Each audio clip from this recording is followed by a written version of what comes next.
Rayon turned around after he left the Lord's manor. He clapped his hands while looking at the Light Wind Division, who were following him while hugging the silver tablets that Glenn had given them as if they were their treasures. The Light Wind Division had fought against the Black Tower's demonized humans with their lives on the line and didn't even have any time to rest after that, yet they thoroughly took care of the injured Warring Steel Division and hostages. Since they'd been paying a lot more attention to them than when they were fighting, they should have been exhausted in many ways. You can rest for 4 days starting from tomorrow. Rayon gave them a holiday since even their willpower should have been at rock bottom on top of their stamina. Ooh, the training is crazy hard, but he's so cool about giving us some time to rest. This is why I can't hate the Vice Division leader. I know. The Light Wind Swordsmen started to talk about what they were going to do during their days off with faint smiles on their faces. However, Burin, Martha, and Runnan clenched their hilts without saying anything, unlike the other times. Those four. Rayon rolled his lips into a smile while reading the team leader's pupils, which looked like a faint heat haze was burning inside of them. Are they planning to train instead of resting? They'd previously mentioned that they wanted to become masters before Rayon became a grandmaster. Their determination must have been genuine since they didn't look like they had any plan of resting or playing around. I don't know who is going to teach them, but they are serious about it. He was proud of them for resolving themselves on their own even though no one had called them weak. Rayon turned around since he trusted Burin, Runnan, and Martha to be fine with their training. When he was about to return to the annex building, Trevin and the Warring Steel Swordsman came towards him. We owe you our lives. We will repay this gratitude no matter what. Trevin and the Warring Steel Swordsman thanked him from the bottom of their hearts and bowed. You don't need to thank me like that. Rayon shook his head while watching Trevin and the Warring Steel Swordsman straighten their backs.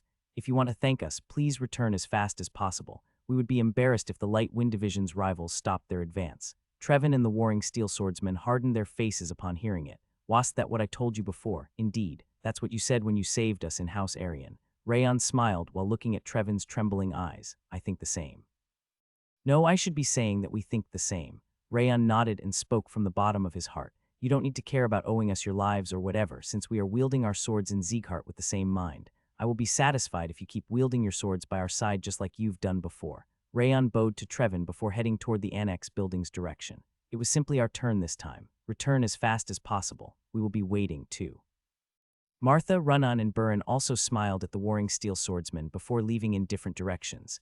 We need a rematch later on. You won't even see our back anymore if you return too late. Make sure to come back quickly. The Warring Steel Division is our only rival. Actually, you are the only ones we've gotten close to. The Light Wind Swordsman also talked to the Warring Steel Swordsman before leaving the area near the Lord's Manor. The Warring Steel Swordsmen lowered their heads and stayed like that for a long time in front of the Lord's Manor, even after the Light Wind Division had left. Ha. Trevin sighed quietly and raised his head. I thought it would take a long time, but we need to get back up quickly. He clenched his fist while looking at the setting sun. Red vitality returned to his eyes, which used to show nothing but sadness. Yes, we should, because they are waiting for us. I can't let them stay ahead of us. The Warring Steel Swordsmen also looked at the sunset that Trevin was looking at with smiles on their faces. Trevin calmly turned around. Let's go. He nodded after checking out the Warring Steel Swordsmen one after the other. They had already regained their motivation. Let's prepare to send them off. Rayon was standing in front of the annex building's entrance. It looked like they were preparing dinner, as the delicious smell of food was leaking outside the building. Hop, Wrath extended his waist like a rubber band to fly in front of a window. Ooh, pasta, steak, and even ribs. Moreover, pineapples are included in all of them. What a great day it is. Wrath could tell what kind of food it was and even knew that pineapples were included just from smelling them.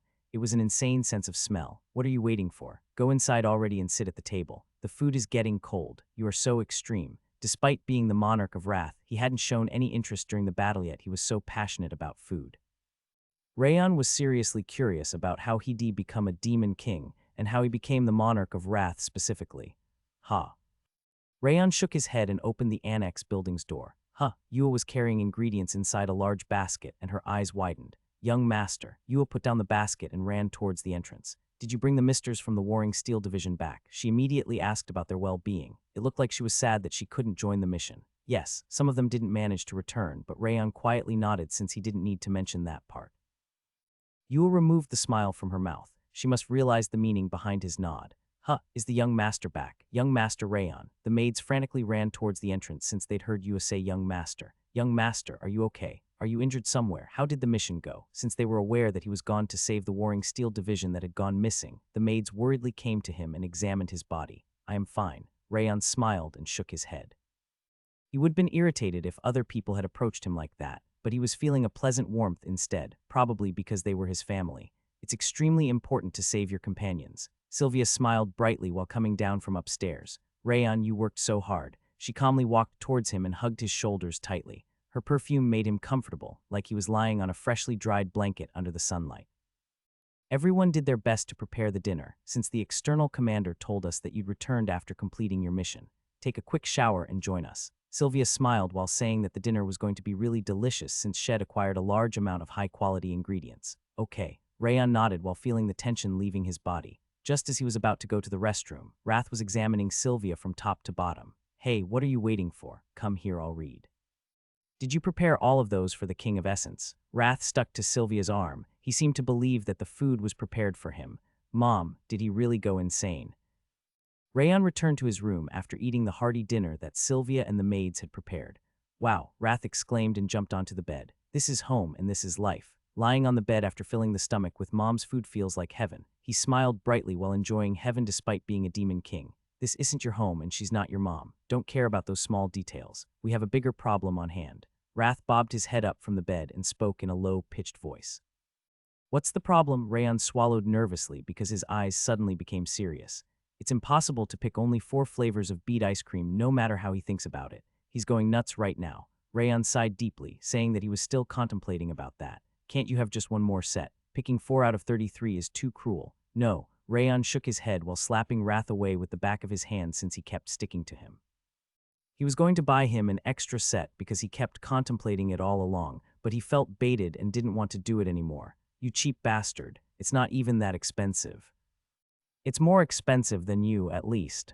While Rayan was arguing with Wrath, 3 knocks could be heard. Since it was Judil's signal, Rayan stood up and opened the door. Judil silently bowed and entered the room. She calmly went on her knees and raised her gaze. I heard there was a conflict against the white whale. Are you okay? Yes, it wasn't a big deal. Rayan nodded and briefly explained what had happened. Their extraordinary might was one thing, but they were a lot more loyal to their master than Id thought.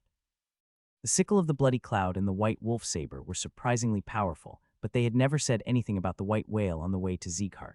Rayan had previously thought they were nothing but a sandcastle, but they seemed to be a lot more solid as an organization. I've further investigated the 5 divine orders while you were outside. Judil stated that Shed investigated the white whale just in case. As you are already aware, the white whale's leader is the Thespian Emperor. She holds as much information as the black market, and... Wait a moment, Rayan raised his hand. What Judil had just said was completely unexpected to him. She, the Thespian Emperor, is a woman. Yes, she is a woman. They say that her appearance seems to be in her 30s, but she must be a lot older than that. Judil slowly nodded. To continue what I was saying, the white whale's true power lies in their information rather than their might. The rumors say that they know everything that happens in the entire continent. Are they using the same method as the black market? It's similar but slightly different. What's the difference? There are rumors that the Thespian Emperor can read the heavens movement. Heavens movement, yes. It means that she reads the flow of the sky and predicts the future. Judil pointed at the night sky where the dim moonlight was dappling from. Lots of people think that she is a prophet because her prediction of the future is correct most of the time, now that you mention it. The sickle of the bloody cloud and the white wolf saber had murmured that it was different from their prediction when they were fighting. It must have been the Thespian Emperor's prediction that allowed them to know that the Black Tower was inside the frozen lake. It's a frightening ability if that's true. Rayan moistened his dry lips. On top of that ability, the Thespian Emperor's dignity and leadership made lots of famous warriors join the White Whale. There are rumors that they have at least 2 grandmasters. And how powerful is the Thespian Emperor herself? It's completely unknown. Judil shook her head, saying that she couldn't find out about that. However, she was definitely more powerful than a grandmaster since she had at least 2 of those as her subordinates. The White Whale is the most unpredictable group among the 5 divine orders. You should be careful when you deal with them. I see. Rayan nodded his head. That is very helpful. Since he was going to get the information out of the sickle of the bloody cloud and the white wolf saber starting the next day, Judil's information was bound to save him a lot of time. He was so lucky to have her because she brought him important information whenever he needed it. I'll be taking my leave. Judil calmly smiled and left the room. Rayan licked his lips while looking at the door where Judil had left. She didn't even talk about her brother. She avoided the topic about her brother, probably because she didn't want to pressure him.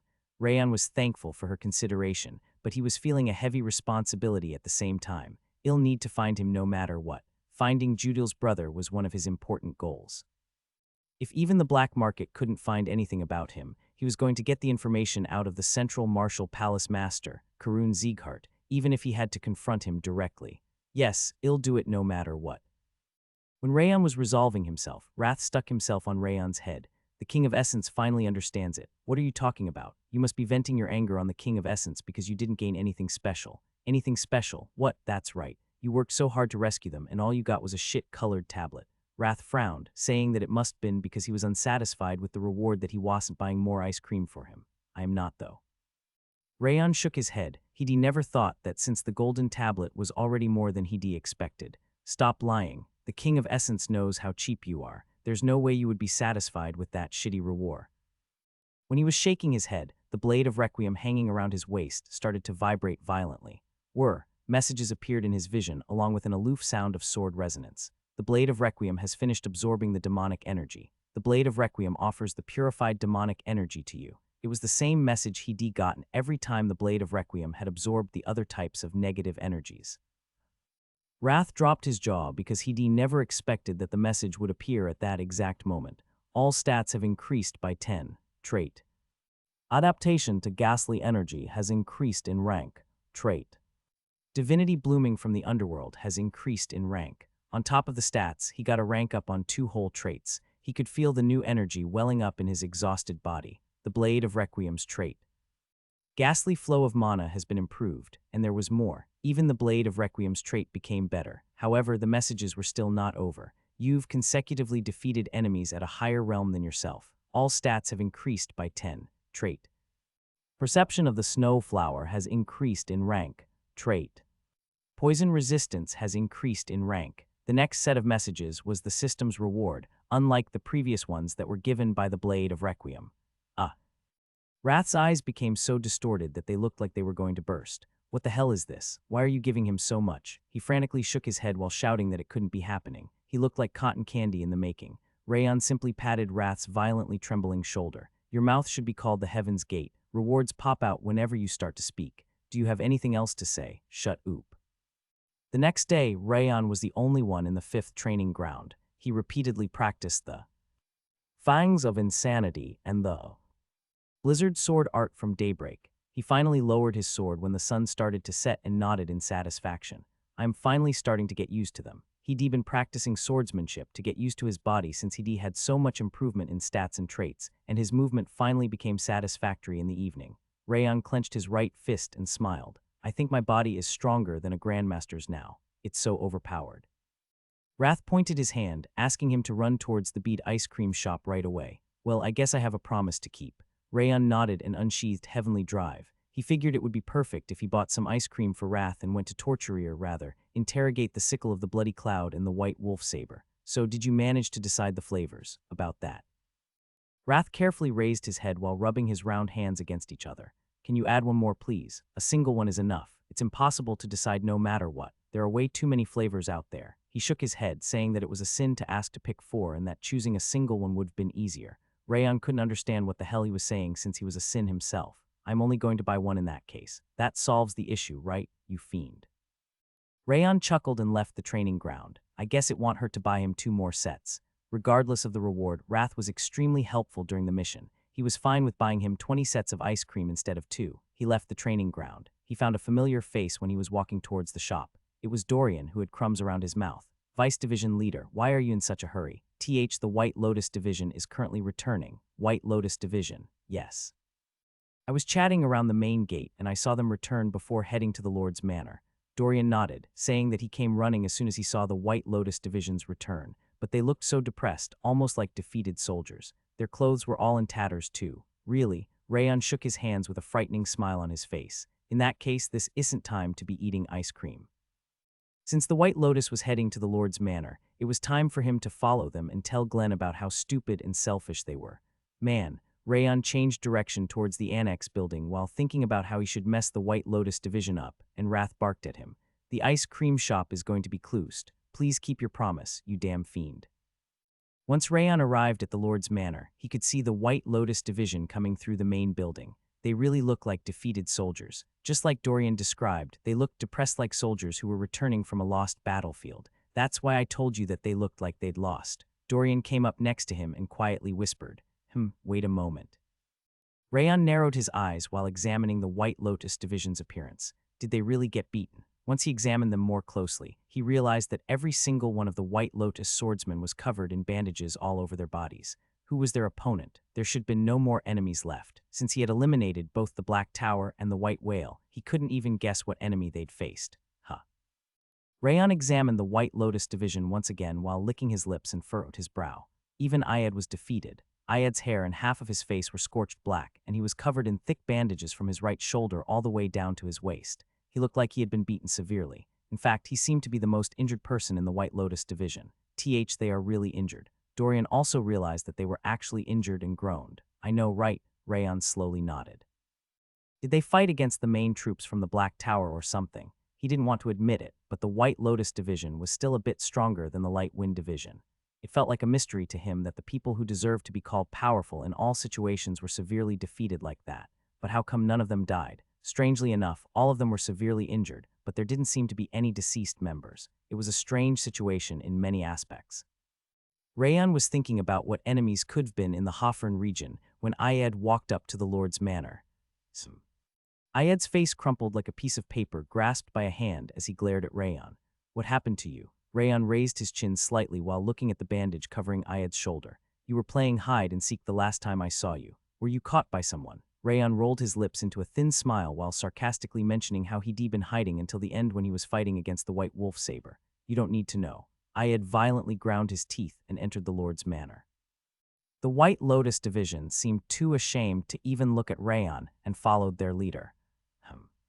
Rayon smiled faintly and followed behind the White Lotus Division.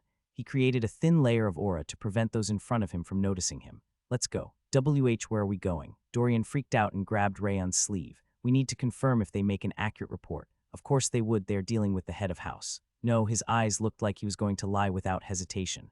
Rayon dragged Dorian with him and followed the White Lotus Division. Pathetic. Wrath violently pounded on Rayon's shoulder. Revenge is full of vanity. Stop doing useless things. Let's go eat some ice cream already. Are you really supposed to say that as the monarch of Wrath, a demon king should have been urging him to take his revenge, but he was stopping him from doing so? Wrath must really wanted the ice cream. However, Rayon wanted to follow them no matter what, since it was the only time he could see Ayed's face in ruin. Please, the ice cream shop is going to close. I'll buy you 2 sets tomorrow. Sure, revenge has to be taken, of course. A demon king has to take their revenge even if it takes 1,000 years.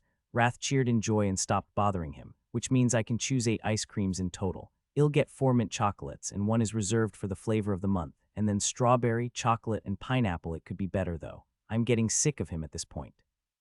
Rayon briefly sighed and followed the White Lotus Division until the audience chamber's entrance. They must have already notified them of their arrival since the door was opened, and Roan came out as soon as Ayed approached it. Roan gestured at them to enter, and Ayed bowed at him before entering the audience chamber. Rayon walked up to Roan just as he was about to close the door after the White Lotus Division finished entering. The Light Wind Vice Division leader, Roan was surprised, but he tilted his head. He seemed to find it unexpected for Rayon to be there. What brought you here today? I naturally have to join since the Light Wind Division and the White Lotus Division were on the same mission. Rayon confidently declared the words as if he were wearing an iron mask. Hoo-hoo-hoo. Roan laughed and looked inside the audience chamber. Rayon followed his gaze and looked at the throne above the platform. Glenn gave a small nod of approval. Please enter. Roan smiled and politely raised his hand. Rayon thanked Roan and stood in front of a pillar just like the executives who waited there whenever he came to report. Greetings, my lord. Since he was the one making his report, he quietly said his greetings and bowed at Glenn. Greetings, my lord. Dorian bowed deeply while wiping the cold sweat flowing from his forehead. Glenn nodded and received their greetings. He looked like he couldn't be bothered with them. Why are you here? Ayed's lips trembled as his eyes rolled in panic. Don't mind me. Please start your report. Greetings, my lord. Ayed and the White Lotus swordsman bowed to Glenn. However, their trembling eyes were still directed at Rayon. Ayed. Glenn coldly looked down on Ayed and the White Lotus swordsmen who were kneeling in front of him. I heard that the White Lotus Division didn't fight the Black Tower nor the White Whale. Why are you in such a shabby state? He furrowed his brow while skimming through the White Lotus Division, who had literally turned into defeated soldiers. Actually, we were. Ayed bit his lip and raised his head, assaulted by Eden instead of the Black Tower. Eden, yes. Merlin from Eden suddenly attacked us. He sighed deeply while stating Merlin's name. Merlin, a chill ran down Rayon's spine as soon as he heard Merlin's name. No way was she actually there. It was extremely improbable that the White Lotus division had encountered Merlin by sheer coincidence. Merlin must have followed him and decided to attack Ayed because she didn't like how he spoke. Was that perverted stalker really there? Wrath was also shocked and his lips trembled in fear. He must not have realized it because he was thinking too hard about the ice cream. Wait a moment. Cheryl raised her hand from behind Glenn. I am fully aware of Merlin's abilities. She's a monster whose mana and magic proficiency keep increasing nonstop. Cheryl lowered her eyebrows. It looked like she couldn't understand how it happened. How come none of you died when that lunatic attacked you?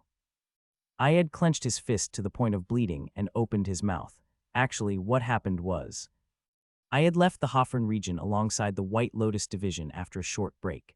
That arrogant boy, he shouldn't refuse a duel at least after what he said. He walked while planning to request a sword duel against Rayon right after he returned, and the sky suddenly turned as dark as if night had fallen. He raised his head, and an unknown person wearing an old woman's mask was floating under the dark rain clouds. Merlin. He realized it was Merlin from Eden and immediately drew his sword, but she was plucking flower petals in the air instead of attacking.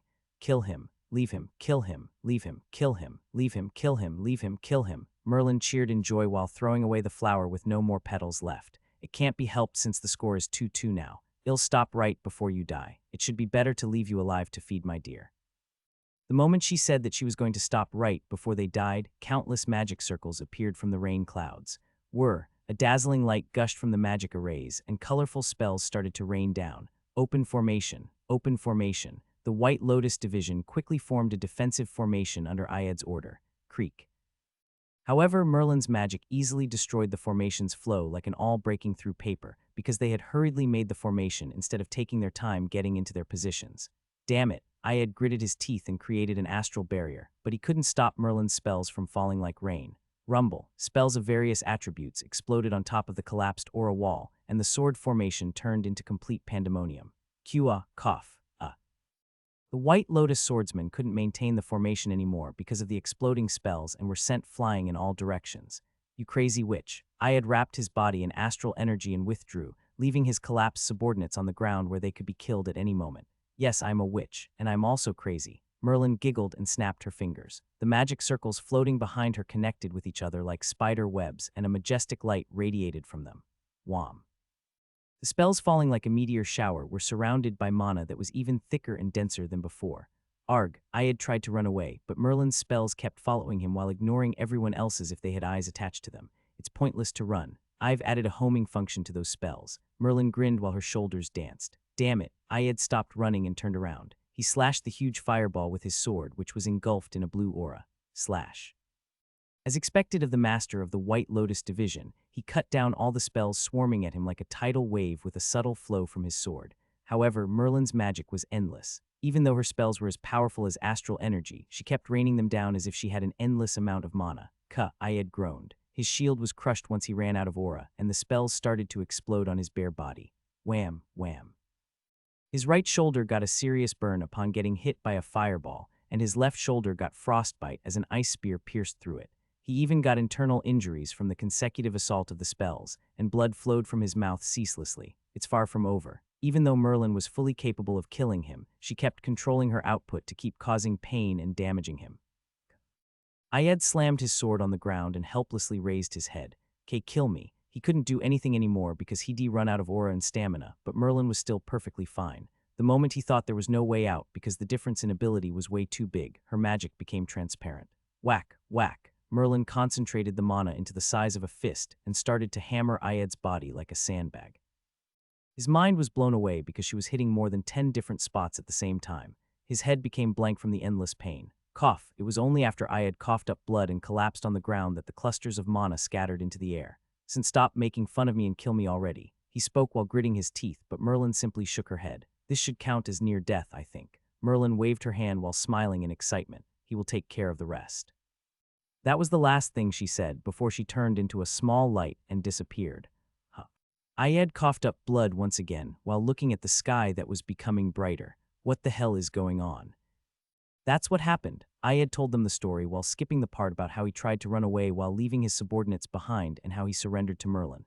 Tutu, what does that mean? Glenn narrowed his eyes while stroking his beard. I'm not sure either. Ayed shook his head heavily. That's her. Cheryl slowly nodded her chin. That's the madwoman, considering how crazy she was acting. She nodded, saying that it was understandable for Merlin to do that. Huh. Rayon covered his forehead and closed his eyes. It was because of me. She must have done a fortune-telling with flower petals to see if she should kill Ayed or not, since he had been in conflict with Rayon. Tutu implied that the result told her to kill him twice and leave him twice. That was why she must decided to leave him half dead. The chill ran down Rayon's spine as if he were inside a frozen cave. I'm ashamed to return after losing to the enemy without being able to do anything. It was my fault. It was our fault, Ayed bowed to Glenn, saying that he deserved death. The White Lotus swordsman also bowed after him. Get up, Glenn quietly declared and bobbed his knuckle. If you couldn't do anything against your enemies, just get strong enough so you and your subordinates won't have to experience that ever again. That's how a leader should think. He'll remember it. Ayed clenched his back teeth and lowered his head. Report what happened before then. Understood. After I received the search mission. He straightened his back and started to report what had happened during the mission. By the time we finished searching the 2 lakes, the Light Wind Division had arrived. Ayed looked at Rayon. He continued while signaling with his eyes that they should keep quiet about it. Since our divisions have never cooperated before, we decided to act separately. That's not what happened. Rayon cheerfully cut Ayed off. You definitely asked us to look for them together. What are you talking about? We acted separately. That's what happened in the end. You asked me to look for them together but scatter the swordsmen one by one. Rayon asked him whether he had already forgotten about it, and Ayed was unable to respond, his fingers trembling. I believe you even said that we should throw the swordsmen out as bait by making them act separately. You heard him too, didn't you? Rayon poked Dorian next to him with his elbow. Hop, why yes he did. Dorian nodded with a pale face. Bait, frightening pressure appeared in Cheryl's eyes. Glenn also narrowed his eyes. He also seemed annoyed by the word bait. What type of bait are you talking about? I didn't say bait. The White Lotus Division leader said that they were prone to enemy attacks since the Warring Steel Division had already been kidnapped from there, and he also said that it was better that way because he would be able to guess the enemy location if they were defeated. He added that he didn't care whether weak subordinates died or not. Rayon casually explained what had happened with a mocking voice. Ayed. Cheryl glared at Ayed. Her severely furrowed brow looked like she wanted to kill him. And no, I was confident that I could save them. I was just trying to save the Warring Steel Division as quickly as possible, since a long time had already passed since their disappearance. I told you back then, but the Hawthorne region is extremely vast. It's impossible for just the White Lotus Division and the Light Wind Division to search safely like that. Just continue for now. Glenn bobbed his finger, saying that he would talk about it after the report was over. You understood. After we agreed to act separately, we went towards the village. That's not what happened either. Rayon shook his hand. I was going to tell you because I found a clue, but you left without listening to me. What are you talking about? I was going to suggest that we should surround the frozen lake together because I felt a presence from there. But you told me that we had already decided to act separately and to do it on my own. He pointed at the White Lotus Vice Division leader, who was right behind Ayed. You heard it too, didn't you, Vice Division leader? The Vice Division leader was unable to respond and swallowed nervously, but that was enough of a response. Cheryl glared at Ayed with bloodshot eyes. It looked like her irritation had surpassed her limits. She looked like she would have already drawn her sword if Glenn hadn't been there. Next, Glenn's voice was also cold. After that, we searched various locations and ran towards the frozen lake upon feeling the demonic energy bursting out from there. However, everything was already over. That's not true either. Rayon calmly raised his hand, as if he were making fun of Ayed. You were hiding in a tree and watching me fight the White Wolf Saber. I did that to prevent an unforeseen accident, because the White Wolf Saber or the Sickle of the Bloody Cloud could try to escape or others could join as reinforcements. Ayed gave an excuse that time. He must have thought about it beforehand. However, the reason he gave was full of holes. That doesn't make any sense. Rayon slowly shook his head. The tree you were hiding in was on a path leading to a dead end. They weren't going to run that way since they aren't idiots. Even if there were other enemies, it was too far to help me in time. That's gasp. Ayed was trying to make more excuses but came to a halt. His face turned yellow upon facing Glenn and Cheryl's murderous eyes. Rayon nodded in satisfaction with a smile that looked as hateful as Rimmer's. I like that face. That's what I wanted to see. Ayed turned his eyes towards Rayon, his lips trembling violently. What the hell is wrong with him? Even though Rayon was inside the audience chamber, he'd never expected him to interfere during his report. Just think about it. It was only a few days ago that he showed his monstrous spirit and pressure, preaching to him about rethinking how he treated his subordinates. No one could have imagined that he would be tattling, telling the head of house every single detail. Did you revert to being a baby or what? He used to be even calmer and more composed than an old warrior who'd spent his entire life on the battlefield. yet he suddenly returned to a 5-year-old child telling his mama about how his brother took away his snack.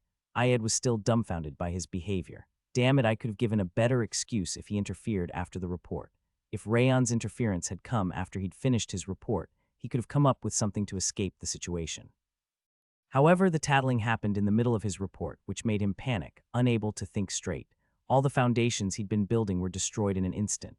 No, the stranger once ere those two. Ayed secretly looked above the platform. He clenched his back teeth upon seeing Glenn and Cheryl's frightening eyes. Why didn't they stop him? Interrupting a report to Glenn, who was pretty much Sieghart's king, was far worse than being rude. Even the direct lines would have been punished for it, yet Glenn and Cheryl didn't even try to stop Rain instead. They closed their mouths to encourage him to continue. Ayed couldn't understand it no matter how he thought about it. He'd never seen it happen before. Ayed. Glenn's voice was so frightening that a chill ran down his spine. Yes, Ayed quickly nodded while feeling goosebumps appear on his skin. How much of that is true about that? Everything was true, but he couldn't say that. There seems to be a small misunderstanding. He wanted to say that everything was a lie, but there were too many witnesses because Rayon had made a hole in his aura barrier to spread his voice back then. A sloppy lie was going to endanger him even further. The tree I was hiding in was the biggest one in the area. The location wasn't great, but it was the best place to take the enemies by surprise if more of them appeared. I knew it was strange. Cheryl cut Ayed off and tilted her chin. Even though the White Lotus Division has been consistently completing their missions, there have been far too many casualties. Moreover, the injured swordsmen died during their next mission pretty much every single time. She twisted her lips and glared at Ayed. You made that happen, didn't you? You killed the weaker swordsmen during battle so that you could recruit more talented and useful ones instead. Not at all. Ayed adamantly shook his head. All we've done is work tirelessly for the sake of Sieghart. This incident is just a small misunderstanding due to a disagreement with the Light Wind Vice Division leader. Ayed slammed his head on the ground and shouted that it was definitely not the case. Please believe me. Unlike what had happened during the mission, Cheryl didn't have any proof for what she'd said. He had to keep insisting until the end without yielding to the mood. I must not admit it. Rayon sneered while looking at Ayed, who was pleading for them to believe him while slamming his head on the ground. He's such a great actor. A single mission was enough for him to tell that Ayed was using the house's swordsman as his foothold to reach a higher position. Everyone was likely divided into two categories in his eyes, those who were useful and those who weren't. There are people like that everywhere. It just made him angry because Ayed reminded him of Darius Robert. I can't leave him like that. Rayon raised his finger slightly and pointed at the White Lotus swordsmen who were kneeling behind Ayed. Cheryl nodded slightly. She seemed to have understood the meaning behind his gesture. I'll ask the White Lotus Division. She continued while looking behind Ayed. What do you think? Have you ever thought that the White Lotus Division leader considers you disposable? Not at all. That never happened. Our division leader would never do that. The White Lotus Division's team leaders and vice team leaders, the ones that Ayed had been raising, shook their heads while completely denying the claim. However, the normal members behind them were hesitant, unable to respond right away. You over there, all the way at the back. Cheryl found it strange and pointed her finger at a swordsman all the way at the back. Tell me, have you ever seen Ayed pushing swordsmen to their deaths? The White Lotus swordsmen remained silent for a long time, then finally made up their minds and raised their heads. Yes. Our division leader previously told us to leave my severely injured colleague behind, even though we could have afforded to save him. My junior and I were directly hit by a spell and were severely injured at one point. I was lucky enough to survive, but he was left alone and something similar happened to me last year. Once they started to talk, proof of Ayed's corruption kept spilling out like water from a broken dam.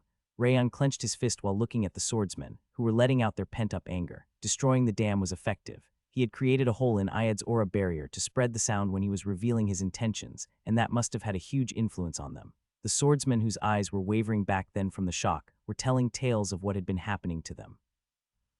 Ayed's chin was trembling. It looked like his subordinates reporting his wrongdoings was completely unexpected to him. That isn't true. I must have fallen into a trap. Shut up, Cheryl frowned, her hand on her scabbard. You are irredeemable trash. Her twitching fingers suggested that she wanted to draw her sword right away. It's a misunderstanding. Ayed lowered his head while kneeling on the ground. It's impossible to save everyone during a mission. Ayed, when he shouted that it was definitely not true, Glenn's back parted from the throne, and his cold voice could be heard.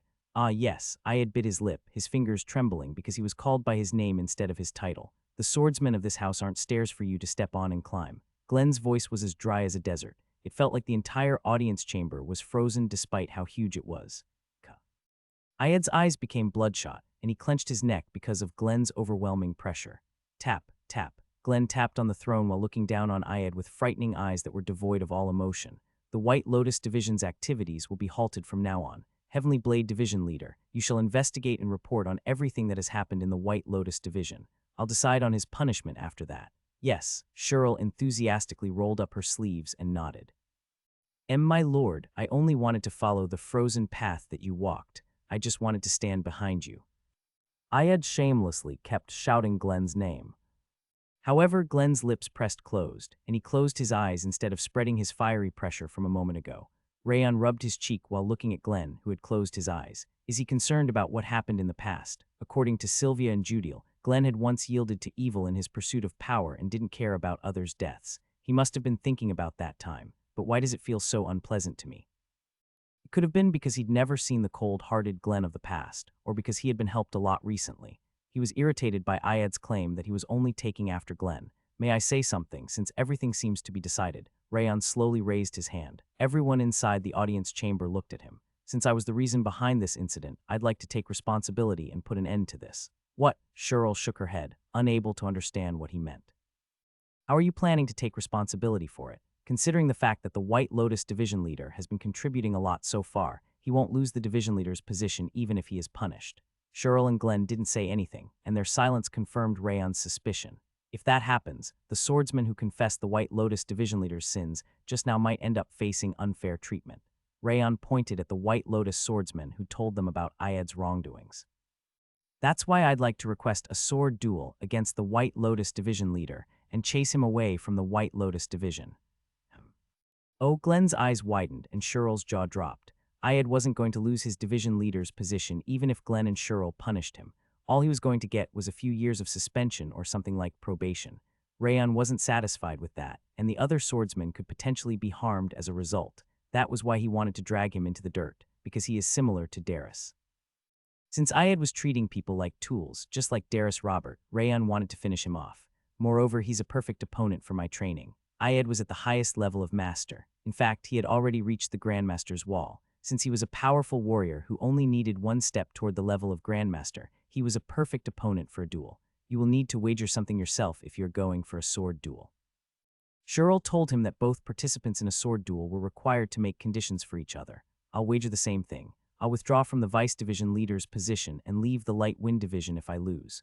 Rayon nonchalantly nodded. Moreover, I'll hand over 2 golden tablets to make up for the punishment Ayed is going to get. Rayon, Cheryl's eyes widened in surprise, but Glenn looked at Ayed instead. Ayed, what's your decision? I accept. Ayed immediately nodded. He didn't even need to think about it. The sword duel will be held in a month since you need to recover from your injuries. Glenn ordered them to postpone the sword duel even though the investigation would continue. It shall be done. Cheryl smiled faintly while looking at Rayon. It was a smile full of trust. She bobbed her hand towards the White Lotus Division and left the audience chamber. Ayed glared at Rayon with murderous eyes that seemed to swear his revenge before he followed Cheryl and left. It went according to plan. He was a little embarrassed when he tattled to Glenn and Cheryl, but he was relieved that it went the way he'd imagined. Ha! Rayon sighed briefly and straightened his back. He was about to bow to Glenn before leaving the audience chamber when he heard his voice. Are you confident you can win against Ayed? Rayon raised his gaze. Glenn was looking down at him with slightly distorted eyes. Rayon couldn't read what kind of emotions he was expressing at all. Yes, Rayon quietly nodded while meeting Glenn's eyes. I've learned the sword from the strongest swordsman in the continent. There's no way I'm going to lose to a fake warrior like him. Ahem. Glenn covered his mouth with his hand and cleared his throat as soon as he heard the response. I like your confidence, at least. He nodded stiffly. It almost looked like his cheeks were turning a faint red. Glenn averted his gaze and continued. Did you already investigate the ones you've captured? I was going to do it after this. I see. I'll be waiting. Glenn shook his hand, telling him to do whatever he wanted. I'll take my leave. Rayon bowed to Glenn politely before leaving the audience chamber. Wham! Glenn stared at the closed door for a while before looking at Roan. Did you hear him? What? Rayon called me the strongest swordsman in the continent. He said that he was never going to lose since I was the one who taught him. I'm so proud of his confidence. The corners of his lips ascended all the way to the ceiling as he continued. Martial arts weren't the only talent he had. He perfectly understands what other people are thinking and how they act. Hoo-hoo-hoo. He has the talent of a leader. Rimmer, he is an idiot, but he is right. I agree with that. Roan smiled faintly and nodded. However, he decided to keep quiet about the fact that Glenn wasn't the only person who could be counted as the aforementioned strongest swordsman on the continent. but I'm worried that the young Master Rayon might lose against the White Lotus Division leader. He is quite a bit stronger than him after all. Don't worry about that part. Glenn shook his head. An unusually excited smile appeared on his face, as if there were a reason behind his confidence. Rather than that, I don't think Rayon will be able to properly interrogate them. What do you think? Indeed. Roan firmly shook his head. An interrogation is different from training or battle, as he will need to be ruthless. He licked his lips while looking at the location in front of the pillar where Rayon had stood. Since the white wolf saber and the sickle of the bloody cloud are both fully determined, they won't easily open their mouths. I agree with you. Glenn nodded, saying that it was what he'd thought. You should watch him and help him appropriately. Understood. Rayon went to the underground prison right after he left the Lord's manor. Since the swordsmen guarding the prison had already been notified, they opened the door for him and guided him to the solitary cell where the sickle of the bloody cloud and the white wolf saber were imprisoned. Rayon dragged the paralyzed bodies of the sickle of the bloody cloud and the white wolf saber on the ground and brought them to the interrogation room. You must have been having a good life here, judging from your complexions. Rayon smiled faintly and unparalyzed their bodies. Since they were incapable of using their auras, they simply furrowed their brows instead of attacking even though they could move their bodies. You won't get anything out of us. Yes, we don't know anything and we won't tell you anything. The white wolf saber and the sickle of the bloody cloud closed their lips tightly. They seemed to have decided to resist the interrogation. I see. In that case. Rayon lightly smiled and paralyzed them once again. Don't tell me anything. I won't listen to you either. He engulfed his fingers on both hands with the 10,000 flames, cultivations, heat, and glacier's coldness, only to shove them into the white wolf saber and the sickle of the bloody cloud's mana circuits. Crack, with the sound of their bones and muscles twisting, they fell to the ground and started to struggle. Gov.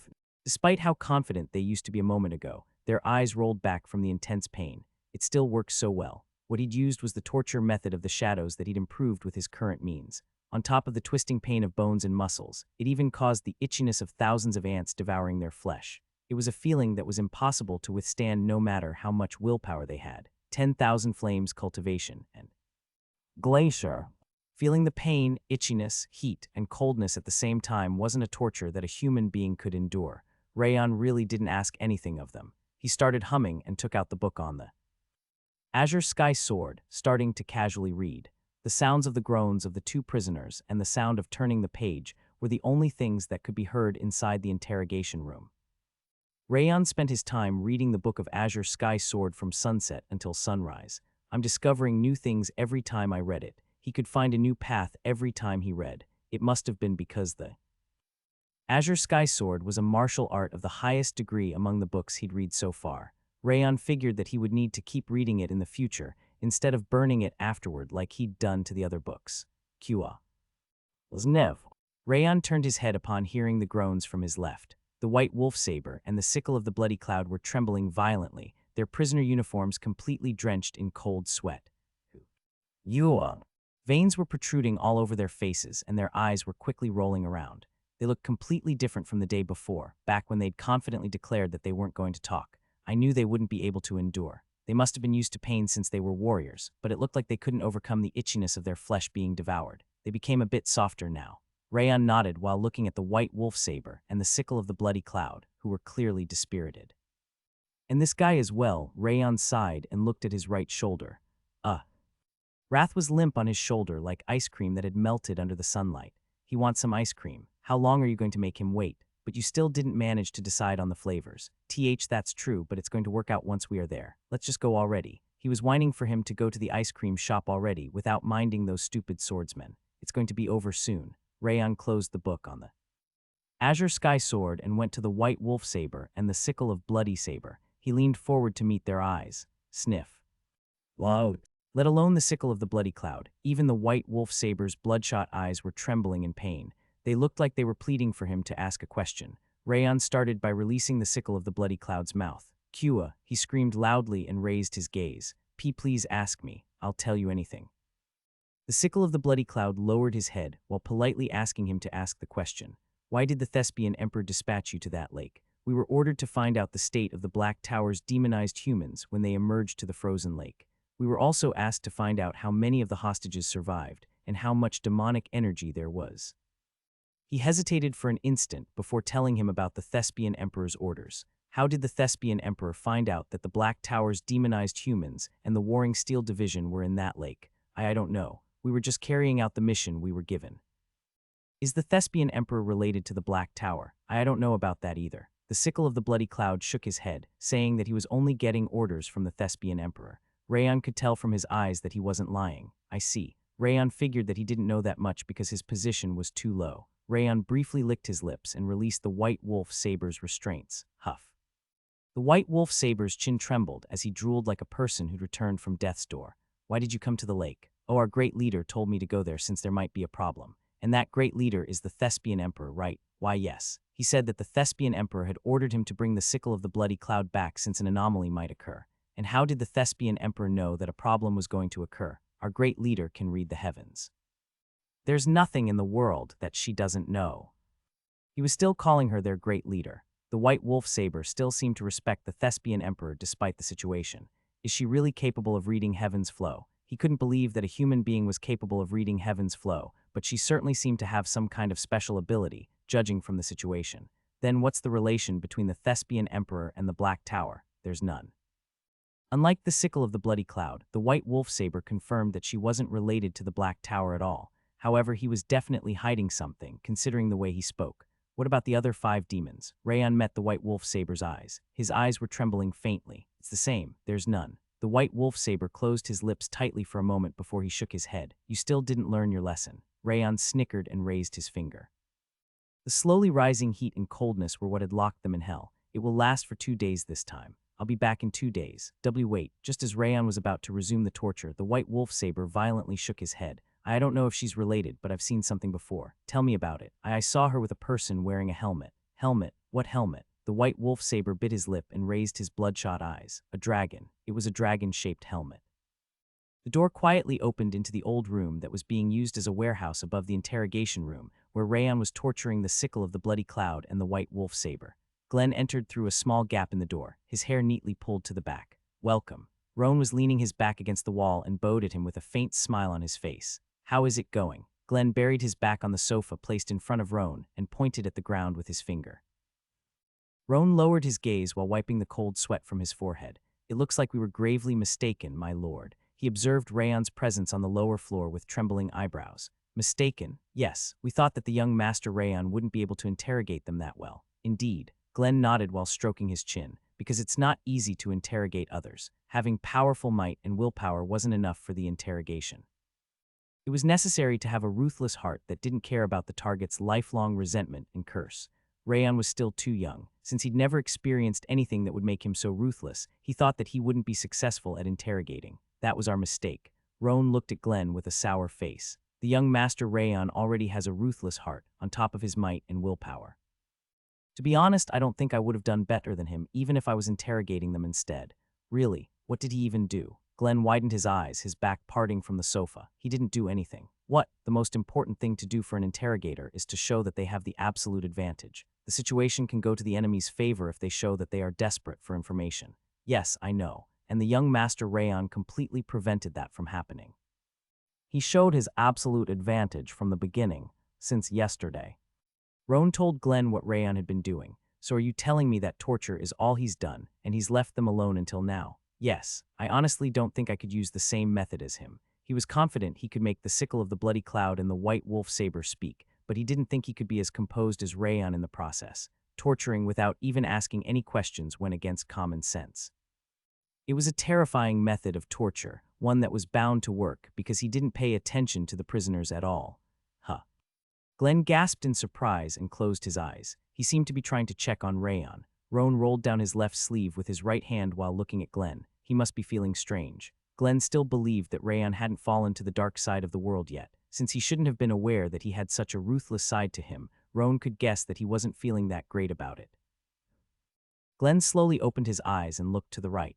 Is Rayon reading a book right now? Indeed. Moreover, the book he is reading is that book of martial arts that you gave him previously, my lord. He is insane. A cool smile appeared on his face. It was such a rare occurrence. My lord, it looks like that Lazybones had a better understanding of Rayon than me. Glenn nodded with a smile. He seemed to be even more entertained after witnessing Rayon's ruthless side despite Roan's expectations. What do you mean? He asked for a duel for the sake of the swordsmen that were being used by Ayed in the Lord's Manor, and now he is torturing men with a method that even a demon would be terrified of. Glenn stroked his beard, while mentioning that Rayon's behavior was completely different in the audience chamber and the interrogation room. The head of house's job is to become an impenetrable yet warm armor for their allies, and a cold blade to pierce the heart of their enemies. I didn't manage to achieve that, but I have a feeling he will be able to. He smiled in excitement, saying that Rayon would become a great head of house. Hoo-hoo-hoo. Roan sighed quietly while watching Glenn's smile. He must be really serious about it now. It was the first time Glenn considered Rayon as the head of house. He must have been perfectly blinded by love. No, this isn't just a blind love. I agree with him.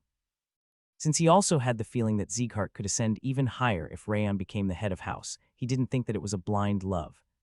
Glenn narrowed his eyes while looking at the floor. He must be getting started now. Yes, this is the perfect time to stop. The white wolf saber and the sickle of the bloody cloud would have become crippled and died if he kept going any longer, and they wouldn't have been dispirited enough if he'd stopped earlier. He knew the perfect timing.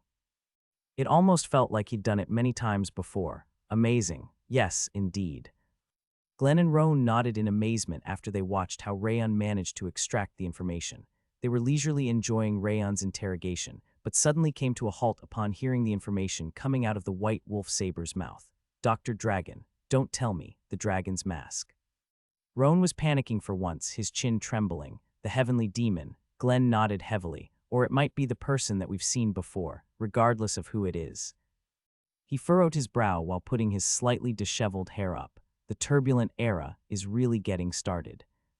Rayon continued to question the white wolf saber while glaring at him. Was it really a dragon? Are you sure it wasn't a drake? I only saw the shape because of the shadow, but it really was a dragon. The white wolf saber shook his head, saying that the oppression he'd felt was incomparable to that of a dragon. He had a significant amount of information about Eden, but he'd never heard of a warrior wearing a dragon's helmet.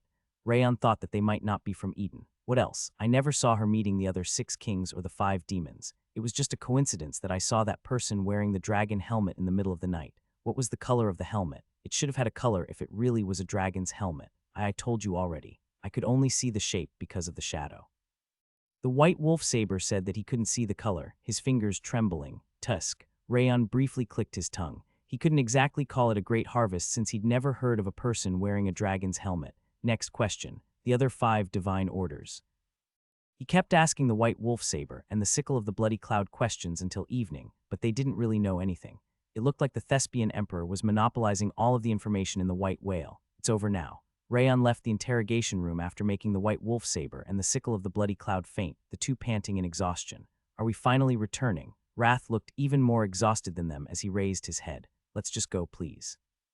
The bead ice cream is floating in the air. He shouted for him to please keep his promise because he was seeing hallucinations at that point. Did you decide on the flavor? And not yet, huh? He can decide once we're at the shop. Just go, please. I need to give my report first. They already know about it. Wrath pointed his hand towards the shop, asking him to just go right away since Glenn and Roan were already listening in. Were they around? Since Glenn and Roan were both at a higher realm than himself, it wasn't strange that he didn't notice, but I still need to report. Rayon shook his head and left the underground prison. He entrusted the white wolf saber and the sickle of the bloody cloud to the prison guards and went to the audience chamber. Wrath must have been telling the truth, as Roan quickly opened the door for him, and he was standing in front of Glenn in no time. Greetings. You can skip the greetings. Glenn shook his hand and told him to begin his report. It doesn't look like the white whale is related to the Black Tower, however. Rayon reported everything he'd heard from the white wolf saber and the sickle of the bloody cloud.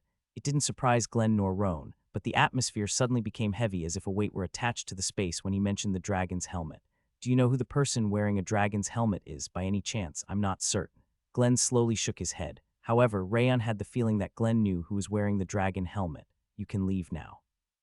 Roan told him to go back and rest since the Lord's Manor was going to take care of the rest. Yes, I'll take my leave. Rayon bowed to Glenn and left the audience chamber. It's finally over. Wrath frantically pounded on Rayon's shoulder, asking him to go to the bead ice cream shop instead of the annex building. Rayon looked up to the sky while licking his lips. He figured that he could arrive right before the shop closed. Okay. He nodded since it was a promise he'd made. Kaya. Wrath swung his plump fist into the air while making a strange sound. Rayon chuckled and left the main building. When he left the garden and was about to head towards the shop, a small shadow appeared from the dark area under the tree roots. He turned his head around and saw that a weasel with snow-white fur was waving its hand towards him while standing on 2 feet. Madwoman. Wrath pointed at the weasel with his violently trembling finger. No, please no, just not today. Yaon Rimmer stretched and woke up from the pile of blankets and laundry scattered around a large room. Is it morning already? He started spouting some bullshit about it being morning even though moonlight was entering through the window. I heard Rayon messed Ayed up. I should go there and check. You should say it's dinner time instead of morning. Rimmer turned his head upon hearing Buran's voice coming from outside the door. Buran, can I enter? Buran opened the door and entered the room before Rimmer could respond. Wait, why is everyone just entering without waiting for my answer? Rimmer laughed bitterly at his ridiculous behavior but suddenly fell silent. Buran wasn't the only person entering the room. Ranan and Martha were with him. What brought you here? Rimmer tilted his head. It was their first visit since they came to see him when he was sick. Did you come to report in Rayon's stead? No, we didn't. Buran shook his head firmly. Make us stronger. Ranan walked up to Rimmer and nodded at him. Did you just ask that of me? Rimmer blinked his rounded eyes, surprised by their sudden request. Who else would we be asking if it wasn't you, division leader? Martha frowned with her arms crossed. I mean, you've been doing your best in training. That should be enough, so why would you want to get even stronger? I can't see Rayon's back anymore. Ranan pouted while crouching in front of Rimmer. Rayon, Rimmer shook his head and sighed. I told you before, you are as fast as an 8-horse carriage, but he is a 16-horse. No, I should be saying 32-horse carriage. There's no way you can catch up to him when it's being pulled by over 30 horses. He shook his head, saying that it was impossible. You have your own path. Martha frowned while interrupting Rimmer. I already know that. Then why? This sleepyhead said it already. We aren't trying to catch up to him. We can't even see his back anymore. She pointed at Ranan, who was crouching. We already gave up on catching up to him a long time ago. We just don't want to lose track of his back. Buran bowed and asked him for a favor. It's about the sword field creation, right? It's not because I'm lazy, it's just. Rimmer closed his eyes while leaning his back against the pile of laundry. You haven't even become masters yet. It's better to focus on sword and aura training and becoming a master for now, right? We already did that. We did. Rimmer secretly opened his eyes upon hearing their shouts. He noticed that Buran, Martha, and Ranan's training outfits were all in tatters. They looked like they'd been training all day long until they came to him. Which means, are you trying to get an additional lesson about sword field from me after the official training? Yes, we are. Buran, Martha, and Ranan nodded at the same time. Rimmer licked his lips while scratching his bed hair. I don't exactly have enough time. He didn't have the time because he was gathering lightning energy on top of wind energy, but he couldn't refuse upon facing their serious eyes. He was also feeling slightly nostalgic because they reminded his subordinates in the past. All right. Rimmer smiled faintly and nodded, but it will be difficult training, as well as being different from what you've been doing. Let's get started with the first lesson. Rimmer swirled his finger and stood up. His eyes were full of dignity, like lightning despite how he looked a moment ago. Buran, Ranan, and Martha swallowed nervously and looked at Rimmer. Go out there and buy some beer and side dishes. Hey, kill him. It was my fault for trusting that guy, that elf. Yawn. Martha started to step on Rimmer, and Buran tried to stop her while Ranan yawned. Hey, I need to fill my stomach before we get started. Everything's better on a full stomach. Rayon followed the weasel, which was actually Merlin, and went to a corner of the garden. Since the sky was getting darker, it wasn't too difficult to avoid people's gazes. It's been a long time. The weasel put its hands on its sides and nodded at him. It was such a mysterious sight even though he'd seen it many times before. What have you even done? Rayon sighed and sat in front of Merlin. What are you talking about? Merlin tilted her head. She was honestly kinda cute because she had the appearance of a weasel. Why did you attack the White Lotus division? Because they were the first ones to offend you. She blinked her black eyes, wondering why he was asking such an obvious question. Rayon sighed and covered his forehead with his palm. So it was true. Rayon had guessed it the moment he'd heard that Merlin attacked the White Lotus division, and his guess hit the mark. He could only laugh because the reason was far too stupid. Then why did you pluck the flower petals? I was doing a fortune-telling with the flower petals to decide whether I should kill him or leave him, and the result was 2-2. I would have killed them all if kill was the result. I'm sorry. Merlin rubbed her whiskers with her small front paws, saddened by the fortune's results. It still felt good, didn't it? Rayon licked his lips while looking back at the Lord's manor. It did feel pretty good to watch. He was surprised, but he couldn't deny that it was pretty satisfying to see Ayed beaten up. Since the innocent White Lotus swordsmen weren't killed, he didn't even feel guilty about it. Don't touch him. I'm going to take care of him. Yes, I left him alive since I figured you would do that. Merlin leaned forward, asking for a compliment. She looked like she was asking for a head pat, but Rayon ignored her. He couldn't get used to her because her personality was too bright. No one would have believed that the weasel in front of him was Merlin, the infamous Witch of Eden who was especially difficult to deal with. You defeated the 2 towers and even a snake. I'm so happy to see you grow stronger and stronger. Merlin smiled happily. The towers seemed to be the demon ring and the frozen scent, while the snake was the white wolf tiger. She had apparently been watching the light wind division all along. Ah. Rayon remembered the mention of the dragon mask that the white wolf saber had spoken of as he looked at Merlin's mask. Have you ever made a dragon mask by any chance? Merlin had previously made a drake's mask. Rayon guessed that she might know about the dragon mask as well. Dragon instead of a drake. Yes, where did you hear about that? The atmosphere around Merlin suddenly changed. Her eyes used to be as bright as a child's, but a frightening light appeared in them, just like during their first encounter. Apparently, the White Whale's leader, the Thespian Emperor, was with that person. Merlin furrowed her brow without saying anything. I don't think it's him. Merlin, I'll tell you about it when I'm certain. I need to look into it. Really, have I ever lied to you? When Rayon thought about it, he realized she'd never lied to him. Even when she kidnapped him, she told him honestly that she was kidnapping him. I'm going to leave now. As for this child. Rayon clenched his fist while listening to Merlin's goodbye. Bring it on, I'm fully prepared this time. He'd expected that situation ever since he'd heard that Merlin had beaten Ayed up. He had prepared all kinds of food for animals inside his subspace pocket, including vegetables, meat, and even rotten meat.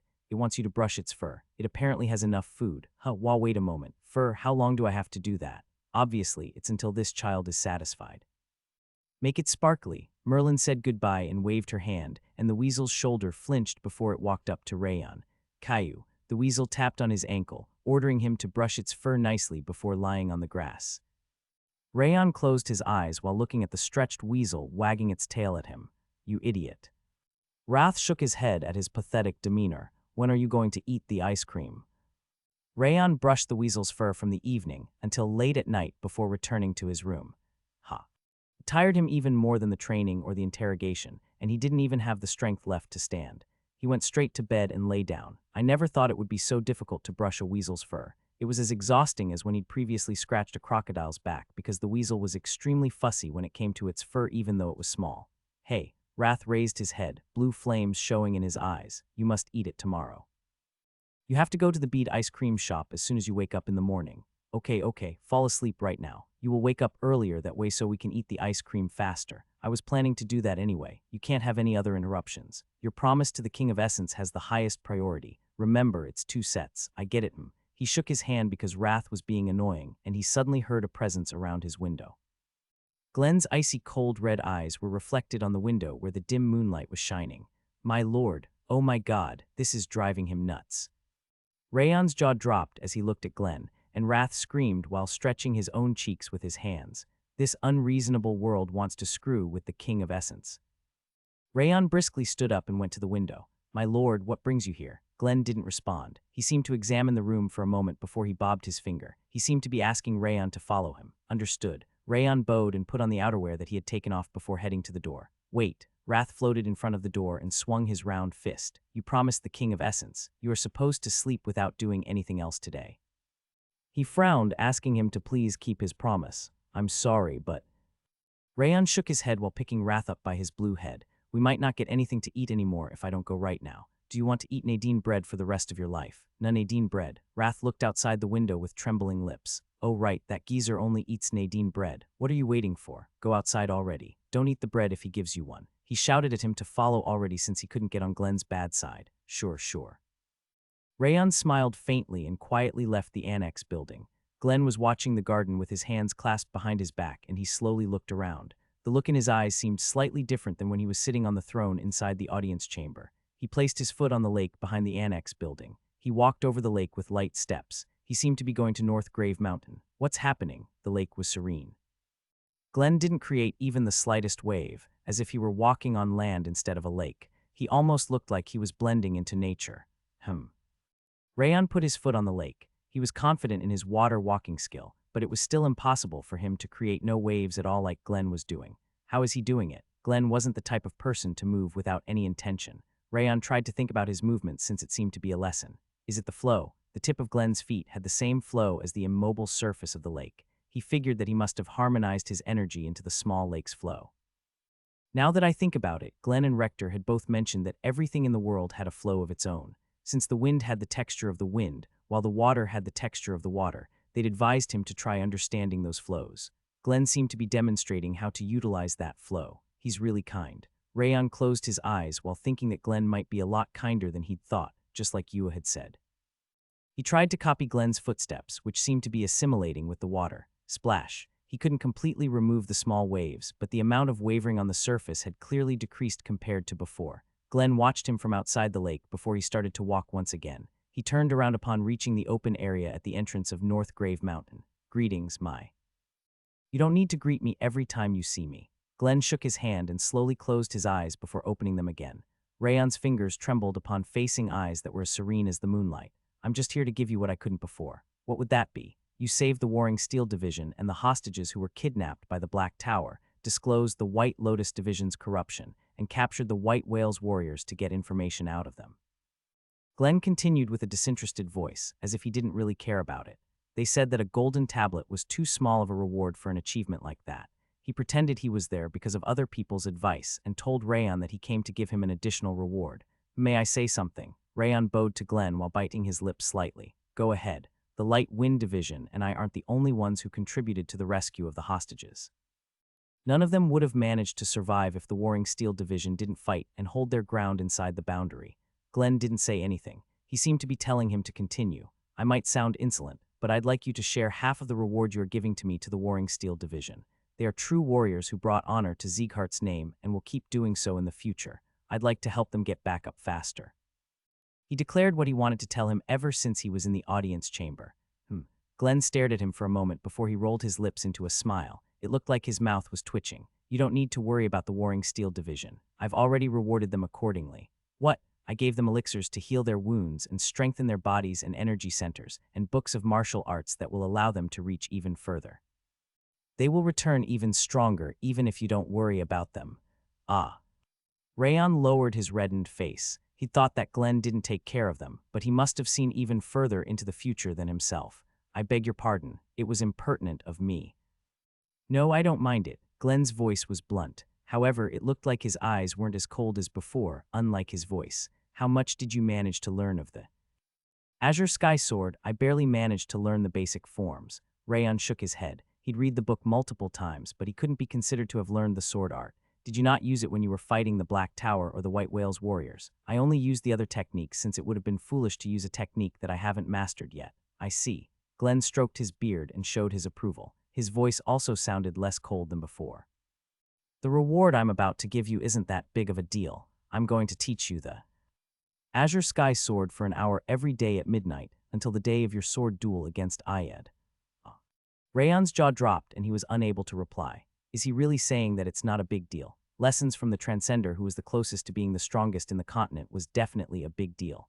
It was an extremely special opportunity that could never be obtained no matter how much one paid for it. However, there was one thing that was bothering him. "Didn't you decide to postpone the sword lessons until Sir Rector's return? The situation has changed."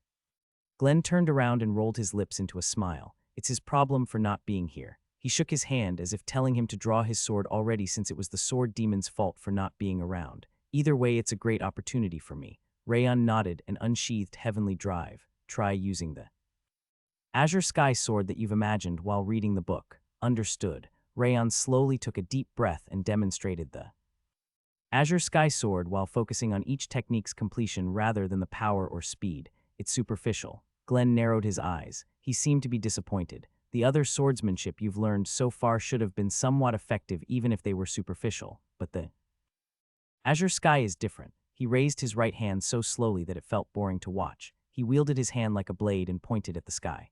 Rumble. Glenn's hand looked like a sword. His hand was even sharper than the noted blades forged by the continent's blacksmiths, and it created a single line in the dark sky, no moon in sight. Sparkle. The rain clouds were split apart, and the moon as red as Glenn's ice made its appearance. It was an overwhelming display that made Rayon speechless as he watched.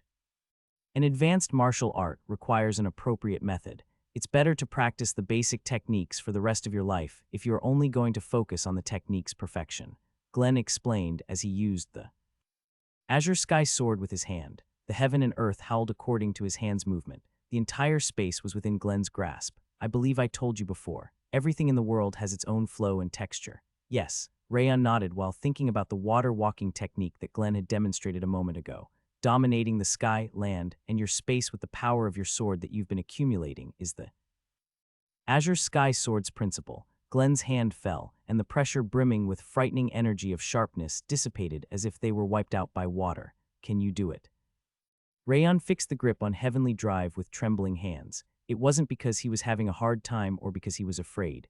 His heart was pounding violently because of the anticipation of getting stronger. Of course, Rayon smiled while raising his eyes, which looked like lightning was striking inside. I'll follow even if I have to die in the process.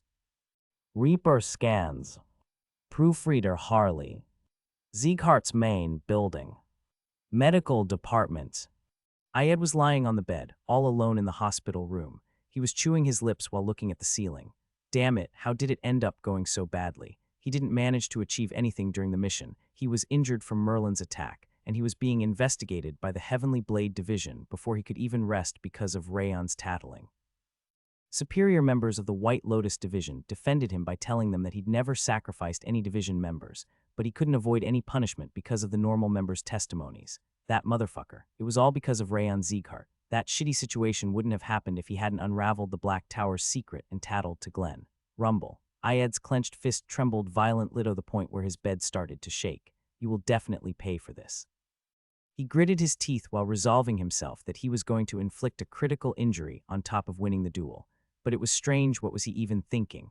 Ayed was facing the Grandmaster's wall. He was on a whole different level from the opponents Rayon had been facing. That was why he couldn't understand why Rayon had confidently requested a duel. Moreover, he has even wagered his belongings. He must be somewhat confident, considering he wagered 2 golden tablets to request the sword duel. He isn't a fool, after all. Rayon Zieghart wasn't an idiot. He didn't lose to Rimmer when it came to making a mockery of his opponent. He must have requested a sword duel because he was certain of his victory. What is he plotting? While he was guessing Rayon's intention, a dark shadow appeared above his head. Who are you? A man whose face was covered with a mask was standing behind his bed, even though he didn't even notice the presence. The masked man covered his mouth. He seemed to be asking him to remain quiet. Don't speak except for a reply, since we need to finish before the Heavenly Blade Division leader returns. It's not a bad offer for you. Ayed hadn't heard the voice before. Considering that a man powerful enough to reach that location, while hiding from the Heavenly Blade swordsman, wouldn't be foolish enough to reveal his real voice, it must have been a voice created for him to hear. Your victory against Rayon Zieghart isn't guaranteed in your current state. What kind of bullshit? I told you to not speak. The masked man glared sharply at him and placed a thick booklet and a wooden box on the bed. What is this? It will allow you to crush Rayon for sure. Ayed licked his lips and picked up the booklet. 100 Potential's martial art was written on the cover. It's a technique that amplifies your energy more than twice for a short time. You will get an internal injury upon using it, but the blue spirit elixir will enhance your body. The masked man opened the wooden box to show him. A clear fragrance of an elixir tickled his nose. Blue spirit elixir. It was the best elixir when it came to making mana circuits and energy centers stronger. Ayed couldn't understand why he was giving away such a priceless elixir. We have one job for you. Either destroy Rayon Zieghart's energy center or cut his right arm off. You should be fully capable of doing that with your power and those 2 treasures. He lowered his gaze and stared at Ayed. He seemed to be asking for his response. Are you giving me this blue spirit elixir just for that? You are stupider than I thought. If Rayon Zieghart defeats you, it will be an entirely different problem than before. The masked man's voice was sneering. Rayon Zieghart has various achievements that should have been impossible for his age, but he hasn't been that influential in the house. He didn't try to get the spotlight and kept carrying out his missions without really being interested in the house's affairs. However, his serious eyes became ice cold. It will be a different story once Rayon defeats you. He requested the sword duel against you for the sake of the common swordsmen of the White Lotus Division.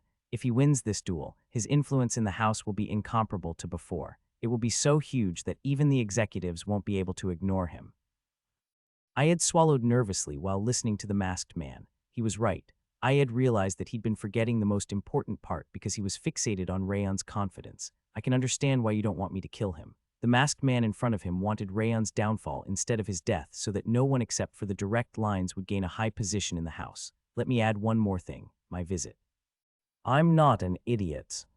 The masked man nodded quietly. Your master's wish will come true. I'll be counting on you. The masked man wasn't surprised despite the mention of his master. He nodded, and the wind suddenly blew violently enough to the point where he couldn't open his eyes. By the time Ayed forced his eyes open, the masked man was gone and the window was very slightly opened. I'll do as you wish, however. Ayed bit his lip tightly while taking the book and the elixir.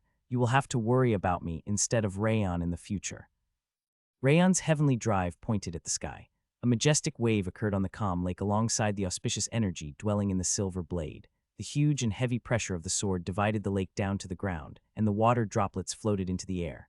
The droplets flew around along with the blade's movement and looked like they were responding to heavenly drive. They combined into a blue waterspout and soared all the way to the dark sky. Rayon swirled heavenly drive as naturally as dancing, and the rising droplets rained back down to become the lake. Shring, the turbulent lake returned to being calm as if nothing had ever happened, quietly reflecting the world. Rayon sighed and lowered heavenly drive. It's really not easy. He was only controlling the lake instead of dominating the sky with the azure sky sword, but he was already so tired. Incorporating will into nature couldn't simply be described as difficult. Rayon turned his head around to look at Glenn, who was standing outside the lake. He was covering his mouth with his right hand. His lowered eyebrows looked like he was displeased with the performance. Is he disappointed in me? His expression didn't look too good. He seemed to be disappointed because Rayon couldn't properly use the azure sky sword even though 2 weeks had passed. However, Glenn wasn't actually disappointed at all, despite what Rayon was thinking. Glenn was trying his best to stop the corners of his lips from soaring into the sky while looking at the dejected Rayon. He really is a genius. No, genius isn't enough to describe this. The azure sky sword was an extremely advanced swordsmanship. It was a real martial art that required blending into nature to show any results, unlike the other techniques that were already effective enough with nothing but principles.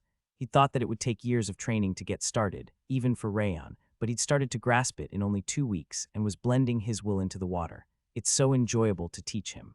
One lesson was enough for Rayon to analyze and calculate 10 others. Glenn could understand why Rimmer was trying to raise him by himself instead of leaving to others, and his personality is commendable. It would have been understandable if he became arrogant or lazy considering the talent he had, but he was working even harder than a trainee. He was callous when he needed to be and warm when he should be. His talent and personality were both great enough to reach the peak in any situation.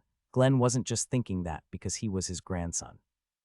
He should be able to use one technique at least by the time he fights against Ayed.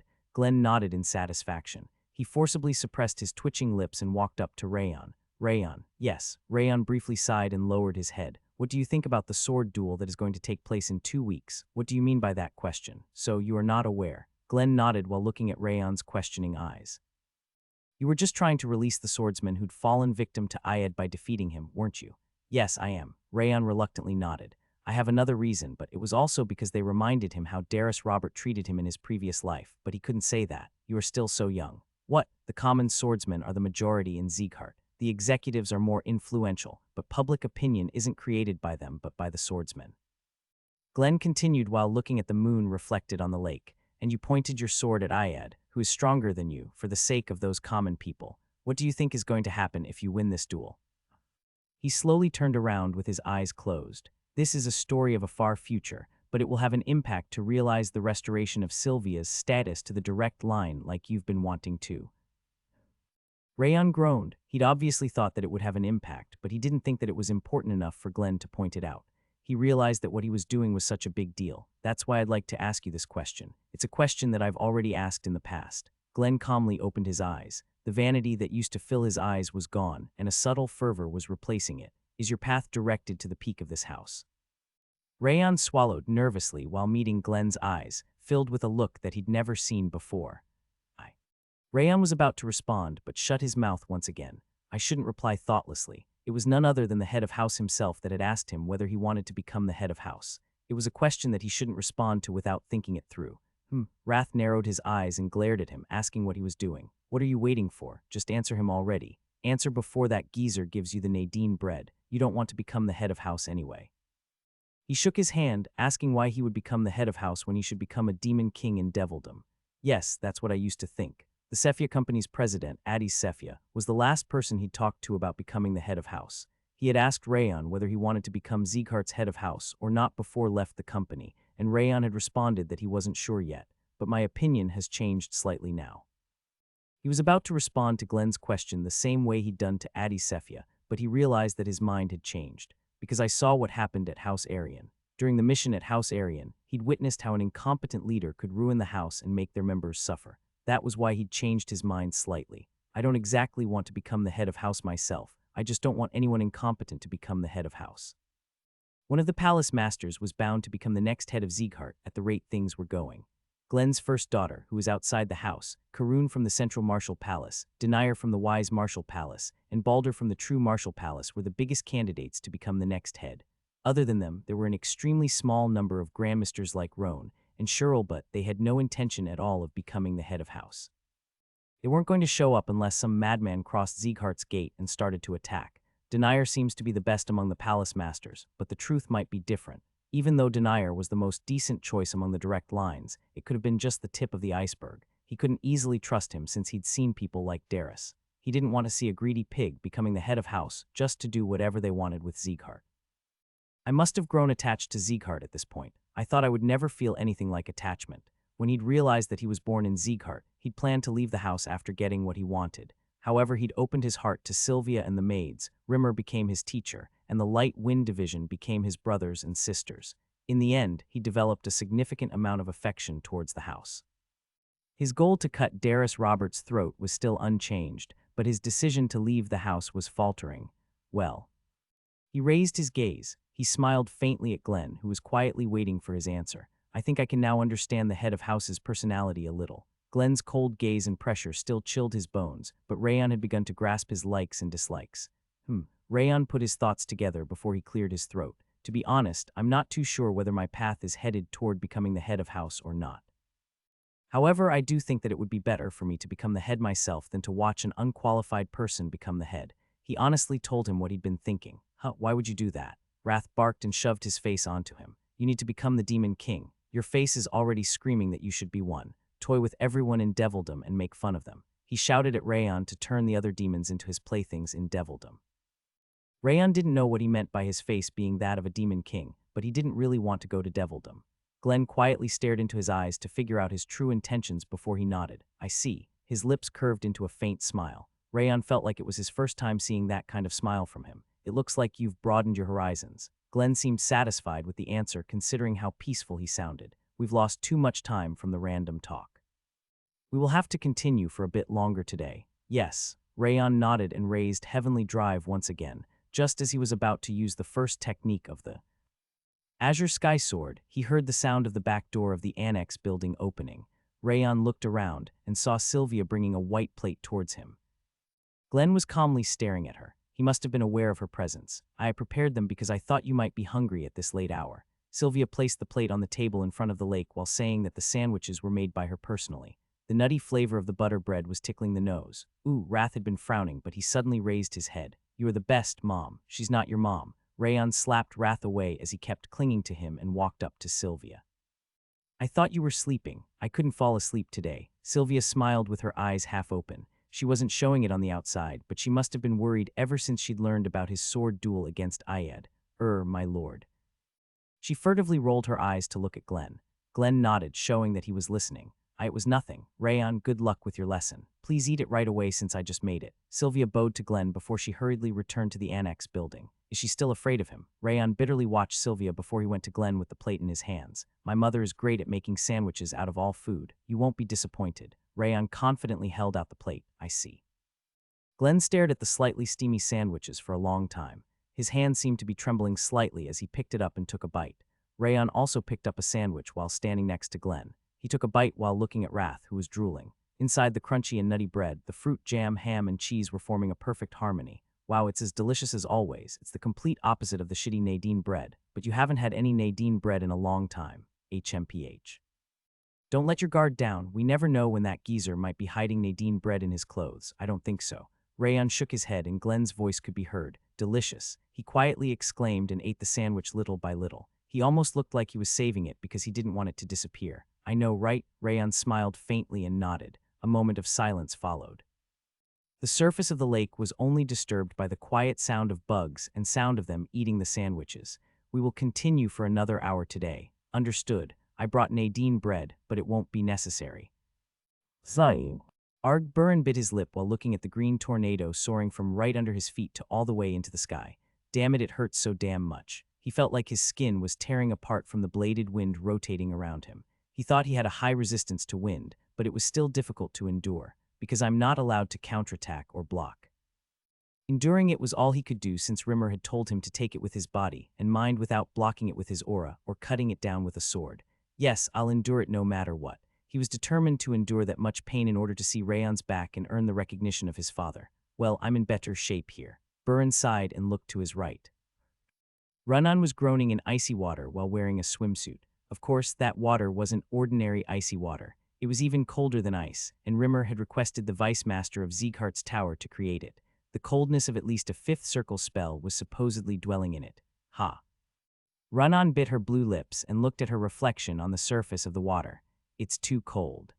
She'd never felt cold in her life because she had been blessed by ice ever since her birth. That was why the coldness felt even more painful than a blade. I can still endure it. Her body had already reached its limits, but her mind could still keep going. She wanted to become a master as fast as possible in order to repay even a portion of the favor she owed Rayon. And there's also the matter with my brother. The conflict against Syria still wasn't over. It was necessary to reach even further in order to protect her family from him. Ha! White steam was emerging from her mouth, and the sound of grinding teeth could be heard from the opposite side. Crack, it was coming from Martha. She was completely buried in the ground except for her head with a frown on her face. Hey, why am I getting the worst treatment? Martha barked out the words while looking at Rimmer, who was dozing off in a rocking chair. Why am I the only one buried in the ground? And I keep getting pressured. My body is about to be crushed. Her twitching eyebrows revealed the intense pain she was feeling. Yawn. Rimmer let out a long yawn and only raised his head. What else? It's because you have the earth attribute, of course. He licked his lips while scratching his neck. Buran is inside a tornado because he has the wind attribute. Runan is inside icy water because of her coldness, and you are buried under the ground because you have an affinity to the earth. I already explained this in the beginning. You didn't, though. No, you didn't. You didn't. Runan, Buran, and Martha shouted at once. Oh, really? I guess I forgot. Rimmer smiled awkwardly and scratched his head. Well, I'll tell you briefly since it's annoying. All of you have a pretty high affinity with your attributes. It's almost as good as an elf, but it's still not enough to achieve something with. You need to increase it a lot more. His eyes became serious. You can trust me since I've realized it with my own experience. Rimmer wagged his finger while looking at the frowning team leaders. Your attributes and mental image will achieve another level of progress if you manage to endure that pain.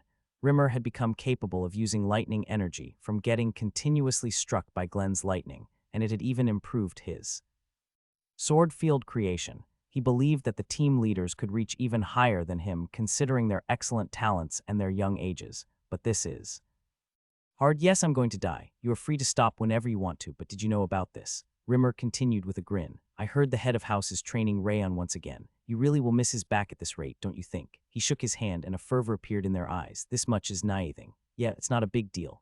Martha, Buran, and Runan rolled their lips into a smile and nodded as if they had never complained about it. I'm going to have a nap. Rimmer nodded in satisfaction and buried himself into the rocking chair once again. By the way, Runan stared at Martha, who was buried except for her head. Miss Rakshasa, is that naiving for you? She blinked her eyes to make fun of how Martha had bitten her tongue. Screw you. Martha's chin was trembling violently, but she was buried in the ground and couldn't come out. I'll kill you. Say that again once you are out of there. Please stop fighting. Rimmer rolled his lips into a smile while listening to their voices. They are such good friends. Rayon was standing on the lake with his eyes closed. The small waves on the surface of the water started to subside as Rayon's breath harmonized with the lake's flow. Even though Rayon's feet were touching the surface and a powerful wind was blowing, the lake didn't waver in the slightest. Rayon had achieved the space domination that Glenn had previously demonstrated, even if it was still weak. Rayon didn't pay attention to his amazing achievement and only focused on assimilating his aura with the lake's flow. His breath started to melt down into the lake as if he were combining with it. He continued his meditation and training at the same time for a long time, and a small voice could be heard from outside the lake. Young master. Rayon opened his eyes upon hearing Judil's voice. She was waving her hand with a plain expression just like always. It's time to go to the arena. Is it already time? Rayon raised his head to look at the sky. The sun was slowly approaching towards the center of the sky. Time passed by so quickly. The date of the sword duel against Ayed was approaching a lot faster than he'd thought, probably because he'd been training all along. The time must have flowed unusually fast because he'd been practicing what he'd learned from Glenn all day long. It must have been fast for you. Wrath frowned with trembling shoulders. It was as slow as a snail because the King of Essence still didn't get his ice cream. That's why I promised that I'd make you a buffet with bead ice cream. How is he supposed to trust you when you didn't even keep your promise for a whole month? I'm really going to the shop after today's battle. It's true. Really. You can trust me today. Just cheer for me from behind since nothing else should happen. All right. Wrath nodded and frantically shook his round hand. It seemed to be his way of cheering. Rayon smiled faintly and walked out of the lake. Unlike before, there wasn't even the slightest wave on the surface. I can finally do it a little.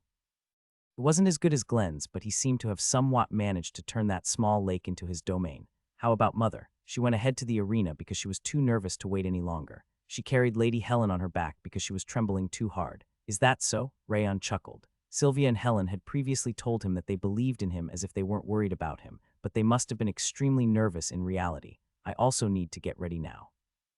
Just as he was about to go to the annex building to fetch his black dragon coat, he saw a woman with hair as red as fire walking towards him through the garden. The beautiful swordswoman with that unforgettable, flashy appearance belonged to the leader of the Void Sword Division, Serena. She stood in front of Rayon and greeted him with her eyes. It's been a while, Light Wind Vice Division Leader. What brought you here, Division Leader? May I have a word? Rayon looked at Judil. She nodded to him, implying that they still had some time. Please come this way. He brought Serena to the garden. Rayon narrowed his eyes while looking at her face, which was as expressionless as a mask. I'm sorry, but I'm not going to go easy on the White Lotus Division Leader, even if you are on friendly terms with him. I became a trainee at the same time as him. We started together. Serena started to tell her story with an emotionless voice. Rayon couldn't understand what she had in mind. We joined different divisions during the selection ceremony, but we became team leaders and vice division leaders at around the same time. We were more like rivals rather than friends. In fact, Ayed and Serena were the first division leaders who'd visited him before the selection ceremony. However, our differences started to gradually grow after we both became division leaders. I managed to surpass the wall before him. Rayon was also aware of that fact, even though most of the house's swordsmen had already considered Serena to be better than Ayed even before she'd become a grandmaster. We met each other from time to discuss the sword, but he stopped showing up at some point. He kept staying outside the house to carry out missions. Rayon decided to quietly listen to her since he couldn't determine her intentions. Since our Void Sword Division and the White Lotus Division were rivals, we knew the faces of each other's members. However, their members gradually switched to strangers at some point. I thought at first that the sacrifice must have been inevitable because they were carrying out so many missions, but it became worse and worse. The talented ones survived and the others ended up dead. It could be called a natural outcome, but the powerful ones aren't the only ones to survive in an actual battlefield, as you should be aware. That's true. An excellent talent didn't guarantee continued survival, and having no talent didn't imply that they were going to die. Since it depended on various factors like the situation and luck, it was impossible for the weak to be the only ones to die. Now that I think about it, I think I didn't want to accept that fact even though I was aware. I kept waiting while thinking that he would regain his senses and eventually return since he wasn't a bad guy. However, the situation kept becoming worse and worse. I'm also at fault for this incident. I'm planning to tell the head of house about it after the sword duel. You don't need to go that far. No, I need to do this. I wish that I'd realized it faster. Serena smiled for the first time and shook her head. You said a moment ago that you had no intention of going easy on him, right? You should definitely do that. I would normally be the one to beat him to death, but you challenged him before me. That's why you should thoroughly defeat him. He will learn his lesson if his arm gets cut off or something. She politely lowered her head to Rayon, asking him to teach him a lesson before she left. I'm sorry, but... Rayon stroked Heavenly Drive's scabbard while watching Serena's back as she left. A single arm is far from enough. Ayed was sitting at the center of the White Lotus Division's training ground with his eyes closed. A dark shadow appeared on his completely immobile body as he seemed to meditate. Ayed slowly opened his eyes. He wasn't surprised, even though he witnessed that strange phenomenon where no one was around despite having a shadow. I thought you would be here. You seem to be in a good state. A low-pitched voice could be heard from the shadow. It was the voice of the masked man who'd previously visited his hospital room. They gave me the time to recover and even practice my sword because unfairness can't be allowed in the sword duel. This house is seriously crazy for swordsmanship. Ayed sneered while murmuring the name Sieghart. Are you confident you can defeat Rayon Sieghart? Are you still asking that after you saw me? The masked man stared fiercely at him, urging him to answer his question. HMPH. I've already finished absorbing the blue spirit elixir, and I've also learned the 100 potentials. I'll cut his arm off and destroy his energy center, just like you wanted. You only need to do one of them. The other one is for me, as I don't like him either. I want to strangle him to death if I can. Ayed declared in an extremely murderous voice and narrowed his eyes. Do as you wish. However, if you are a careless fool and end up being defeated.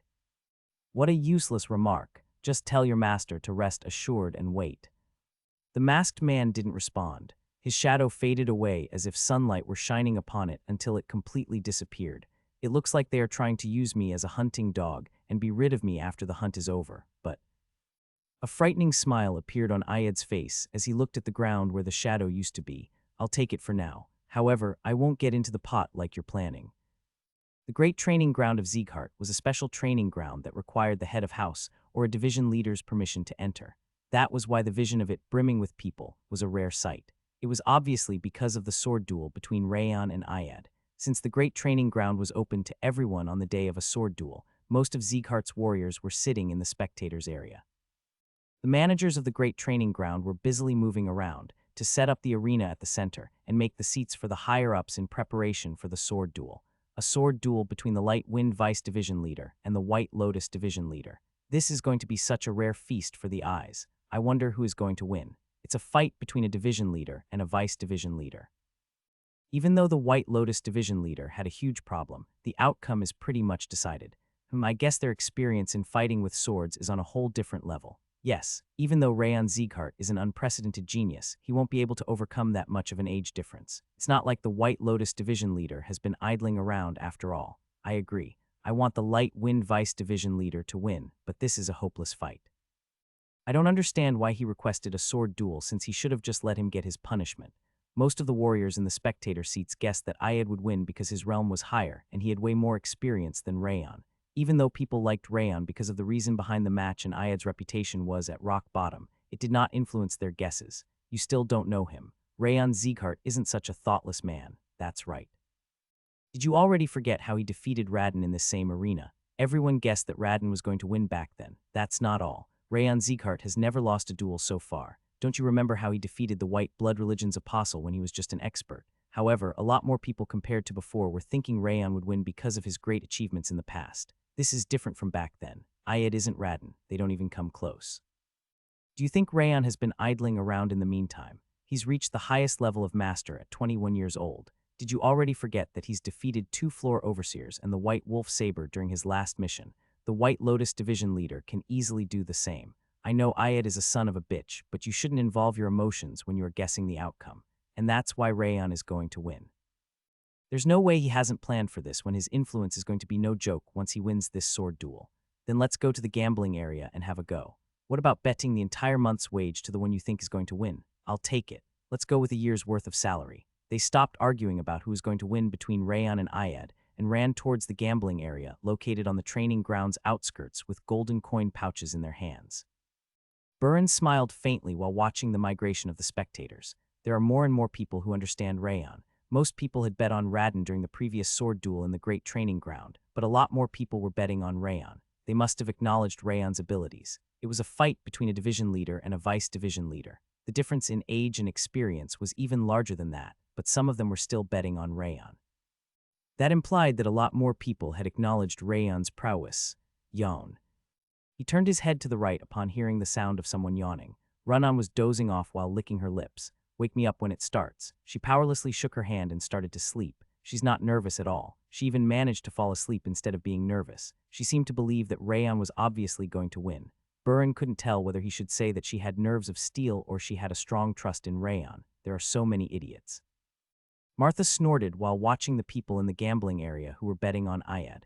There's no way he would ask for a fight where he was going to lose. She also sounded like she believed without any doubt that Rayan was going to win the sword duel. Indeed, our vice division leader is such a snake, and he would never pick a losing fight. Crane licked his lips while agreeing with Martha. I can't even imagine our vice division leader losing a fight at this point. Even Dorian was casually eating his snack despite being the most cowardly person in the Light Wind Division.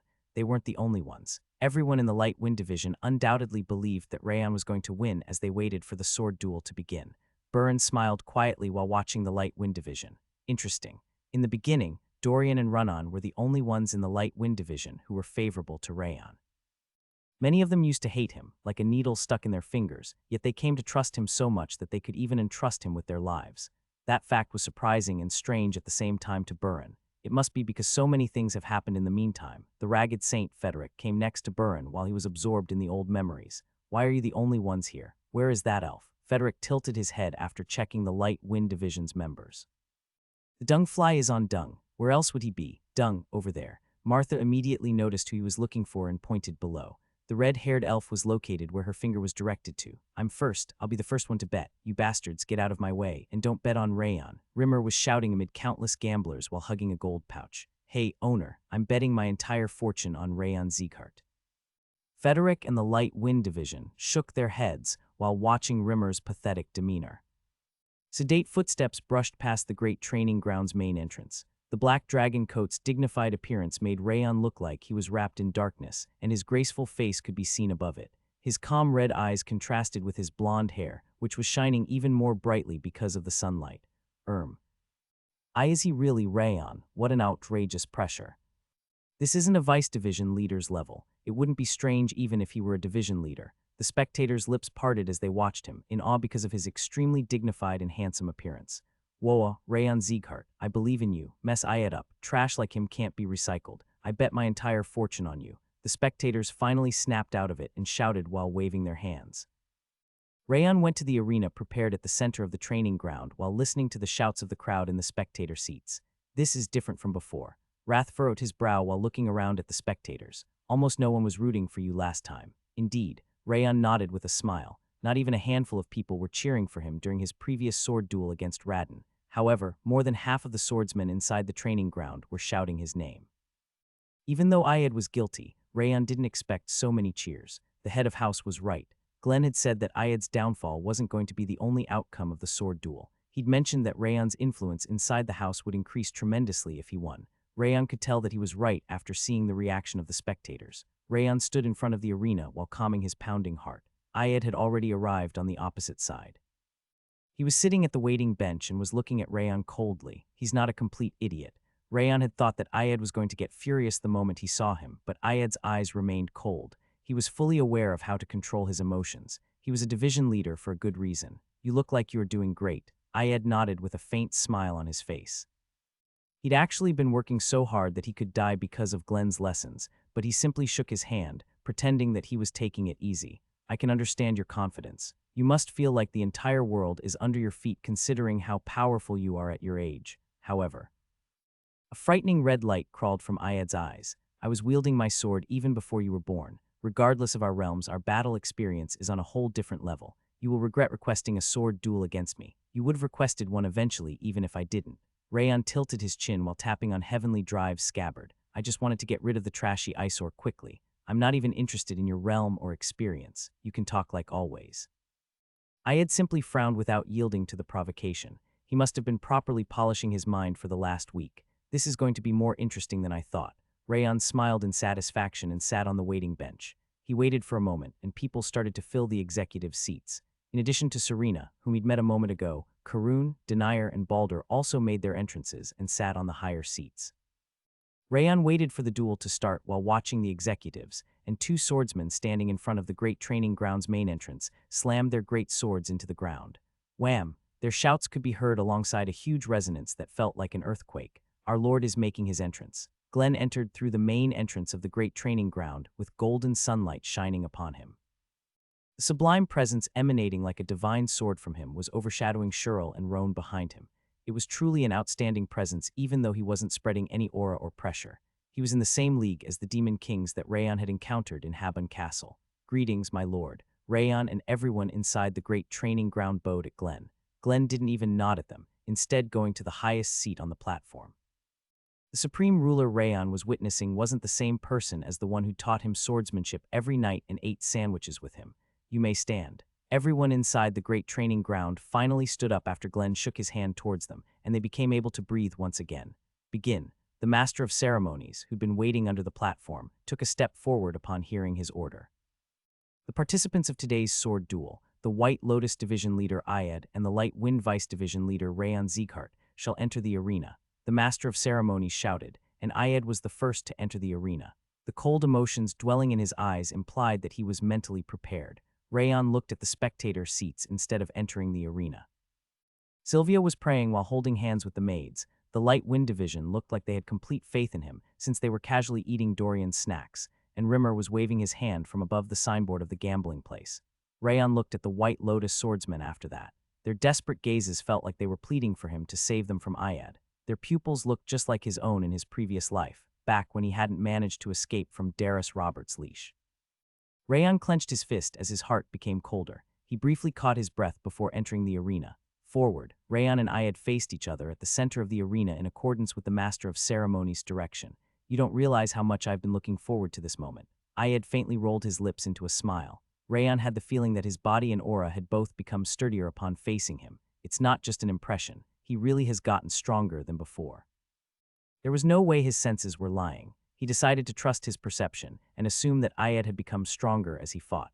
Ayed's twitching fingers looked like he was going to draw his sword at any moment. He seemed to be planning to nullify his crime by using the golden tablets that he would obtain from winning the sword duel. It was fully possible to achieve that considering the achievements he'd gained so far. You can dream all you want.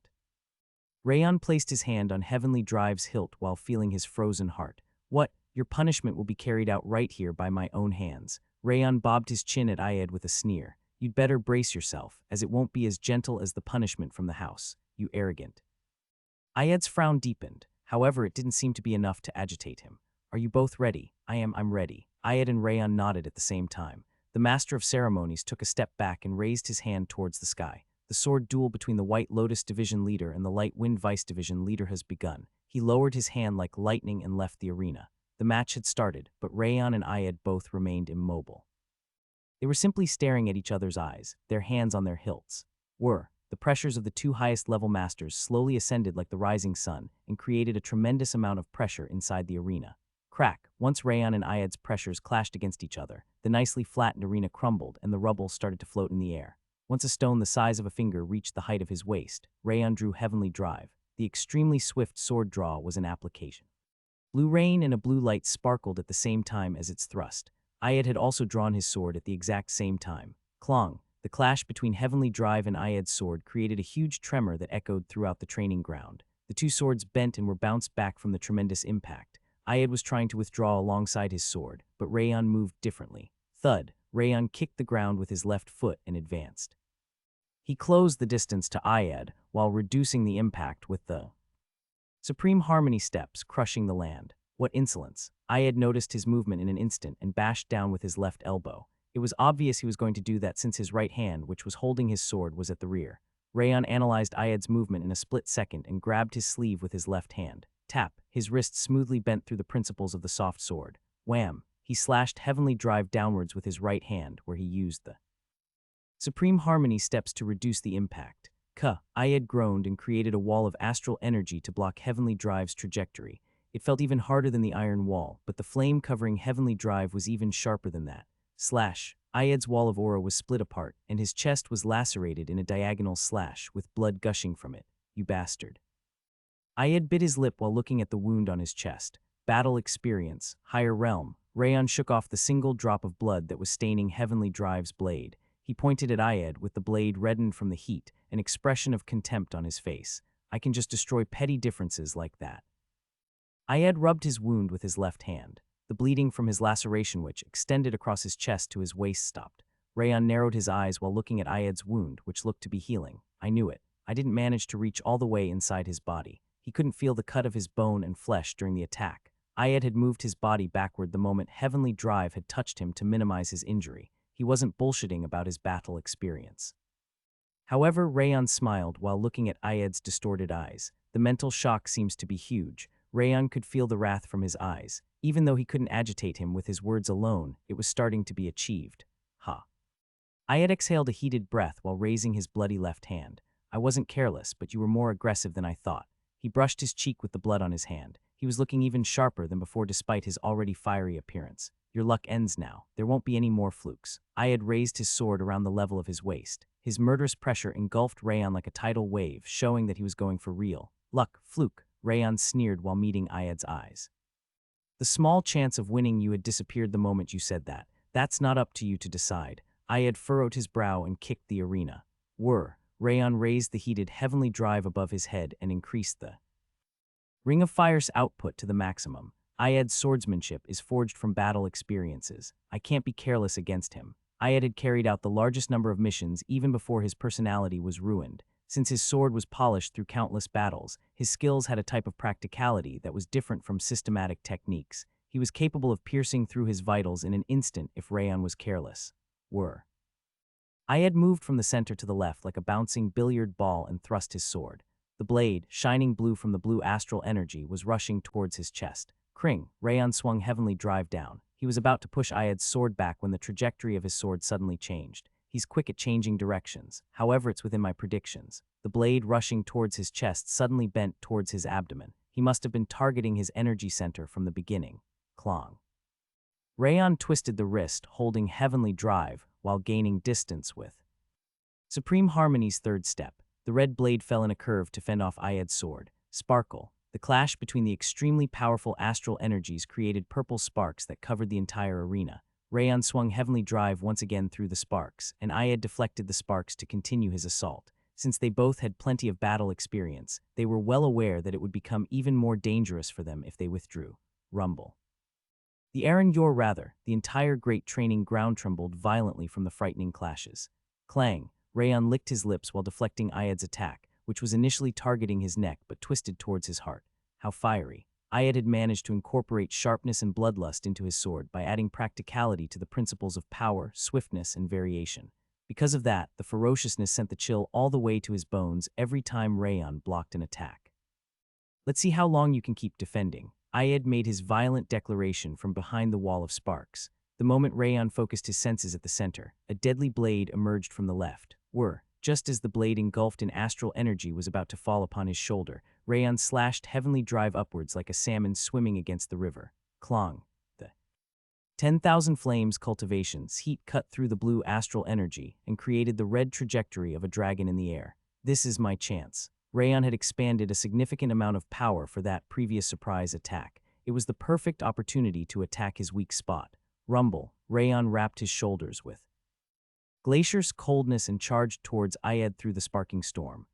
Ayed furrowed his brow. He was surprised, but he still reacted quickly. He stepped back and slammed his sword down at the speed of lightning. Kring, he wasn't trying to block heavenly drive. The aggressive blade was bending towards his wrist. Unlike the last time, it wasn't bending as smoothly as a whippet was falling at an angle like an iron shield. Not a chance. Rayon used the Supreme Harmony's second step by stepping forward with his right foot. He advanced like a ray of light while leaving a deep footstep on the ground. Swish. It was an exquisite move that nullified Ayed's sharp attack and closed the distance between them at the same time. You bastard. Ayed tried to retrieve his sword, his eyes wide, but Rayon had already entered his space. Rayon swung his elbow at point-blank range, could reach Ayed by simply extending his hand. The aura-imbued black dragon coat was polished like a sharp blade and turned into a dagger. Swoosh. Ayed swung his left hand so that he wouldn't take damage from the same trick twice. It was a palm technique consisting of gathering and unleashing aura from the palm. The circular concentration of astral energy rushed at Rayon like a boulder. A boulder can be cut down. Rayon didn't withdraw. He used the Fangs of Insanity's sword technique with his elbow to vertically cut down Ayed's palm attack. Creak. Rayon pierced into the blue aura, splitting it in half, and thrust the fist holding heavenly drive. Ayed managed to create a shield of astral energy in that short period of time.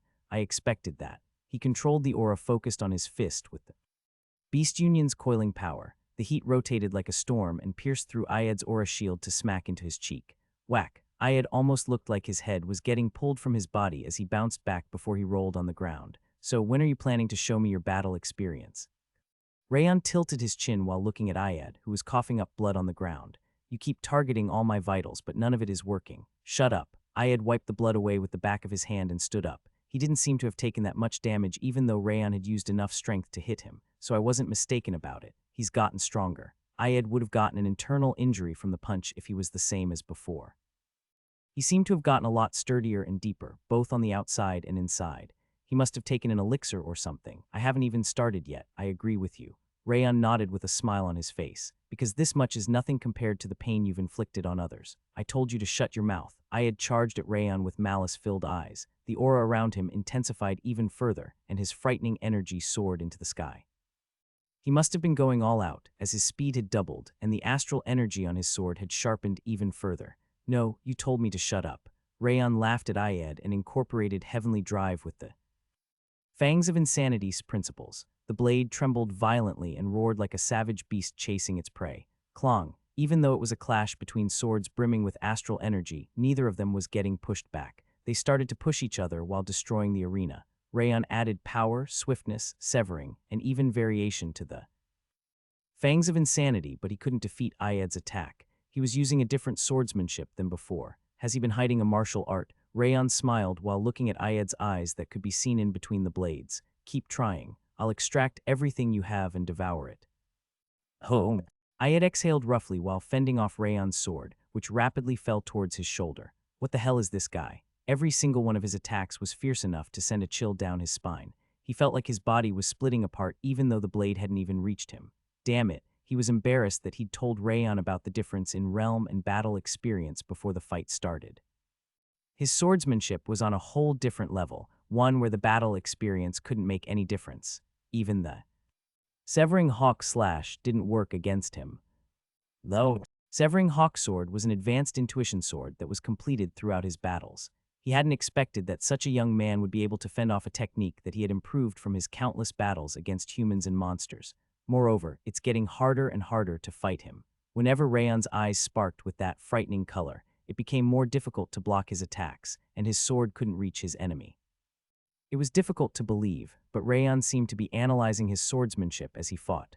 Ha! Ayed shouted loudly and unleashed the 100 hawks swarming slash of the Severing Hawk Sword. His blade was extended like the claws of a hawk in the sky capturing its prey. However, speed and power weren't the only strengths of the 100 hawk swarming slash. The astral blade rushing towards Rayan's heart spread around like sunlight shining upon a lake, splitting into 5 different pieces. Whap, none of them was an illusion. The astral energies attacking his heart, right arm, energy center, solar plexus, and neck were all genuine. Rayan was going to die immediately if he'd missed a single one of them. Rayan's eyes sparked right before the 5 blades reached him. A shield of fire emerged from the trajectory of his downward slash. That won't be enough. He destroyed the outer area of the shield with the 100 hawk swarming slash to close the distance between them. While his blade was advancing to take Rayan's life, a dragon's head appeared from the blade behind Rayan's back. Wham! A tremendous amount of heat gushed out from the wide-open jaw. The power was no less than the rumored breath of a dragon.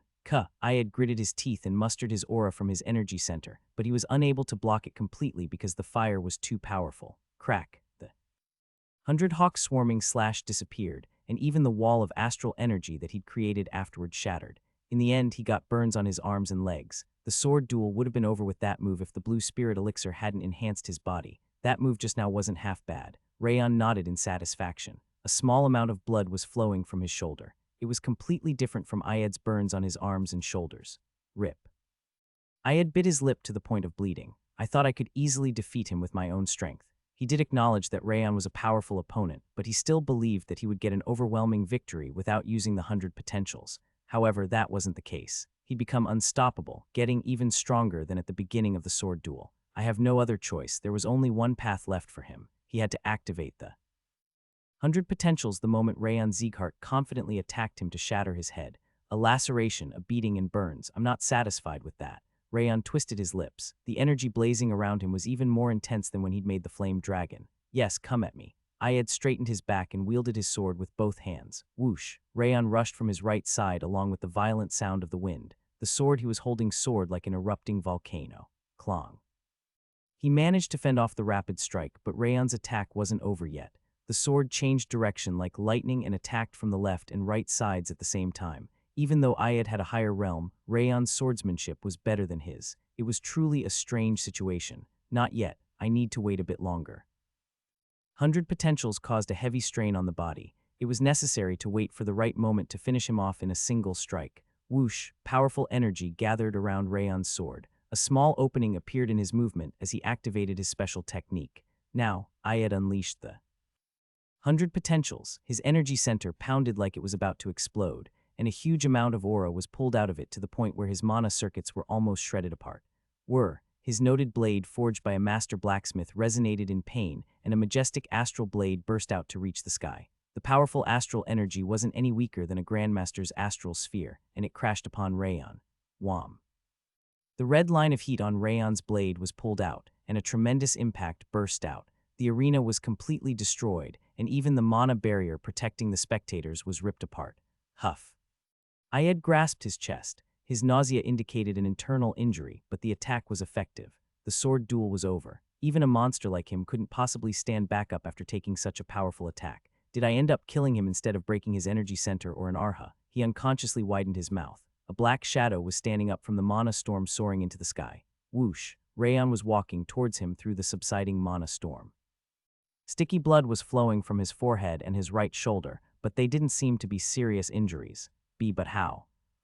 Because I could see irritation and anticipation in your eyes. What? In your irritation, you revealed that you had no other choice than using that technique, and there was an anticipation that you could win when you used it. You can't even hide your feelings in your eyes when you blabbered so much about battle experience. Rayon sneered while putting his bloody hair up. Ayad's heart tightened upon seeing the red flames in his eyes. This is my only chance. His internal injury was getting worse and worse.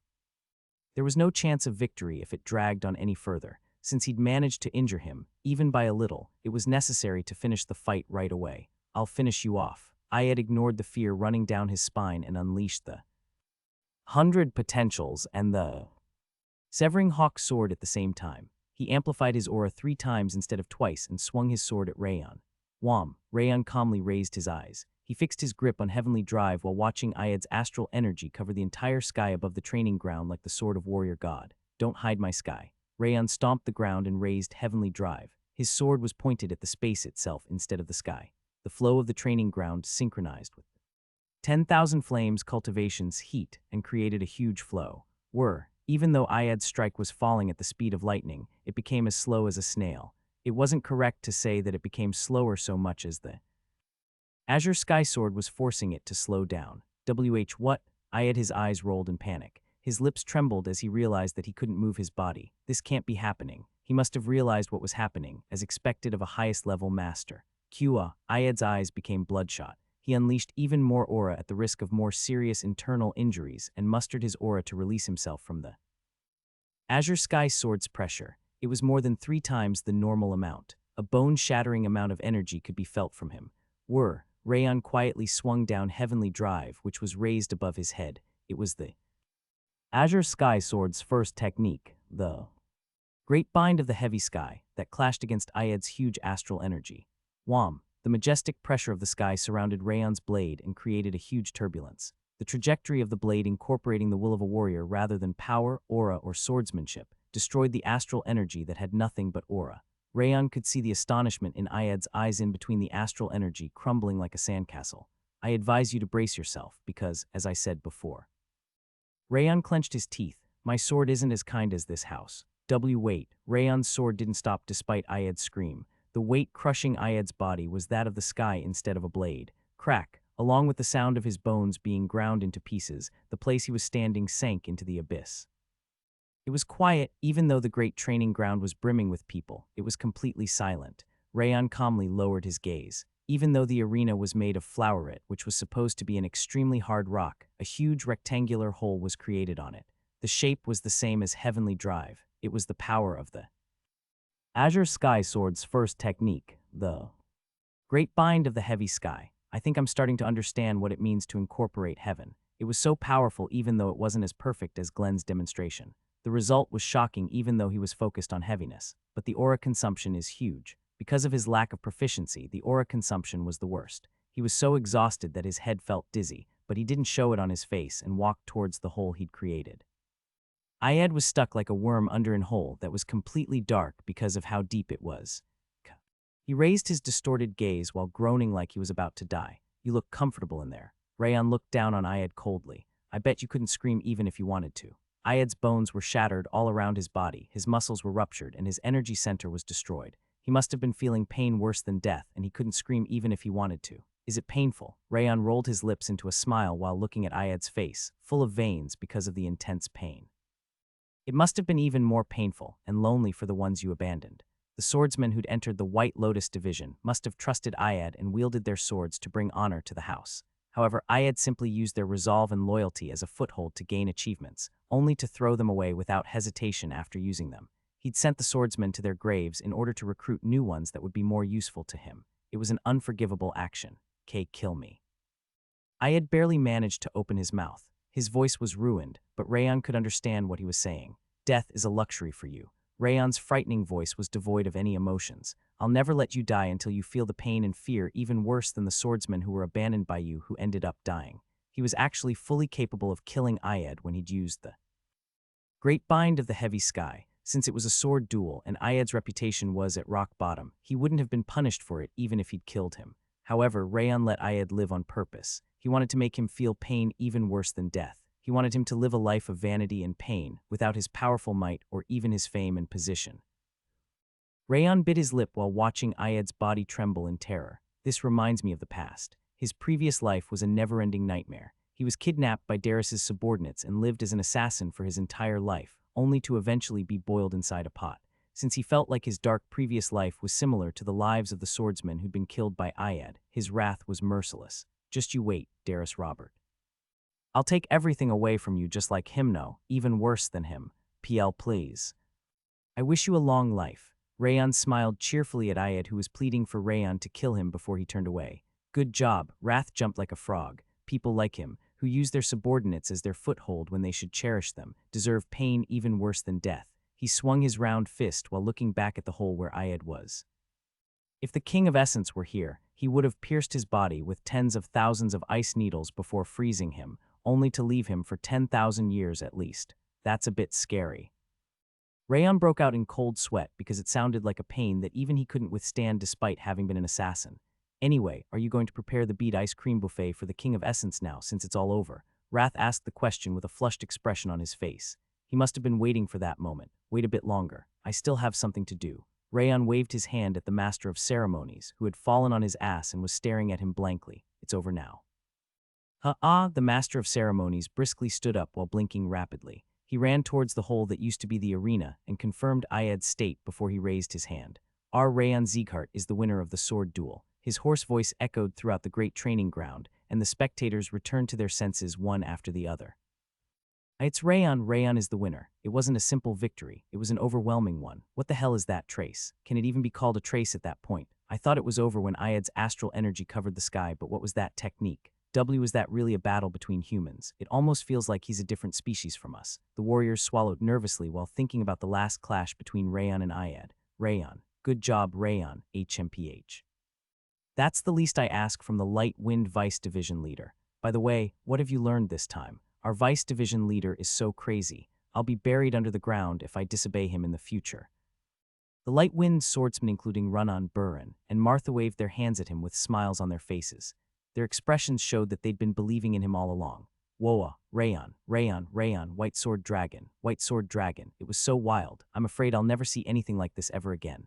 The spectators started shouting Rayon's name after the Light Wind swordsman. It felt like the entire training ground was cheering for Rayon because Ayed's reputation was so bad. Rayon looked around the spectators while listening to their cheers, which were at least twice as loud as when he'd made his entrance.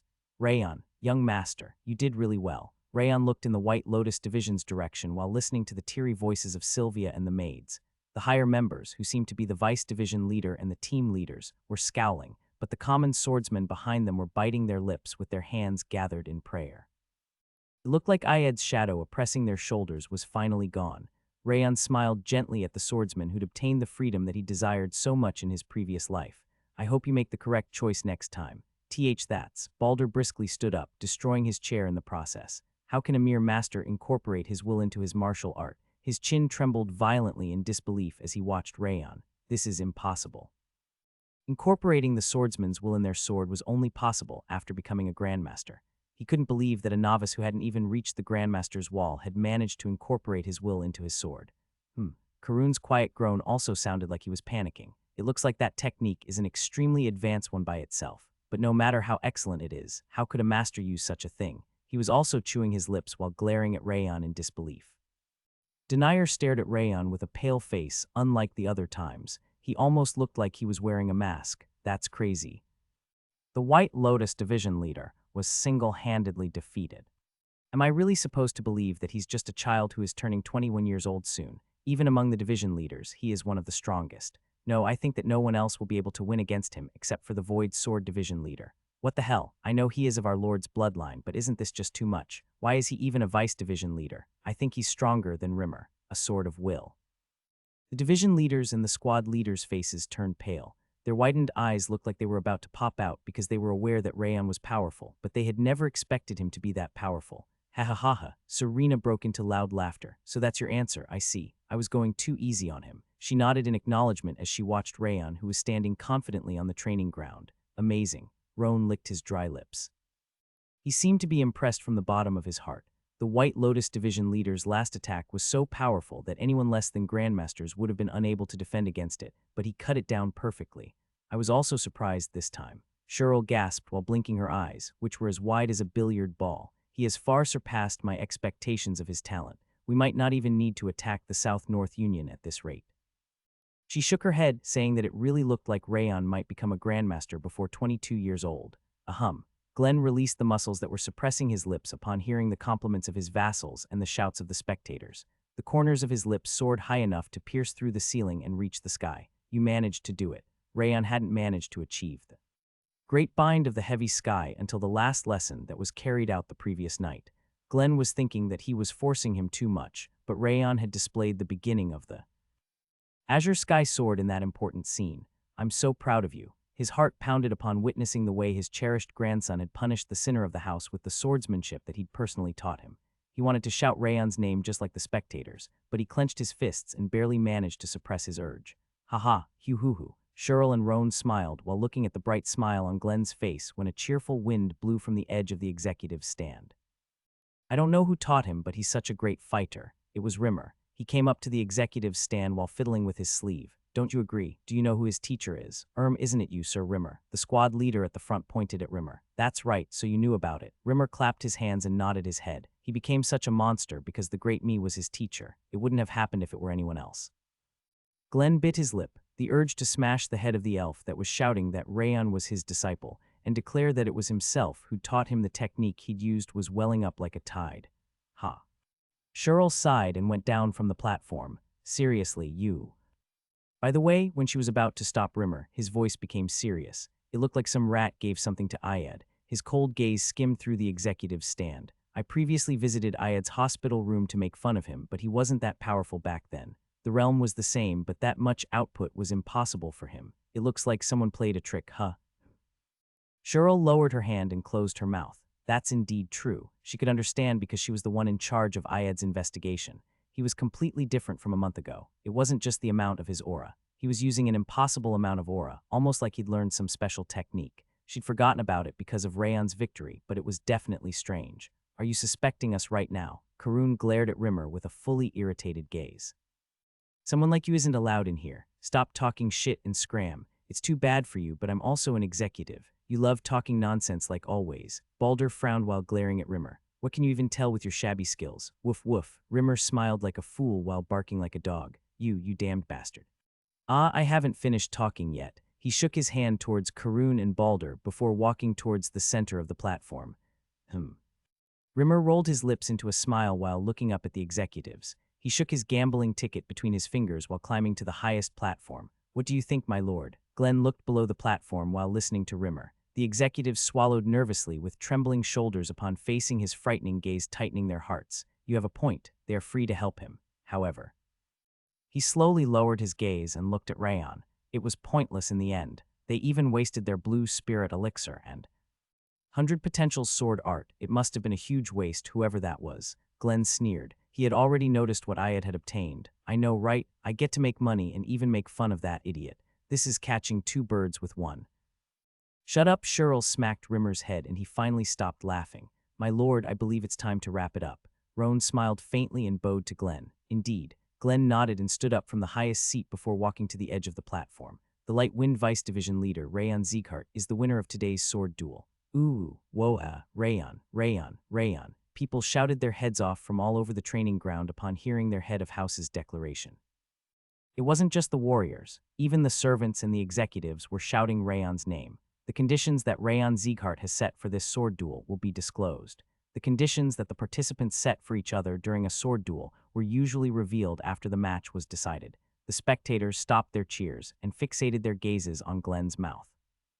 Rayon Zeekhart wanted the White Lotus Division leader, Ayed, to be banished from the White Lotus Division to protect the swordsmen who have confessed the fact that he's been using and sacrificing the White Lotus swordsmen for his personal benefit. Wow.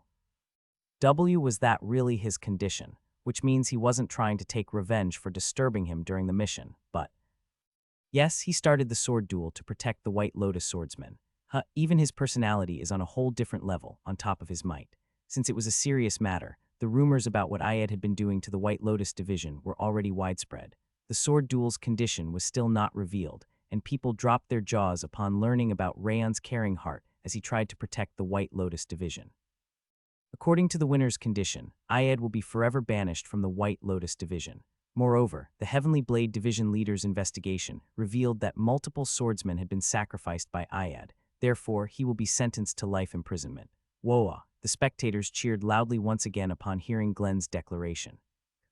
Ayed couldn't withstand the mental shock added to his physical damage and fell unconscious, his eyes rolled back. Rayon Sieghart.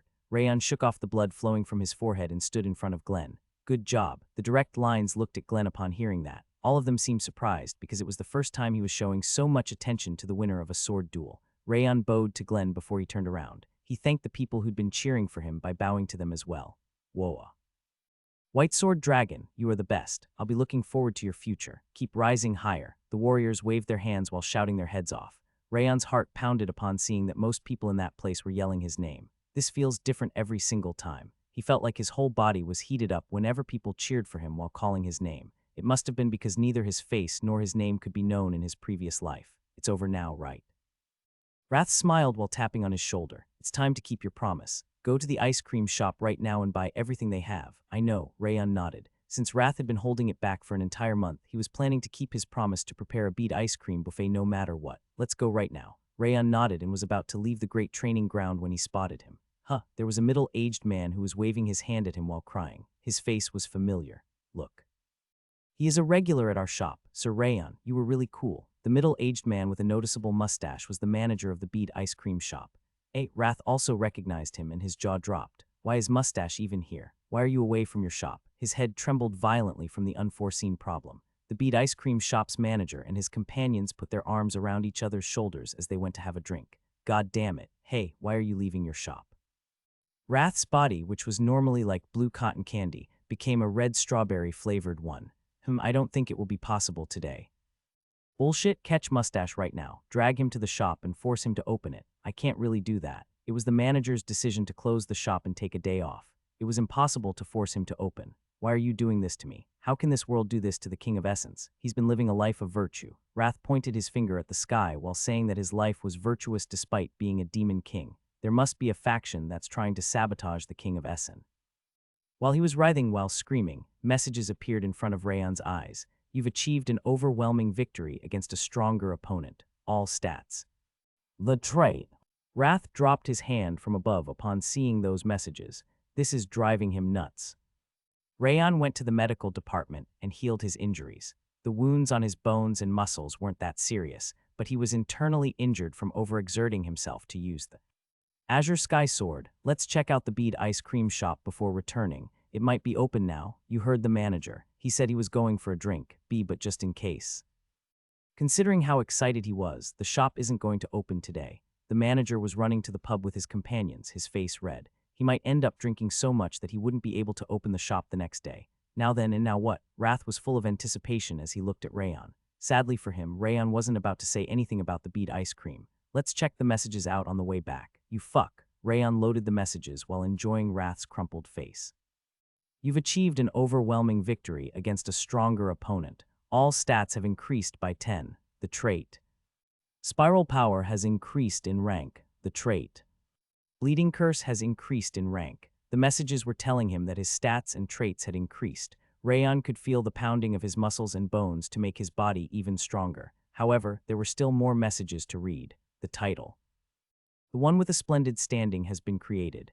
Wrath's eyes widened upon seeing the message about the title. Why are you even giving him a title for defeating a sloppy guy like that? He wasn't exactly sloppy. The King of Essence only needs his fingernail, his toe. No, the dirt under his toenail is enough to kill him. Sure. Rayon shook his hand and checked the title's description. The one with a splendid standing. A title given to a warrior who doesn't yield against stronger opponents. Effect all stats +5, decreases aura consumption during battles against stronger opponents. The title gave 5 in all stats and slightly decreased aura consumption during fights against powerful opponents. This is pretty goo, Kaya. When Rayon was about to say that the title was nice, Wrath let out a weird scream like a bird. You stupid system. It's because you keep giving away everything that he doesn't yield to powerful opponents. He would have been intimidated and hid in a corner if only you didn't do that. Wrath swung his fist into the air, saying that it was the system's fault for giving away so much and that he'd done nothing worthy of the title. He's not exactly wrong. Rayon chuckled. He would have been forced to yield no matter how determined he was if he wasn't powerful enough. But what's the point of that? I've already received the rewards. That system will be discarded the moment the King of Essence recovers his body. Another set of messages appeared in front of his eyes while Wrath was blowing his top. You've been recognized by Wrath. All stats have increased by 2. When did the King of Essence ever recognize him? This really is bullshit. Rayon clapped his hands while looking at the message. You told me good job earlier because those who don't cherish their subordinates need to be screwed over. That must have counted as recognition. Rayon told him about what Wrath had said when the sword duel ended, not like Theus. Wrath groaned like a growling beast while twisting his plump cotton candy body. He was more irritated by the fact that he couldn't have any ice cream than over losing the stats. It couldn't be helped. It's preposterous for a guest to demand the manager to open the door when he wants a break. Make it happen so it won't be anymore. That's what you say all the time. 1 month. It's already been a whole month. The King of Essence has been waiting for today this whole time, but look what happened. Why does this world hate him so much? He glared at Rayon, saying that it was what he asked the Light Wind Division to do all the time. Rayon wanted to respond. Do you even need to ask? It's because you are a demon king, but he shut his mouth because he felt like Wrath was going to explode if he was provoked any further. The King of Essence has always been on the unlucky side, but it's become even worse after meeting you. Wrath's fist, which was as round as a full moon, trembled violently as he glared at Rayon. You must have taken away his luck on top of his abilities. Now you're exaggerating. Shut up. There's no way he'd be in this kind of situation every single time if it wasn't the case. Rayon narrowed his eyes while looking at Wrath's face, which was as red as strawberry cotton candy. Now that I think about it, I wasn't lucky in my life before. He had never thought that he was lucky during his previous life, not even once. Being kidnapped and becoming an assassin was already the worst, but even during his activities as an assassin, the only time he got lucky was when he managed to obtain the Ring of Fire after he'd almost died, and that also ended in an unlucky way. He ended up losing his head because the brainwashing's removal was discovered. That was why it couldn't exactly be called a lucky occurrence. The same went for his new life. He'd never really thought that he was especially lucky, but everything started to go well after meeting the doormat that looked like cotton candy. Maybe it's true. It was true that it was starting from Wrath's appearance that everything went so well. The annex building was filled with smiles, and he got stronger many times faster than his predictions. When he thought about it, Wrath should have been called a goose that laid the golden eggs rather than a giving tree. Since he gave away a new egg every day, even a giving tree couldn't match up to him. I can't let go of this goose. Rayon clenched his fist while looking at Wrath. What are you looking at? Wrath was still angry as he frowned at him. I'll go there as fast as possible tomorrow. I'll go to the Beat ice cream shop as soon as I wake up tomorrow and buy you everything you want. There should be a lot in stock since they closed shop today. Really? But what's with that change of mind? He secretly gained distance from Rayon, feeling anxious about the sudden change. This is strange. There's no way you would obediently go to the shop. No, I have no ulterior motive. It's just that you've been waiting all along. Rayon shook his hand and entered the annex building's garden. A rustling sound could be heard from the bushes on the right, and a white weasel popped out. You. It was the same weasel that Merlin had used last time. There was no way Rayon wouldn't recognize it since he'd brushed its fur for more than 3 hours straight. Why are you here? He didn't expect to see it around the annex building since he thought it lived near the main building. I'm sorry, but the deal is already over. You should ask someone else to brush your fur. Don't be like that and do it again for me. Rayon shook his hand and was about to continue towards the annex building, but the weasel spoke with Merlin's voice. You. Rayon's chin trembled as he looked at the weasel. Why are you even here? Merlin had never possessed the same animal twice before. He couldn't understand why he was hearing her voice from the same weasel. We spent a great night together. Merlin twisted her tail while rubbing her hands. It was a ridiculous sight, but her cheeks were slightly red. Feeling your touch for over 3 hours was the greatest happiness I've felt in my life. She excitedly licked her lips while stroking her fur. Did you lie to me? It wasn't a lie. This child really wanted you to brush its fur. It's just that I shared the feeling of it. Merlin said that her possession magic had improved by itself because she'd been using it too much. I can return to the same animal as long as they want it. This child must have also enjoyed your touch. Improved. Rayon's jaw dropped as he looked at Merlin's happy smile. It's not completely impossible. Merlin was a genius who managed to develop that stalking magic that was incomprehensible to anyone in the world. Considering her obsession, it wasn't impossible for her to improve the spell. Damn it. Regardless of the case, the fact that he'd brushed Merlin for over 3 hours have him goosebumps. Today's sword duel was a great spectacle. Merlin nodded while straightening her back. I heard it was your second time. It's such a shame, I wish I had seen the first one as well. She smiled, saying that she would have definitely recorded with magic if she'd seen that. Record it. Wait, don't tell me. Yeah, of course I did. Wait, but you can't use spells in that form. I can use my lifespan. Merlin tilted her head as if it were an obvious question. Ah. Rayon's jaw dropped. She doesn't have any common sense. Countless people in the great training ground were shocked by him, but he didn't think he'd be shocked himself. Ack. Wrath was also dumbfounded by that fact, his eyes trembling. She's the real madwoman. She's the craziest in the world. Apparently, even his stalker in Devilldom that he'd mentioned before wasn't as bad as her. I'm going to rewatch it 1,000 times per day. Merlin smiled, saying that she needed to watch it 1,000 times at least to feel at ease. Rayon swallowed nervously while feeling the fear piercing through his skin. I came to say goodbye. We won't be able to meet for a while because I have a mission. He's really annoying. She clicked her tongue, saying that the Fallen kept making more trouble for her after the Spectre was defeated. What kind of mission is it? I have to capture some monsters. He said he would do some experiments before making a Griffin Lord's helmet. It was important information, but Merlin told him about it without hesitation. Do you already have someone to wear it? I'm not sure about that. The Fallen takes care of it. She smiled while murmuring that she wasn't interested in anything other than Rayon. He seriously couldn't be careless in front of her. We should be able to meet again around next year. It's not that long, but it will be long because the time flows slower when I can't see you. Merlin said goodbye with a saddened voice, and this child's request. You aren't lying, right? Yeah, I'm really going to leave this time. She shook her head mildly. You know the request, right? Is it that thing again? Yes, it wants you to brush its fur, but it won't take as long as before because it was my request back then. Merlin gathered her hands together while sticking her tongue out. Wait, hey, Caillou. Rayon was trying to complain to Merlin, but the weasel walked up to him while letting out a small sound.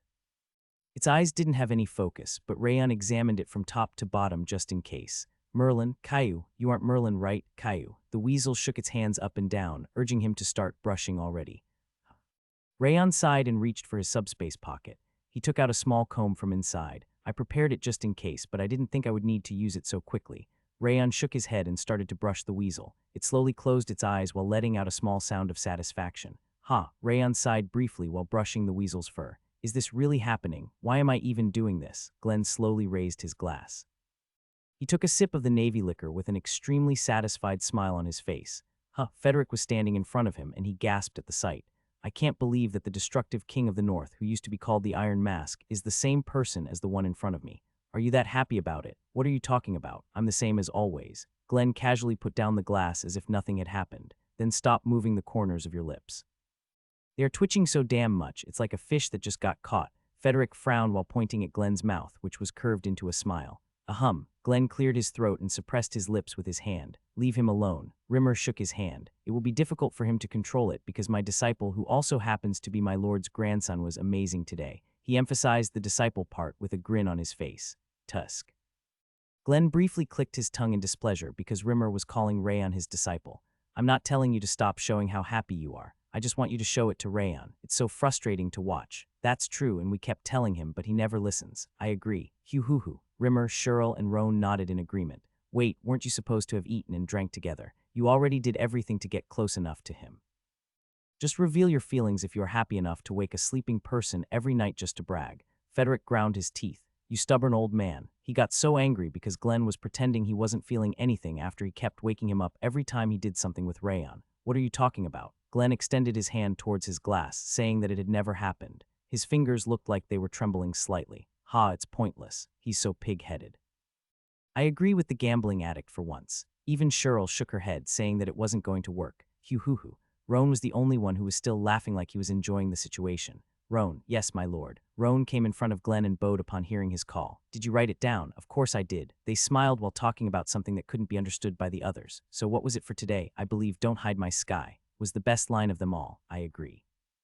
But don't you think "Death is a luxury for you" was pretty good as well? That was great too. I already wrote it down, of course. And the sketch, of course. Roan pretended to draw in the air. Wait, don't tell me. Isn't that what Rayon said today? Rimmer's jaw dropped as he stared at Glenn. Yes, it is. Shirl sighed and smacked her forehead. Frederick gasped at the ridiculous sight. Wait, what are you even trying to do? Do you want to show it off or not? Make up your mind. The audience chamber's door opened after a blunt knock echoed while he was screaming. I apologize for the visit at this late hour. The leader of Shadow Agents, Chad, was the visitor. He quickly walked up to them and bowed to the four. It's fine. What's the matter? Glenn shook his hand, asking him for the reason for his visit. It's difficult to believe, but... Chad handed out the document he'd brought with trembling hands. Is coming to Sieghart. Rayon brushed the weasel's fur for about 2 hours before he trained at the open area under Northgrave Mountain until midnight. Only then did he return to the annex building. You are such an obstinate guy. Wrath glared at him with narrowed eyes. Are you still training even after the sword duel? Of course I am. Rayon nodded firmly. Because the duel and training are two different stories. He'd managed to feel the Azure Sky Sword's flow with his body and mind during the sword duel. It was necessary to immediately practice in order to grasp that sensation like reviewing a lesson.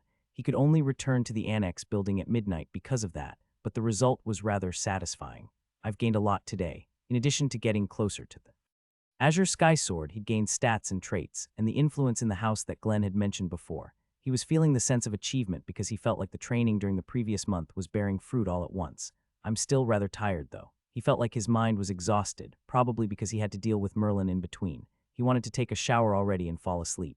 Yes, take a shower right now. We need to go to the ice cream shop as fast as possible tomorrow. Rayon chuckled and picked up a towel. Suddenly, a knock could be heard from the door. The 3 distinctive knocks were Judil's signal. This feels like a bad sign. Enter. The door opened and Judil entered before she lowered her head. She was slightly stiff even though her expression had always been composed. What's the matter? Was there an order from Karun? Rayon thought that it must have been because of Karun's orders since he'd looked so displeased in the training ground. It's a different matter from him. Judil shook her head. A different matter. Yes, the Thespian Emperor is currently coming to Sieghart. Who is coming again? Rayon widened his mouth. The towel hanging on his shoulder dropped to the ground. The head of White Whale from the 5 divine orders, the Thespian Emperor. Judil swallowed nervously and continued. She's currently coming to Sieghart on her own. Rayon swallowed nervously while looking at Judil. Did you just say that she's coming on her own instead of bringing a bunch of the White Whale's warriors? That's indeed the case. Judil nodded, her eyes trembling slightly. I also thought it was strange and confirmed it multiple times, but it's certain. The White Whale's warriors might secretly follow her, but the Thespian Emperor is alone from how it looks, at least. That's insane. Insane was the only way to describe it. There wasn't a direct confrontation between Sieghart and the White Whale, but they weren't exactly on good terms for the time being. Sieghart didn't like the White Whale for trying to get the information without helping them in their domain, and the White Whale must have been holding a grudge because their warriors, including the White Wolf Saber and the Sickle of the Bloody Cloud, were imprisoned in Sieghart. Her objective is clear. She must be trying to rescue the White Wolf Saber and the Sickle of the Bloody Cloud. The Sickle of the Bloody Cloud was an advanced master, while the White Wolf Saber was a highest-level master. Since they could potentially become grandmasters one day, it was obvious that they wouldn't want to throw them away. However, it was a dangerous situation where a large-scale war could break out from the slightest issue. That was why Rayon couldn't understand the Thespian Emperor's crazy actions. She's a pretty decent person. Wrath nodded his chin with his arms crossed. She's coming here on her own to rescue her subordinates. She has the right mind in her head. She's our enemy, though. She's an enemy to you, not to the King of Essence. He just likes people who cherish their subordinates. She's way better than that almond or whatever. Ayed, whatever. He started to compliment the Thespian Emperor. He seemed to have taken a liking to her because of how much she cherished her subordinates. What does she even think? Rayon was looking at Wrath and suddenly clapped his hands. Is this her goal? Wrath was complimenting the Thespian Emperor for the fact that she was coming to Sieghart on her own to rescue her subordinates even though he hadn't even seen her yet. If people heard about the story between Sieghart and the White Whale, most would react the same way. It was nothing short of a heroic action for the leader of a small group like her to visit the 6 kings on her own to save her subordinates. Yes, this must be it. The world always welcomes a new hero. The Thespian Emperor must have been trying to twist public opinion to praise her name while saving her subordinates through her journey to Sieghart. Once people heard the Thespian Emperor's story, they were bound to cheer for her heroic actions. Sieghart would be forced to somewhat give in to her demands because public opinion in the continent was still important to them. Rayon gasped while looking up at the ceiling. This is the best method to save her subordinates without going through a war. Since Wrath was an idiot, he bobbed his hand at Judil to ask for her opinion. This is just my theory, but I think the Thespian Emperor is trying to turn the public's opinion. Public opinion, yes. The Thespian Emperor must be walking here on her feet instead of riding a carriage or hiding her appearance. Rayon guessed the Thespian Emperor's movements that he'd never even seen and told Judil her intentions behind her actions. I think it's true. Judil nodded with trembling lips. That's the only possible reason. Judil felt like Rayon was right, and the reason behind the Thespian Emperor's visit was to save her subordinates and return safely by using public opinion. There was no doubt about it. Additionally, she must have also been trying to raise the reputation of herself and the white whale by taking advantage of Sieghart's fame. Ha! Judil gasped while watching Rayon, who was absorbed in his thoughts. He figured out that much in that short time. In fact, the Thespian Emperor's intentions could be figured out relatively easily. It was only shocking because the information was too recent. However, Rayon had figured out the Thespian Emperor's intentions within a few minutes even when the information he'd heard wasn't complete. Even his thoughts must have achieved amazing growth, just like his other aspects. The Lord's Manor should have also gotten this information, right? Rayon lowered his gaze and looked at Judil, so the head of house should already be aware of it. Glenn and the other executives must have already observed her movements after hearing the news about her arrival. However, there should be no other way. The name of the destructive king of the north was high and mighty. It was impossible for him to stop or attack the Thespian Emperor since she was visiting on her own. He might even be forced to protect her, let alone attack her. If the Thespian Emperor was injured or attacked in Sieghart's domain, the entire continent might criticize them for being a shameless house. Glenn actually needed to protect her from attacks despite her being an enemy. Tusk. Rayon briefly clicked her tongue. It's annoying to admit, but it's such a smart move. It wasn't difficult to figure out the Thespian Emperor's intentions, but it wasn't easy to destroy her plot. Since Sieghart was such a huge house, there was no other choice than to act according to her plan.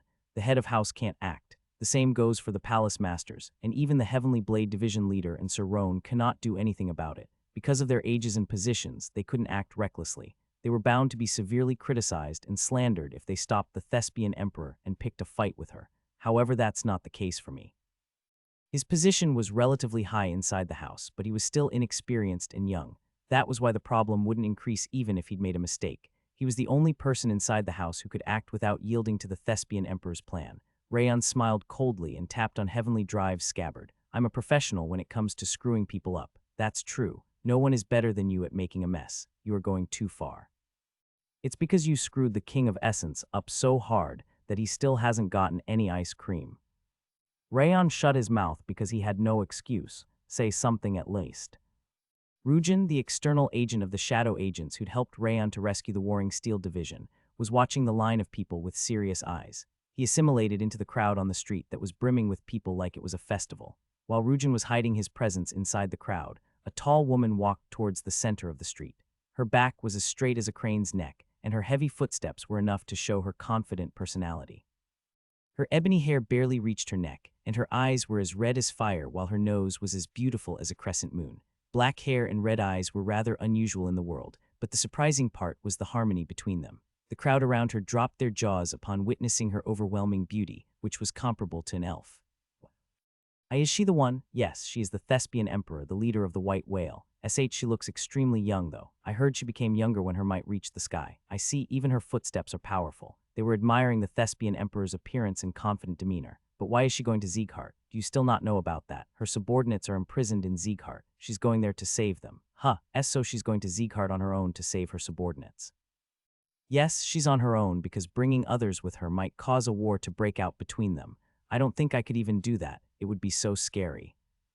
Yes, she's such a strong person. There's no one like her nowadays. Now that I think about it, I heard that the White Whale recently saved Chad Village from monster attacks and even helped their restoration afterward.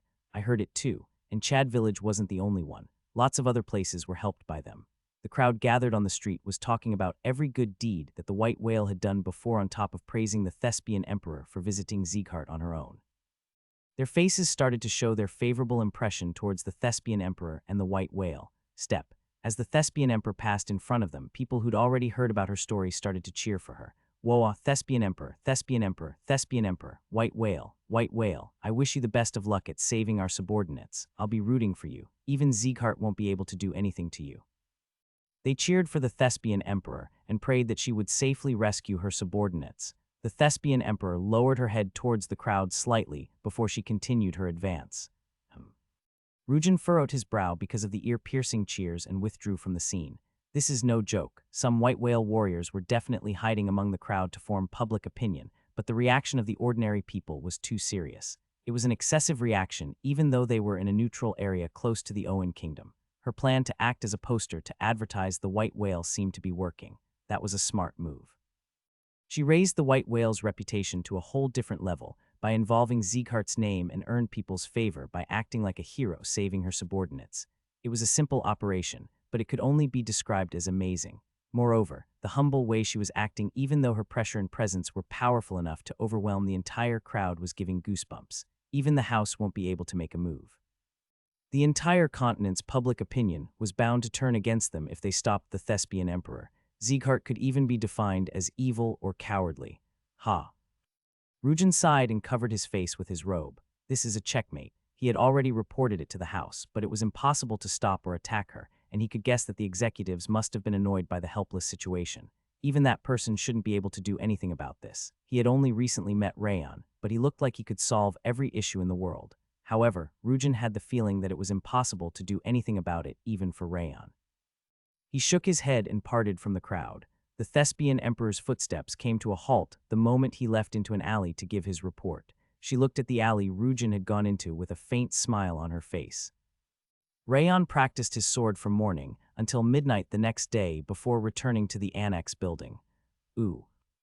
Wrath was floating like a cloud with his shoulders drooping down. The joy of life is gone. The King of Essence's life as a human demon. Okay, the King of Essence's life as a demon is ruined. He pouted while murmuring that his life was completely ruined. It can't be helped. Rayon patted Wrath's depressed shoulder and shook his head, because he has a hangover. He'd gone to the ice cream shop right after he woke up, but he'd only found a note saying that the manager would take another day off because of his hangover. Just like Rayon had previously guessed, the manager must have been suffering from a hangover after drinking too much. The King of Essence won't recognize a guy who skips work from a mere hangover as a manager. Tell Mustache to quit his work already. What are you even saying? You can't even drink. Rayon clearly remembered how Wrath had begged him to stop while crying when Rayon was having a drinking contest against the gambling monster. His pretentiousness was the one thing that was at a Demon King's level. Ooh, the King of Essence is afraid to find out what's going to happen tomorrow to stop him from having ice cream. Wrath shivered, saying that he was afraid he wouldn't be able to eat any ice cream even though he wasn't even afraid of a war against the heavenly realm. Ice cream, the mint chocolate ice cream, is floating right in front of him. Yet, why is it impossible to eat it? He started to lick the round magic lamp on the ceiling. He must have started to hallucinate. It tastes like an orange, huh? The magic lamp indeed had an orange color, but there was no way it tasted like an orange. He must have gone through a severe mental shock. This is no good. Rayon figured that he would have to break the bead ice cream shop's door down if necessary to feed ice cream to Wrath the next day. Tomorrow, I'll definitely. He was hardening his resolve while clenching his fist. He could feel a small presence around the window. When he turned his head, he saw Glenn looking through the window just like a month ago. Why is that geezer even here right now? Are you trying to stop the King of Essence from having his ice cream again? This is seriously driving him nuts. Wrath started to flounder around upon spotting Glenn. My lord. Rayon swallowed nervously and went towards the window. Glenn simply bobbed his finger, signaling him to come outside before he went away. Whoa, why do they keep appearing out of nowhere? Both Glenn and Merlin bypassed his aura perception, and he could never get used to it. Rayon shook his head and left the annex building. Glenn was standing in front of the lake behind the annex building. He stayed still even though Rayon was getting close to him, which implied that he wasn't planning to go to North Grave Mountain like the last time. Greetings, my.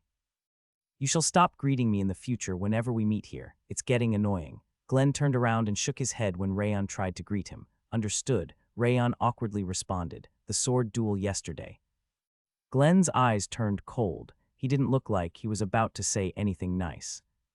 Wasn't too bad, however, he nodded in satisfaction despite Rayon's expectations. You had the advantage from the beginning to the end. Keeping the advantage from the start against an opponent at a higher realm than you isn't an easy task. Rayon held his slightly trembling hand. His heart tightened because it was the first time Glenn had complimented him like that. If I had to point out something, it would be your carelessness in the middle. Since it was clear that Ayed was planning something, you could have completely avoided any injury if you were a bit calmer. However, when Rayon was about to lower his head to apologize, Glenn continued. The Azure Sky sword at the Endit had your color. You even arrogantly declared that he should not hide your sky. Ah, that was. Rayon covered his mouth. His face was getting flushed from embarrassment when Glenn raised his chin. Don't be embarrassed. It's normal for a swordsman who can incorporate their will into the sword to be at least that arrogant. Glenn smiled faintly. It was strange, but it looked like his lips were trembling violently. I'll keep that in mind. Rayon bowed and Glenn took out a rectangular box from his subspace. It had a luxurious appearance, but there was no way he wouldn't recognize it. That box. I picked it up on my way here. Since I don't like sweet stuff, you should have it instead. Glenn handed out the ice cream box while saying that he didn't need it. Rayon's hands were trembling because he'd never imagined that Glenn would give him ice cream. Huh, that's ice cream. Wrath, who'd been hanging like laundry, suddenly stood up upon seeing the box. Grandpa, you are grandpa now. He stuck to Glenn and shouted that he was his grandfather. Rayon broke out in cold sweat because he was afraid Glenn would notice him. As I promised, the lessons about the Azure Sky sword are over. You shall draw your own sky with that sword in the future.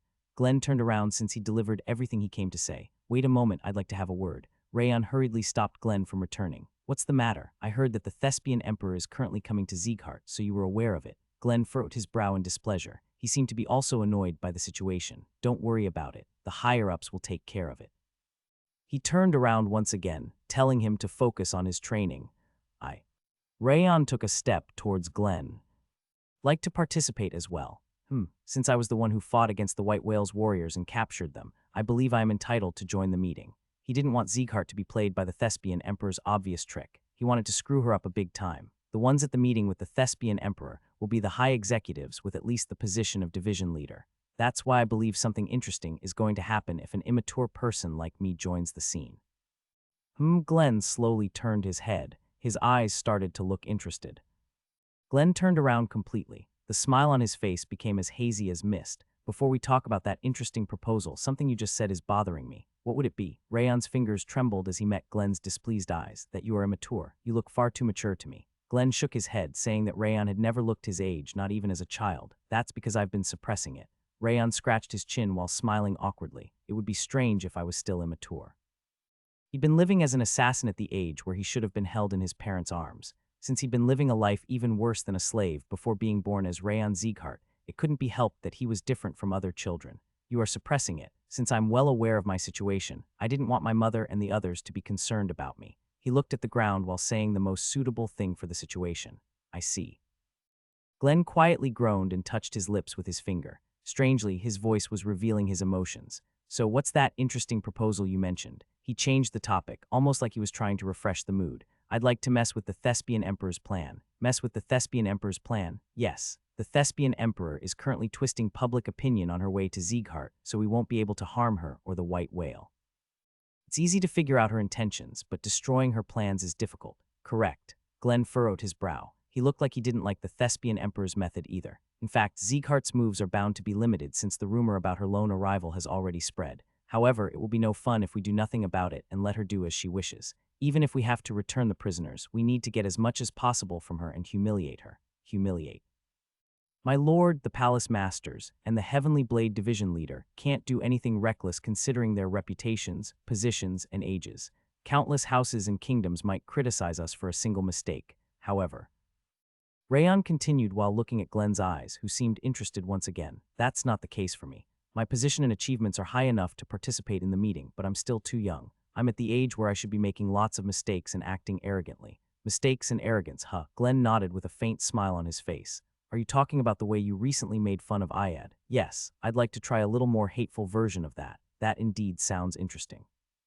Yes, it will definitely be interesting. Rayon and Glenn looked at each other with the exact same smile on their faces. Glenn was the first one to avert his gaze and clear his throat. All right, you can join the meeting. What is it? I think I'll have to interfere with the conversation between my lord and the Thespian Emperor. Is that fine? Rayon lowered his head. It was an important request since he had to act that way in order to hold the Thespian Emperor in check. It's normal for children to grow up while causing problems. Since you've been far too precocious since childhood, it wouldn't be strange for you to experience puberty now.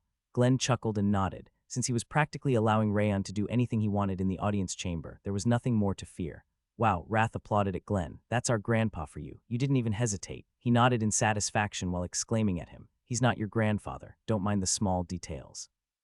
Small details, Rayon had the urge to kick Wrath away because of how ridiculous he was being, but he couldn't do that since he would have looked like a madman from Glenn's perspective. See you at the meeting then. Glenn waved his hand and turned around. I'll be looking forward to your immature actions. I won't disappoint you. Rayon bowed at Glenn as he left. He kept watching him until he couldn't be seen anymore, and a frightening smile appeared on his face. I'll need to contact the black market. Once Rayon returned to his room, Wrath pointed at the ice cream box with his plump finger. Open it up before it melts. It won't melt since this box is made from a freezing stone. Whatever, just open it already. He's curious about what flavor Grandpa picked for us. Wrath grinned happily, saying that Grandpa was the only one who cared for him. Okay. Rayon shook his head and opened the ice cream box. The white, hazy cold air started to rise, and the 4 bead ice creams could be seen. All of the ice creams had the same color. They were dark brown like well-baked bread. Wrath's jaw dropped, his expression that of disappointment. There's no mint chocolate. Moreover, they all have the same flavor. Grandpa, what's wrong with your taste? He became dejected, disappointed by the fact that it wasn't the flavor he wanted and that they all had the same flavor. It can't be helped. He will be satisfied by the fact that they are bead ice cream. Wrath looked like he decided to be satisfied that he was having some bead ice cream because he hadn't gotten any for more than a month. Let's try it out for now. What could the flavor be? Rayon widened his eyes while looking at the lid. Those are bread flavored. Bread is fine, so what bread is it? Pineapple pizza, pepperoni pizza bread. No, the classic ones like the sweet red bean or cream are pretty nice too. What flavor, Nadine bread? Wrath stopped smiling and rolled his eyes. He looked like a ghost with no glimmer of life. What did you just say? They are Nadine bread flavored. Rayon laughed bitterly upon seeing the drastic change in Wrath and responded to his question. Since stop lying, why would anyone ever make ice cream out of that stupid bread that tastes like rubber? It doesn't make any sense. Well, there are lots of peculiar ice creams. It was just Wrath who'd never picked them, but the ice cream shop had many new products with bizarre tastes. Nadine bread is going way too far. It just tastes like rubber. There's no one in the world who would like that shit. I'm fine with it. Your tongue is just perverted. The head of house also likes it. That geezer is just as perverted as you. But you called him grandpa before Kua. Wrath screamed while grasping his head. Kill, who made that ice cream? Just say the name. His fingers trembled as he declared that he was going to find them and strangle them to death. Let's try them out, just in case. You are right, Wrath briefly nodded. He seemed to think that there should be some sweetness since it was still ice cream. Rayon picked up a bead ice cream while looking at the crumpled expression on Wrath's face. He immediately put it in his mouth without feeling repulsed by it, since he'd had lots of Nadine bread before. Oh, the rubber taste instantly spread throughout the mouth and the sticky bitterness followed. It was exactly like Nadine bread, except for it being cold since it was an ice cream. However, the sweetness that Wrath had wanted was nowhere to be found. Kua. Wrath dropped to the ground as his expectations were destroyed. He frantically rubbed his tongue with teary eyes. And not like this shouldn't be called ice cream. What a perfect taste. Rayon nodded in satisfaction while looking at the bead ice cream. They perfectly recreated the taste of Nadine bread. I like it. Save me, please. Wrath stretched his hand towards the sky while crawling on the ground. Everyone around here has shit on their tongues. Glenn entered the conference room after talking with Rayon. Roan, Cheryl, and Chad were waiting inside and stood up upon seeing him. My lord. The three of them tried to bow, but Glenn shook his hand and took the upper seat. How is the progress? We've been discussing it for a while, but there's no good solution. Cheryl furrowed her brow while glaring at the center of the table. It will be a big problem if we stop or attack the Thespian Emperor when she's coming to Sieghart on her own. She slammed the table with her fist to vent her frustration. Indeed, Chad nodded. According to the informant observing the Thespian Emperor, most of the public opinion is favorable to her, and their number keeps increasing too. He sighed, saying that lots of people were even following her. This is a nasty case. Roan briefly clicked his tongue. It was rare coming from him. It would have been easy to take care of her if she wanted a fight, but we even have to eliminate assassins for her instead. His finger twitched below the table because of the annoying situation. Fame and reputation can be bothersome at times like this. Chad nodded in agreement. We were bound to be checkmated since the White Whale made their first move and we are under the Six Kings' name. We will have to return the imprisoned warriors, and we won't be able to get much in return. However, the smile appearing on Glenn's face was as faint as the waning moonlight entering from the window. It looks like something interesting might happen. Something interesting. What do you mean by that? Cheryl and Chad widened their eyes. Roan smiled faintly while looking at Glenn. You were with the Light Wind Vice Division leader until a moment ago. Is it something he did, I wonder? Glenn closed his eyes and let them imagine whatever they wanted. Is this about Rayon? What did he do? I'm also curious. Cheryl and Roan came right next to Glenn and asked him what Rayon had told him. I don't know either. We will find out when that happens. Glenn shook his head with complete trust in his words, but you should have an idea. Hoo-hoo-hoo. Roan's eyes curved into a smile as he watched Glenn's violently twitching lips. Did he like that gift? He didn't seem to dislike him. He likes Nadine bread after all. Glenn calmly nodded. What's going on? Why are you talking just between you? I also want to know.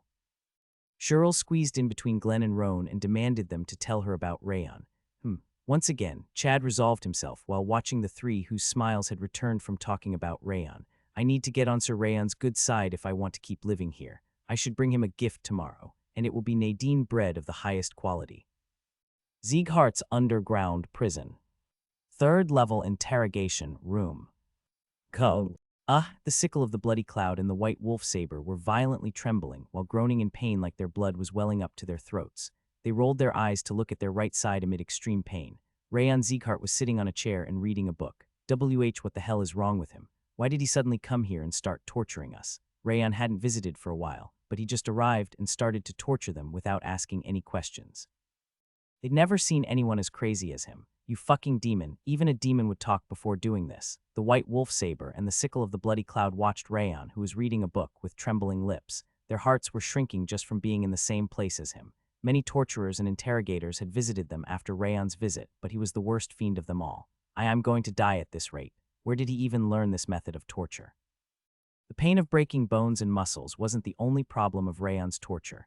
The itchy and stinging sensations of thousands of insects crawling and biting on their bodies. Moreover, the freezing and burning pain of the skin was added because of the alternating explosions of coldness and heat. They were trained to endure torture, but there was no way they could endure Rayon's method. PL, please ask a question already. I'm ready to answer anything you want. Since they'd already confessed about the dragon mask, they were fully prepared to leak all secrets. They were even saddened by the fact that Rayon wasn't asking anything at that point, because they were so ready to answer every question. I'm reaching my limit. The white wolf saber and the sickle of the bloody cloud started to foam at the mouth. The sound of flipping pages stopped right before they fainted. I learned new things whenever I read it. Rayon smiled faintly while closing the Azure Sky Swords book. He returned the book to his clothes and looked down at the groaning people. The white wolf saber and the sickle of the bloody cloud's trembling eyes were pleading with him to stop. Rayon casually snapped his fingers, and the bind of the 10,000 flames, cultivation, and glacier's energies disappeared at once. The white wolf saber and the sickle of the bloody cloud started to retch while coughing up their souls. What the hell is wrong with you? Why did you just? The white wolf saber was the first to return to his senses, and he raised his head. His pronunciation was ruined because of his stiff tongue. I just wanted to check if you forgot about me. Rayon smiled cheerfully and waved his hand. Oh. They looked like they were facing a real demon as their chins trembled. Just kidding. I have a question for you. What is that question? I got interested in what kind of person the Thespian Emperor is since she abandoned you as the leader of the White Whale. Rayon smiled while purposefully emphasizing the part where she'd abandoned them. The white wolf saber shuddered while furrowing his brow. You wouldn't have noticed since you've been underground all along, but more than 2 months have passed. We've received no contact whatsoever about what to do with you. Oh no, the sickle of the bloody cloud and the white wolf saber's eyes trembled even more violently as they believed the lie that 2 months had passed. That's why I got curious. Rayon coldly stared at them. What kind of person is the cold-blooded woman called the Thespian Emperor? Being oppressive all the time wasn't the best way to get information during torture. Just like giving a carrot after a stick, it was better to soften their hearts from time to get the best information. But she's coming to save them. Yes, but they don't know that. Information was completely cut off inside the underground prison. Since even the prison guards never said anything, there was no way they knew about the Thespian Emperor. What the hell is wrong with you? Wrath's chin trembled in fear. So what is the Thespian Emperor's personality? She seems to be a cold-hearted and decisive person. The white wolf saber and the sickle of the bloody cloud didn't answer right away. They remained silent for a moment before their dry lips finally parted. She's a frightening person. Frightening? Yes, she knows everything. That's why she's extremely decisive, like you said. What can be done, and what can't be done, can't be done. She knows that for sure before she acts. The white wolf saber closed his eyes while chewing his lip. That's true. Most things go according to her predictions whenever we are on a mission. The sickle of the bloody cloud nodded while supporting the white wolf saber's claim. Rayon nodded. So she has a strategist's personality. Those capable of predicting the future were usually decisive. There was a cold-hearted side to them, and they were able to throw others away without hesitation if things didn't go according to their wishes. The Thespian Emperor seemed to be the same. In that case, she should be easy to break through. Level-headed people weren't afraid of smart people, but crazy people. Since a madman was completely unpredictable and couldn't be talked sense to, it was pretty much an intellectual's natural counter. Rayon figured he could proceed according to the plan. Then did she predict my interference? She did mention Sieghart's arrival. The sickle of the bloody cloud shook his head, saying that she'd told him about the White Lotus Division's arrival, but not the Light Wind Division. What about you? She asked me to bring them back, but never mentioned your name. The white wolf saber said that she'd told him to get the sickle of the bloody cloud back as fast as possible since it was dangerous. I see. Rayon narrowed his eyes while touching his chin. She knew about the White Lotus Division's movements but didn't manage to predict me. Why is that? Is there anything special with me, or did she make a mistake? It was most likely a mistake, but it was possible that he couldn't be predicted by her, because she's supposed to read the flow of heaven. He looked around at Wrath, who was still frowning. Since Wrath was with him and he'd gotten the power of 2 other demon kings, he could become an alien existence in the world. I have a few other questions. Rayon asked what the Thespian Emperor had done in the past to the White Wolf Saber and the Sickle of the Bloody Cloud, who were terrified and felt betrayed at the same time, to analyze her personality. When he managed to get a good amount of information, Dorian approached him from behind. Vice Division Leader, SH, she's here. She is at the Snow Cloud Rock right now. I see. Rayon nodded and stood up. It will take about 2 hours until she arrives. It took about 2 hours for an adult man to walk from Snow Cloud Rock to Sieghart. The Thespian Emperor was arriving soon. I need to go now. The Sickle of the Bloody Cloud and the White Wolf Saber widened their eyes. Who is coming? Who else? Your master is coming. Since he'd already extracted everything he wanted to know, he told them about the Thespian Emperor's arrival. I heard she's coming to save you. What? But you said earlier that there was no contact. That's true. She never said anything about you. She just said she wanted to visit. The Thespian Emperor had simply announced her visit in her message. She must have been careful and avoided mentioning the topic until her arrival. You, Rayon Sieghart, you bastard. I need to go now since I need to get ready. Rayon cheerfully waved his hand and turned around. You demon king. He's a demon king. That's the only way to explain his personality. They barked even louder to overcome their fears against Rayon. What are you talking about? Wrath frowned while looking back at them. Don't compare this psychopath to good people like demon kings. Sieghart's external commander, Leon, furrowed his brow while looking down from the wall. I never expected that I would be doing nothing about a scene like this. He was watching a march of countless people towards Sieghart. He would have run down and wiped them out if they were attacking with swords, but the march didn't have the slightest malice or bloodlust. The quiet determination emerging from them told him that reaching Sieghart was their only objective. Yeah, of course they would. After all, they are the Thespian Emperor's followers. No one among the crowd marching towards the house was a white whale warrior. They were simply impressed by her action because she was heading to Sieghart on her own to save her subordinates and decided to follow her all the way there. Are their heads for decoration or something? Even though the Thespian Emperor's plan was so obvious, they weren't just rooting for her but were even worshipping her as they followed her. Iliun could understand for the first time why pseudo-religions were created and were so popular. Tusk. He clicked his tongue and looked at the front of the long line of people. He could see a tall woman who was walking at the forefront, slightly separated from the others. She was the White Whale's leader, the Thespian Emperor. Amazing. She managed to tame all of those people. None of her followers were approaching her. No one did anything violent or shouted. They simply followed from the bottom of their hearts. This is so shitty. Iliun clenched the hand resting on the castle wall into a fist. Sieghart's external commander also had the job of a general who protected the walls and managed the troops. He wanted to fight rather than watch that happen, and his frustration made him feel like he had indigestion. Ha. While Iliun was sighing deeply in irritation, the line of followers came to a halt, and the woman called the Thespian Emperor was the only one to approach the gate. What? The followers had stopped exactly at the location where he was planning to forbid their entry. He couldn't understand how they'd stopped at that exact spot. As a bad feeling ran down his spine, the Thespian Emperor stood in front of the gate. He met her eyes as she looked up. She had elegant black hair and her eyes were as red as fire. With her snow-white skin added to the mix, he could see that the rumors about her being a peerless beauty weren't exaggerated. My name is Ariel from the White Whale. The Thespian Emperor introduced herself by name with a polite and disciplined attitude. I'd like to meet the head of house concerning a matter about my subordinates. She calmly voiced the reason for her visit to Sieghart. He could feel her huge presence overshadowing him, even though she wasn't using any aura.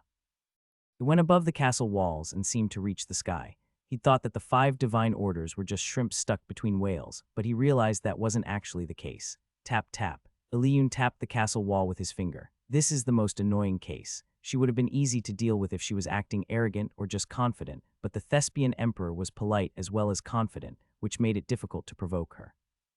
He personally wanted to shout at her to go back, but he didn't have a choice. The head of house had already allowed the Thespian Emperor's entrance. Open the gate. Iliun shouted in irritation, and Sieghart's gate slowly started to open. The Thespian Emperor's followers swallowed nervously upon hearing the huge resonance shaking heaven and land. However, her face remained unchanged. She remained so peaceful as she stared at the door that she looked bored. The Thespian Emperor turned around once Sieghart's gate was completely open. She politely lowered her head to the people who'd accompanied her all the way there. The Thespian Emperor told them she'd definitely return with her subordinates and slowly closed her eyes before opening them again. Woa, we'll be waiting here. We won't take a single step. We'll be praying for your success. Thespian Emperor, please be careful on your way. I believe you will manage to save your subordinates. The people shouted that they wouldn't move at all from the spot while worshipping the Thespian Emperor.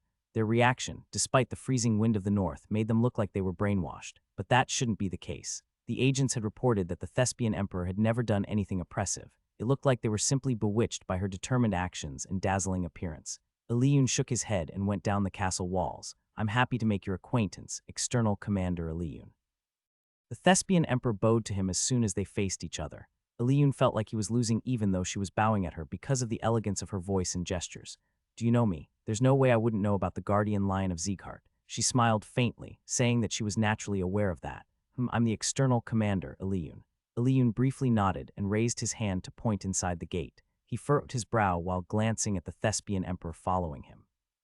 I can't let my guard down.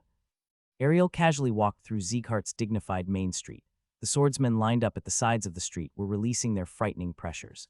Their individual might entangled with each other to become an army's pressure to crush her, but she simply smiled at them. It's exactly what I've read. She was already aware that countless people would follow her, that the External Commander, Eliyun, would come out to pick her up. Heaven, the threatening pressures of Sieghart's swordsmen were already known to her. There are no openings to them. Ariel slowly looked around. The Sieghart swordsmen were surrounded by frightening auras as their eyes gleamed, as indomitable as boulders. It implied that they'd been properly trained and had enough battle experience. The overall standard was so high. The idiots in the continent don't even know about this. Sieghart had been treated as the weakest among the 6 kings until recently. It was a natural outcome because they hadn't moved from the north at all, like a boulder stuck on the ground. However, after Rayon Sieghart reset a bunch of records in the continents, and Glenn Sieghart destroyed the Fallen and the White Blood Religion's leader at the same time, their reputation went back up. We were already aware of that fact. The White Whale had designated Sieghart as the most dangerous faction from the very beginning. They were right, too. The swordsmen around her were powerful enough to be respected in any situation. It was literally a tiger's den. That was the only way to describe Sieghart. Hoo-hoo. Ariel faintly curved her lips into a smile. I'll be able to gain a lot from this. It was normally difficult to earn fame no matter how much time and money were spent, but the names of the White Whale and the Thespian Emperor were about to reach a whole different level. Just thinking about it brought a smile to her face. Since she was already aware of what was going to happen in the future, she wasn't afraid at all and was just enjoying the situation. Ariel went next to Eliyun while enjoying the swordsman's pressures like a breeze. There are so many outstanding swordsmen. It's only natural since we are a house of swordsmen. Eliyun turned her eyes towards her. He was blatantly showing his displeasure even though she was complimenting them. That's true, but they are even better than the rumors. The continent doesn't rank Sieghart that high, but the ranking needs to be fixed from the way I see it. She smiled faintly and shook her head. Eliyun didn't respond. He wasn't foolish enough to be happy about a compliment like that, but he was feeling more and more uncomfortable around her. There's something strange about her. Most of the leaders of the large factions weren't exactly normal, but the Thespian Emperor was even worse. Even though she was under the frightening pressures and gazes of countless swordsmen in pretty much the enemy camp, she was acting casually like she was at home-ish, was even smiling. The strangest part was that whenever he started to go in the wrong direction because he was too focused on her, she fixed it for him. It almost felt like she'd been there many times before. Ha. Eliyun quietly sighed while staring at the main building in the distance. This isn't going to be easy. Rayon closed his eyes while standing in front of a pillar inside the audience chamber. She will be here soon. The news about the Thespian Emperor's arrival at the gate was delivered a moment ago. Her arrival was imminent since External Commander Eliyun was guiding her. I can roughly see what kind of person she is, but he could roughly tell how the Thespian Emperor was from the ongoing situation, and the testimonies from the Sickle of the Bloody Cloud and the White Wolf Saber, but he still wanted to see him with his own eyes and confirm it. I'm most curious about how she reads Heaven's flow. Why is he even here? While Rayon was putting his thoughts together, he could hear someone complaining from the opposite side of the room.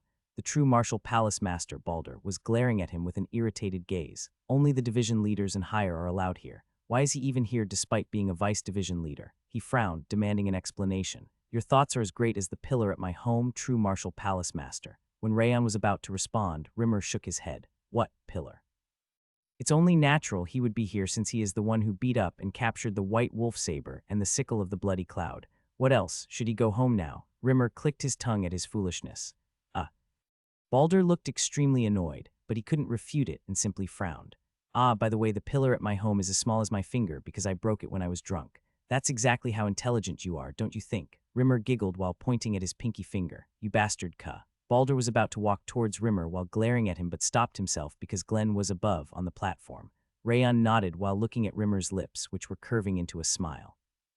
This is it. This is the perfect example of immature behavior. Rayon had never seen anyone as good as Rimmer at making fun of people. He just needed to be half as good as him to successfully screw with her plans. Rayon ignored the extremely angry Balder and examined the other palace masters. The wise martial palace master, Denier, was smiling as gently as always, but he had a sharp atmosphere around him. He also seemed displeased by the situation made by the Thespian emperor. Karun wasn't saying anything and didn't pay any attention to him either. However, Rayon could feel a sense of malice even worse than bloodlust from his disinterested attitude. Rayon smiled faintly while warming up his fingers. There are lots of enemies too. There were enemies inside the house in addition to Darius Robert and the 4 factions of the 5 demons. His new life couldn't exactly be called an easy one when he thought about it. And one more will be added, Toda. As he was thinking that he was about to make another enemy, external Commander Eliun's voice could be heard from outside the audience chamber. It's the external commander. I've brought the guests. Glenn slowly opened his eyes. He allowed the Thespian emperor's entrance with an emotionless voice. Enter. The audience chamber's doors parted at his order. The vibration felt like the entire Lord's manor was shaking, and the tall woman standing in front of the door made her entrance. Her confident and relaxed footsteps looked like she was entering her home.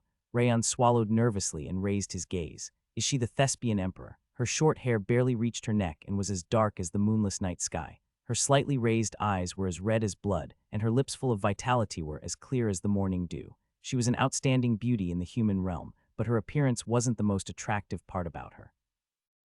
She had a presence that still maintained its light in the midst of so many powerful warriors inside the audience chamber, and that fact was extremely surprising.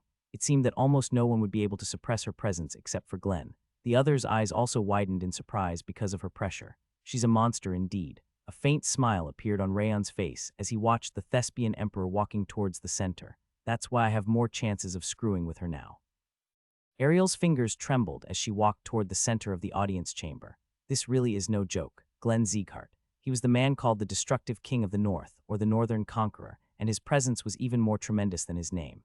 He was overwhelming enough to make her shudder. The rumors about him driving the white blood religion's leader and the fallen away must have been true, as the heavy pressure crushing her body made her heart clench even though he was simply sitting there.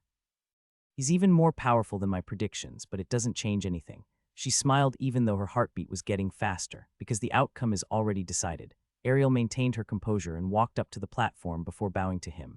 Greetings to the Conqueror of the North, I'm Ariel from the White Whale. She went down on one knee and lowered herself to show the utmost courtesy. You may stand. Glenn's voice from above was extremely dry. She stood up and met Glenn's eyes.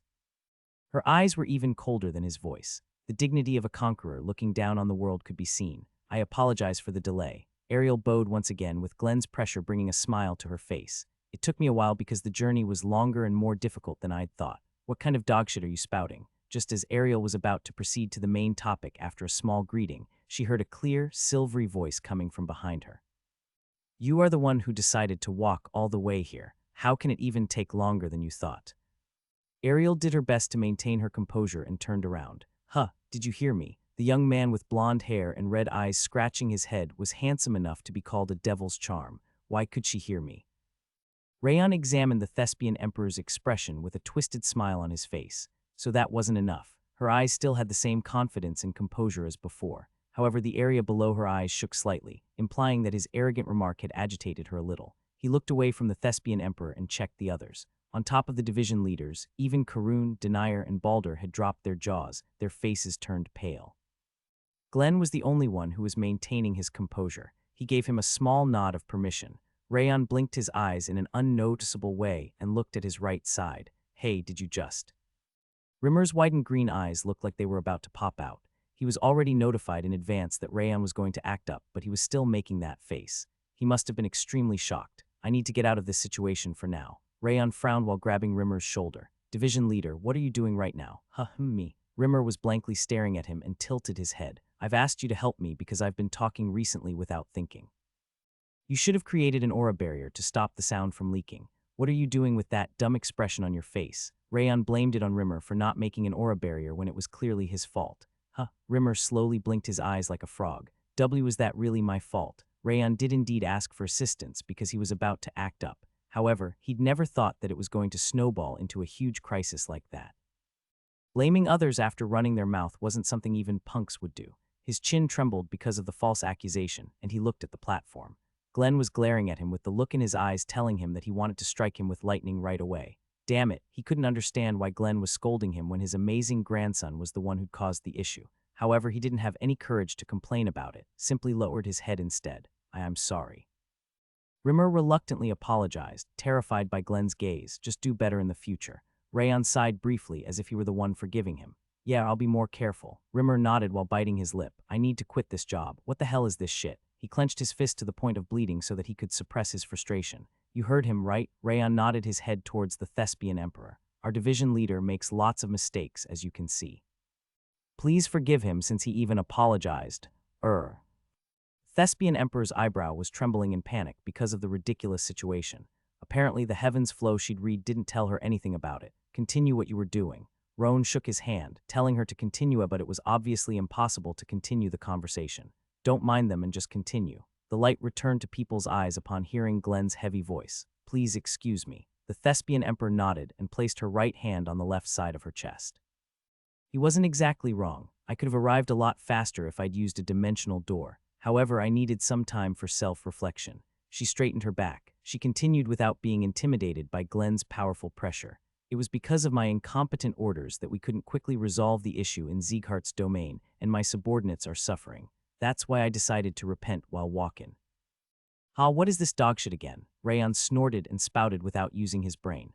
However, his voice couldn't be heard from the outside. Rimmer had created an aura barrier to stop the sound from leaking. What's wrong with you today? Are you seriously trying to kill me? Rimmer was either panicking or terrified of Glenn, and he seemed to have no intention of removing the aura barrier either way. It looked like there was an error in the signal. Well, this is even better. Since it was only going to add reality to his acting, it was bound to agitate the Thespian Emperor even further. Rayon released an extremely small amount of aura to create a hole in Rimmer's aura barrier, just like what he'd done against Ayed. What is this dogshit again? He frowned while repeating what he'd said a moment ago. If you made a mistake against Sieghart, you need to run as fast as possible and apologize. Why would you even think about your mistake while walking? Are you apologizing to the ground instead? His immature tone pierced into the audience chamber's silent atmosphere as he complained. Everyone's gazes were directed at Rayon once again. Could you hear me again? Rayon blinked his eyes and leered at Rimmer. Division leader, can't you even maintain the aura barrier anymore? Aren't you being too sloppy just because you are about to retire? Rimmer's chin trembled violently. You bastard. When he was about to shout at Rayon that it was him who made a hole into the aura barrier, a frightening voice could be heard in his head. Shut your mouth. It was Glenn's voice. His twitching finger looked like he was about to strike him with lightning if he'd said anything else. Why are you doing this to me? He didn't want to come to the audience chamber to begin with.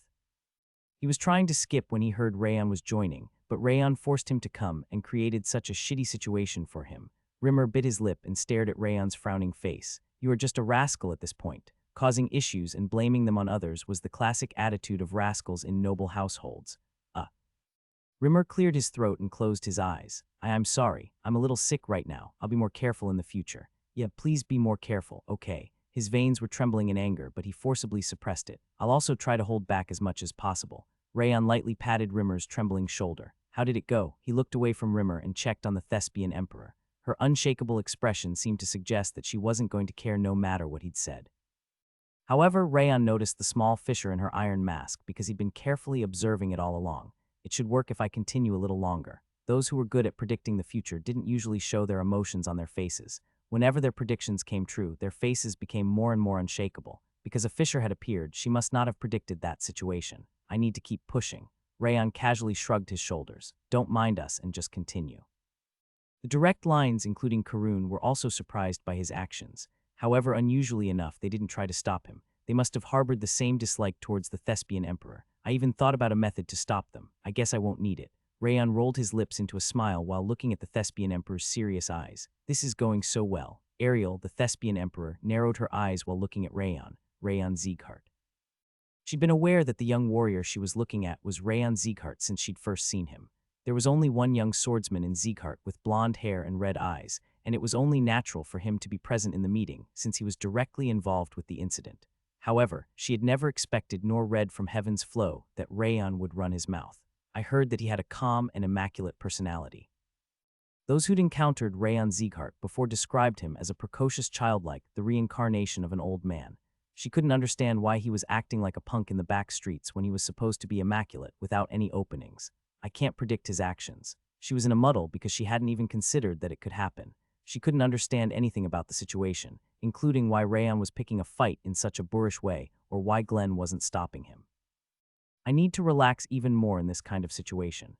The situation was going awry, but she couldn't reveal that fact. It was necessary to stay as calm as possible and resolve the issue.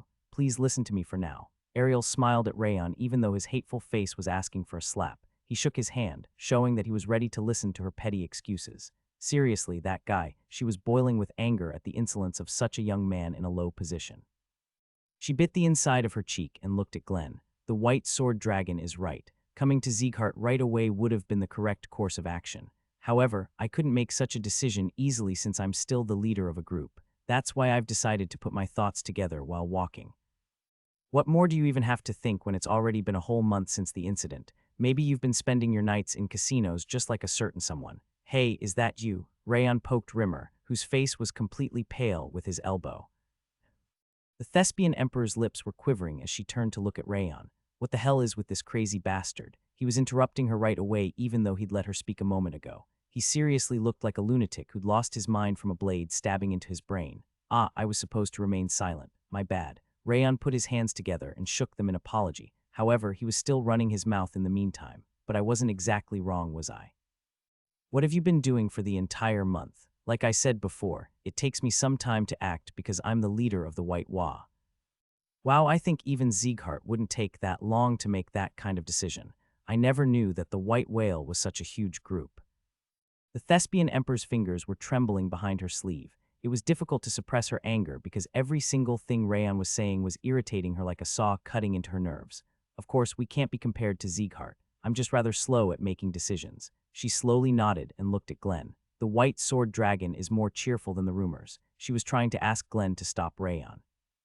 However, he didn't do anything, and the Heavenly Blade Division leader standing behind him stepped forward instead. Please understand it, Thespian Emperor. He's going through his puberty. Puberty. Her lips started to tremble. Am I having hearing trouble right now? Rayon was already 21 years old, not 15. She couldn't understand what kind of 21-year-old would be going through puberty. He grew up way too early, and he is having a late puberty now.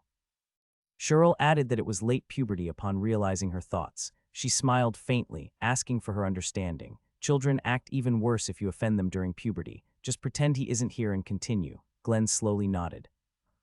The Thespian Emperor's lips parted, unable to suppress her shock. What kind of drugs are all of you doing? She couldn't understand what the hell was that madness. She was asking Glenn to stop him, but he pretty much responded that even he couldn't do anything about it. It was so ridiculous that she could only laugh. It wasn't just Glenn and Cheryl. The other executives weren't trying to stop him either, all of them wearing satisfied expressions on their faces.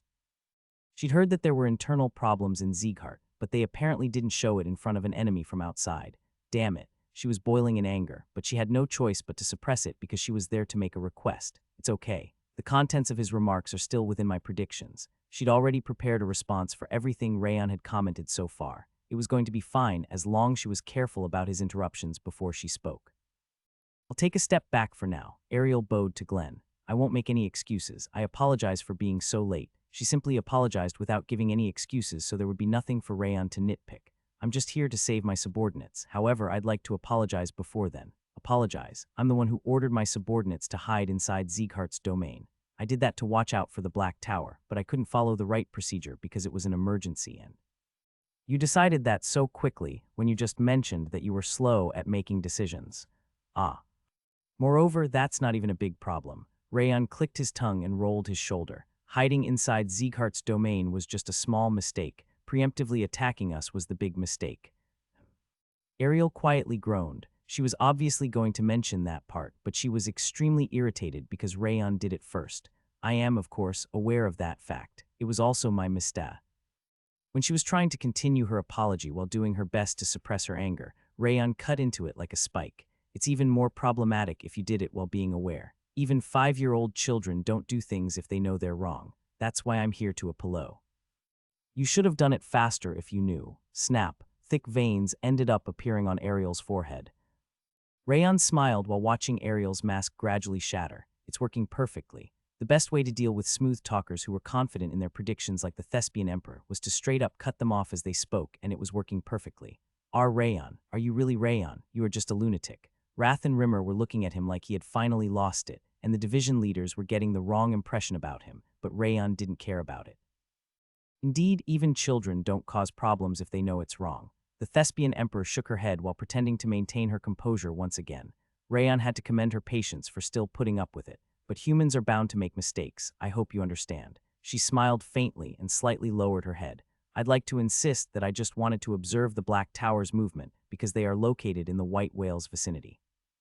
My subordinates attacked in a panic, but they must have had no intention of making enemies with Sieghart.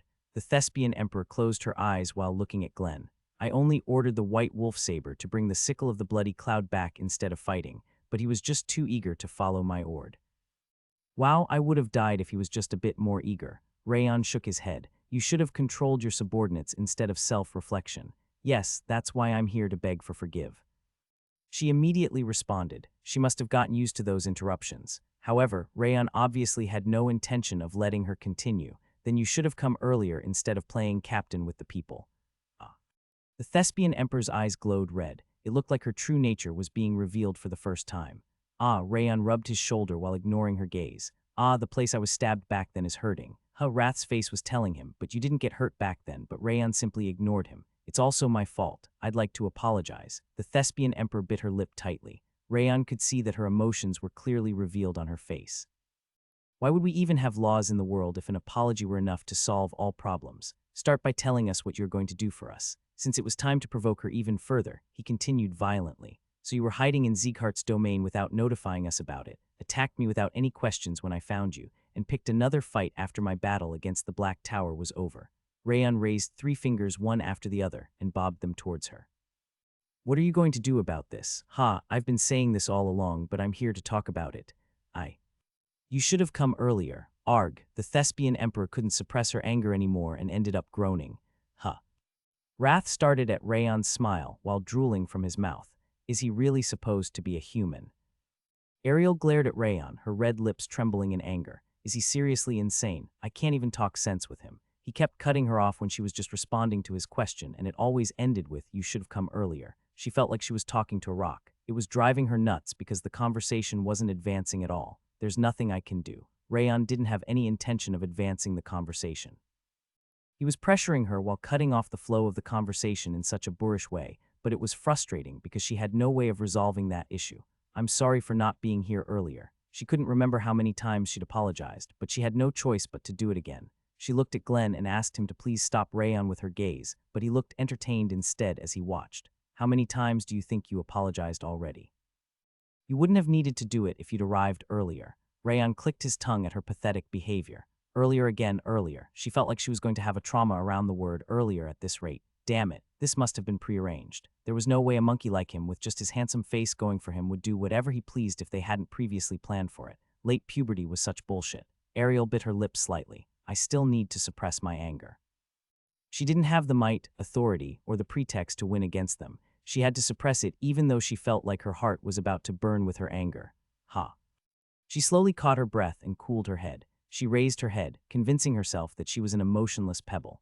I've prepared appropriate compensation for intruding into Sieghart's domain and preemptively attacking twice, just like the Light Wind Vice Division leader has said. However, I'd like to apologize before then. The thespian emperor straightened her shoulders and back before looking at Glenn. It was all because of my incompetence that my subordinates caused trouble for you. Ariel from the White Whale would like to confess her sin to the Conqueror of the North. Even that punk won't be able to do anything about this. She said it was her fault right after talking about compensation without giving any excuses. Even Rayon shouldn't find anything to nitpick. However, Rayon wasn't just an average punk. When she was about to relax, his voice could be heard from behind her. She would have been having a nap by now with her subordinates in her home if she'd arrived earlier to apologize. Don't you agree? I guess. Rayon furrowed his brow and Rimmer reluctantly nodded. That damn bastard is doing it again. Ariel clenched her fist inside her sleeve. She felt like the mental fortitude that she'd barely managed to rebuild was crumbling into sand. He's not a simple punk. He's a goddamn punk. She faintly shook her head while thinking that Rayon was the worst punk of all punks in the world. She suppressed her emotions by biting her tongue and raising her eyes. She drew a circle into the air, and a subspace opened up with a large number of golden ingots, jewels, elixirs, and pieces of equipment pouring out of it. I'm fully aware that these assets aren't that useful to Sieghart. Please accept them as my and my subordinates' sincerity. She stated that she wanted them to accept the assets, even if they didn't want to forgive her. Is she really giving all of them? The quantity is one thing, but the quality is extraordinary for all of them. The golden coins actually look like platinum coins. This is more than I expected. Even Sieghart's executives widened their eyes, surprised by the quantity and quality of the Thespian Emperor's offerings. Yes, it's excessive for an apology, both in terms of quantity and quality. However, this much is nothing. Her fame and honor were bound to ascend to a new height by the time she returned, which was incomparable to those goods.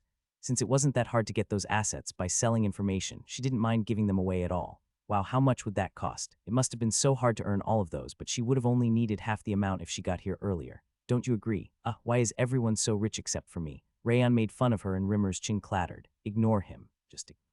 That's not even a human. Ariel's neck was shivering. Her expression was about to be ruined because of Rayon, but she put herself together and focused on Glenn. We won't enter Sieghart's domain in the future, and we will ask for permission in advance if we have. Wait a moment. Rayon shook his hand and interrupted her. I think that won't be enough. What? Ariel blinked. What is this goddamn punk trying to pull now? It was a moment ago that he'd said, how much would that cost, in surprise, but he'd suddenly changed his mind and it became not enough. He was seriously the kind of person she never wanted to deal with. Is the compensation not enough? Indeed, it's slightly insufficient. People usually didn't say such a thing because they care about their position, fame, and age, but it apparently didn't apply to that punk. As I said before, this is just an expression of our sincerity. She tried to calmly explain it to him, but Rayon suddenly frowned while covering his shoulder. The part that the white wolf saber stabbed is hurting. He even broke out in a cold sweat while leaning forward. He looked like he was seriously in pain. You bastard, according to the information, Rayon had easily defeated the white wolf saber. Since the blade hadn't even reached him, let alone stabbed him, he was definitely pretending. And the worst part is that it's on the different side now. Rayon was covering his right shoulder, but she clearly remembered that he was rubbing his left shoulder earlier when he'd said his shoulder hurt. But it was your left shoulder earlier. Both of them hurt. Rayon covered both his shoulders and twisted his body while being drenched in a cold sweat. This is seriously driving me nuts. He was blatantly messing with her, but she couldn't do anything about it, which was infuriating. I understand. Ariel shook her head and opened the subspace once again. She even brought out the emergency assets that she'd brought just in case. She looked around while sighing in irritation, and Rayon was turning his shoulder like he was never in pain. The cold sweat that used to cover his forehead was also completely gone. I'm doing a bit better now. You wouldn't have needed to pay extra compensation if you came earlier. This must be karma, right? Rayon bobbed his finger with a happy smile on his face.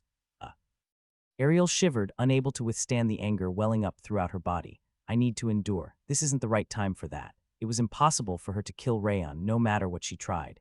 It was necessary to endure the humiliation and plan for the future. Lord of Sieghart. Her anger was boiling like a volcano, but she suppressed it while looking at Glenn. I'm not hoping for your forgiveness just from this. We will make sure to repent what we've done and will never. When she was about to continue while facing Glenn's uninterested gaze, Rayon's voice could be heard from behind once again. I believe there's something else you need to mention. Don't you think it's Anu?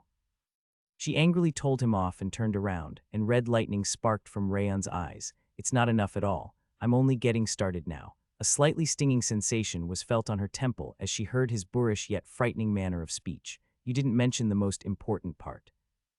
What do you mean? Rayon snorted while looking into the Thespian Emperor's trembling eyes. What made us the angriest wasn't your intrusion nor the preemptive attack. Then what? It was the hostages. Rayon slowly raised his eyebrow and met Ariel's eyes. You were fully aware that the Black Tower's boundary was maintained through the lives of the hostages, yet you did nothing about it. That isn't something those assets can wash away. Rayon wrinkled his nose while looking at the mountain of goods the Thespian Emperor had taken out. We didn't manage to predict that the Black Tower would be holding hostages. The Sickle of the Bloody Cloud was fully aware of that fact. Do you think it makes any sense that you didn't know when you were the one who gave him the order? Rayon tilted his chin while telling her the information he'd gotten from torturing the Sickle of the Bloody Cloud. That's because the Sickle of the Bloody Cloud. The 5 divine orders set their flags as neutral factions, declaring that they didn't belong to the 6 kings nor the 5 demons. Rayon cut off into the Thespian Emperor's excuse and continued his speech. Is a neutral faction supposed to do nothing about hostages? Innocent people were turning into a pool of blood as they perished, but you didn't do anything about it just so you could gain some information. I'm really amazed by your actions. Rayon coldly sneered at her while extending his words. The only order I gave to the Sickle of the Bloody Cloud was to gather information about Sieghart and the Black Tower. The Thespian Emperor shook her head, trying to deny the claim. She wasn't actually lying, but there was another order. We really were not aware that the Black Tower was holding people hostage. She sighed, saying that she wouldn't have made that decision if she was aware of the hostages. No, that's not all there was. Rayon shook his hand and took a step towards her. You also ordered the sickle of the bloody cloud to not get out of his hiding place, no matter what happened. The Thespian Emperor's eyes were slightly curved. I think that's a really strange order. No matter what, isn't the only reason you would give such an order because you were aware that there was serious trouble going on. The Black Tower's demonized humans are unpredictable. I just wanted my subordinates to be safe and...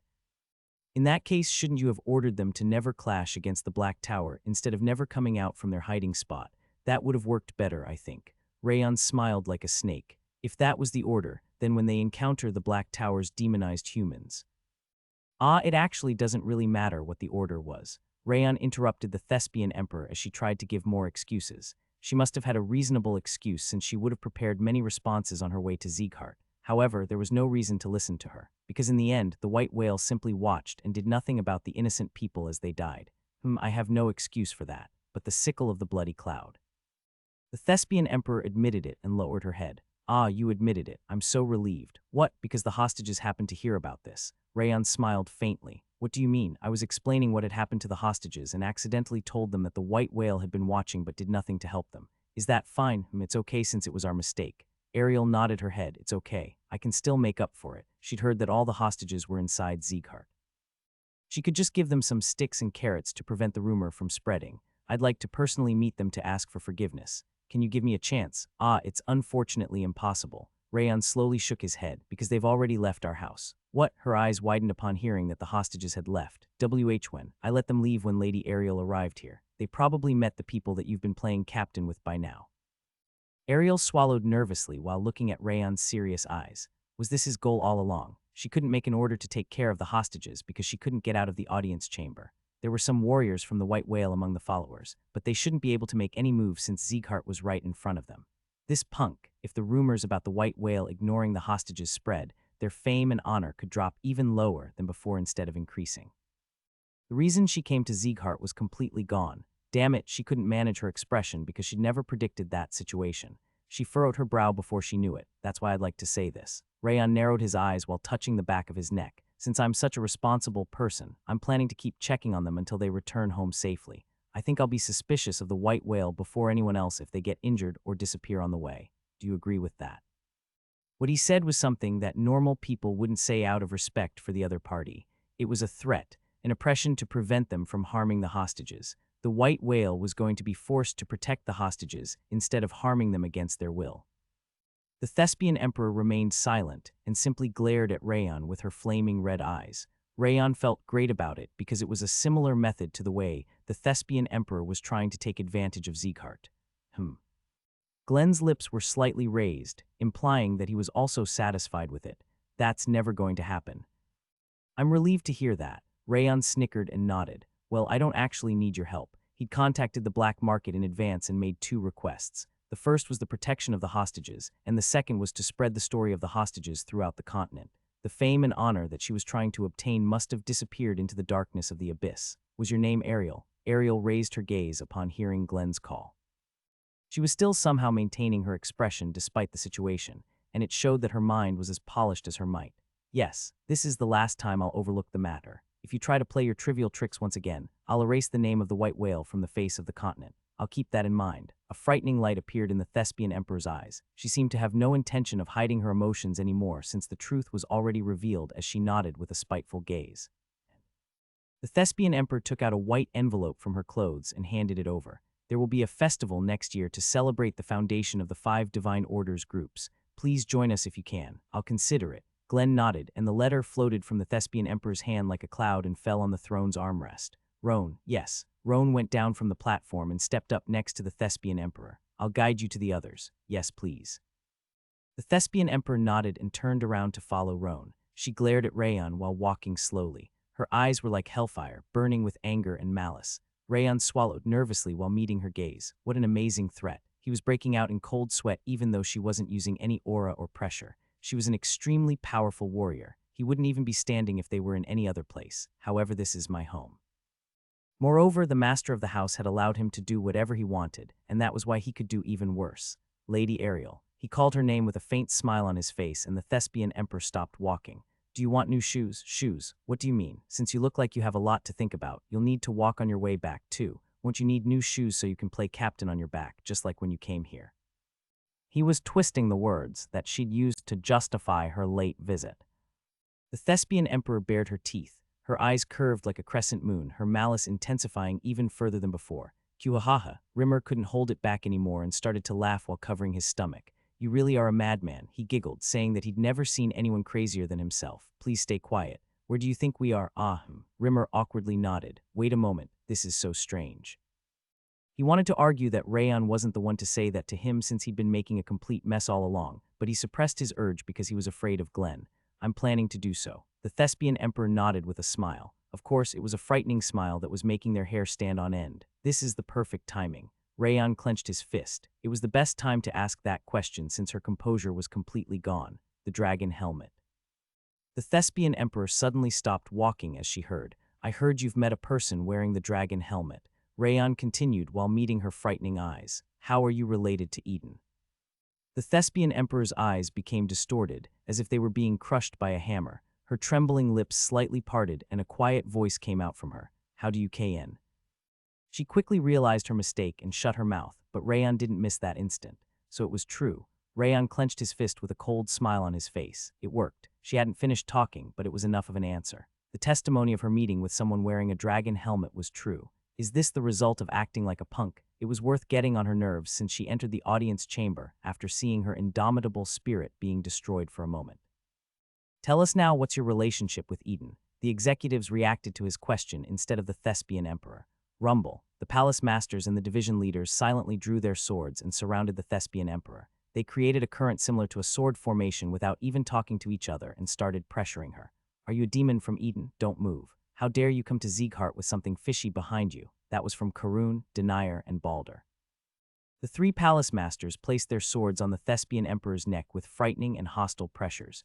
Rayon had been thinking that Karun and Balder were nothing but a hindrance, but they were kind of dependable in that situation. Even they seemed to prioritize the house above anything else. The same went for the division leaders. They blocked the thespian emperor's retreat to assist the palace masters and were pointing their swords at her. Rumble. She didn't lower herself even though all of the palace masters and division leaders' pressures were weighing upon her. An oppressive energy surged like a tide from under her feet. You're leaving me with no out. She rolled her lips into a smile. It was a look of the one who transcended their emotions. She must have calmed herself down and pulled herself together in that short period of time. You should speak carefully. The thespian emperor looked at the platform upon hearing Glenn's frightening voice. Because I cannot let you go if you are related to Eden. Her eyes revealed her nervousness for the first time. I have no intention of fighting here. The thespian emperor slowly raised her hands and shook her head. A cold sweat dripped from her forehead. I admit that I've met a man wearing a dragon helmet before. She calmly closed her eyes. However, we aren't related in any way. He was just a client who'd visited the White Whale to buy information. A client. Everyone here should be well aware of it, but the White Whale trades both the power and information. The executives gave her a small nod. All of them seemed to be aware of that fact. He visited me personally to buy information, and I sold him the information he wanted. Our relationship was nothing but that of a merchant and their client. The thespian emperor grabbed her sleeve, saying that she hadn't seen that man again after selling that information. What does that helmet look like? Glenn asked, his gaze frightening. The thespian emperor let out a small groan upon hearing his question. So the Lord of Sieghart knows about the heavenly demon. She slowly nodded. Heavenly demon? What is the heavenly demon? The division leaders furrowed their brows. They didn't seem to know about the heavenly demon. However, the three palace masters seemed to know about it, and they released even stronger pressures at the thespian emperor. Heavenly demon. Rayon tilted his head and the thespian emperor continued. Eden's objective is restoration. They want to return to ancient times. Do you know what time exactly that is? The thespian emperor looked at Rayon. She continued with a smile that didn't seem right for some reason. It's when the world used to be a hell with endless wars between humans and monsters. It was the time when the demonic dragon tried to devour the world. It's also when Sieghart's first head became famous. Demonic dragon. Rayon swallowed nervously. I've heard about it before. There was a legend about the worst and strongest demonic dragon that even devoured other dragons, and it supposedly tried to destroy the entire human realm. Even the demons were rampaging around back then, and people's lives were a living hell. The story must have been true according to what she'd said. Eden's ultimate goal is to revive that demonic dragon. Some of the people here should be already aware of that fact, and the others will find out in the future. The Thespian Emperor nodded while saying that it wasn't a cheap piece of information. That man wearing the demonic dragon's helmet is called the Heavenly Dragon by Eden. They want him to become the demonic dragon one day and paint the sky with darkness. He hasn't shown himself in the world yet, but you should know about him, Lord of Sieghart. She smiled at Glenn. I see. Rayon's lips trembled as he listened to the Thespian Emperor. So the heavenly demon was the other leader of Eden. There were many rumors about Eden having another leader other than the Fallen, and they must have been the heavenly demon. The dragon helmet worn by the heavenly demon has red scales, black horns, and demonic eyes, with the sclera and iris being reversed. However, the Thespian Emperor licked her dry lips. The man with the dragon helmet who came to see me was different from that. The scales were silver and the horns were blue. The helmet's appearance was also different from the demonic dragon's characteristics. She shook her head, saying that even she wasn't aware of his identity. What information did he buy? Glenn quietly stared into her eyes. He seemed to be trying to read her intentions. Despite my unsightly behavior today, I'm still a merchant who deals with information. I can't tell others about what information my clients buy. The Thespian Emperor straightened her spine. Her confidence spread around her, just like when she first made her entrance. One thing I can say for sure is that the information he bought wasn't related to the 6 kings and the 5 demons. The Thespian Emperor guaranteed that it wasn't anything that could be harmful to Sieghart. That woman, Rayon narrowed his eyes while looking at the Thespian Emperor. She's even more amazing than I'd thought. He was surprised at how well she was responding in such a pressing situation. Rayon figured he would need to change how much danger she posed in his mind. And why should I believe you? Glenn looked down on the Thespian Emperor. His red eyes were wrapped in cold dignity. There is no reason to. However, I swear on my and the white whale's name that it is not a lie.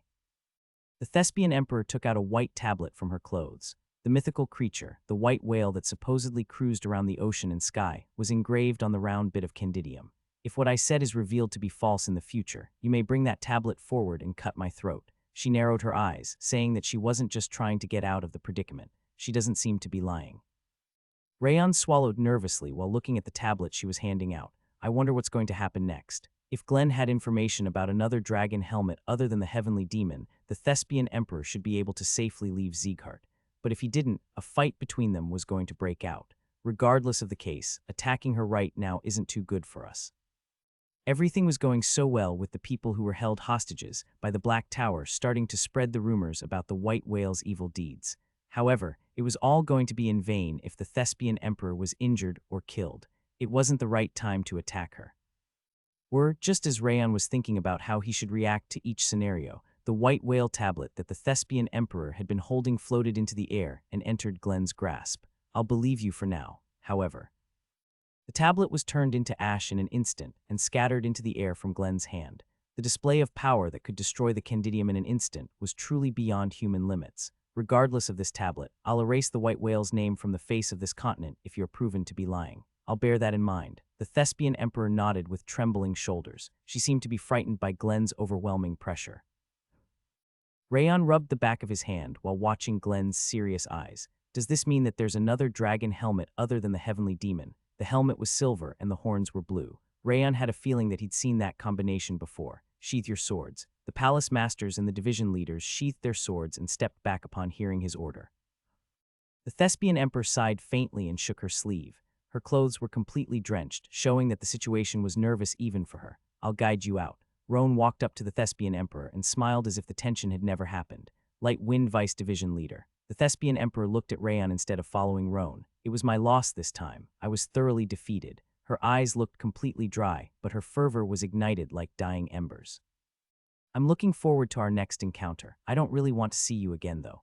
Rayon shrugged his shoulders, saying that he wasn't interested in her. Wait a moment. Rayon opened his hand when the Thespian Emperor was about to leave with a furrowed brow. You should visit the building on the right after leaving the Lord's Manor. The building on the right, yes, you should get new shoes before leaving. They should provide you with them if you ask about them there.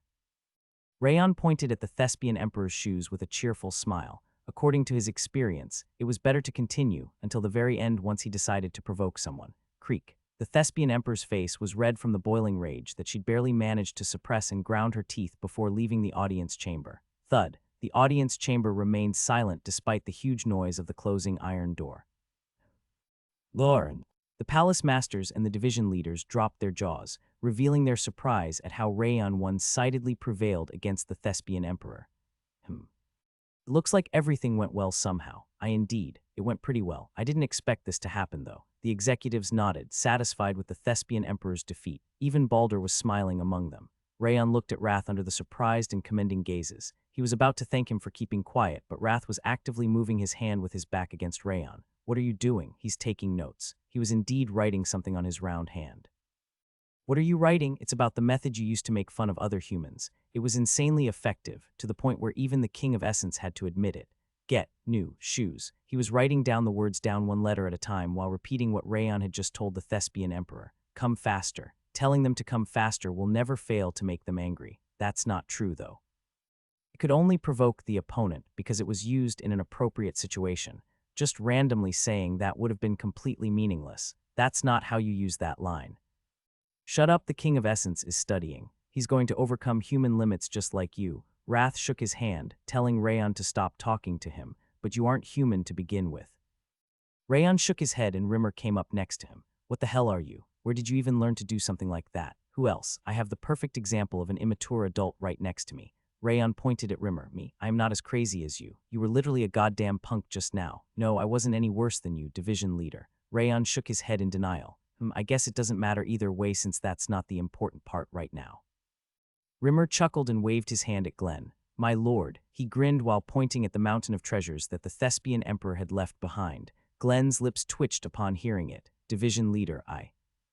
Rayon was about to shake his hand and tell him that he didn't need it when messages appeared in front of his eyes. Ariel left the Lord's manor after Roan, and her subordinates including the White Wolf Saber and the Sickle of the Bloody Cloud were waiting for her.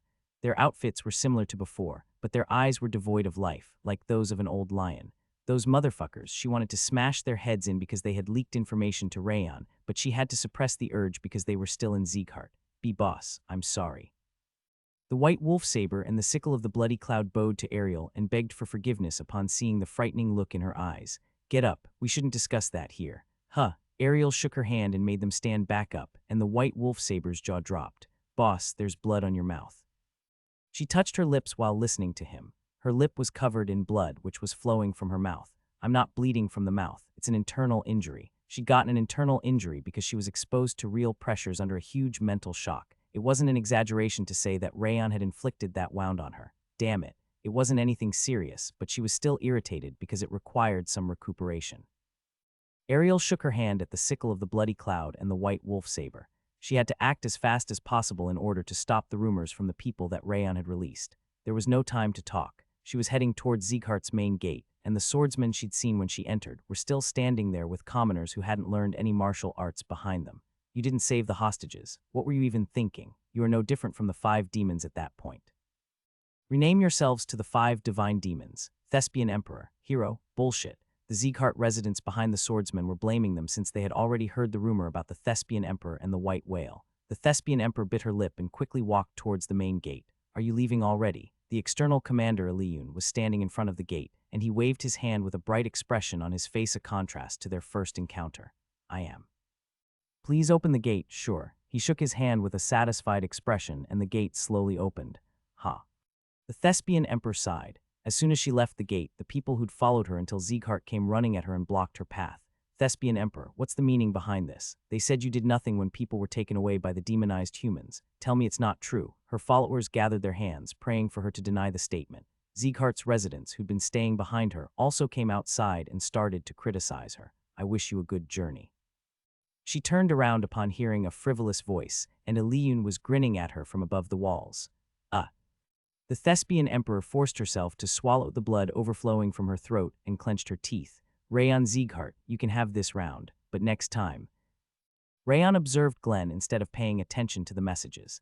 Glenn was tapping on the armrest of his throne. He seemed to be contemplating what to do. "I agree with the Light Wind Division leader." The Void Sword Division leader, Serena, was the first person to raise her hand. "If it weren't for the Light Wind Vice Division leader's stormy period of adolescence, we would have had to surrender to the Thespian Emperor's tricks. I believe he deserves that much reward at least." She smiled while calling it a stormy period of adolescence instead of puberty. "I concur. I even want to give him my salary when I think about the Thespian Emperor's irritated face. I know, right? I never expected this to end so nicely." The division leaders agreed with Serena and nodded without hesitation. Rayon averted his gaze from the division leaders who agreed with Rimmer and looked at the palace masters instead. Karun simply closed his eyes without saying anything. He seemed to have no intention of interfering, unlike in the past. I think he deserves even more rewards. It was an amazing achievement that couldn't be accomplished with power alone. Denier seemed excited as he praised Rayon's actions. That's fine for today. Balder shook his hand, gesturing that Rayon should take the treasures already. Ooh, Rimmer cheerfully clapped his hands. It's so rare for everyone to agree. What happened to you? He went towards Glenn while murmuring that it was perfect. You heard them, my lord. Everyone agrees. Glenn calmly looked at Rayon. He suppressed the twitching of his lips to the best of his abilities and closed his mouth tightly. He did a great job. There's nothing else to say. He has far surpassed my expectations. He was slightly worried when Rayon previously declared that he was going to act like a child and turn it into a mess.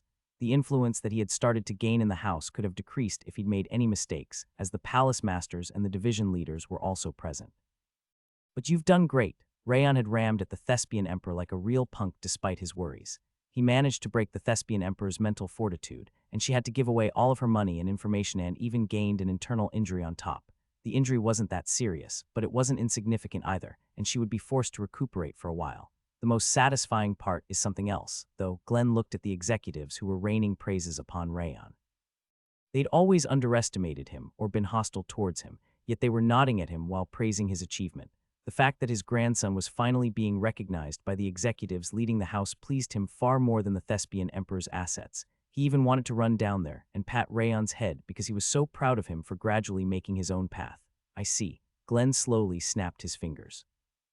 Golden Dimension opened up and started to absorb all of the treasures left behind by the Thespian Emperor. Rimmer widened his eyes in surprise. Why are you taking them for yourself? Glenn ignored him and put all of the treasures in his subspace. What else? It's obviously because I want to give him even more than this. That stupid Rimmer wanted to give the additional part to Rayon. Since it wasn't that much, Glenn was planning to reward him with a lot more higher quality assets afterward. Combining the Thespian Emperor's assets was the first step for that purpose. Light Wind Vice Division Leader. Glenn called out to Rayon after he closed the treasury. Yes, Rayon stepped forward and bowed to him. Since everyone agreed, it's only natural for me to accept. I'll send a portion of the Thespian Emperor's assets to the Annex building. Glenn rolled his lips into a smile while covering his chin with his hand. I'm sure Sylvia will be happy about it as well. Considering Rayon's personality, he wasn't going to talk about it too much to Sylvia. Glenn wanted to make Sylvia smile by sending it as a reward from the Lord's Manor. Everything was satisfying Toddy except for one thing. Glenn faintly twisted his lips. He was mostly satisfied, but one thing troubled him. It was how Rayon learned to act like a punk. However, he already had an answer to the question. Tusk. Rimmer clicked his tongue while looking at Glenn's wavering throat.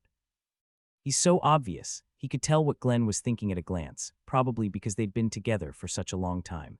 I bet he's suppressing his urge to hug his grandson. Rimmer could tell that Glenn was hiding his urge because he was worried that Rayon would end up bearing his karma and the hostility of the other direct lines. No, regardless of all that, he is probably just shy. Glenn must have been feeling awkward about being friendlier towards Rayon because he'd only helped Rayon behind the scenes since his childhood, but he's improved a bit recently. The encouraging part was that the distance between Rayon and Glenn was gradually getting smaller, even though the slow pace was so frustrating to watch. Rimmer sighed, and Glenn's voice could be heard. Everyone except for the Light Wind Division leader will leave now. Glenn ordered the executives to leave since it was over. Rimmer's eyes went wide. You want me? Yes, why Emma? Rimmer thought about it and realized the reason. I must be getting some extra reward since I've been taking good care of Rayon. Since Glenn didn't look furious, it seemed to be the only explanation. Understood. Rimmer nodded and responded loud and clear. Light Wind Vice Division Leader. Good job, your eloquence was amazing. How did you even come up with that? I wonder what's inside your head. That was so satisfying. I'll buy you a drink later. The division leaders smiled or waved their hands while asking him to hang out later on. Karun walked past him without saying anything. Balder was rolling his eyes with a sour look on his face, and Denier nodded at him to praise him. I'll be taking my leave. Wait. Glenn raised his hand when Rayon was about to leave after he bowed. Where did you learn to act like a punk? It should be impossible to come up with that act on your own. Rayon immediately pointed at Rimmer without giving it a second thought. And no, you've far surpassed me already. You are better than your master. Rimmer felt a chill running down his spine and frantically shook his head. Not at all. I'm not even at half your level, division leader. I'm telling you the truth. You were the perfect punk today. You've always been a perfect punk, division leader. The teacher and the student called each other a punk while pointing fingers. I'll be taking my leave. Rumble. Glenn slowly stood up from the throne. The frightening energy bursting from the audience chamber's floor was as frightening as when he was facing the Thespian Emperor. I understand now how you've been acting in front of the children all along. Why you are misunderstanding. I might be crazy, but Rayon's madness has far surpassed mine. He's blessed by the punk god. He's not a punk. He's just in his puberty. Puberty. His mind was already an adult the moment he was born. Puberty my ass.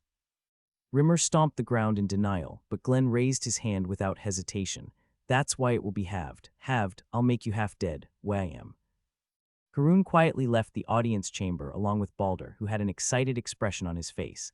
I never expected him to be helpful in my lifetime. Balder rolled his lips into a smile while scratching his thick neck. His madness becomes an unstoppable sword when it's directed at an enemy from outside. Did you see the Thespian Emperor's face? He grinned, saying that he liked what Rayon had done for once. I saw it. Her composure was completely destroyed.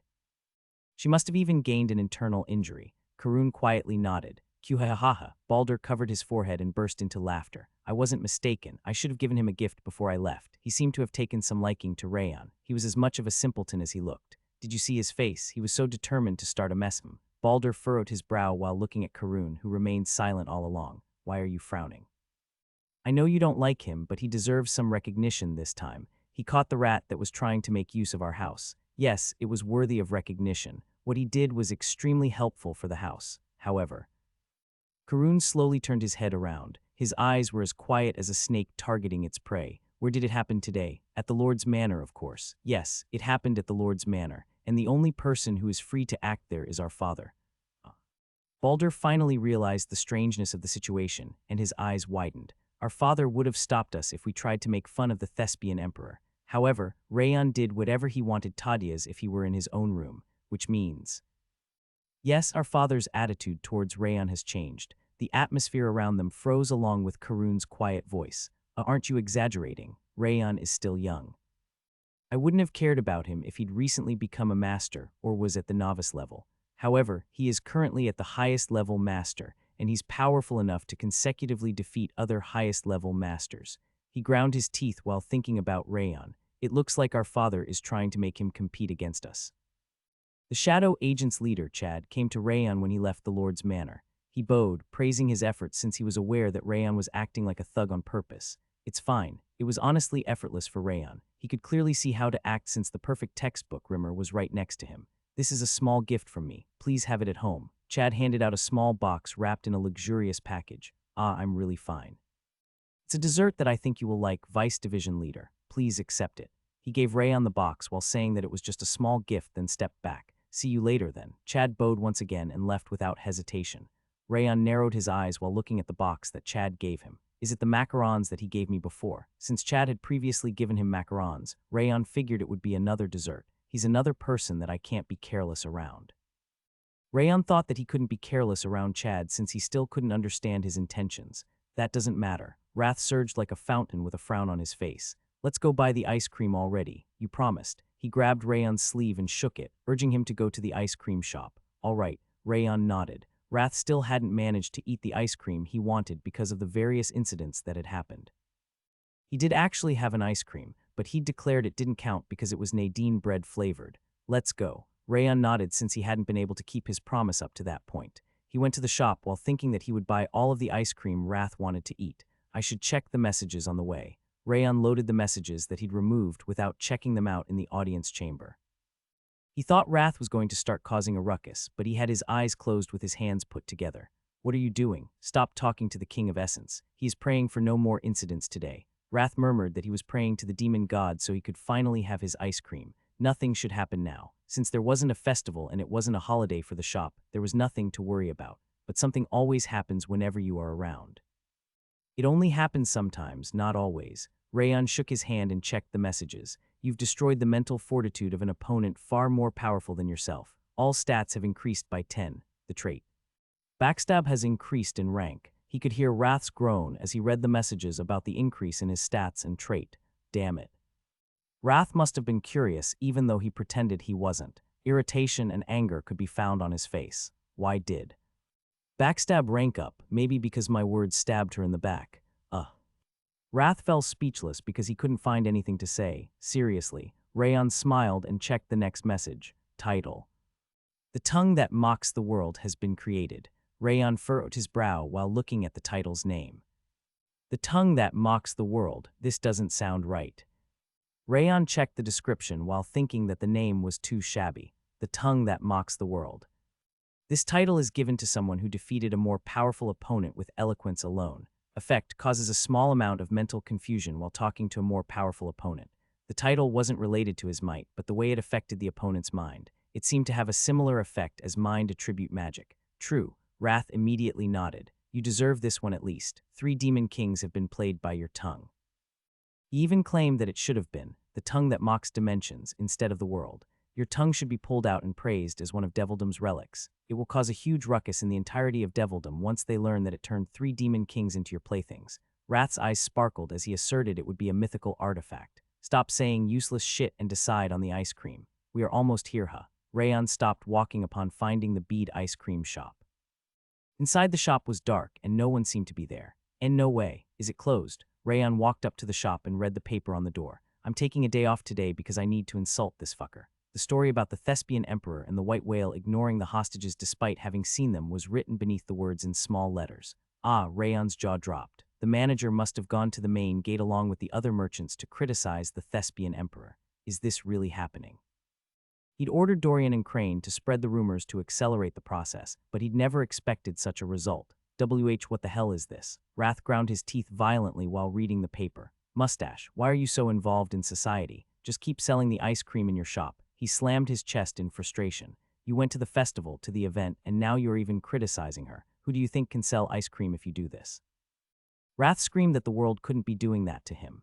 SDG, this entire world is trying to mess with him. SDG, swear to God. He shook his hand as if he were trying to grab the sky by its collar. Hey, Rayon licked his lips while trying to avoid provoking him any further. I don't think he is coming back today. The Thespian Emperor had lots of work to do since she had to convince her followers and Sieghart's residents. The manager most likely wasn't going to return to open the shop. Shut up, the King of Essence is spending the entire night here no matter what. Wrath frowned, declaring that he wasn't going to move a single step until the door opened. Rayon contemplated what he should do and remembered the box that Chad had given him. How about eating this for now? Rayon figured the dessert would be good enough to comfort Wrath if it was a macaron. Wrath raised his head slightly. It must have piqued his interest, I knew it. Rayon smiled faintly and unwrapped the box. Just like he'd expected, plump and creamy macarons were inside the box. This is good stuff. It was sweet and delicious. Right, let's be satisfied with this for today. Rayon patted Wrath's back and picked up a macaron. By the way, what flavor is it? Flavor. Rayon tilted his head upon seeing the color of the macaron's cream. Let me check, huh? Rayon's jaw dropped upon reading the note stuck on the box. I heard the Vice Division leader likes this flavor, so I've prepared these Nadine bread-flavored macarons through a special order. I hope we keep getting along in the future. Chad's note stated that he'd prepared Nadine bread-flavored macarons through a special order. This is driving him nuts. Wrath closed his eyes. He's seriously getting trust issues. The purple sky at daybreak was wavering like a curtain above the 5th training ground.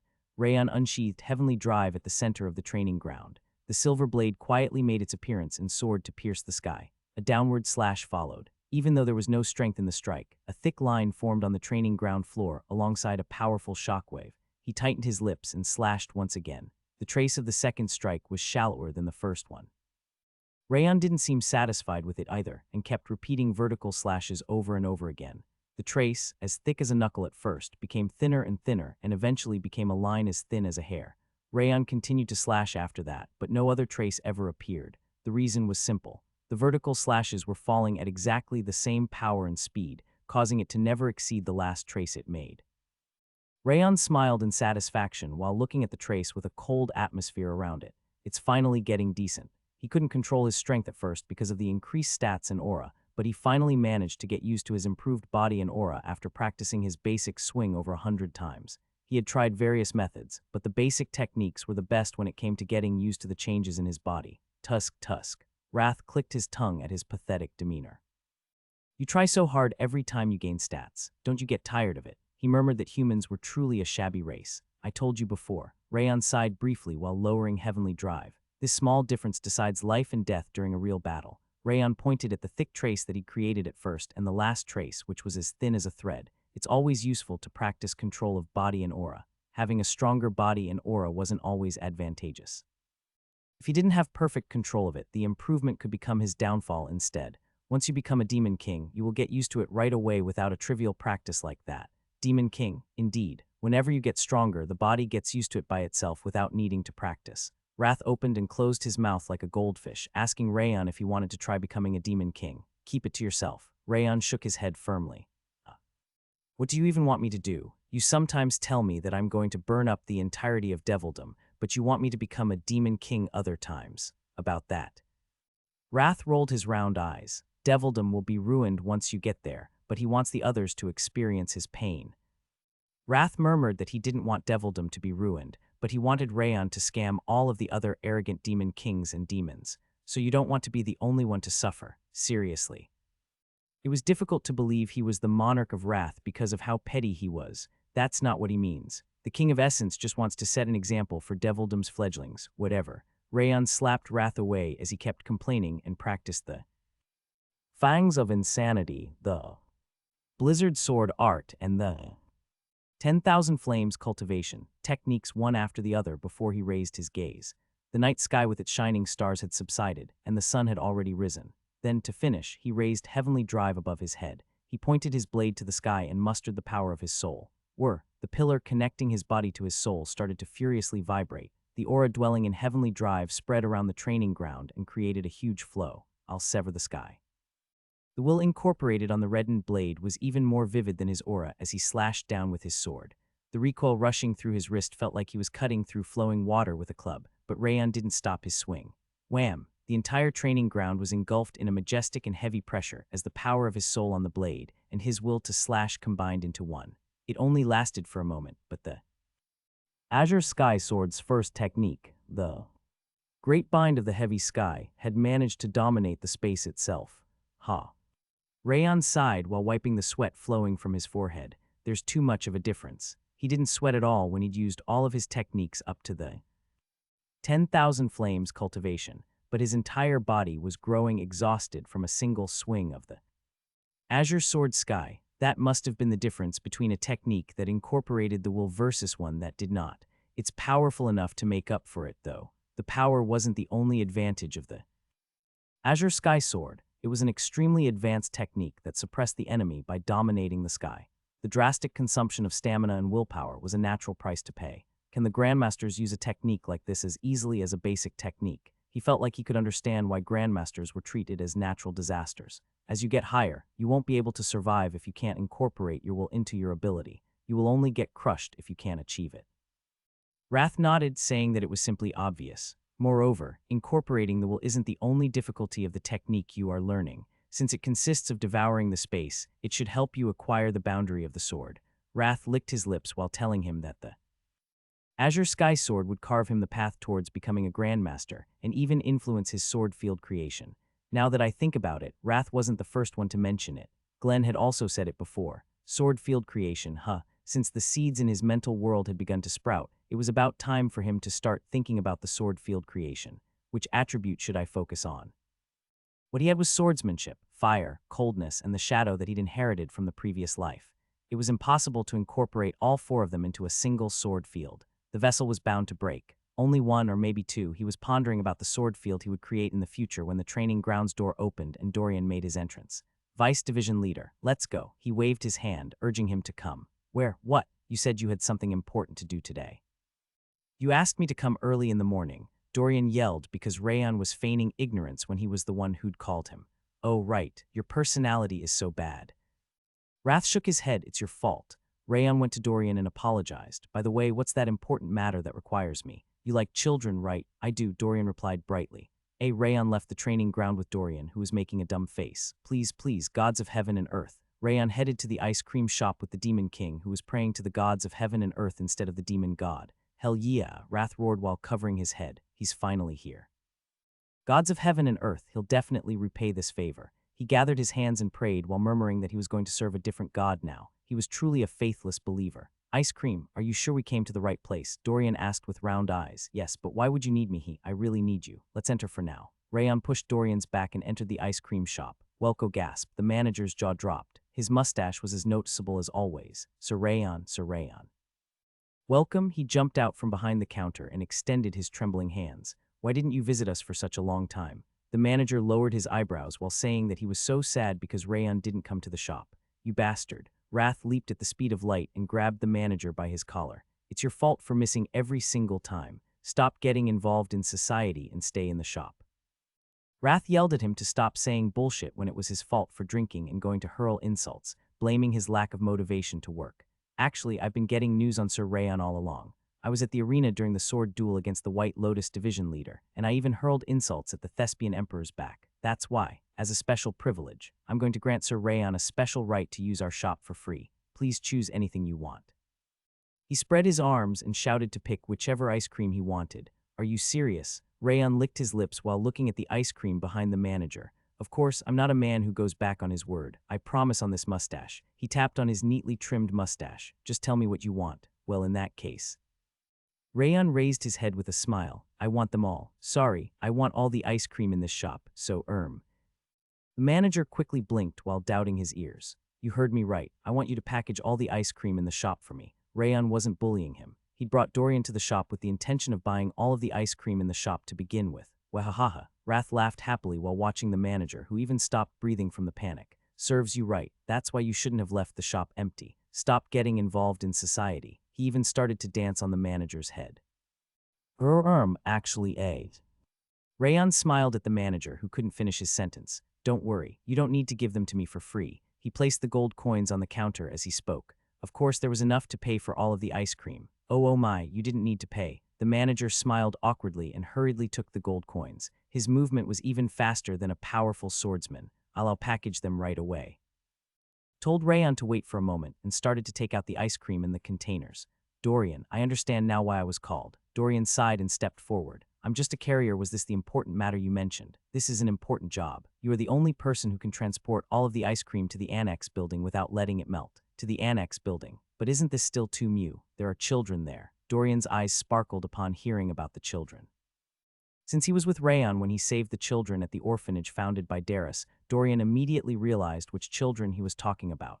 Don't you want to see the children's happy faces? They are all going to praise you. Oh, indeed, this is important. Dorian nodded and started to take the ice cream and containers himself. You really have a demonic tongue. Wrath exclaimed at the frightening sight. The King of Essence will never be deceived by you.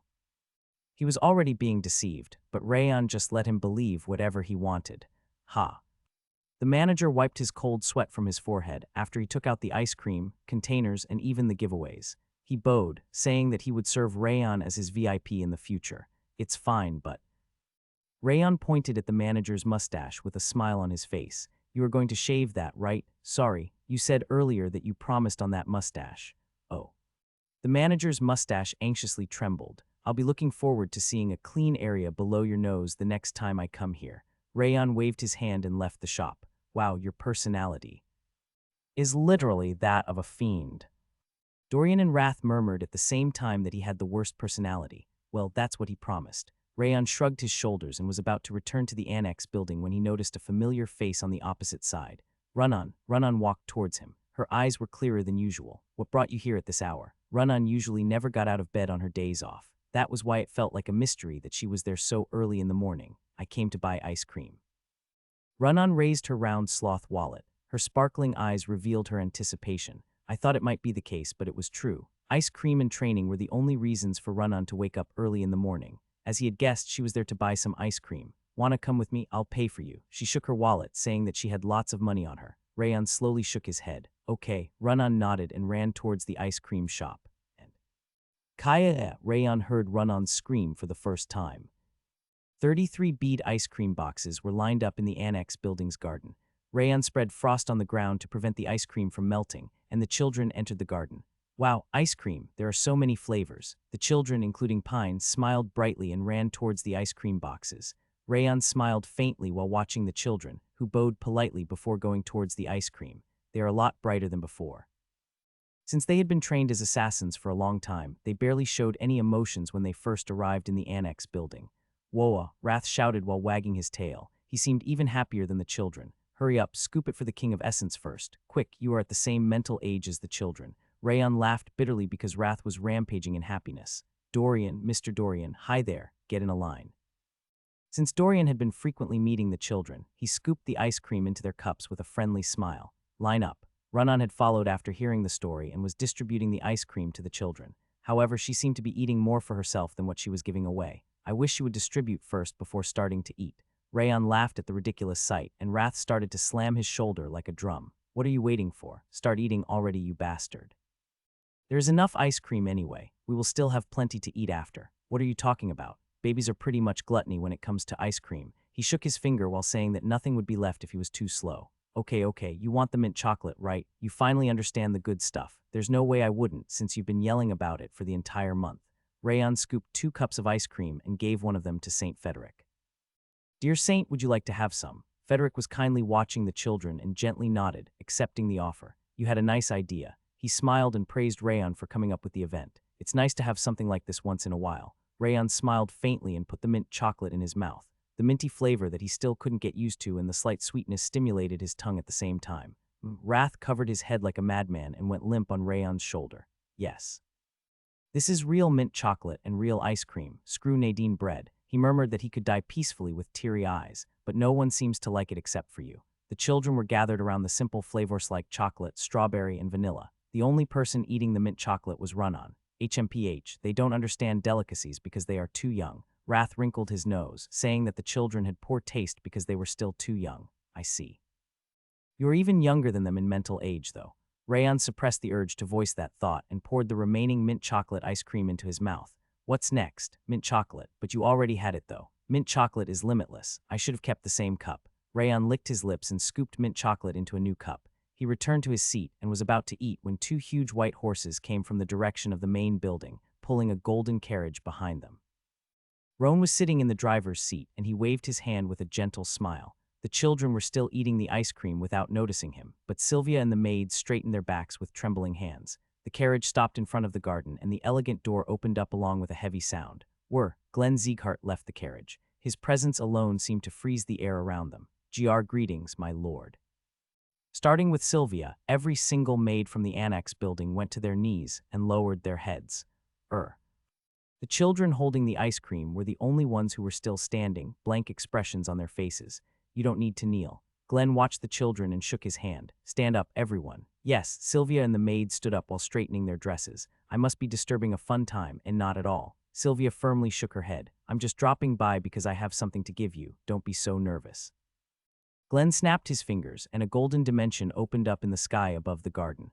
Golden ingots, gems, elixirs, and equipment emerged in great quantities from the diamond-shaped gap. It seemed to be the Thespian Emperor's assets that he'd promised to send the day before, but the quantity was more than expected. It wasn't an exaggeration to say that it was overflowing. This is the promised reward. Gasp. Ah. Wow. Sylvia and the maids dropped their jaws while looking at Rayon and the shiny gold treasures. Their eyes were filled with surprise and pride. Rayon was planning to hide the fact that he got the reward precisely because what was happening was embarrassing for him, but it wasn't a bad feeling to see their cheeks flushed with happiness. It was an interesting amusement that I haven't seen for a while. These are the rewards for that, so feel free to take them. Glenn took his hand off as if he were telling Rayon that he wasn't allowed to refuse. His heart throbbed because he had never been complimented like that before. I'm off now. Glenn turned around after telling him to enjoy the rest of the event. He seemed to be planning to leave just like that, but his eyes seemed melancholic at the last moment for some reason. Rayon found you as he rolled his eyes, wondering what he should do. Her smile reminded him of what happened before, and he immediately extended his hand holding the ice cream. My lord, would you like some ice cream? Rayon looked at the bead ice cream's color with trembling eyes because he realized it too late. It was mint chocolate of all flavors. What do you think you're doing? Wrath extended his hand to take back the cup containing the mint chocolate. This mint chocolate belongs to the King of Essence. Why would you give it to that geezer with a hole in his tongue? He frantically shook his head, saying that a tongue that liked Nadine bread would never understand the true worth of mint chocolate. You must have given it to him because you didn't want to eat it for yourself. You dirty bastard. I'll scoop another cup for you. Wait a moment. Rayon pushed Wrath away and weakly bit his lip. Another flavor would have been better. Mint chocolate was Run-On and Wrath's favorite flavor of bead ice cream, but most people didn't really like it. Even for the children, there was the smallest number of them around the mint chocolate. Rayon had no other choice because Glenn was about to leave, but it was a mistake to hand out an ice cream that many people hated. However, he couldn't take it back either because he had already handed it out, and Glenn completely turned back while he was standing in an awkward posture. He coldly looked down at the bead ice cream as if he were observing his enemy. Are you giving this to me? Glenn's voice sounded like it was trembling slightly. The disgusting color must have been the problem. Yes, Rayon exhaled roughly and nodded. It doesn't have to be this one. There are many flavors, so please choose whichever you like. However, Glenn didn't even take a glance at the ice cream behind Rayon and kept staring at the cup containing the mint chocolate. Rayon broke out in a cold sweat, and he could hear someone swallow nervously behind him. He felt like he could hear the heartbeats of everyone in that place. This is fine. Glenn took the cup containing the mint chocolate as if he didn't need anything else. Even his hand looked like it was trembling. Rayon thought it must have been because he was too nervous. My lord. Sylvia carefully approached them and offered him an ice cream spoon. Glenn met Sylvia's eyes and accepted the spoon. He hesitated for a moment, then he scooped a small amount of the mint chocolate before putting it in his mouth. He nibbled to enjoy the taste and slowly opened his eyes. Not bad. The garden's frozen atmosphere melted upon hearing Glenn's quiet voice. Ha. I am so relieved. The maids breathed out a sigh of relief and wiped the cold sweat from their noses. I'll be over there. Glenn went to the other side of the carriage with the ice cream in his hand. He must have thought that the children were afraid of him. Rayon, good job, young master. Rayon looked aside, and Sylvia and Yua were praising him with bright smiles on their faces. Wrath tilted his head. What's wrong with that geezer? How can he understand the greatness of mint chocolate when he has such poor taste? He frowned, saying that he couldn't understand how a human who liked Nadine bread could enjoy the mint chocolate. Everyone in the garden was smiling, but Rayon couldn't. His lips were trembling. Glenn's lips had started to vibrate the moment he put the mint chocolate in his mouth. He'd said that it wasn't bad, but he definitely found it bad. Did he hold back because of the children? Considering what had happened during the meal when Yua had invited him, Glenn was likely being considerate to the children. You bastard, what are you waiting for? Wrath shook his round hand and asked for compensation for his wait. Bring the King of Essence's ice cream. All right. He had a headache because he was too worried about Glenn, but he went towards the ice cream box to shut Wrath's mouth. Which one are you getting? Do you even need an answer? It's obviously mint chocolate. Rayon shook his head and picked up a new cup. Should I get rid of the mint chocolate? Wahahaha. Frederick burst into laughter and went towards Glenn. It was worth living so far. I never expected to see you eating ice cream. He nodded while asking how Glenn managed to eat the ice cream when he hated sweet things. Is that the power of a grandson? Glenn didn't respond and gently looked at the mint chocolate that he'd eaten a spoonful of. Why aren't you eating it? It's going to melt. I can't eat it. He sighed and shook his head. It's repulsive, isn't it? I didn't like that one either. Frederick giggled, saying that he knew Glenn would say that. I can't tell. Glenn shook his head without taking his eyes off the ice cream. You can't tell? I couldn't taste anything. He looked up to the sky and closed his eyes. The blissful feeling melted in my mouth as if I was drinking a juice of heaven's fruit. Frederick tilted his head, unable to comprehend what he was talking about. Isn't it perfect? Glenn gasped while slightly raising the mint chocolate he was holding. What's perfect? I'm talking about this ice cream. Isn't its perfectly spherical shape beautiful? Did you really lose it? Frederick dropped his jaw. He couldn't understand what part of it was perfect, since a hole was created when Glenn had scooped it. He's even talented at scooping ice cream. Glenn smiled faintly while looking sideways at Rayon. He's seriously good at everything. He had an outstanding talent in martial arts, he was popular among the people, and even his ability to crush his enemy was worthy of admiration. And now his ability to scoop the ice cream was added to the list. Glenn could only smile because his grandson was great in all aspects. What had happened a moment ago was for the same reason. He had to strain his entire body to suppress his smile after seeing Rayon. How am I supposed to eat such perfection? Moreover, this is the first gift he ever gave me. Rayon had brought him spoils of war many times before, but it was the first time he'd ever served food for him. That was why it was impossible to touch the remaining part. Glenn wanted to cover the ice cream in coldness and appreciate it for the rest of his life. Don't tell me are you acting like that because you want to save it. Frederick's eyes widened in surprise upon realizing Glenn's emotion. Yes, Glenn slowly nodded. Then just ask for more after eating it. That won't be the first one. It will be meaningless. It was precious because it was the first gift from Rayon. The second one didn't have as much meaning. Snap! Glenn snapped his fingers and the space split apart. A golden box emerged from the rift. He opened the box and placed Rayon's ice cream inside. Frederick dropped his jaw while looking at the box. That box, isn't it Lauren's wooden box? So you recognized it. What the hell? Lauren's wooden box was a highest-grade artifact made from the World Tree's branch, and it was capable of preserving whatever was inside it in the exact same state as when it was first put inside. It was an extremely valuable artifact, yet a partly eaten ice cream was placed inside. Frederick thought that Glenn was seriously insane. Roan, yes. Roan answered Glenn's call and came up to him before cradling Lauren's wooden box with his hands. Frederick shook his head while watching the two old men treat the partially eaten ice cream as if it were a priceless treasure. Did he seriously go senile? His hands trembled from the ridiculous sight, and Glenn came up next to him. How is the children's treatment going? He narrowed his eyes while watching the children, who started to eat the ice cream once again. It was difficult to believe that his dignified voice came from the same person who was acting like a lunatic until a moment ago. Apparently, he only lost his mind when his grandson was concerned. Ah, Frederick sighed and straightened his back. It's proceeding nicely. There's no way it wouldn't, since you're continuously providing me with medical material. There were two reasons why the children's treatment was going well. The first reason was the warm affection from the Annex Building's members, including Rayon and Sylvia. The second reason was the fact that Glenn was continuously providing Frederick with high-quality medical materials. What are you planning to do with those children? His voice became slightly serious because he thought Glenn wouldn't spend money on the children for no reason. I don't know, It's not up to me to decide. Glenn shook his head as if he weren't interested. Rayon was the one who saved those children and called you. I have no right to interfere. Rayon said that he wanted the children to live the lives they want. He said he wouldn't stop them even if they wanted to leave the house. Are you sure that's fine with you? Yes.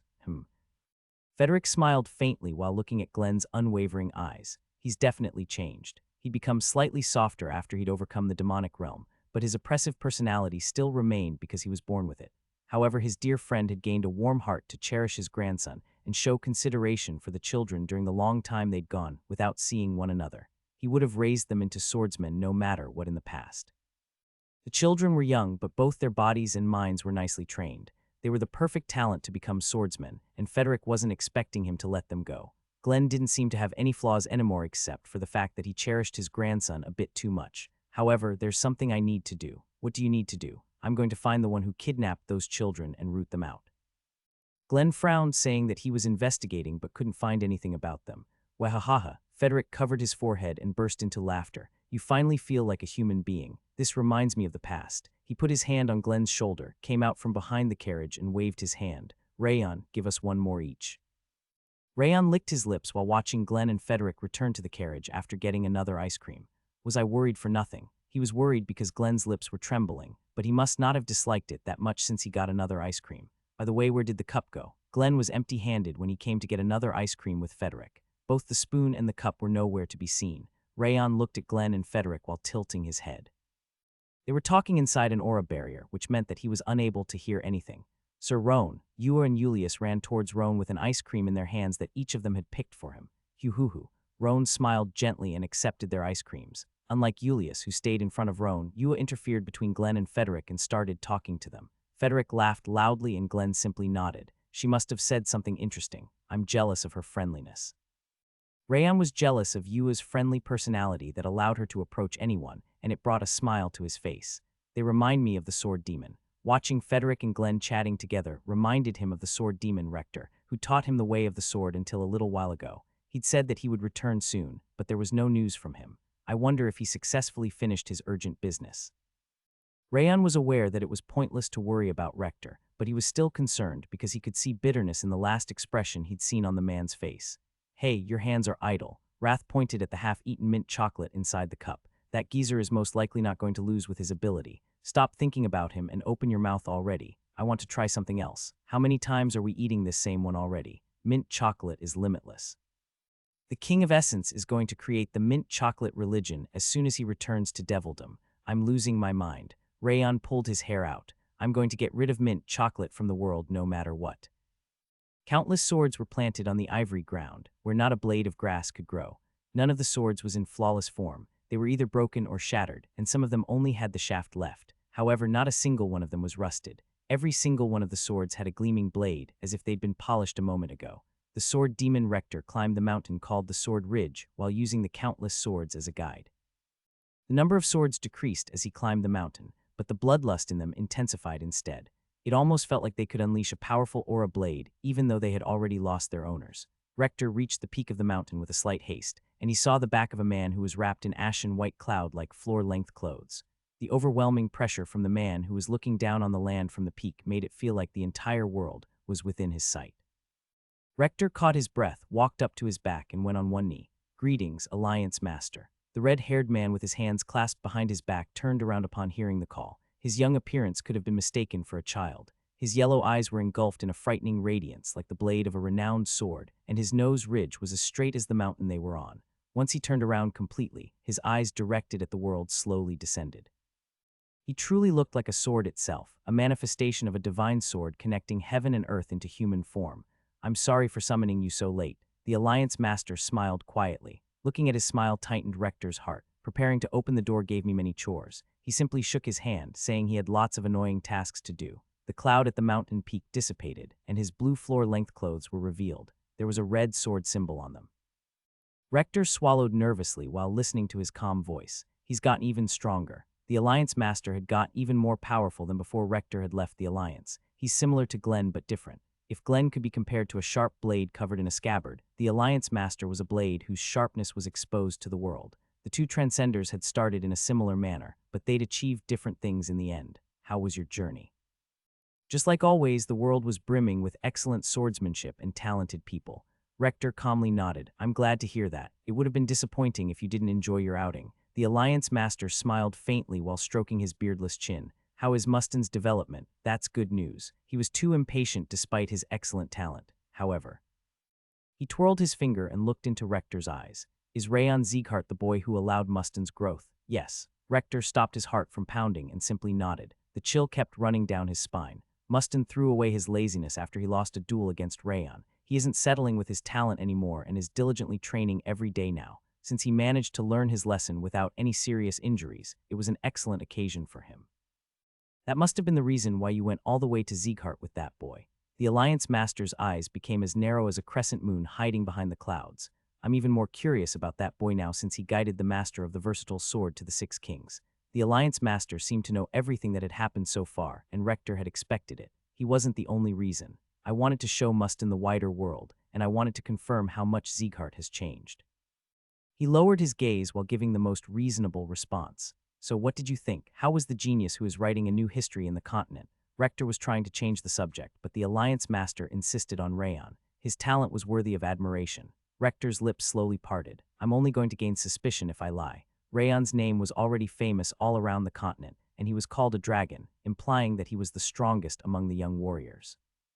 It was necessary to tell the truth while hiding the important parts. No one in the continent should be able to match up to him. However, it rarely happens, but he sometimes tends to look down on others because he's achieved too much at a young age. I heard he had a level-headed and calm personality, though. Since Rector had already expected that question, he stated the response that he'd prepared. Yes, he is level-headed indeed. However, his immature side comes out from time to time. He still has many weaknesses.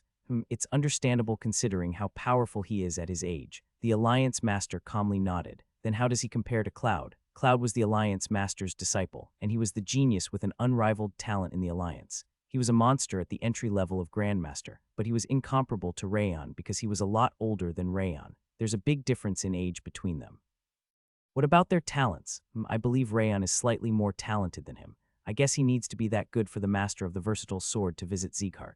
The Alliance Master brushed his hair up from his forehead, saying that he wanted to meet Rayon one day. Did you meet the destructive King of the North? Yes. He seemed to have got even more powerful than before. What a tenacious old man. The Alliance Master smiled cheerfully even though Glenn had got even stronger. The Alliance Master turned around once again and stood at the edge of the cliff. There must be only one left now. Rector nodded since he was aware of what he meant by one. Indeed. Then, as my last order. The Alliance Master looked around. A frightening spirit was gleaming in his golden eyes. Can you kill Glenn Sieghart? Rector's shoulders trembled. Can I kill Glenn Sieghart? He would have immediately responded if it were a casual question, but frightening bloodlust could be felt from the Alliance Master's gaze. He was seriously asking whether he could kill Glenn or Notit wasn't a joke. I can't win against him. He couldn't win against Glenn or the Alliance Master in front of him. Even though they were often treated the same, those two were far ahead of him already. Rector calmed his pounding heart. I'll obey if it's an order. You've misunderstood my question. The Alliance Master shook his head, saying it wasn't the answer he sought. I asked whether you can kill Glenn or not by any means necessary. Once again, changing the subject didn't work. His personality was as firm and straightforward as before. There's a less than 10% chance for me to kill Glenn Sieghart in my current state. It's practically impossible to deceive him with a surprise attack, so I would never assert that I can do it with confidence. I knew it. The Alliance Master calmly nodded, saying that he'd expected that answer. Then how about me? Sorry. Are you confident in killing me? I'm not confident about that either. Rector bowed. It was true. He felt like he couldn't kill the Alliance Master no matter what he tried, just like Glenn. Glenn and the Alliance Master wouldn't die unless they personally clashed against each other. You are still no fun, Master of the Versatile Sword. Then how about this? The Alliance Master's lips twisted up like the tip of a blade. Rayon Sieghart, you should be able to bring me his head, right? Rector's hand touching the ground started to tremble. What is he even saying right now? He almost lost his composure because he'd never expected him to order Rector to bring him Rayon's head. However, his mind stabilized once again in a split second as he remembered Rayon's smile, which he'd seen before he'd left Zeekhart. Alliance Master. A boy who just turned 21 is at the highest level of master. If he can even one-sidedly defeat Mustin, he might become a grandmaster before the age of 30. Moreover, he is affiliated with Zeekhart. There are plenty of reasons to get rid of him early. Rector bit the inner side of his cheek. He calmed the look in his eyes while tasting blood in his mouth. I can't be agitated now. His grandson, who he'd only recently discovered the existence of, had become his most precious person in the world. He wanted to immediately cut the Alliance Master's throat with his sword, but he had to suppress the urge for the sake of his grandson. I can do it. Rector stated that he could bring the man Rayon's head with a nonchalant voice devoid of any emotion. You must have got close to him since you followed him all the way to Zeekhart. Are you sure? The Alliance has the highest priority for me. How reliable, however. The Alliance Master shook his hand with a light-hearted smile. I shouldn't waste the last order for such a trivial matter. Moreover, I'd rather see him get a bit stronger. He touched the back of his own neck and looked up to the sky. Aren't you curious how much stronger he's going to get when he's a monster who's reached the highest level of master at 21 years of age? He's definitely going to reach transcendence. It would be a shame to kill a toy like him quickly. The Alliance Master lowered his chin. An extreme fighting spirit was reflected in his eyes, which resembled a sharp blade. His desire to fight a powerful opponent and increase his realm of swordsmanship was burning inside them. He was simply powerful and sharp. He was literally a single sword. He was the closest human to being a sword in the entire continent. I'll cease with the joke. The Alliance Master turned his eyes of a divine sword to Rector. This is my last order to you, Master of the Versatile Sword. I hear and I obey. Rector went back on his knees and lowered his head. Open the path as the vanguard when the Holy Sword Alliance opens up once again. Are you serious? Rector's lips trembled before he knew it. What if I am? But the Master of the Versatile Sword has never joined a war in history. Rector shouted for the first time. What is he even thinking? There were many Masters of the Sword in the Holy Sword Alliance, but the Master of the Versatile Sword was even more special than them. It was an extremely important job, consisting of traveling throughout the continent to face and record countless swordsmanships without revealing their affiliation in order to improve the Alliance's sword techniques. More than 20 Masters of the Versatile Sword had inherited that job, but none had ever revealed their identity and fought alongside the Alliance. The Alliance Master was trying to break the Holy Sword Alliance's tradition. Of course, I'm aware of that fact. However, that tradition is just a consideration from the previous Alliance Masters. It's their reward for the Master of the Versatile Sword for traveling their entire life, and there's no obligation involved. The Alliance Master closed his eyes and stroked the Divine Sword's emblem carved on his clothes. It would be a shame to simply let you retire, since you are the strongest Master of the Versatile Sword in history. Alliance Master. You shall decide right now. He raised his hand. The blade of the Divine Sword was dwelling in his long finger. Do you choose death or obedience? Rector couldn't respond right away. It was obviously not because he was afraid of dying. I don't mind throwing away this old life of mine. However, Rayon and Sylvia, they were his grandson and daughter-in-law who he'd finally managed to find. He had a duty to bring happiness to them since his stupid son had parted from the world without doing his job. It's better to stay here. The Alliance Master didn't hide the fact that he was targeting Rayon. Staying in the Alliance and planning for a way to protect his grandson was the correct course of action needed to stop his scheme. Moreover, my disciple has finally learned his lesson. He still had a lot to teach to Mustin, who'd learned his lesson and started to follow Rayon. It was necessary to endure all hardships and find a way to save everyone. I'm already ready to go to hell. He'd already decided to walk the path of slaughter when he returned to the Alliance. He hardened his determination once again and he raised his head. I'll obey. Rector's eyes were engulfed by the wind of the high sky. Excellent choice. The Alliance Master lowered his hand and patted Rector's shoulder. I'm nominating you as the Master of the Bloody Sword now. The blood shall never stop flowing from your blade. After the ice cream party came to an end, Rayon went to the 5th Training Grounds lodgings. Yawn. Wrath, lying on his head, bobbed his thick finger while yawning like a sloth. The King of Essence's stomach is about to burst. It's been such a long time since the last time he was satisfied, so stop being noisy and go to sleep already. He asked him to go back home already while rubbing his inflated belly. He seemed to be extremely satisfied after eating all 33 kinds of ice cream. He is always a mystery to me.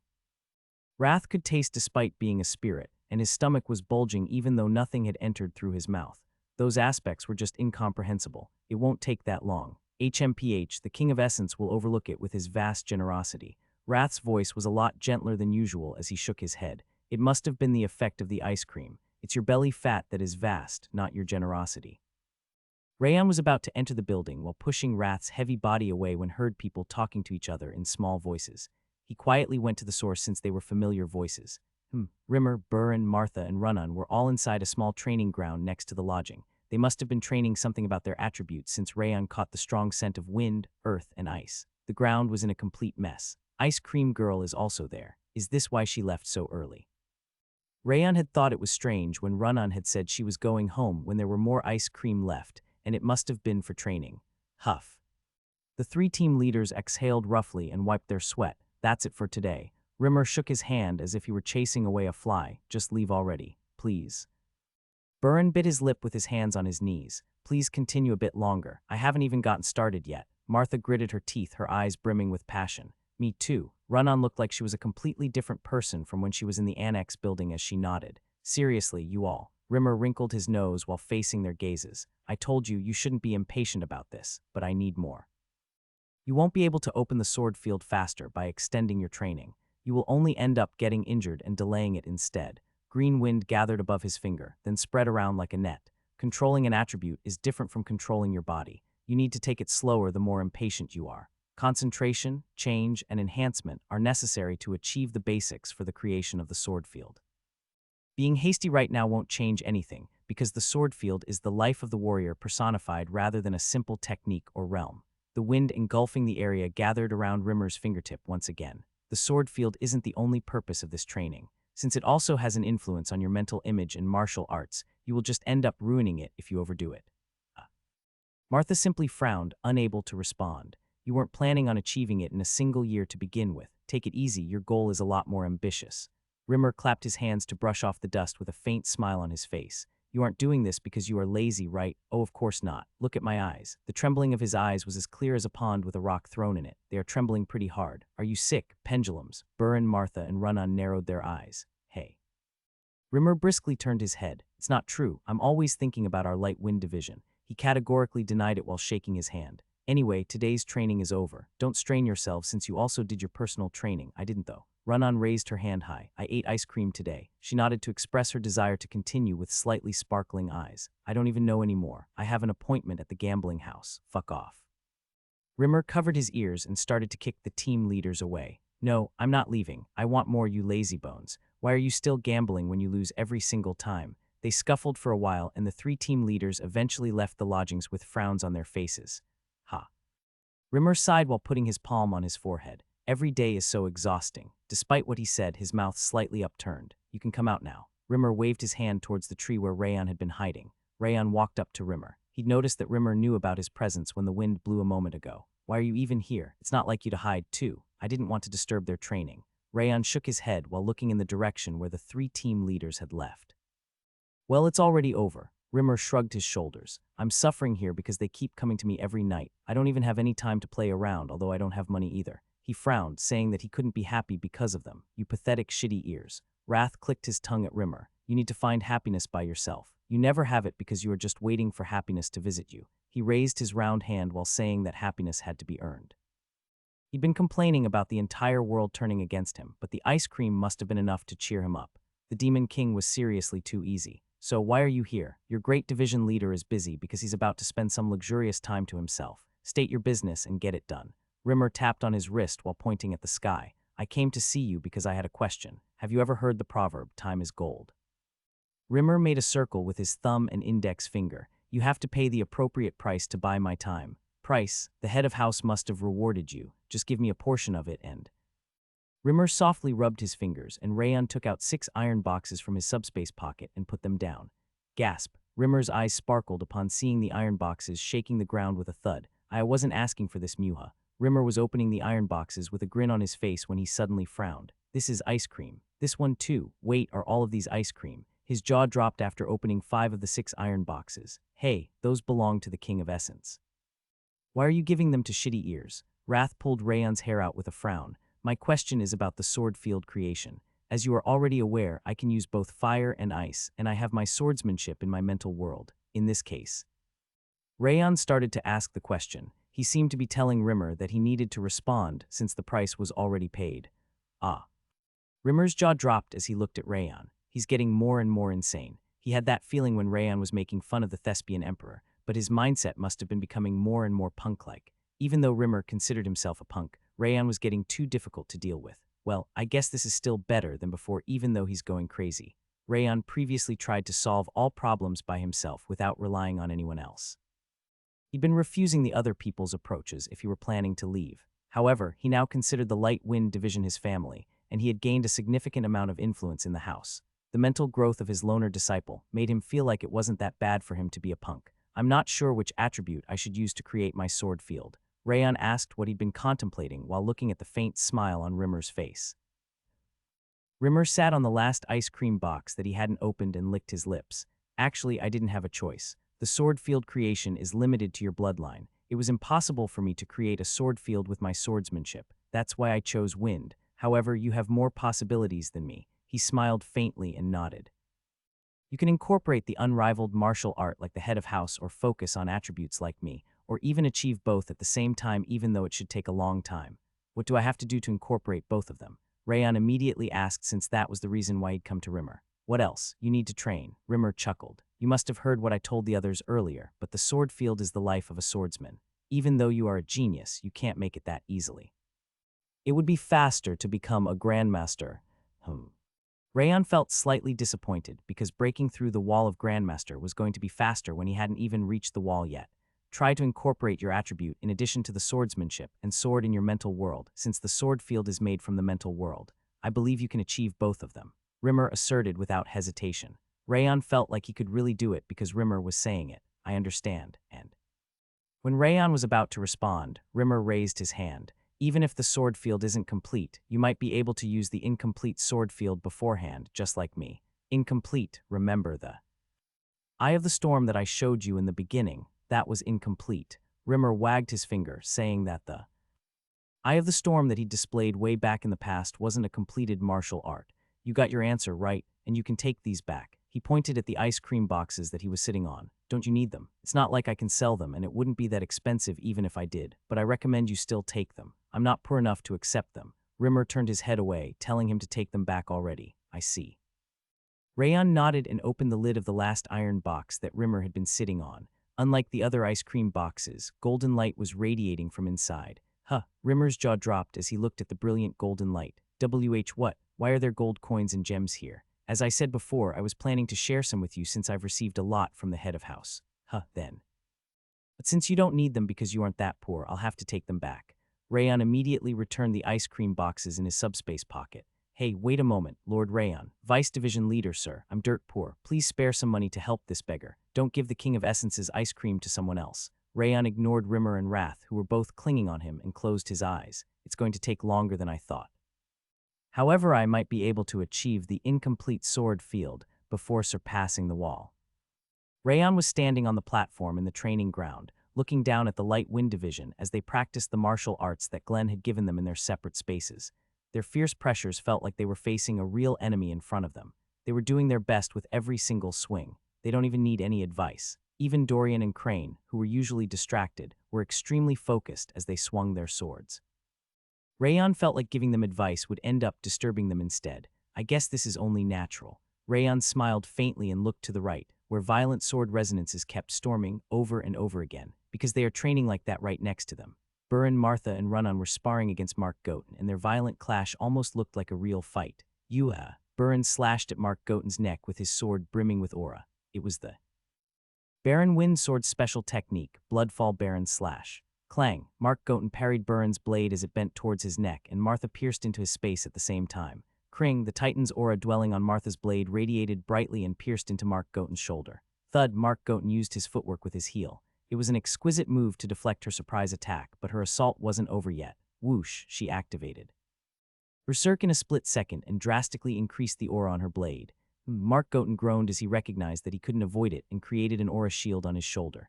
Clayang, Martha was bounced back alongside a powerful explosion. Kring, Mark Goten didn't miss that opening and slashed his saber at Martha. The moment the diagonal saber strike was about to cut Martha apart, Silver Frost emerged from the ground and air to stop his fiery attack. Crack. The ice was shattered into pieces and rushed towards Mark Goten, engulfed in a blue aura. Excellent. Mark Goten focused on destroying the ice with his aura barrier, and a violent aura blade stabbed into his space from the right. Whoosh, Run-On was there. She was targeting Mark Goten's legs with a frightening look in her eyes that he'd never seen before. Keep going. Martha and Burn followed the path Run-On had carved and unleashed their respective special techniques. I'm not finished yet. Mark Goten bit his lip and unleashed a huge amount of aura. Wham. The clash between powerful saber and sword strikes created a tremendous shockwave of aura. None of them were willing to yield. Burn, Martha, and Run-On wanted to defeat Mark Goten when he was doing his best, and Mark Goten wanted to win against them without using astral energy. That was why their eyes were all brimming with fighting spirit. Rayon smiled while feeling the violent wind brush past his hair. There's no way they can remain idle when the team leaders are fighting like that.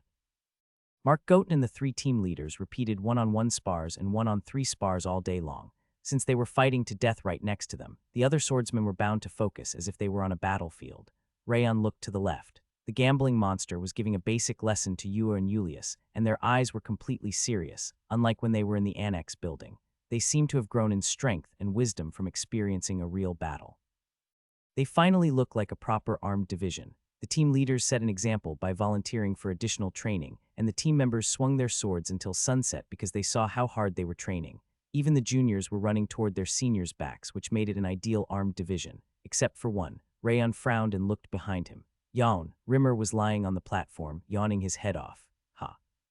Rayon couldn't stop sighing because the division leader was just idling around while the team leaders, members, and even the general administrator were all training to the best of their abilities. Squad leader. Rayon narrowed his eyes and called out to Rimmer. I'm a division leader now. I thought you were still a squad leader because you haven't changed at all since you were a squad leader. I see. Rimmer murmured, that's understandable, which was expected from his laid-back personality. Aren't you going to train division leader? I'm doing it right now. What? Rayon couldn't understand what the hell he was saying since he'd been dozing off until a moment ago. That shitty ears, Sloth would ask him to be his friend if he met him. Wrath frowned, saying that Rimmer and Sloth would get along too well. What kind of training are you even doing? Mental image training. Rimmer raised his finger. Powerful lightning sparked from his fingertip. I'm thinking about how to control this lightning and wind in my mind. Say that again after wiping away your drool.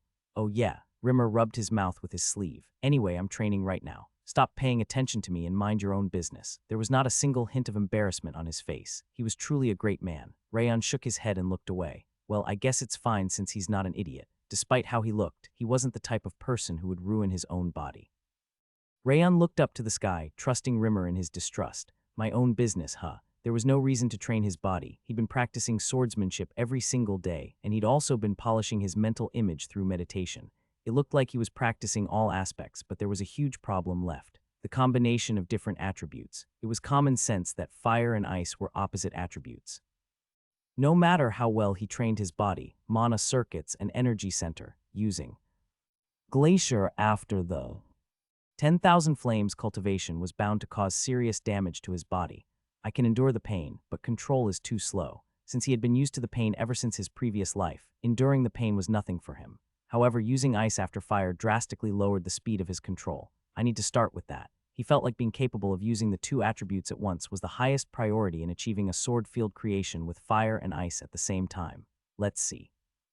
Rayon closed his eyes. He tried to circulate the two opposite energies inside his energy center. SHRR. The intense pain felt like his energy center was getting torn apart, but the amount of aura was small while the control was slow.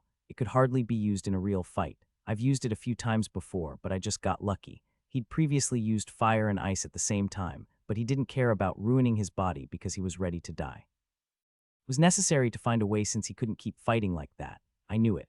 This is what I should be focusing on. Powerful flame sparkled from Rayon's eyes as he managed to find his homework. He closed his eyes and started to calmly analyze what kind of reaction happened in his energy center and mana circuits upon circulating the heat and coldness. He must have found something. Rimmer quietly smiled and created a barrier of wind around him to allow Rayon to fully focus on his training. Camaloon. Black Market. Denning Rose was checking the documents under lighting that was as clear as sunlight before she raised her head. 10th Apostle. The information agent with his hands folded together nodded at her question. Yes, we've received a report that he was witnessed near Lafikin Mountain. Ha. Denning Rose let out a long sigh while putting down the document. Even the White Blood Religion might be resuming their activities. Merlin, the 10th Apostle, and even the Phantom Slaughterer. Disaster is everywhere. The 5 demons executives had resumed their activities even though they'd been quiet for a while. Since even the 5 divine orders had appeared, she had a feeling a disaster was about to come. How is the white whale doing? The Thespian Emperor managed to stop their reputation from plummeting. I believe they've minimized the damage. She's like a cockroach. Denning Rose clicked her tongue. She really can't be underestimated. Rayon had crushed the white whale's reputation by releasing the people who were held hostage by the Black Tower, but the Thespian Emperor personally visited them and apologized to save their reputation. It must have been an unexpected problem for her, but she'd managed to immediately resolve it. Her resourcefulness was astounding. I guess they haven't been hiding behind the scenes for nothing. Denning Rose nodded while touching her rose-embossed eye patch. That must be why they are holding this. She picked up the letter envelope on her right side. A white whale emblem was engraved at the center. Is that actually? The information agent dropped his jaw upon seeing the letter. Yes, it's a letter of invitation from the white whale. Denning Rose smiled faintly while shaking the letter. They are inviting us to the Foundation Festival of the 5 Divine Orders that is going to be held soon. She narrowed her eyes while slightly crumpling the edge of the letter. What a thick face they have to be throwing such an invitation to us after stealing all our information. Are you going to attend? I'm not sure. Denning Rose furrowed her brow while looking at the letter, and the office's door opened before an old woman with a gentle smile on her face made her entrance. Why are you even contemplating it? You obviously should attend. Master. Denning Rose widened her eyes and stood up. Her round eyes revealed her surprise at the visit of the Black Market's master. Why are you here, master? What are you even surprised about? It's not like I shouldn't come here. The Black Market's master strolled towards the table and sat on the opposite side of Denning Rose. You don't even need to travel a long distance since the festival is taking place nearby. You should participate, but I'm sure they are plotting something. You need to show them your confidence since the area around Camaloon is our territory. Of course, you need to be thoroughly prepared. Ah. Denning Rose contemplated the matter, and the Black Market's master casually shook her hand. You must have seen how that boy, Rayon Sieghart, did it, how he dealt with an arrogant guest in his home ground. The Black Market's master subtly smiled, saying that he was showing a different side of himself every time. That's true. Denning Rose nodded. She'd heard how Rayon had defeated the Thespian Emperor, and she couldn't help but admire him. Ah, did you think about that matter? What matter? She tilted her head because she couldn't understand what the Black Market's master was talking about. I previously asked if you had any intentions of going out with Rayon. What? Denning Rose slammed the table with such force that it could destroy it as she stood up. Why are you so surprised? I already told you that I would personally write a letter to the destructive king of the north if you want it. And no, I don't want it at all. Her face was flushed as she shook her head. You've already saved each other's lives before. You both have beautiful appearances and enough ability. I think you will make a perfect couple, but I have things I have to do. Well, it can't be helped if that's your decision. Denning Rose's shoulders shrank upon seeing the smile from the Black Market's master. Once you find a good potential partner, you need to win them over as fast as possible, but people don't realize that when they are young. She shrugged her shoulders, telling her to do as she wished. Anyway, you should thoroughly prepare and show them what kind of place the Black Market is. Since they've invited us, we shall make sure to smear shit on their faces. I understand. Denning Rose swallowed nervously upon hearing the frightening voice from the Black Market's master. However, what continued was completely different from her expectations. Make sure to pretty yourself up before you go. What? I think Sieghart is going to send Rayon. Since you are a bit older than him, you should. Master. The new year has arrived in Sieghart. Even though the northern wind capable of breaking through even the castle wall was storming around, the 5th training ground was brimming with the light wind swordsman's sweat and fighting spirit. Rayon smiled faintly while watching the swordsmen who were training the same technique at the exact same place even though the year had changed. They've changed so much. They were swinging their swords at the same spot, but their skills were on a whole different level from before. Their unaccomplished martial art was finally settled, and their flow of aura continued nonstop. Not that much time had passed, but everyone had taken another step. There's only 1 year left now. Rayon raised his gaze and looked up to the sky. The cloudless sky almost looked like the scenery of Gazel River 2 years ago, the duel against the Axe King. He'd asked for 3 years back then to buy some time, but there was only 1 year left. He was slightly worried since he still couldn't see the Grandmaster's wall. I'm still unable to use fire and ice at the same time. He'd managed to incorporate a small amount of fire and ice in his mental world, but using them at the same time was still difficult for him. I don't understand why I can't achieve it when everything else is going well. The realm of his swordsmanship had increased. He'd learned 2 more techniques of the Azure Sky Sword, and his energy center and mana circuits were further fortified. Yet, the simultaneous activation of the 2 attributes to the highest output was still too difficult. He was in a strange state where the energy of wind that Rimmer had given to him in the past had gotten stronger instead of other results. I shouldn't be impatient. Since it might naturally work out once he became a grandmaster, he decided to focus on his swordsmanship and mental image. Snore. Rayan was about to polish his swordsmanship in his mental world when he heard a snoring sound from behind him. Ha. He looked back while letting out a sigh and saw Rimmer sleeping in his sleeping bag. Rayan couldn't understand why he was sleeping there instead of just going to his room. He's truly amazing too. Rayan admired how he could stay the same after the new year. The King of Essence told you already. He deserves to be Sloth's friend at this rate. What about sending him to that mountain? Wrath frowned, saying that they would keep sleeping next to each other. He might really do that. Rayan chuckled and was about to resume his mental image training. The training grounds door opened and Roan entered. He walked up to the platform with a subtle smile on his face. It's been a while, Vice Division Leader. Yes, this is our first meeting after that time in the Annex building. Rayan came down from the platform and bowed to Roan. Would you mind coming with me if you have some time? May I ask what the reason might be? The head of house has summoned the person in charge of the Light Wind Division. In that case, it wouldn't be me, but... Rayan looked behind him only to find that Rimmer was gone. Moreover, even the sleeping bag was missing. Wow, when did he even leave? He disappeared the moment that Geezer arrived. Seriously, that guy, he must have run away the moment Rayan was focused on Roan. He could never get bored of watching that elf. I understand, let's go. Rayan nodded while letting out a sigh. It won't take that long. Roan turned around with his usual smile. General Administrator. Rayan pointed at the platform to ask the gambling monster, who was teaching Ewer and Julius to oversee everyone's training. Got it. The gambling monster waved his hand to reassure him and went on the platform. Rayan bowed to him before he followed Roan. Why is he summoning the person in charge? I supposed he has a new mission for you. A mission. Well, it's about time. Since a few months had passed since they'd saved the Warring Steel Division, it was about time to get a new mission. In fact, they were given more time to improve themselves, considering how the other divisions were on their missions. I wonder what kind of mission it's going to be. He couldn't even guess where he was going to be dispatched, because there were too many wars recently. He'd reached the audience chamber before he knew it as he thought about the new mission. Roan opened the door for him and pointed inside.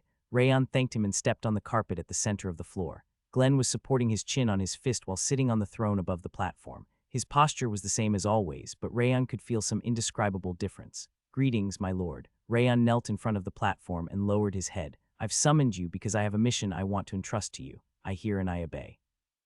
Rayan lifted his gaze while listening to the voice devoid of any intonation. Light Wind Vice Division Leader. Glenn picked up the white envelope placed on the armrest. Can you make a mess once more?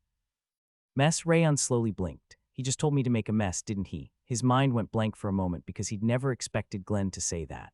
Rayan cleared his throat and looked up to Glenn. I believe I was asked to make a mess. Did I hear correctly? Indeed. Glenn shook the envelope with eyes as emotionless as always. Do you remember how the Thespian Emperor mentioned the 5 Divine Orders Festival last year? Yes. The Thespian Emperor had said that she would invite them to the 5 Divine Orders Foundation Festival before she'd left Sieghart. The official letter of invitation came from the White Whale. Rayan figured that the letter with a white whale emblem that Glenn was holding was the invitation letter in question. She spouted some bullshit about wanting a high-ranking officer of Sieghart to join the festival to celebrate their foundation. The strong grip of his finger looked like he was thinking about just burning the letter. Rayan furrowed his brow while looking at the white whale's emblem engraved at the center of the letter. Thespian Emperor, she's doing it again. Her nasty tendency to take advantage of others' fame has not changed. The reason the Thespian Emperor sent the invitation letter was simple. If Sieghart joined the festival, she was going to declare that the 6 kings had recognized them by taking advantage of Sieghart's fame, and if they didn't, she was going to secretly spread the rumors that the 6 kings were afraid of them. It was only advantageous to the 5 divine orders whether Sieghart participated or not. She was using a different method, but she was still plotting to get some easy benefits with a simple method. I can roughly guess the Thespian Emperor's personality now. The King of Essence understands it too. Wrath came up next to Rayan and frowned. She is literally a rat. She isn't even trying to hunt by herself. She just picks up leftovers from others.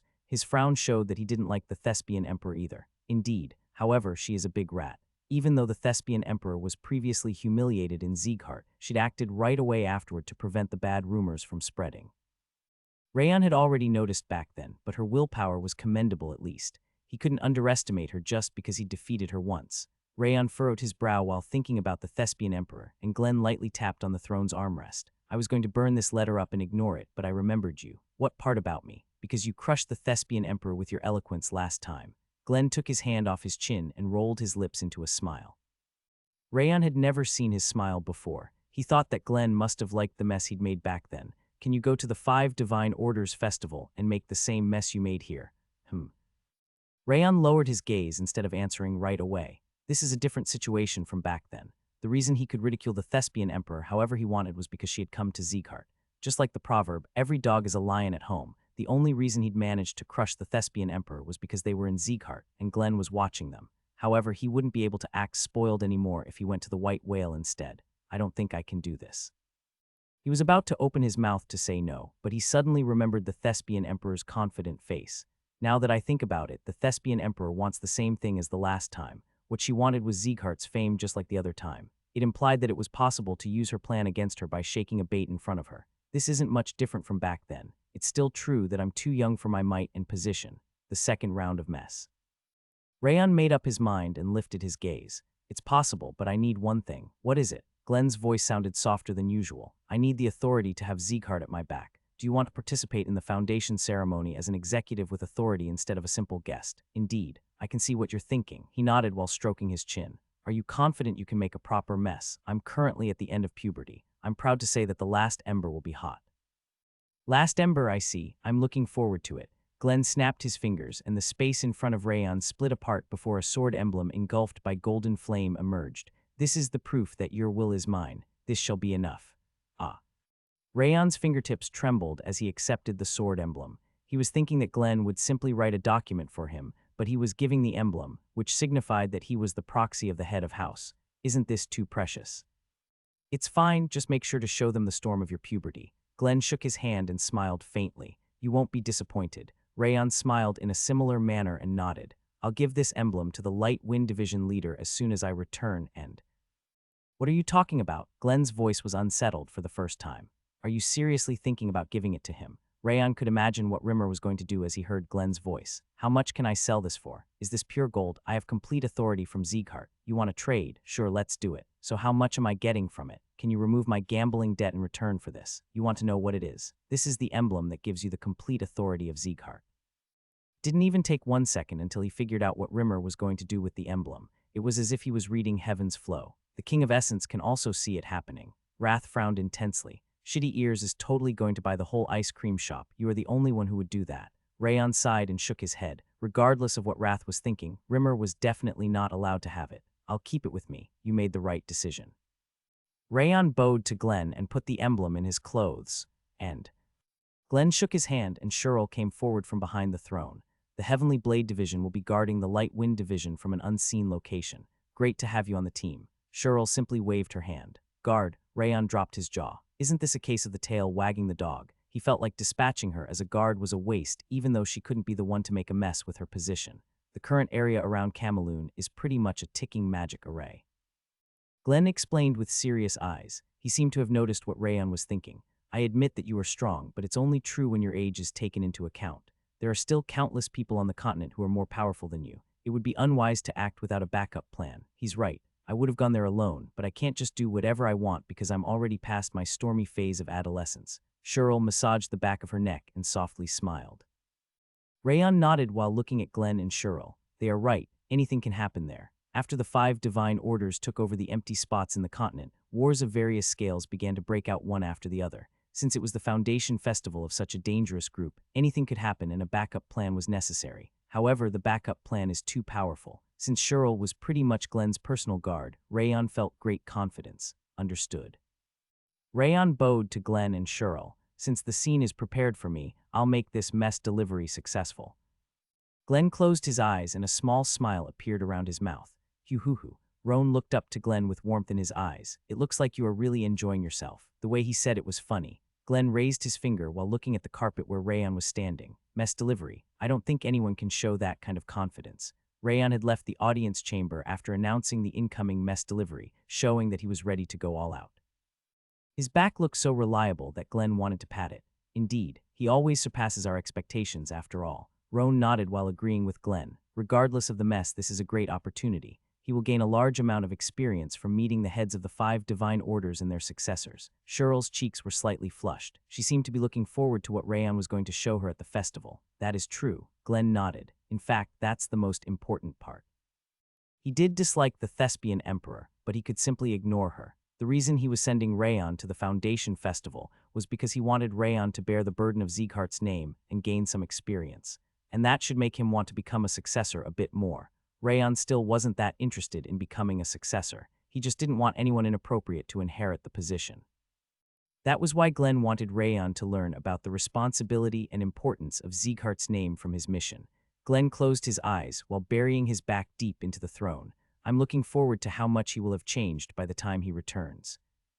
Rayon returned to the 5th training ground after leaving the Lord's Manor. He stopped the training and called everyone in front of the platform. What's the matter? Dorian was rubbing his belly pocket. He must have already gotten a bad feeling about it. You came at a bad time. We had a perfect opportunity. It's a shame.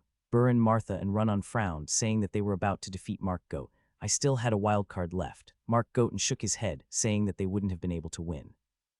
Attention! Rayon raised his hand and the Light Wind Division stopped chatting and came to attention in a proper line. We've got a new mission. Mission, it's about time, I guess. We've been doing nothing but training ever since the end of last year. The Light Wind Swordsman welcomed the mission with excited smiles. What kind of mission is it? Crane was the first to raise his hand. He was the fastest when it came to asking questions and being eliminated. The 5 divine orders are holding a festival to celebrate their foundation, and the Thespian Emperor of the White Whale has invited our house. Rayon furrowed his brow and continued, is the official statement, and she's actually trying to take advantage of Sieghart's name once again. A frightening light started to radiate from the Light Wind Division's eyes. She's doing it again. Burren frowned and tapped his scabbard. Do they think they are missing an arm or a leg or something?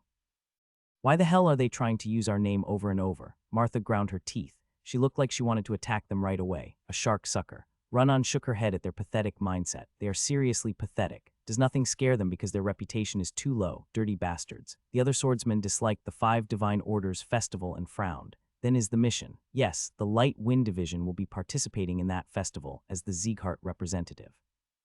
Representative? The look in the Light Wind Division's eyes suddenly changed upon hearing that they were the representatives. Some of them were proud of it while some felt pressured by it, but none of their eyes were showing any sign of wavering. Every single move we make will represent Sieghart. Think carefully about what you should do and what you should avoid. We will leave in 2 days. Dismissed. Yes, the Light Wind Division bowed and left the training ground upon hearing Rayon's shout. Rayon felt like he didn't need to worry about them as he watched the stern pressure on their backs. A mission, so annoying. Rayon turned his head upon hearing a small voice coming from behind him. Rimmer was back and was crawling out from his sleeping bag. You still need to come even if it's annoying. Rayon simply shook his head since he'd already noticed Rimmer's approach. It would be simple if we just needed to fight them, but that's not the case. That's true, by the way. Rimmer narrowed his eyes. Did the head of house give anything to you? Even though he was usually so dense, he was so perceptive in that aspect. What are you talking about? Rayon calmly pretended to remove Rimmer's suspicion. Judging from his personality, he must have given something to you if he's dispatching us as the representatives. There's no such thing. Rayon shook his head without averting his gaze, but we are still the representatives. He should have given some kind of proof. Rimmer rubbed his fingers. There's nothing like that. No, I'm pretty sure. There's nothing? Rayon frowned and Rimmer quietly took a step back. Well, I guess there's nothing. Why are you even getting angry? He turned around, murmuring that Rayon must have been turning into a real punk. Rayon shook his head while feeling the warmth of the emblem in his clothes. That man is too sharp. I mean Elf, House Robert. Lord's office. Darius Robert put down his pen after he finished signing the document that he was reading. His hand that was tapping the desk picked up a letter on the left. The letter had the white whale's symbol engraved on it, just like the one Glenn was holding. The white whale. Darius smiled faintly while touching the white whale drawing on the envelope. Sirith, a man in dark armor, emerged from the bookshelf's shadow upon hearing his call. Have I been summoned? The plain young man called Sirith lowered his head. How is the white whale doing? They aren't doing good nor bad. The fame that the Thespian Emperor tried to obtain ended up scattering like a fog, but they managed to stop their reputation from plummeting. It was still a loss for them since the value of their name had decreased overall. He clicked his tongue while murmuring that the Thespian Emperor was foolish. Foolish, you say? Darius licked his lips and put down the white whale's letter of invitation. I don't think so. Sorry. The Thespian Emperor's plan was rather excellent. It was easy to figure out but difficult to counteract. However, touched his hand surrounded by a glove. She encountered an unexpected variable, Rayon Sieghart. She took a blow from a man who shouldn't have had more than a simple conversation with her, so she should be praised for managing to maintain her sanity in the end. That's the part I can hardly believe. There were plenty of Sieghart executives, including Glenn. How is it even possible that a mere vice division leader like him could act up like that? Sirith shook his head, saying that he couldn't understand it. I admit that Rayon Sieghart is a genius swordsman, but he doesn't seem that smart. Aren't you overestimating him? Overestimating him. No, he's still alive precisely because I underestimated him. Darius firmly shook his head. Rayon Sieghart can't simply be judged by his knowledge of intelligence. His ability to understand a difficult situation and his capability to carry out the solution right away are the most important aspects. He was born with a rare talent. When he'd seen Rayon Sieghart, Darius could see that he possessed an astounding insight and capability for action. He was fully capable of carrying out his plan from the rumors. Even without knowledge nor intelligence, his instinct alone is that of a monster. Cirith swallowed nervously. If Sieghart sends someone to this Foundation festival, Rayon is most likely going to be dispatched. It would be the case if they decided to participate. Since he succeeded last time, they must want him to show Sieghart's presence at the festival as well. However, I don't think they are going to participate at all. That's true, Darius nodded. He licked his lips in contemplation while looking at the letter. Are you thinking about participating? Because it's better to eliminate him as fast as possible. Wait, but killing him would be simple. Cirith shrugged his shoulders. I was thinking about how to do it. This is actually the best situation to carry out the defeat the enemy with the enemy strategy I mentioned previously. Then why? It will go awry if another poison interferes. Darius narrowed his eyes while looking at the glove he was wearing. Even 2 poisons might interfere. It's completely unpredictable. He frowned, saying that he couldn't predict which factions among the 6 kings and the 5 demons would participate in the 5 Divine Orders festival. In that case, please allow me to go. Cirith lowered his head. Yes, if the enemy fails to defeat the enemy, then the blade should be used instead. Since those children have been completed, this is a good opportunity to test them out. Darius bobbed his finger, and a blue dimension opened up in the sky where a box the size of a human face came out. He tapped on the box, and the sound of something solid bumping against each other could be heard. What shall I do? Mission Day. Daybreak. Rayon stood on the lake behind the annex building with his eyes closed. Despite the violent winter wind, there wasn't the slightest wavering on the lake's surface. It must have been because Rayon was dominating the space. He slowly opened his eyes and exhaled roughly while looking down at his hands. It still didn't work. I wanted to finish it before departure. He wanted to achieve the simultaneous activation of the 10,000 Flames, Cultivation, and Glacier before going to the 5 Divine Orders Foundation Festival, but he failed in the end. The pain in his energy center and mana circuits had decreased, but using fire and ice at the same time was still too difficult. You idiot. Wrath crawled out from the ice flower bracelet while stretching his limbs. Did you believe that using 2 attributes in your body would be an easy task? What do you take yourself for, a magician? He clicked his tongue, murmuring that Rayon was so pathetic. It's still not too late. Just focus on Glacier and you shall be able to turn a small continent like this into a frozen hell. Isn't a burning hell better than a frozen hell? It's difficult for you to get both of them at your level. I know, but I'm a greedy person. I don't want to miss any of them. The 10,000 Flames, Cultivations, fire didn't lose at all, too. Glacier's power, even though it was a Demon King's technique. He would have been satisfied with that if he'd only learned one of them from the beginning, but he had no intention of abandoning one of them after all that happened.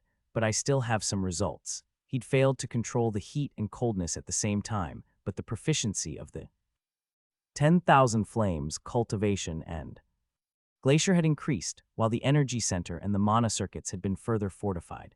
Most importantly, his aura control became more fluent, and he could even perfectly use the technique that the White Lotus Division leader Ayed had previously used, making an aura barrier around an extremely small space to block the sound. I should check it out before leaving. Rayon raised his hand and loaded the status window that he hadn't checked for a while. Status window. Name Rayon Sieghart. Title The Tongue That Mocks of the World. State None. Trait Wrath, Sloth, Envy. Ring of Fire 7 stars. Water Resistance 7 stars. Perception of the Snowflower 8 stars. 10,000 Flames, Cultivation 6 stars. Glacier 6 stars. Fire Resistance 5 stars. Bleeding Curse 4 star. Backstab 6 stars. Iron Will 5 stars. Adaptation to Ghastly Energy 6 stars. Focus 7 stars. Poison Resistance 5 stars. Evil Eye of Wrath 2 stars. Spiral Power 5 stars. Water Affinity 3 stars. Array Analysis 2 stars. Fire Affinity 2 stars. Snowflower's Veil 3 stars. Divinity Blooming from the Underworld 4 stars. Aura of Death Resistance 1 star. Magic Armor of the Snowflower 1 star. Strength 476. Agility 469. Stamina 462. Energy 479. Perception 502. Wrath 145. Sloth 60. Envy 60. Rayon's jaw dropped as soon as he saw the status window. He came back to his senses as the cold wind of daybreak entered his throat.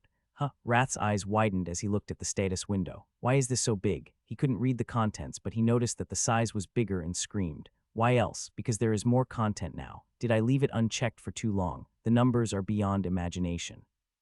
He didn't expect such big numbers because he didn't pay attention too much whenever the messages appeared instead. He simply got used to the change by using his body. As I expected, using traits more often seems to increase the rank faster. Divinity blooming from the underworld that he'd been using the most recently had become 4 stars already, and the adaptation of ghastly energy, the stats are even more surprising than the traits. The numbers were huge, with his perception having reached 500 while the other stats were in the late 400s. He could even match up to a Grandmaster's body that had gone through the reconstruction.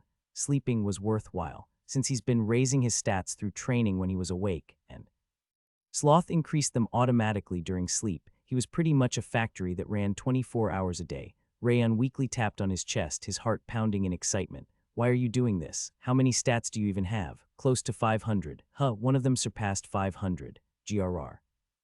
Wrath went limp like a deflated rubber ball as soon as he heard the number. The King of Essence's body must have been thinned down by now because of you, you little thief. He complained that his main body must have lost so much weight with teary eyes. But you are the monarch of devildom.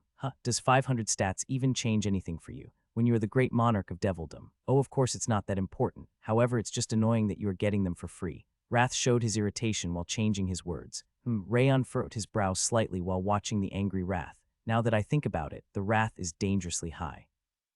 The Wrath stat had significantly increased because he'd received Wrath multiple times at House Arian. That must have been the reason why he also felt agitated whenever Wrath was angry. He figured that he needed to be careful so that the Wrath wouldn't be as effective on him. Let's go now. Rayon nonchalantly tapped on Wrath's head and went out from the lake. He picked up his luggage and was about to leave towards the 5th training ground when the annex building's back door was opened and Judil came out. She lowered her head and handed over the food basket she was holding. I've prepared a meal for your journey. HMMPH. As soon as Rayon accepted the basket, Wrath, who'd been lying on his shoulder, briskly raised his head while flaring his nostrils. This smell. It's a pineapple sandwich and beef jerky with soy sauce. Moreover, it's the highest quality beef jerky. Are you a dog or something? Even though he was so dense, his sense of smell was outstanding. Ewer and Julius are also awake and making their preparations. Aren't you going with them? They are old enough to be independent. Then, as for the madam, I said goodbye to her yesterday. Rayon casually waved his hand and left the riverside. Since he was walking fast, he passed the garden in no time and disappeared in the direction of the 5th training ground. Creak. The back door opened once again and Sylvia walked out from it. She came up next to Judil with calm steps. Is he gone? Yes. Judil stepped sideways and lowered her head. Saying goodbye yesterday isn't enough. He should say it again today since he's leaving today.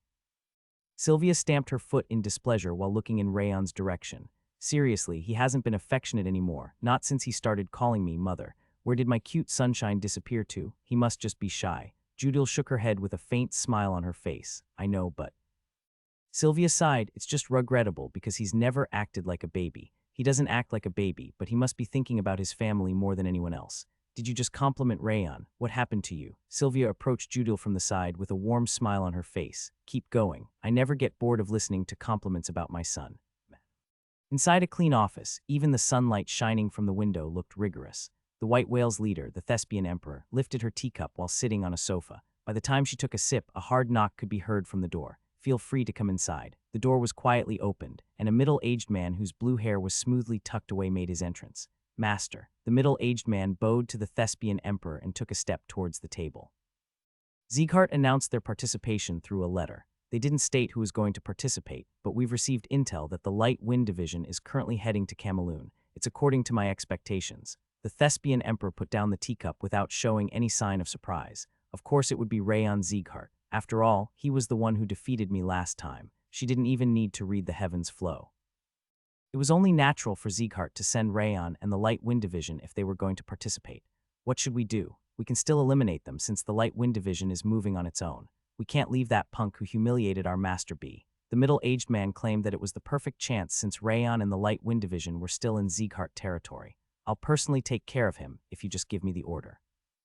McCain, yes, the middle-aged man confidently raised his head upon hearing the call. That's the worst move we can make. Since we were the ones who invited them, they can blame us for the smallest trouble. No, it would be a relief if that was all they did. Glenn Sieghart might even invade us with an army of swordsmen. The Thespian Emperor fiddled with the teacup, where a red lip mark remained. Moreover, the destructive king of the north seemed to cherish Rayon Sieghart quite a lot from what I've seen.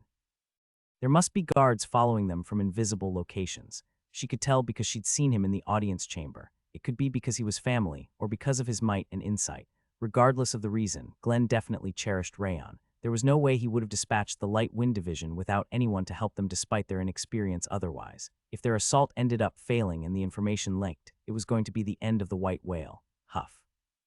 McCain bit his lip tightly, to the point of bleeding. How frustrating. The fact that we can't do anything about that punk who humiliated our master who is acting for the great cause is so. He clenched his fist while saying Rayon's name with extreme malice. It's fine. The Thespian Emperor gently shook her hand, because I've learned a lesson and gained something from him. Just like in the audience chamber, she remained relaxed with a subtle smile on her face. Rayon Sieghart is going to meet the same end as me this time. The same end. I'll make it impossible for him to act, even if he knows what's happening, just like myself in the past. Rayon Sieghart wasn't a goddamn punk who acted without giving any thought, but a smart punk whose actions were thoroughly calculated. It was necessary to repay the favor in the exact same way to destroy him. Since he will be representing Sieghart, he can't be as reckless as before. Rayon could do whatever he wanted in the audience chamber since he was just the youngest member among them. However, his position was different since he was in charge of the mission alongside Rimmer. Since Sieghart's reputation depended on their actions and speech, it was impossible for them to behave rashly. Alan, the office door opened once again and a young warrior who still retained his immature appearance entered the room. Did you happen to call me? His eyes were serious as he bowed despite his immature appearance. Are you ready? Yes, everyone's waiting. Alan heavily nodded his chin. I know I'm repeating this, but you should never be the one to pick a fight against them.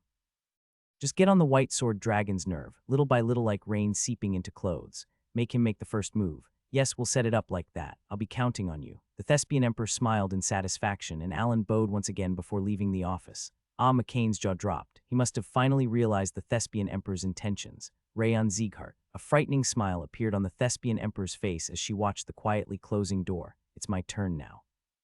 Rayon's gaze was directed at the back of the merchant city Cameloon, which he'd visited multiple times before. A large city was built on the land that used to be just a golden prairie. The city had a gray color, like dry bread, implying that it was only completed recently. Did they really build that city in such a short period of time?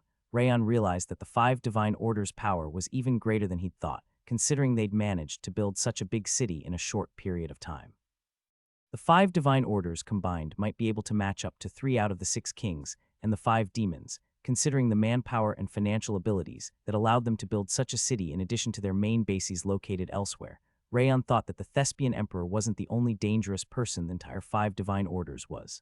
Has there always been a city like this here? Wow, did they really make that in that short time? The 5 Divine Orders are insane. The Light Wind swordsmen were also surprised, and their lips parted in amazement. Rayon skimmed through the city before he turned around. That's the 5 Divine Orders city, Banneret. Since he'd previously heard the information about it from Denning Rose, he briefly explained Banneret to the swordsmen. Like I said when we departed, Sieghart's honor is on your shoulders. You shall be careful with how you act and speak. Yes, the swordsmen nodded heavily, showing their determination to just shut their mouths. Division later, yes, sir. Rimmer was lying on the back of his horse, and he leisurely lifted his head while showing his annoyance. I'll be just going around the gambling houses. Do it without me. He shook his hand, telling him to not mind him. That might be actually better. Rayon figured it would be better for him to stay away from the beginning, rather than causing trouble. Of course, he still needed to be present when he was going to ridicule the Thespian Emperor. Understood. Rayon nodded and looked at the Light Wind Division once again. You bastard. Wrath came up next to him and tapped Rayon's shoulder with his round hand. Did you prepare to deal with her? With the Thespian Emperor? Indeed. She's not an ordinary human, considering the way she managed to maintain her sanity after how much you made fun of her. That's true, but I think I've already figured out what she prepared for me. Rayon narrowed his eyes while looking at the people lined up in front of Banneret's entrance. You figured her out? Yes, she is an extremely proud person. That's why she suppressed her anger until the very end back then, since she thought getting angry would be her loss. People like that usually want to repay the humiliation the exact same way. That's indeed correct. Wrath nodded, saying that there were the same kind of demons in Devilldom. She's probably going to try to humiliate me in a similar manner. Judging from the moves that the Thespian Emperor had made so far, Rayon could roughly predict what kind of trap she was about to spring. Rayon smiled while looking back to the Light Wind Division. I might stand out a little in Banneret, so you should try to understand on your own and assist me. Stand out, but you always stand out. I know, right? Burin, Martha, and Runnon furrowed their brows, saying that Rayon stood out just from idling there. That's not what I meant. An ominous smile appeared on Rayon's face as he looked at Banneret. I'm going to be as playful as our division leader. The crowd was welcoming the people entering into Banneret, and Alan was rolling his eyes while hiding between them. They are finally here. He could see the Light Wind Division approaching from afar with the Sieghart emblem around them. She said I shouldn't provoke them too hard. The Thespian Emperor had told him to start with an extremely small provocation instead of big, in a way that Rayon couldn't do anything reckless. That's my specialty. Every single warrior of the White Whale was educated to fight with psychological warfare. Provoking the opponent was a piece of cake for him. Moreover, I'm more than glad to do it since he's the target. The Thespian Emperor was pretty much a goddess to the warriors of the White Whale. He was brimming with motivation in anticipation of provoking Rayon, who had picked a fight with her and ridiculed her. I'll repay the humiliation she received many times over. His companions were also within the crowd. There was no room for any kind of trouble since they'd agreed on what they were going to say in advance. Alan slowly caught his breath and waited for the Light Wind Division's approach. Rumble. Unlike the others, the Light Wind Division was spreading their pressure, as ferocious as a sword, as they approached the gate.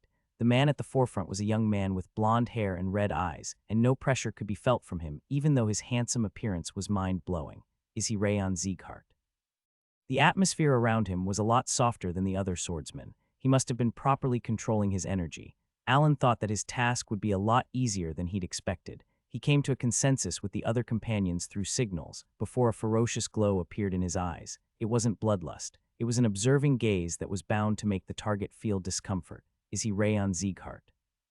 The companion next to him started the talk. It looks like it. Alan nodded and twisted his lips. He looks like a wimp, unlike the rum.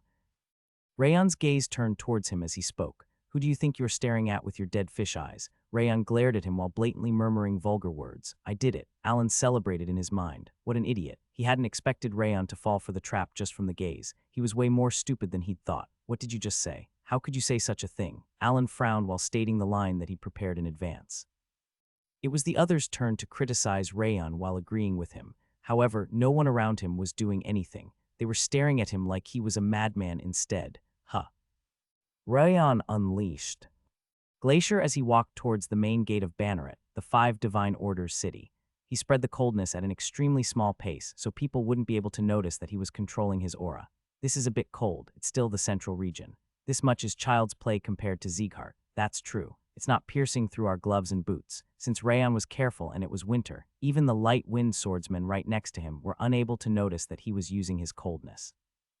Rayon stroked his sleeve and examined the people in front of the gate. The Five Divine Orders warriors were standing in front of the rampart with their spears in their hands, and the entrance was brimming with residents who'd come to watch the celebrities entering the city. If I was her, I would have started it here. Rayon had dispatched swordsmen to the main gate during the Thespian Emperor's visit to pressure her. If his expectations were correct and she didn't like to lose, she likely prepared to get on his nerves starting from the entrance, just like he'd done. Wrath turned his head and widened his eyes. So you didn't suddenly start spreading coldness because you were just crazy. Of course not. The King of Essence thought your energy center suddenly had a hole in it. It's not anything like that. I was trying to find the agitators among them.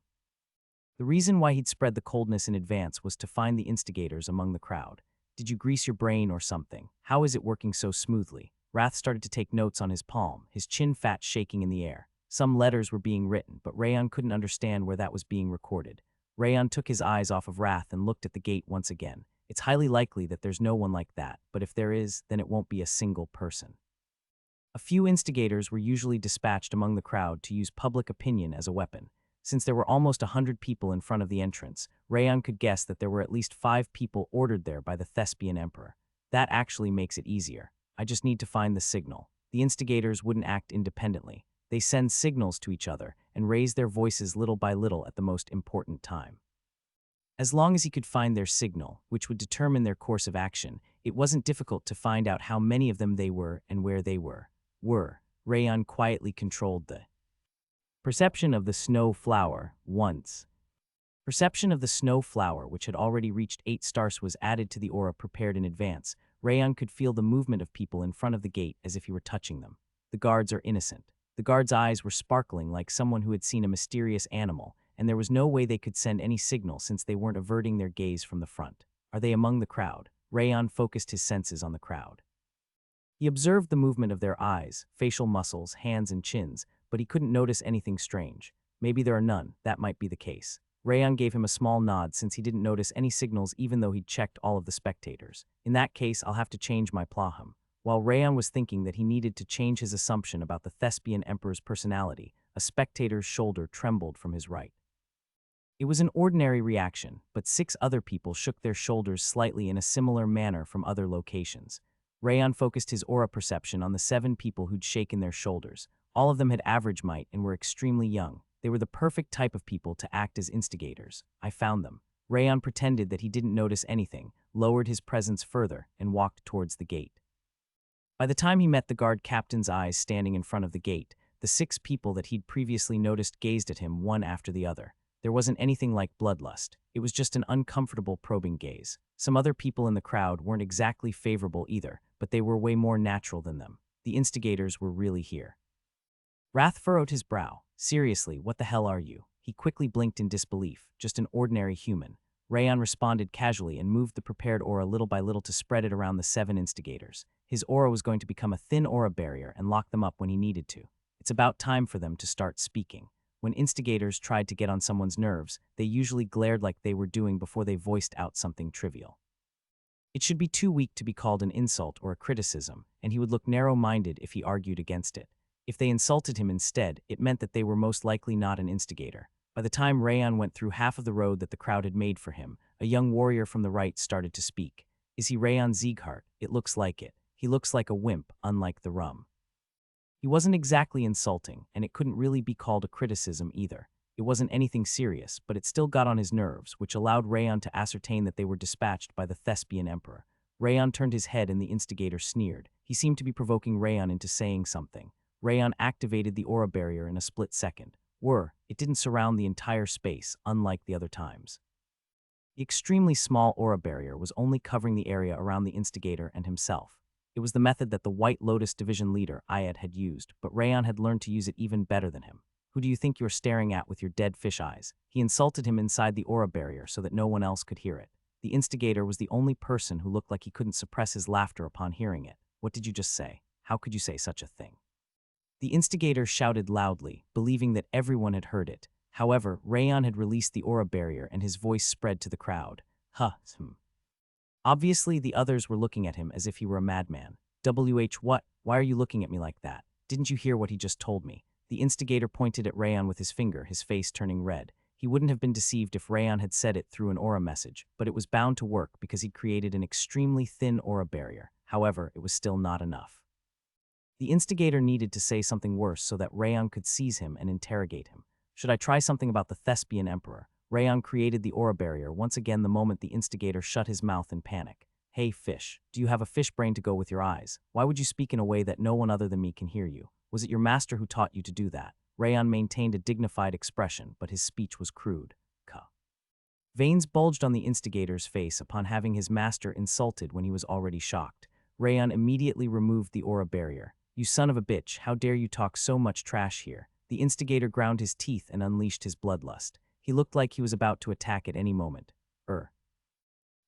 What's wrong with him? I don't know, maybe he lost it. He's talking perfectly fine though, even though the content would kill him. Everyone in front of the gate dropped their jaws while looking at the instigator who got angry out of nowhere. The other instigators couldn't decide what to do and simply rolled their eyes. What is this nonsense? Did you not hear what he just said? Do you have a caterpillar in your ears or something? The instigator's chin was trembling furiously, unable to realize what had happened to him. Rayon created an aura barrier once again and furrowed his brow. Rayon couldn't stop laughing in his mind, but he couldn't show it on the outside since lots of people were watching. Why, you bastard? Since the instigator had already lost his composure, he kept shouting without realizing what was happening. Are you seriously a fiend? Wrath's jaw dropped. You couldn't do this if there was anything human left in you. His shoulders trembled as he murmured that he'd never thought such evil could exist among humans.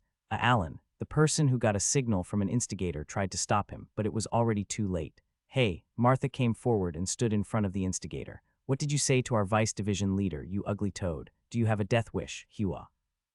He was terrified by her pressure and stepped back before he fell on his ass. He was mistaken. He sometimes sees things. Another instigator who was trying to defend him suddenly screamed upon noticing the blade touching his neck. Run-On had moved before they knew it, and her blade was on their necks. Kill. Run-on blinked blankly, waiting for the order. The sleepiness in her eyes as she was about to kill people made her the most terrifying among them in a way. Greetings, White Sword Dragon. The man, who seemed to be the guard captain, walked up to him and lowered his head. We will take care of him. No, Rayon shook his head. Since they were clearly on the Thespian Emperor or the Five Divine Orders side, he wasn't about to do anything foolish like hand him over. Since he insulted me and revealed his bloodlust, I'll take care of him myself. But in this case, Rayon unleashed the pressure that he'd been suppressing. The violent wave of energy burst out like wildfire, and the guard captain stepped back while breaking out in a cold sweat. Are you telling me that he's related to the Five Divine Orders? That's not true. Then there's no problem if I take him. The guard captain bit his lip and looked around. The spectators were nodding in agreement. They seemed to think that the person who was humiliated should decide his punishment. Seize him. Understood. Crane and the light wind swordsman carried the man called Alan and the other instigator who was trying to stop him on their backs and followed from behind. You are still a novice. Rayon lifted his head while crossing the gate. He rolled his lips into a smile while thinking about the Thespian Emperor who should have been watching. Try harder. Crack, the window frame crumpled like paper in Ariel's grasp. Try harder. That little rat. She ground her teeth violently while watching Rayon's back as he followed a guide towards the lodgings prepared for Sieghart. What just happened? McCain swallowed nervously and went next to Ariel. Why was Alan arrested instead? It was Rayon Sieghart's plot. Rayon had created an extremely thin aura barrier that only included himself and Alan. It was so refined that even Alan was unable to notice that he was inside an aura barrier, let alone the others. What a wicked man. No matter how amazing Rayon's aura control was, it was impossible for him to figure out Alan's identity and create an aura barrier that no one could notice in that short period of time. He must have read my thoughts from the beginning. She was certain that Rayon had predicted that she would dispatch people like Alan the moment he entered Banneret and made the necessary preparations. But how? She'd made sure to warn Alan and the instigators multiple times so that they would only get on his nerves instead of blatantly provoking him. Their gazes and comments could have come from ordinary spectators. She couldn't understand how Rayon had found them out. McCain's eyes trembled upon hearing the Thespian Emperor's explanation. His face revealed his disbelief at the fact that Rayon had made that decision in that short time and took Alan instead. The bigger issue is... Ariel furrowed her brow deeply while touching the purple book between her thighs. I couldn't read this scene. She had checked the heavens flow to read the overall situation after she confirmed that Rayon was coming to Banneret. She'd seen multiple incidents, but the scene she'd witnessed wasn't there at all, and it was the same back then. She was confident when she'd gone to Sieghart in the past because she'd read Heaven's Flow beforehand, but the unexpected actions from Rayon had completely destroyed her plan. It was normal that she couldn't perfectly determine the entire situation from reading the Heaven's Flow, and there were many cases where the situation changed. However, it was the first time that it unfolded in a completely different way. Rattle. Ariel lifted her left hand that was holding onto the window frame. The rubble in her hand fell at the same time. Rayon Sieghart, who the hell are you? She would be able to understand if he were a celestial being like Glenn or the other heads of the Six Kings, but he was just a youngster at the highest level of master. She couldn't believe the fact that he had exceeded her predictions. I need to investigate him. Since it came down to it, it was necessary to move her body and brain no matter how annoying it was. She had to discard all of the information she had and obtain new intel to analyze what kind of person he was. Master. McCain secretly lifted his gaze. Alan and Copel have been captured. Is that going to be okay if he raises them as an issue? They aren't officially affiliated with the White Whale anyway. Ariel sighed quietly. He should already be aware that I was the one who ordered them. What he did just now must be a warning for us to be more careful. Rayon had sent a signal to not mess with his light wind division by capturing Alan and Copel. That was why she couldn't use the same method anymore. He's most likely going to subtly make a request when he returns those two after the festival. Ariel bit her red lips slightly. My stomach is feeling worse again. The discomfort made it feel like her internal injury had opened back up.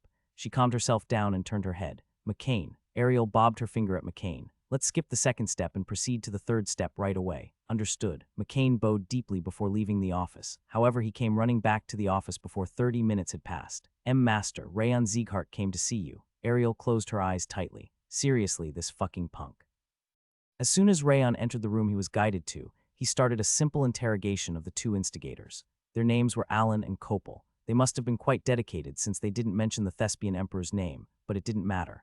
Alan's reaction in front of the gate had already made it clear that the Thespian Emperor was behind that childish act. However, he couldn't gain anything from complaining about the instigators if she kept denying it until the end. Considering the Thespian Emperor's reasonable mentality, she shouldn't think that Rayon would visit her immediately. That's why I'm visiting her. The reason he immediately went to the Thespian Emperor without even unpacking his baggage in his room was to attack the gap in her misconception. Because I'm not trying to get any benefits nor honor from this. He already had more than enough money and fame. He just wanted to get on the Thespian Emperor's nerves. Seriously. Wrath furrowed his brow with a dumbfounded expression on his face. What the hell are you? What? How did you even think of something like that? This isn't something that can be learned just from taking notes. Wrath pulled his cotton candy hair while saying that it was a problem-solving question instead of a question of memorization. That's right. Wrath was correct. The reason he could pierce the gap in her mentality wasn't because he was extremely smart, but because of the experience from his previous life. It was the result of bloodshed as he continuously analyzed people to kill them. You'd better tell her to come out quickly. Rayon swallowed the smile that was about to appear and shook his hand towards the warrior standing in front of the Thespian Emperor's mansion. Because I'm rather impatient. The warrior guarding the Thespian Emperor's mansion swallowed nervously upon feeling the frightening pressure and irritated voice coming from him. Our master must have gotten the message. Please wait a bit longer. The warrior clenched his spear and forced himself to maintain his composure. His unshakable eyes revealed his loyalty, which was even more powerful than his might. Ha! Martha tilted her chin and walked up to the warrior. A motherfucker picked a fight with us as soon as we entered this shitty city, and he is affiliated with you. Tell me one reason why we have to wait. The strain on her fingers looked like she was about to punch him. There must be a misunderstanding. We should get the message soon, so please wait a little. The warrior didn't move away despite facing Martha's furious pressure. He stayed on the spot even though he broke out in a cold sweat.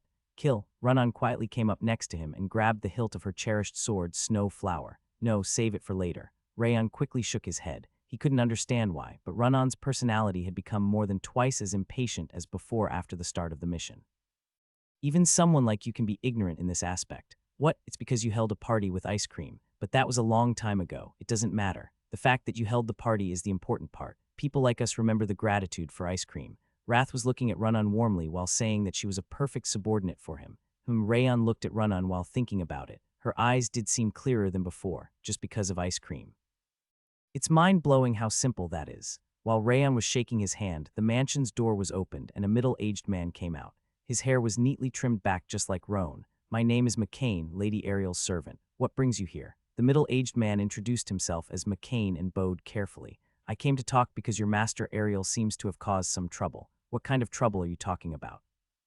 McCain asked with serious eyes, pretending he didn't know anything about it. Are you sure I should say it here? I'm fine with it, but there are lots of people watching. Rayon lifted his hands and curved his lips into a smile. McCain furrowed his brow slightly and stepped aside past the door. Please enter. Rayon left the team leaders behind and entered the mansion with Dorian. The inside of the mansion was unexpectedly simple. There were no flashy decorations or antiques, which made it look like the annex building's interior. He went up to the highest floor by following the guide, and he could see a door made from cedar. It wasn't an expensive material, but it was neatly maintained. Knock, knock. McCain quietly walked up to the door and knocked on it, and the Thespian Emperor's voice could be heard from inside. Please come in. The door was automatically opened, and McCain gestured at them to enter with his hands. Rayon entered the Thespian Emperor's office where sunlight was shining down faintly. The room wasn't luxurious at all, as an extension of the mansion's atmosphere. The objects were hand-stained, and the strict pressure felt like it was a soldier's office. I was a bit surprised when I heard of your visit, Sir Rayon. The Thespian Emperor sitting on the sofa slowly stood up with a smile. Didn't you say that you didn't want to see me ever again? I'm just a powerless individual. I have to obey orders. Rayon walked up to the Thespian Emperor and nodded. He sat on the opposite side of her with a twisted smile on his face. Despite the crude greeting from someone far younger than her, the Thespian Emperor's expression didn't change. Her willpower was as sturdy as always. I'm glad to see you again, but you could have taken a rest from the fatigue of your journey before coming here. How polite of you. The Thespian Emperor smiled faintly while pouring a red-colored tea into the teacup placed on the table. It's because I'm not here for a pleasant greeting. Rayon responded to the Thespian Emperor's sarcastic remark foolishly on purpose and shook his hand. Ah, is it about what happened at the entrance? I apologize for that. However, it's difficult to manage the spectators, even for me. She shook her head, telling him that she was already aware of it from a report. Rayon narrowed his eyes while listening to the Thespian Emperor's composed voice. She really isn't an easy opponent. Rayon would have lowered his consideration for her if she'd feigned ignorance, but she pretended to be unrelated despite having heard the news. Her unsettled eyes almost looked like she was really telling the truth. I don't think that's possible, though. Rayon licked his lips while tapping the table with his index finger. After all, the men I caught mentioned your name, Lady Ariel. What do you mean by that? The Thespian Emperor's eyes widened in surprise. Rayon thought once again that her composure was the most fearsome part about her, rather than her might or her ability to read heaven's flow. They said that they were ordered to do it by you, Lady Ariel. You asked them to slowly get on my nerves once I reached the entrance. Rayon focused on the Thespian Emperor's expressions while stating the line he'd prepared. Her eyes wavered faintly, even if it only lasted for a short moment. No, I'm not related to them. The Thespian Emperor firmly shook her head. There's no way I would disgrace myself in front of my guests from Sieghart. I also don't want to believe that Lady Ariel, who is praised as the Thespian Emperor by the people, would do something dirty and sloppy like that. However, the perpetrators said it themselves. The Thespian Emperor remained silent. Her sharp gaze seemed to be trying to figure out whether it was true or not. Rayon met her eyes and casually drank his tea. She seems to be trying to figure me out. Rayon had been hiding his expression for dozens of years, ever since his previous life. Even if she could read heaven's flow and was extremely smart, it was impossible to read his thoughts. The instigators are called Alan and Kopel. You've heard those names before, haven't you? I've never heard of them. The Thespian Emperor closed her eyes and shook her head. Sir Rayon. She lifted her eyelids and quietly spoke. I'm sorry, but this is extremely rude of you. What are you going to do if they're trying to take advantage of my name? I don't know about that. I'm simply here because they specifically mentioned your name, Lady Ariel. That's why I'm telling you that it's not true. Visiting me like this and acting rude is. Well, it might be true. Moreover, it's the white whale that was rude to me by not even managing the crowd around the entrance. Are you actually threatening me now? Rayon's back parted from the sofa, and he put his hands together. That was certainly our fault. However, we aren't related. Oh, so you admitted your mistake. So you were related, right? That's not what I meant. I admitted the mistake about the crowd. So about hiding them among the crowd and ordering them to get on my nerves, right? Rayon cut her off and kept saying stupid shit. The Thespian Emperor's hand holding the teacup started to tremble. Her expression was still as peaceful as before, but she was starting to become enraged. Arg, Wrath's fist was trembling violently. Even the King of Essence is angry at this. This is infuriating. He pounded his chest, saying that he was getting upset instead. Let me tell you again, those people who insulted you are not related to me whatsoever. The Thespian Emperor shook her head, saying that she'd never ordered them to act out. Considering how she asserted the fact, she must have been confident that Rayon wouldn't be able to find any connection between them. That's to be expected. Rayon knew that much the moment he decided to come to the mansion. Then why are you even here? What else? I'm just here to make her angry. It was a great success. Wrath awkwardly nodded. Her face looks fine, but she's boiling with anger right now. He pointed at the Thespian Emperor and murmured that the objective was already achieved. It was definitely true, since the Wrath specialist was guaranteeing it. What you are doing right now can bite you in the foot. I don't know about complicated stuff like that. What I'm telling you is that they stated your name, Lady Ariel. Alan and Kopel said it. Rayon consistently repeated the exact same thing to the point where he sounded like an idiot. In that case, can I have a meeting with them? That's a no. Rayon energetically shook his head as if he were making fun of her. I can't give my captives to the enemy. You might just kill them. That's never going to happen. You should never say never. I also thought that the Thespian Emperor would never order them to get on my nerves. Veins started to bulge slightly on the Thespian Emperor's forehead. Her composure was wavering. Then what do you want? I'm not sure. Rayon rubbed his thumb with his index finger. The Thespian Emperor closed her eyes and sighed. How much do you want? Did you just ask me how much I want? Are you actually trying to nullify this matter by paying me? Rayon covered his mouth while jumping up to feign surprise. No, you just rubbed your fingers. That clearly implies that you want the moan. I was just scratching it because I was bitten by a mosquito. What are you even talking about? There are no mosquitoes in winter. They exist in Sieghart. They are very tenacious. He furrowed his brow while blowing at his finger, which was perfectly fine. The Thespian Emperor scratched the table with her finger. What the hell is this guy? After she'd reached her realm, she'd become capable of seeing what people wanted from the smallest conversation. She could even figure out the emotions of warriors or magicians more powerful than her, or even the king of a country or a head of house. However, what the punk in front of her was thinking was completely incomprehensible to her. No, he's definitely not a punk. Rayon must have been only acting like a punk, and his brain should have been running nonstop. He clearly had an objective behind his visit, but she couldn't figure it out at all. He can't pressure me with the testimony from Alan and Kopel. It won't ruin my reputation either. It's not like he wants money from me, so what could be? She looked into his eyes, talked to him, and observed his behavior, but she couldn't read what he wanted at all. The man called Rayon Sieghart was the most peculiar person she'd ever seen. Rayon smiled faintly while looking at the Thespian Emperor, who was biting her lips slightly. She must be thinking about why I'm doing this. She seemed to be going nuts because she couldn't figure out why he was being so unreasonable like that. Of course, she can't figure it out. I have no objective. He had no intention of humiliating the thespian emperor, extorting money from her, or getting her to apologize. He was just messing with her. That was his only purpose, and that was why she couldn't guess his objective. Now that I think about it, I do have an objective. She's going to get enraged every time she sees me in the future. Putting mental pressure on her was bound to help him in the future. That was actually an extremely important aspect. Rayon frowned while tapping on the table. So what are you going to do about this? They could have started attacking us, and I might have been fine, but some of our members could have been injured. About the safety issues, I'd like to apologize. It's not just a safety issue. They mentioned your name, Lady Ariel. I'm telling you, they aren't related. Ha, I don't care. I won't leave until you apologize. Ha. The thespian emperor exhaled roughly. Gray steam was coming out from her mouth. But I can't apologize for something that I haven't done. But they said you did. I'm not related to it. Ha, in that case, I'm not leaving. Rayon murmured, let's see who wins, and buried his back deep into the sofa. The thespian emperor closed her eyes tightly before opening them again. All right, I'll apologize. She nodded. She seemed to be trying to quickly end this matter. About what? The thespian emperor closed her eyes tightly upon hearing his cheerful response. But you asked me to apologize, Sir Rayon. You weren't being sincere, and you didn't mention what mistake you made. The thespian emperor's cheeks turned red. She seemed to be contemplating whether she should kill him or not. Rayon's smile seemed to be telling her to try it if she could, but Dorian, who was standing behind him, turned pale. Devildom is the survival of the fittest, but... Wrath's head was trembling in fear. Is the human realm the survival of the lunatics? Rayon finally left the thespian emperor's office in the evening. They obviously didn't manage to come to a consensus, but their expressions were the complete opposite. The thespian emperor's darkened face looked like she was completely exhausted, while Rayon looked even more energetic than before, as if he'd gotten a deep sleep. Rayon, what took you so long? Runan and Martha came running towards him. They quickly examined Rayon's body to see if anything bad had happened to him. The talk was just extended. Rayon casually shook his hand and told them that nothing special had happened.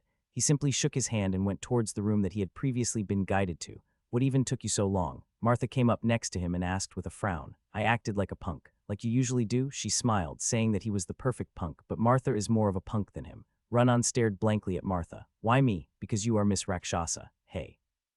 Martha leaped like lightning, and Runan ran away by jumping like a rabbit. Ha, I really thought I was going to die. Dorian shook his head. Why are you so afraid? They can't attack us anyway. I know, but still.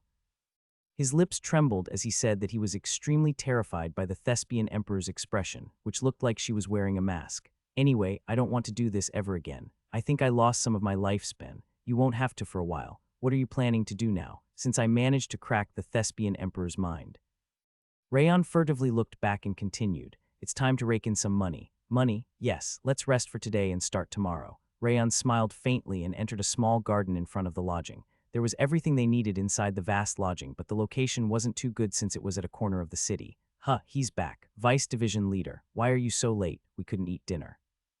Burin and the swordsman gathered at a small training ground next to the garden and waved their hands towards him. You should have eaten without me. Rayon waved his hand in apology and noticed a red-haired woman next to Yua. She wasn't from the Light Wind Division, but her back was familiar. Gasp! The woman turned around at the speed of light and screamed while covering her cheeks. Goddamn handsome. The moment Encia's orange eyes sparkled, Rayon was certain about what she was about to say. She's definitely going to say damn hands. Goddamn handsome, he was wrong. God was added in front of the damn handsome. She had surpassed his expectations. The rough groan from Wrath revealed his surprise. Isn't she the madwoman who only wanted a handsome face when she was on the verge of death? She is. Wrath was right. Encia had previously picked her healer for his face even though she was about to die. She was special enough to deserve a Demon King's surprise. Sir Reawoon, Encia ran towards him while shouting. She was even shedding tears, and people would have thought they were separated family members finally reuniting. I wanted to see you. I really did. She bit her lip tightly, her hands in front of her chest. Her expression revealed that she was speaking from the bottom of her heart. It's been a while, Lady Encia. Rayon stuttered and took a step back. How? Sorry, how did you manage to become even more handsome from that state? Encia stepped forward as much as Rayon had stepped back. I thought you were already perfect, but how could you get even better? Her large eyes were sparkling under the moonlight. This is revolutionary. How can you be so special? Encia's gaze was fixated on Rayon as she told him that she'd never thought such an excellent face was possible. Even though Runan was right behind him and she'd been close to her, she didn't even look at her. Lady Encia, what have you even been eating to become more handsome every time I meet you? This is madness. Rayon bit his lip. I'm the one who should be saying that this is madness. Merlin only appeared when he was alone, at least. Encia kept shouting damn handsome whether people were watching or not, and it made him so embarrassed that he could die. If she were hiding bad intentions like the thespian emperor or Darius, he would have pushed her back with a sneer, but Encia didn't have any ulterior motive and was unconditionally favorable towards him. That was why he was helpless against her. Lady Encia. You know, I braced myself. I was ready to find out that you'd become a bit more handsome while we were apart, but Sir Rayon's current face is beyond my imagination. Encia's flushed cheeks looked like she was admiring him from the bottom of her heart. Please calm down for now. How could I calm down? She shook her head, saying that no human in the world could calm down after seeing his face. Wow. He is damn handsome, apparently. Oh, our vice division leader is damn handsome. Goddamn handsome. The light-wind swordsmen started to copy Encia with grins on their faces. You all. Rayon furrowed his brow, but the swordsman simply avoided his gaze and kept shouting damn handsome. HMPH, Wrath snorted expressively. The King of Essence would like to show them his main body. The title of damn handsome would belong to him instead of you. He frowned, saying that it was regrettable that he couldn't bring his main body out. You can have it. I don't need it. Wrath looked like he was jealous of Rayon being called the damn handsome as he rubbed his hands. Rayon wanted him to please just take it away from him. You were a boy as beautiful as a flower back then, but today, you are such a wild beau. Please stop, I can't stop it. Encia took out a rectangular object the size of a palm from her subspace pocket. A black gem was embedded at the center, and his face was reflected on it like a mirror. Is it an artifact? He'd never seen it before, but he could guess that it was an artifact that she'd created since he could feel the presence of a mana stone inside it. What is that? It's an artifact that I made while thinking about you, Sir Rayon. What? Chills ran down his spine as soon as he heard the answer. Please stay still. Encia raised the rectangular artifact to her face and closed one eye. Click, she pressed a button protruding above the artifact, and it made a sound similar to a palm hitting a desk. What's going on? Rayon was standing blankly because he couldn't understand what was happening, and a white piece of paper emerged above the artifact. Rayon's jaw dropped upon seeing the paper. What the hell is that? A faint light undulated on the paper, and his appearance was engraved on it. Even an excellent artist would have been unable to achieve such similarity. What is this? Do you happen to know about video magic? It's magic used to record what happens at a location. I do know about it. Rayon nodded since he'd seen Merlin using it while spending her lifespan. This is an artifact called a camera that utilizes that magic. It can record a moment like this, and this is called a picture. Encia fluttered Rayon's picture in the air. So please look this way. She activated the artifact rapidly while saying that such an artistic face needed to be recorded for the next generation. The papers called pictures were raining down from the sky. Rayon, damn handsome. Damn handsome. So damn handsome that he can even create an artifact. Record the King of Essence too. He is the most handsome in devildom. Starting with run-on, people started to shout, damn handsome, as Encia's camera kept clicking and Wrath continuously complained. Their harmony was blowing Rayon's mind. I was having so much fun until a moment ago. He was feeling so good because he'd perfectly messed the thespian emperor up, but he suddenly started to feel suffocated. He'd never thought that being unable to talk sense into someone was so painful. I'm understanding how the thespian emperor felt. Rayon sighed and closed his eyes tightly. Sir Rayon, open your eyes. The next day, as soon as Rayon finished his breakfast, he left the lodgings with Dorian. Where are we going? Dorian asked while yawning his head off. It's the same place as we always go whenever we visit a new city. Dorian immediately understood and raised his finger. The casino. Yes, this is the perfect moment. The 5 divine orders must have spent an astronomical amount of money to build Banneret.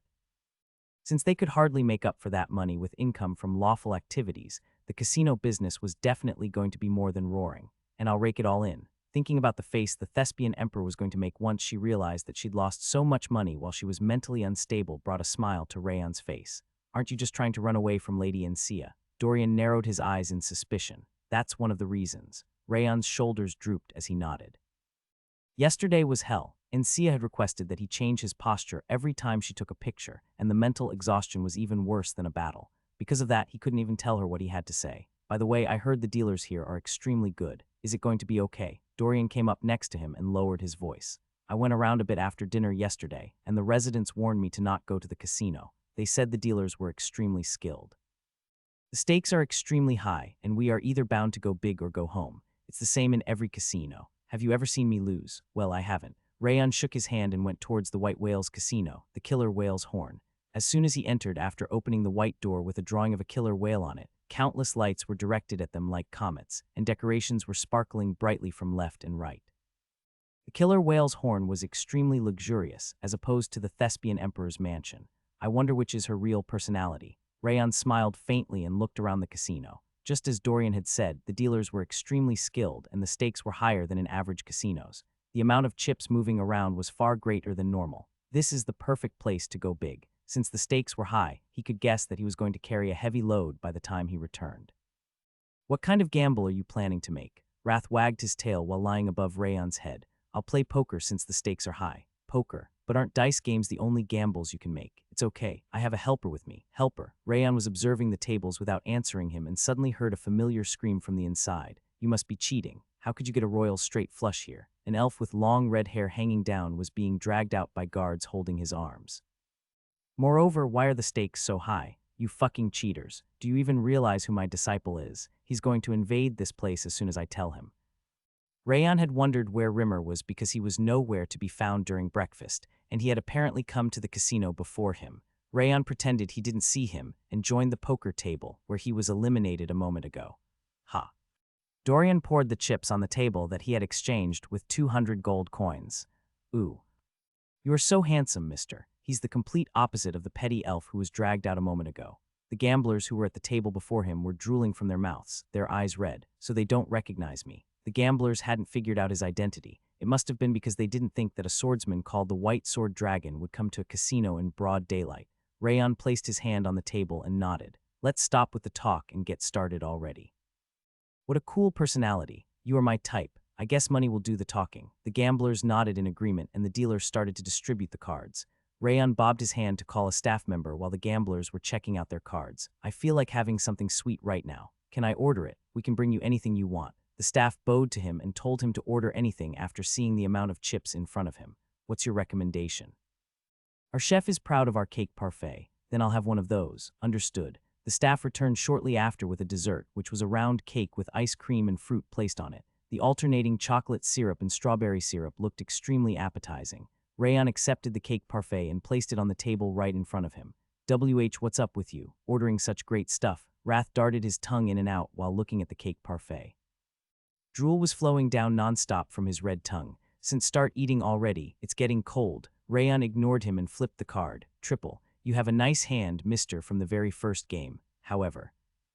The middle-aged woman wearing an elegant dress flipped her card and a flush was revealed. I'm so sorry for you. She took the chips on the table with an expression that didn't look sorry at all. Rayon didn't pay attention to her at all and touched the long spoon nestled in the parfait. What are you waiting for? It's going to melt. The ice cream is getting mixed into the cake. It's your turn now, my helper. Ha! Wrath widened his eyes, unable to understand what he was talking about. Do you mean? You've already done it before. Rayon smiled faintly and pointed at the other people's cards. Check them out for me. You bastard. The King of Essence is the monarch of devildom. He swears on his honor that he will never partake in your dirty tricks. I was planning to have the butter-roasted lobster and stir-fried pig's feet this evening since you wanted them so much. Which one shall I start with? Wrath wagged his invisible tail. Just like always, the Demon King's honor was truly cheap. Tell him already. Ariel sighed, her palm on her forehead. I still have a headache. The effect of that punk Rayon's actions still remained even though a day had passed. He got me good. Even though Rayon perfectly understood the situation, he kept repeating the same line while pretending he didn't. He continuously got on her nerves while almost crossing the line, and she was about to lose it. When was the last time I had a nightmare? Because of the tremendous mental shock, she'd even had a nightmare where she was being chased by someone. It was the first time she'd had a nightmare after reaching her realm, but there was some harvest. Now I can roughly tell now what kind of person Rayon Sieghart is. She still needed to complete the picture of Rayon by gathering more information, but she felt like she had a rough sketch of him. It won't be easy anymore. While she was hardening her resolve to not be defeated anymore, McCain hurriedly ran into the office. Master, his panic reminded her of the incident the day before. Don't tell me he's here again. He's not, but... Then calm down before you speak. He's the only one that we need to be careful of. Ariel shook her head and drank her cooled tea. Our Rayon didn't come here, but it's still related to him. Related. The teacup she was holding started to tremble violently. Our Rayon Sieghart went to the killer whale's horn and won money. Money, how much? More than 1,500 gold coins. The tea inside the cup she was holding started to boil and evaporate. Clang, the teacup eventually shattered, and Ariel's pupils were distorted in a frightening manner. This crazy son of a bitch, where is he right now? They said he went to another casino. You goddamn punk, you've done it now. Just as Ariel was about to scream, the office door opened violently. A middle-aged man who was giving off a ferocious impression with his navy hair, randomly spiking up, smiled while looking at her.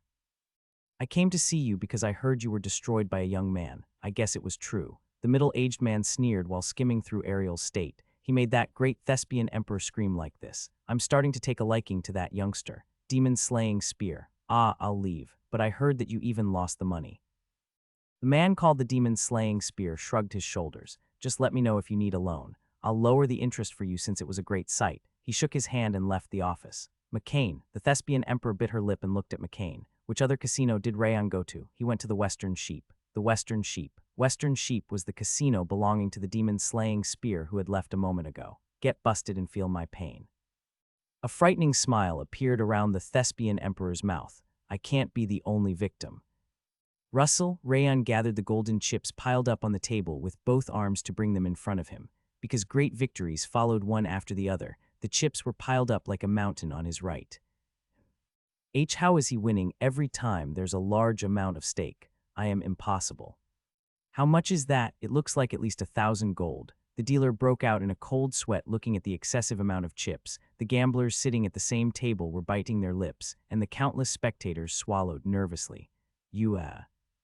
Dorian's jaw dropped as he looked at the overflowing chips. He'd been to many casinos before while following Rayan, but it was his first time seeing that much money, and his fingertips were shaking before he knew it.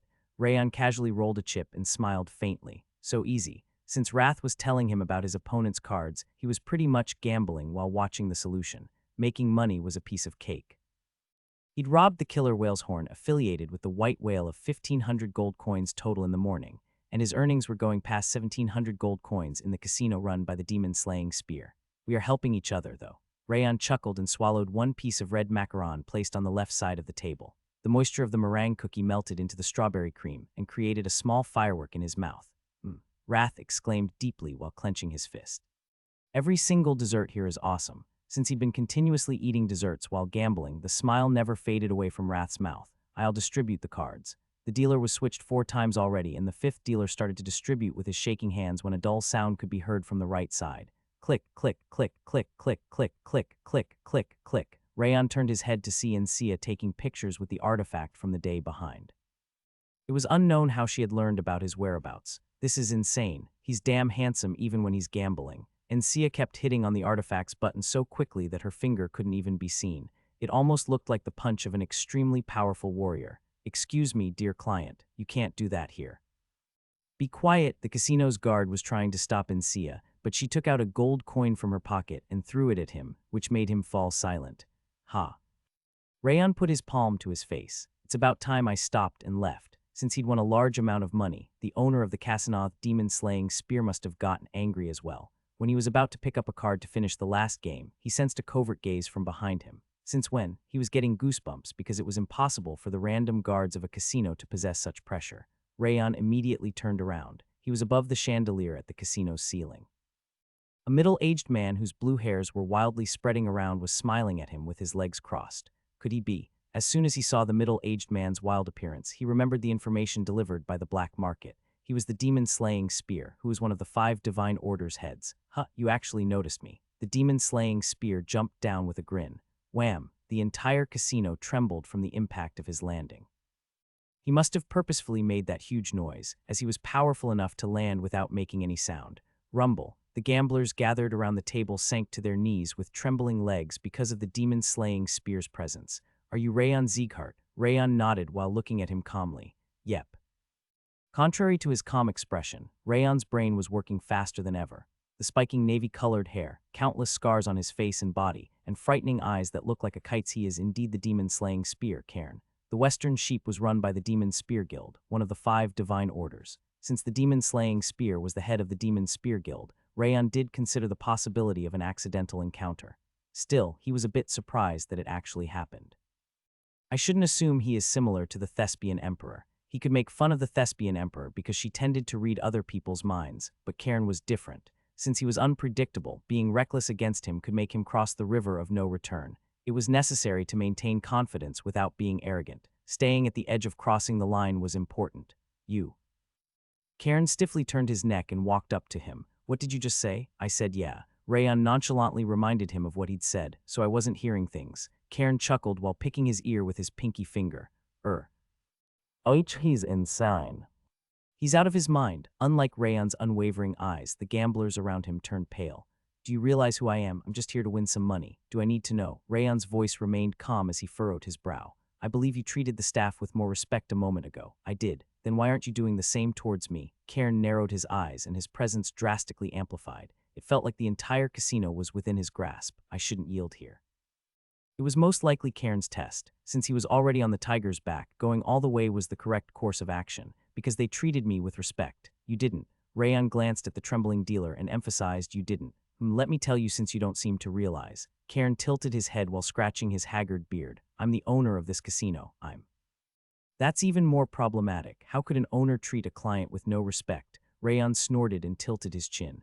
Cairn lowered his head slightly and made a sound similar to a crying pig. Kuhahaha. He burst into laughter by the time he raised his gaze back up. This guy is a nutcase. He's a complete lunatic. Cairn laughed loudly while patting the young man's shoulder next to him.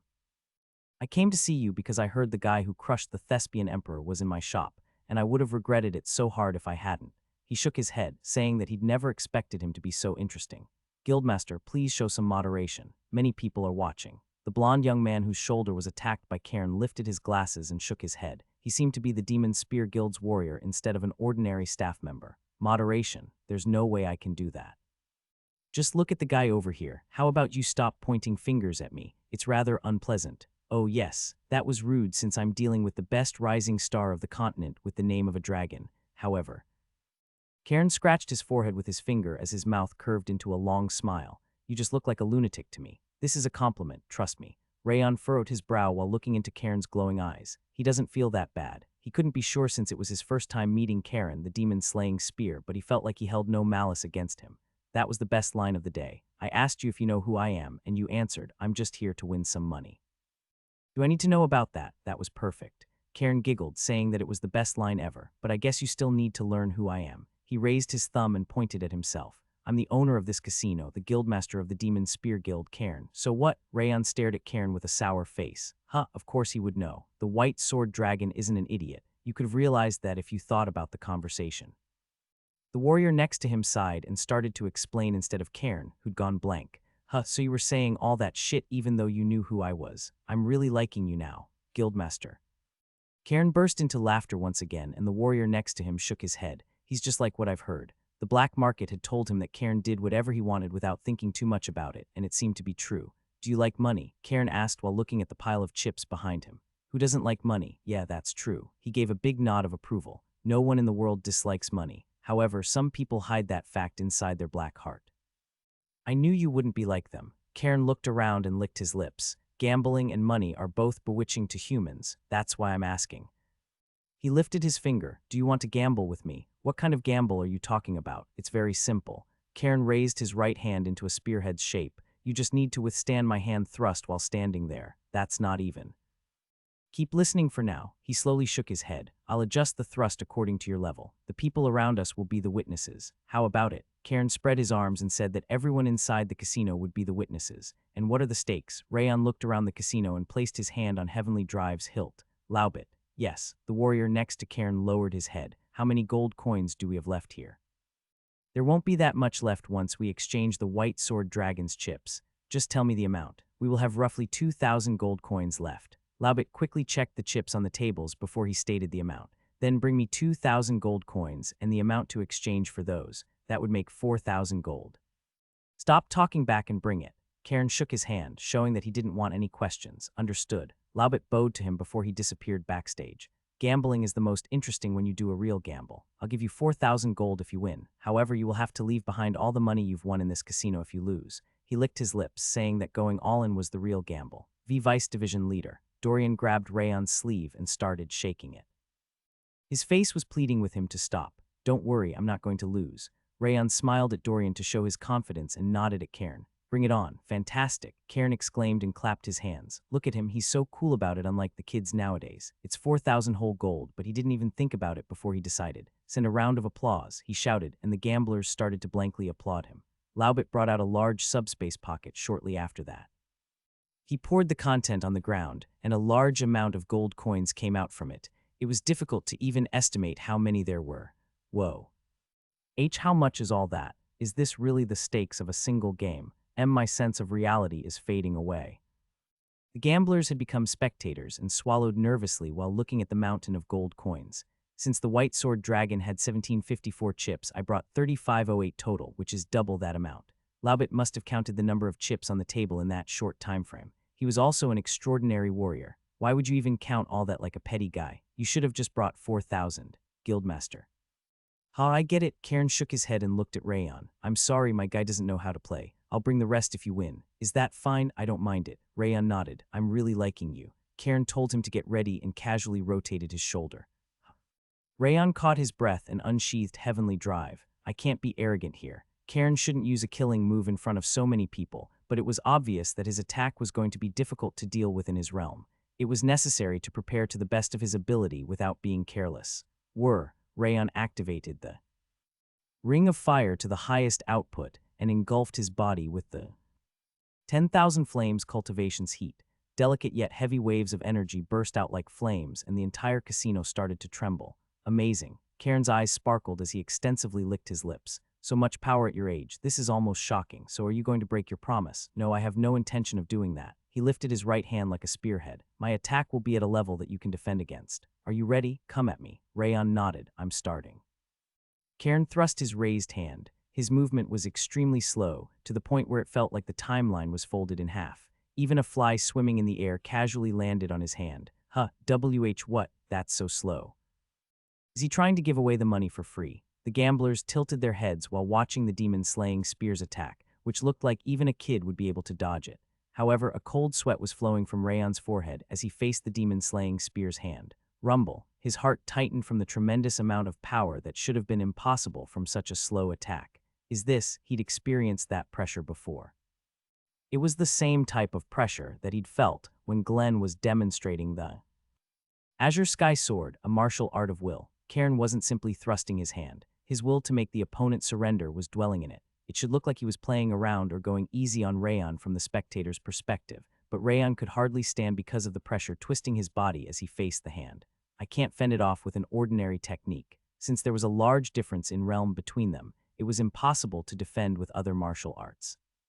There's only one choice. Rayon gritted his teeth and clenched Heavenly Drive with two hands. He endured Karen's pressure storming at him like a tidal wave and raised Heavenly Drive above his head.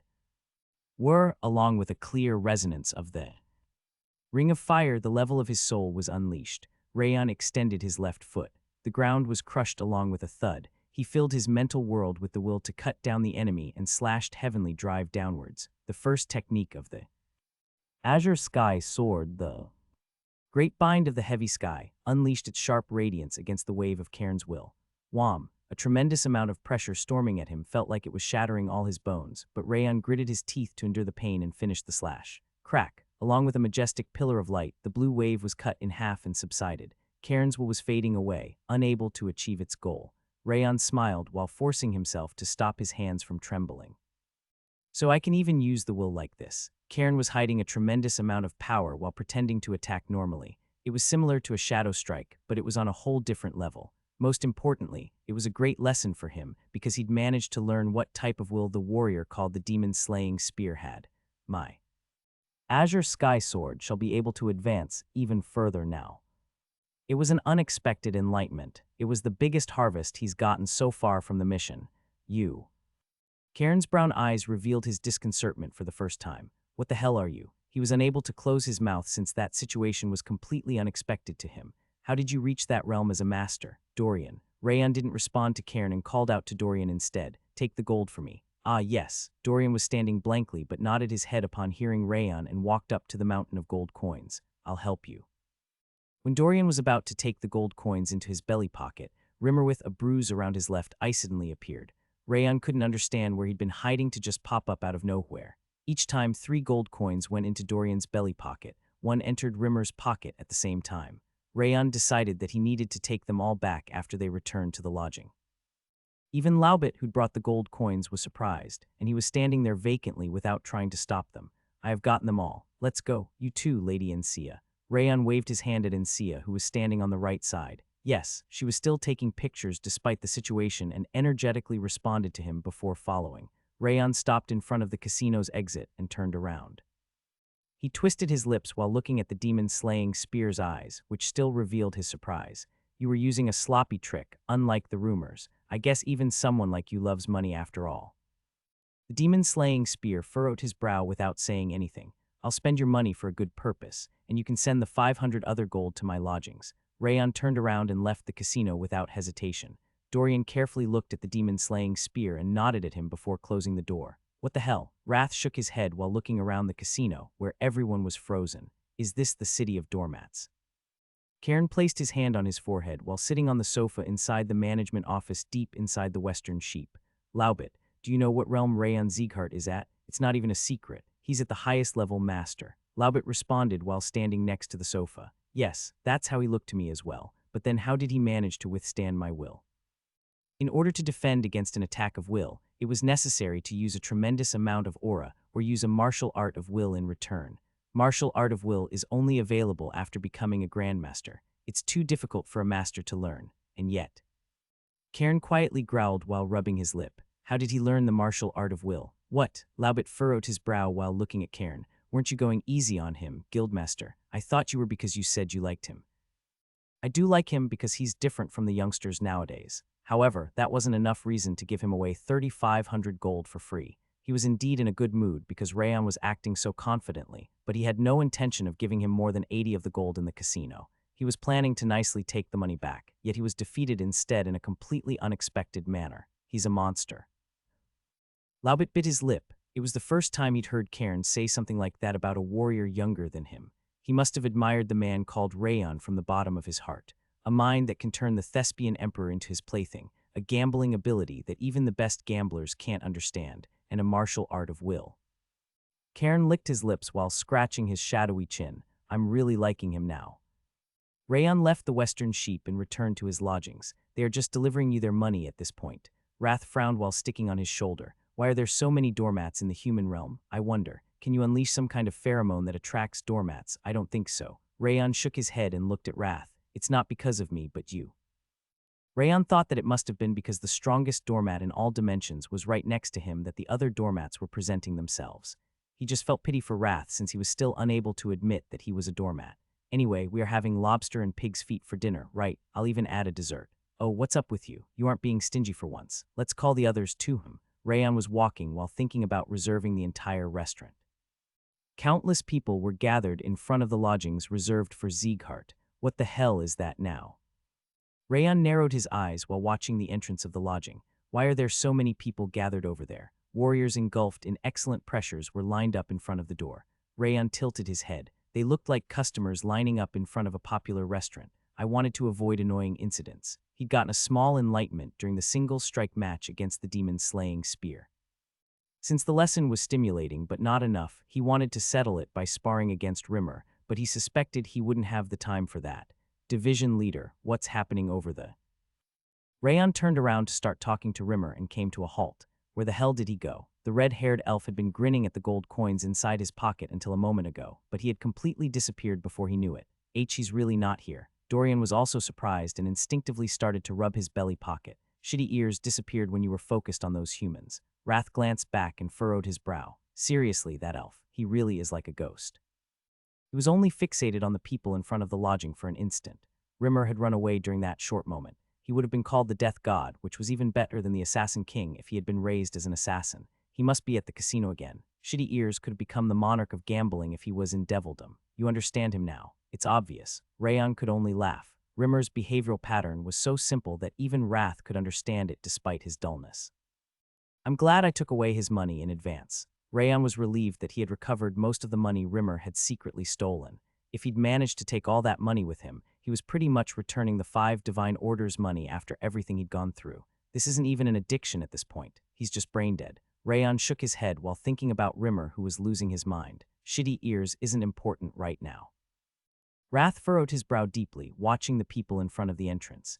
He has a bad feeling about this. Why? It feels like those humans are going to stop us from having dinner. That's not going to happen. Rayon shook his head. The restaurant serving the lobster and pig feet that Wrath wanted was close to the lodging. There was no way they wouldn't be able to eat Itnot unless a war suddenly broke out. But it hasn't gone well so far. Why are you so afraid when you are a demon king? Just believe.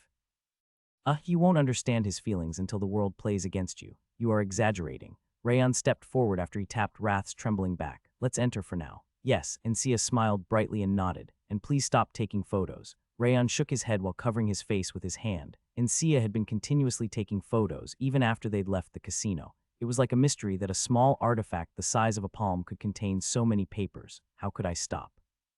And Sia put her hands on her waist while lowering the camera. Your handsomeness is rampaging right now because of the natural light. Natural lighting is indeed better than artificial light, so goddamn handsome. She blabbered something incomprehensible and started to take photos once again. This is exhausting. The short conversation with Sia was even more exhausting than dealing with the thespian emperor all day long or having a single strike match against the demon-slaying spear. He felt like he couldn't even think anymore. Is this how it is when the world plays against me? Not at all. Are you still spouting that bullshit after you saw what the world has done to the King of Essence? This isn't even child's play, I see. Rayon shook his head and went to the lodging. The warriors waiting in front of the door looked at him at the same time.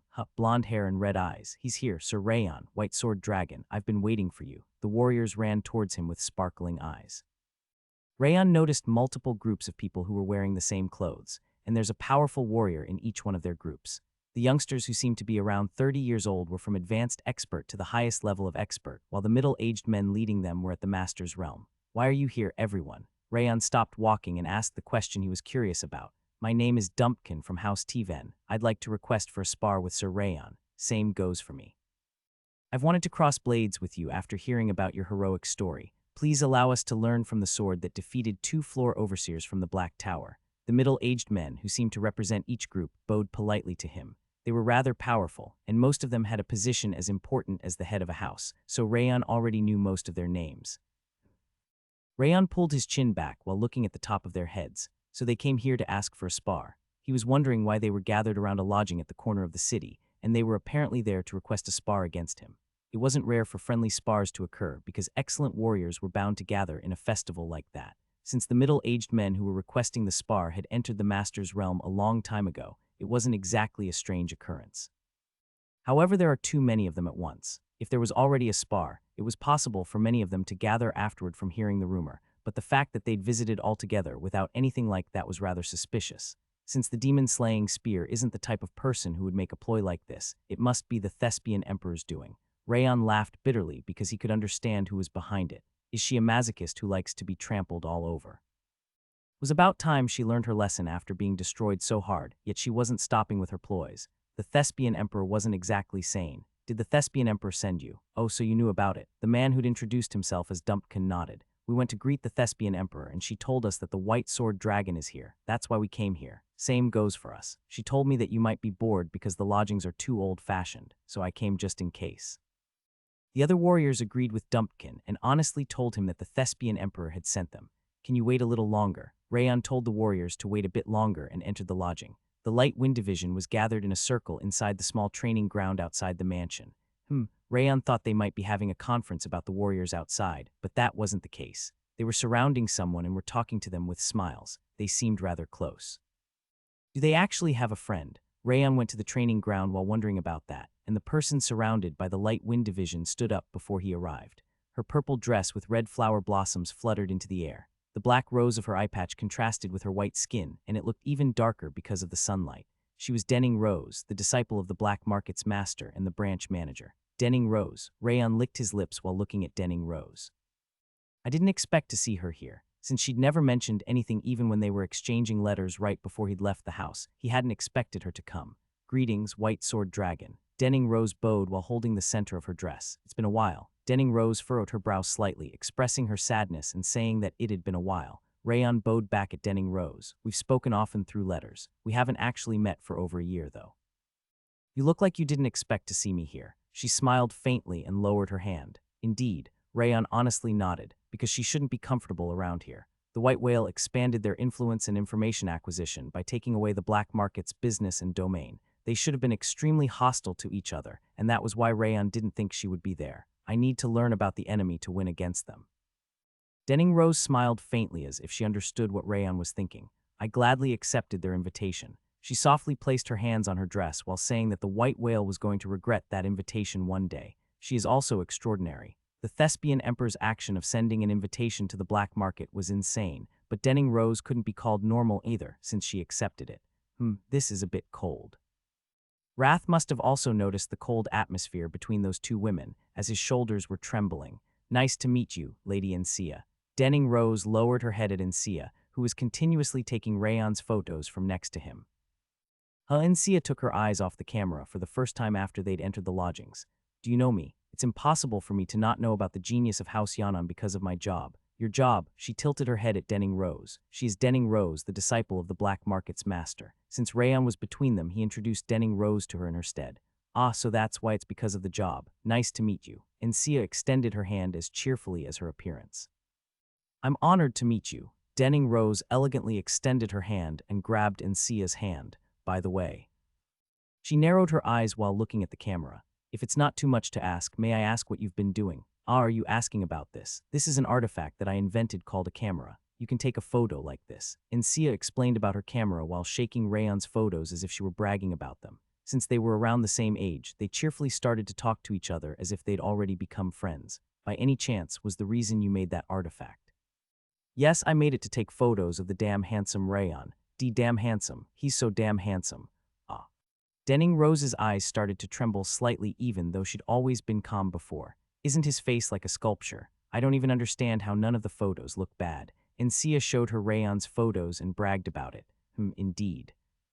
Denning Rose calmly nodded in acknowledgement despite her agitation.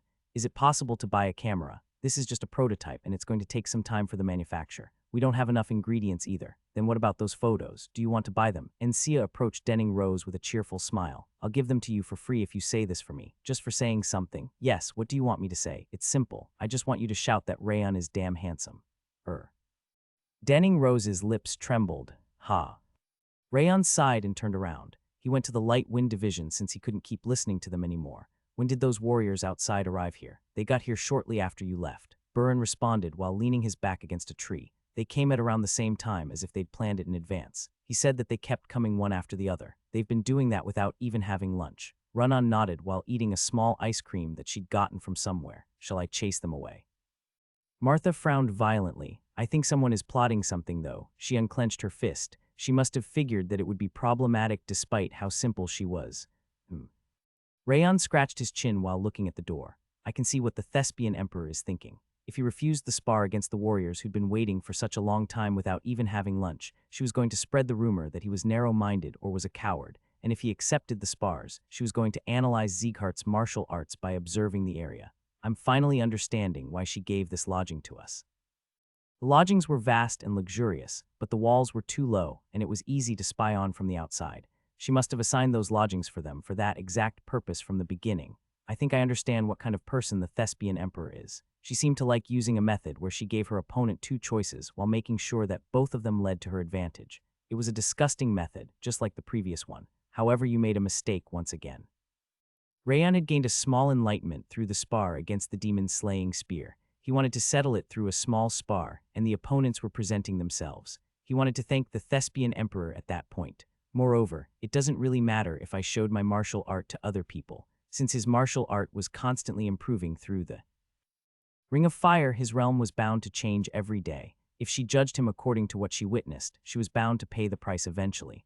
Rayon licked his lips while looking at the light wind division. Shall I have them do it, too? The disciples of the warriors who'd requested the spars were perfect as the light wind division's opponents. It will be perfect if I fight against the heads of houses and the light wind division fights against the rest.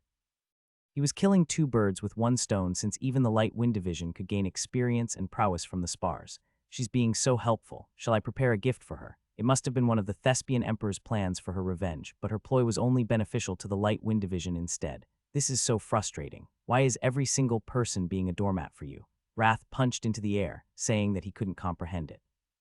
He must have been imagining the thespian emperor's face. It looks like we are in the city of doormats like you said. Rayon chuckled and turned around. It wouldn't be a bad idea to accept their requests. Just as he was about to tell them that he was going to accept, Denning Rose's voice could be heard. Everyone outside is a powerful warrior who possesses polished, advanced martial arts. There should be something to gain from sparring against them. She gave a piece of advice as if she'd noticed what Rayon was thinking.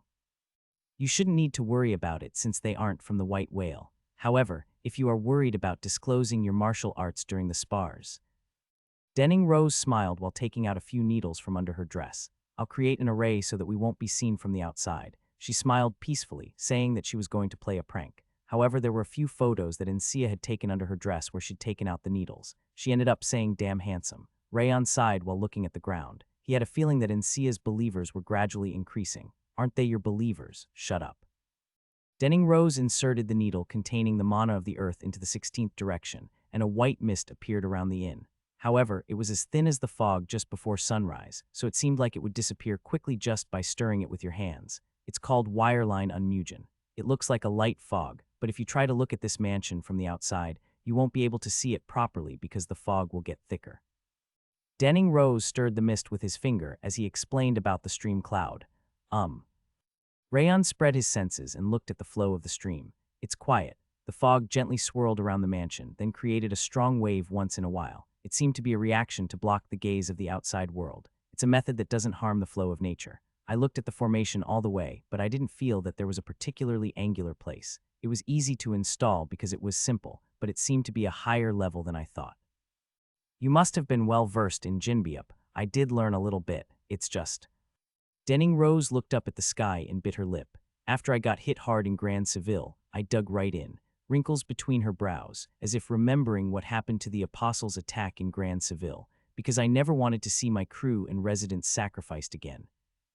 Okay, Rayon smiled lightly as he watched Denning Rose clenching his small fist. It's amazing. It would not have been a difficult task for him to learn even the esoteric Jinbiup while working as a branch manager. I think that's why she looked taller. It's the same here. I turned my gaze to the right and saw Encia covering her face with a camera. She must have been doing a lot of work because she was also a talented person expected by her family, but she developed a new artifact that did not exist in the world. Both Denning Rose and Encia seemed to have grown more than before, so I felt proud and a little tickled in my heart. It feels like I'm the only one standing still. Compared to the two of them who were gradually growing, he felt as if he was the only one staying there, so a bitter taste circulated on the back of his tongue. Is this really crazy? Lars, who had been lying down like a dried fish, jumped up. Are you stopping, GG? You've changed the most, but where are you talking about eating Cerberus shit? Cerberus shit. You sucked the energy of the original king while growing up and then talking about that shit. Your conscience must have grown hair. Lars frowned, asking what kind of human being is so greedy. Is it? Rayon clenched his fist with his right hand. I said it honestly because the state of martial arts was stagnant recently, but it was also true that I had grown a lot in the meantime. I felt like I could just relax and move on. I didn't comfort you. It was an insult. It helped me. After hitting Lars on the head, I opened the front door of the inn. I bowed my head to the soldiers waiting for me and motioned for them to come inside. You waited a long time. Please come in. The eyes of the warriors shimmered like the sun reflected in a lake. Then do you accept sparring? I came here just in case, but it's a coincidence. I will not forget this grace. The warriors' cheeks were stained red, perhaps because of the anticipation that they could engage in sparring. Also, it doesn't smell like white whale. Comedy seemed to have sent only uninvolved warriors to this place in order not to experience yesterday's failure again. Yes, I will accept Dalian, it's just. Rayon smiled as he faced Dumbucken of the Twen family who came first. Before sparring with me, why don't you try putting the warriors of the T-Ben family and my subordinates first? You mean my disciples? Dumped Khan blinked his eyes at the disciples standing behind him. Yes, we are on the same level, so we will help each other. It's clear that the swordsmen at the Guangpingdi are all of the highest and highest rank. Dumped Khan nodded while examining the swordsmen in the windshield one by one. However, it has been a while since my pupils reached their peak. It will be quite different in Dalian because of the experience. As if he believed in the skills of his students, he was worried that his confidence might drop as all the light wind teams were defeated. I wasn't being sarcastic, but I genuinely seemed to think that victory or defeat had already been decided. We are fine. Rayon gently shook his head. What do you think? Dumped Khan looked back and asked, and his disciples immediately nodded. Great, please do sparring. I wanted to fight Sieghart's swordsmen. Dumped Khan's disciples also bowed their heads, saying, please. A decision has been made. After Rayon told the men of the T-Ven family to prepare, he returned to the Guangpingdi. Did you hear everything? It's definitely a good opportunity. I just wanted to see how much we've grown. Burin looked at the warriors of the T-Ven family and licked his lips. I didn't even start, but are you ignoring me? Do you want to go behind?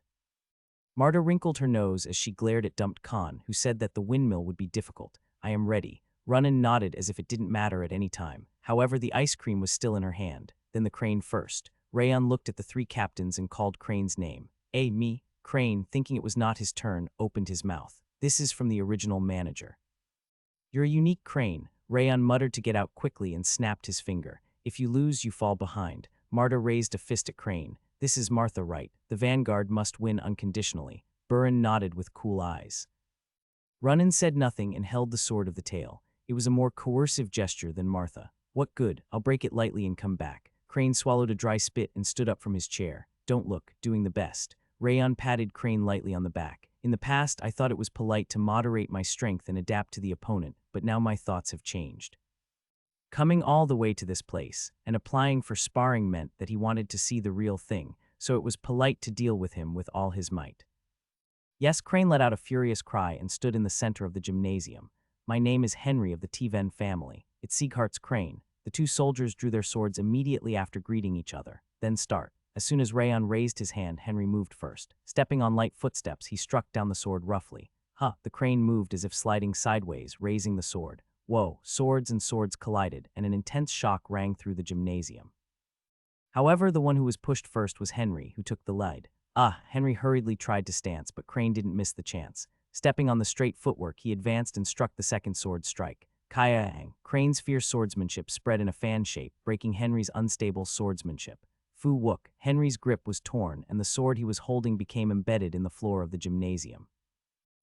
Crane's eyes widened as he looked at the fallen Henry, as if he himself was embarrassed. Why are you so weak? Winner Crane, Rayon shouted his victory so that Crane would not excuse himself. This is this. Dumkhan's lips trembled as he looked at the disciple who had lost his sword. Clearly Henry was higher. I didn't expect Henry to be defeated so easily because he was on a higher level than the swordsman called Crane. I couldn't even say it was careless, so I couldn't speak at the overwhelming defeat. I don't know if it's a leader like a whirlwind sword or a demonic woman, losing to an unknown crew member. It's true that he came here to learn, but that's his own business. It was a completely different story for the disciples to lose to the madhouse, Kennen. Yes, this time, in order not to lose, I called my dearest student Kennen. If he is on the verge of breaking the master's wall, he will not lose to anyone. Martha. After looking at a young soldier named Kennen, Rayon called Martha, their source of this content, Novel by N. Is it okay to do it with all my might? Don't be George. He said and shook his hand, telling him not to beat him too hard. Natural girl, kill me. Runnan put his hands in front of his mouth and shouted something that I don't know if it was cheering or not. Shall I deal with you? Do it later. Martha stopped Runnan from jumping on her and pushed her back into the gymnasium. My name is Kennen of Twen Street. This is Sieghart's Martha. Marta introduced herself with a frown, perhaps because of Runnan. Start Dalian. As soon as Rayon raised his hand, Martha moved first. Whoa. Kennen took a defensive stance, as if asking him to come in first to see if he knew about Martha. Are you going to defend it? Martha smiled coldly and raised her sword to the top. Her sword turned yellow and a great pressure surged. Goo-goo-goo-goo, a sword that fell like lightning. The weight of Mount Tai was wrapped around her swordsman, who had come to realize the nature of the earth. Kyug. Kennen put all his energy into the sword he raised diagonally, but he couldn't block Martha's sword. His legs were stuck in the ground and the hand holding the sword trembled as if it were about to break. Wow, an enormous shock exploded and black smoke rose. Woo-woo-woo. As Rayon raised the wind and pushed the smoke away, he saw Kennen passed out with his eyes closed. His sword fell apart, broken in half. You are too weak. Marta clicked her tongue as she looked at the stunned Kennen. This is not enough. After saying that she had adjusted her strength, she returned to her seat at the lighthouse. Yes, Rayon grasped Kennen's condition and smiled lightly. There was a loud and strong impact, but Kennen was not seriously injured. It was as if she had been asked not to do so in her own way. Dumkhan shook his head with a yellowish complexion. It was an expression of disbelief that his apprentice had been defeated in a row. Let's start the next match. Rayon lightly ground the gymnasium and sang Dumkhan. I see. Kamen. Dumkhan bit his lip and gestured to the prosecutor right behind him. It was an unmanned level similar to the fainted Kennen. Runnan. Runnan nodded and came out to the gymnasium. The blind eyes were still there, but there was a little calm inside. My name is Kamen. Runnan Sleon. The two bowed their heads to each other. Coupling begins. Kamen didn't make a hasty move or harden his defenses, perhaps because he had seen two sparring battles. It started with a check shooting fierce swordsmanship. Percussion. Runnan stepped forward with his upper body leaning forward. Frost wrapped around her body, creating a soft blue glow. As soon as Runnan moved, Kamen fired a series of sword blades. The 7 swords that advanced in an instant aimed at Runnan's whole body. It's okay unless you're a master. It's impossible to block all of those sword skills. At the moment when the gap opened, I had to blow the second sword bundle to catch the victory. It was time for Kamen to gather his aura by predicting Runan's reaction. Woo woo woo. Runan's figure disappeared like a phantom, and his outstretched sword cut through the air. What is this? When Kamen opened his mouth in panic, a blue blade touched his throat. Runan, who moved backwards at some point, completely subdued Kamen. I lost. Kamen dropped the sword with a thick aura and admitted defeat. He still didn't know what had happened. Effort, Runan nodded at Carmen and stepped back. Even after Runan, the Gwampingdi completely subdued the warriors from various families and kingdoms without defeat at once. In fact, all the confrontations ended so quickly that it was ambiguous to even call them sparring. Does this make sense? The level here is obviously high, but how can you not win once? No matter how Sieghart is, there is a difference in age. How could it be? Seeing the one-sided defeat of the disciples and subordinates, the middle-aged warriors looked at the windmill with incomprehensible eyes. However, Rayon smiled without being embarrassed at all. If I lose, that's a strange thing. Who taught? Gwampongdon's victory now had their sweat and effort. Once a week, he carved death into his body through one-on-one sparring, and even raised his mental strength through hell training. Even if there was a difference in the level, it was natural to win. There, Rayon looked at Buran and Runan Marta with a thicker smile. Those guys are more special. After completing the regular training, those three went to Limer and received additional training. It seems that he received attribute training to open the sword realm, but his basic strength has clearly grown. It seemed that all three of them would rise to master in a not too long time. After sending a nod to everyone in the Gwampingdi to mean that they did a good job, Rayon approached Dumped Khan. Now it is our turn. Ah, I know. Dumped Khan nodded and came up to the gymnasium. His eyes go down as if he was embarrassed. Calmness restored in an instant. It was like a warrior who had risen to the upper level of the master. Start Dalian. When the preparations were finished, Mark Goten, who was in charge of the referee, came to the side and lowered his hand. The first thing to move was the dump box. He lowered his stance and kicked the ground. I jumped in at once and fired the sword with all my might, but I felt a terrifying air wave from the straight sword. It's a properly polished swordsmanship. As Denning Rose said, Khan's martial arts had sharpness in silence. It was a stab that could be used as a textbook, but my heart isn't beating. Could it be because I saw the martial arts of suspicion caused by the ghost spear? Khan's swordsmanship felt so light, it must be time to go further. Rayon smiled lightly and adjusted his grip on the Jetchin sword. Comic book white flower, Hochin. Spiral sparks from the blade of the Jetchin sword drew the tail of a comet. Wow. The strong air smoked by Duct Khan melted at once, and the air was filled with only red traces caused by Hochin. Rayon lowered his heavenly sword and lowered his head. It was a good fight. I lost with the declaration of defeat by Baitan, the paladin leader of the Holy Kingdom of Super. Everyone who entered the dormitory knelt before Rayon.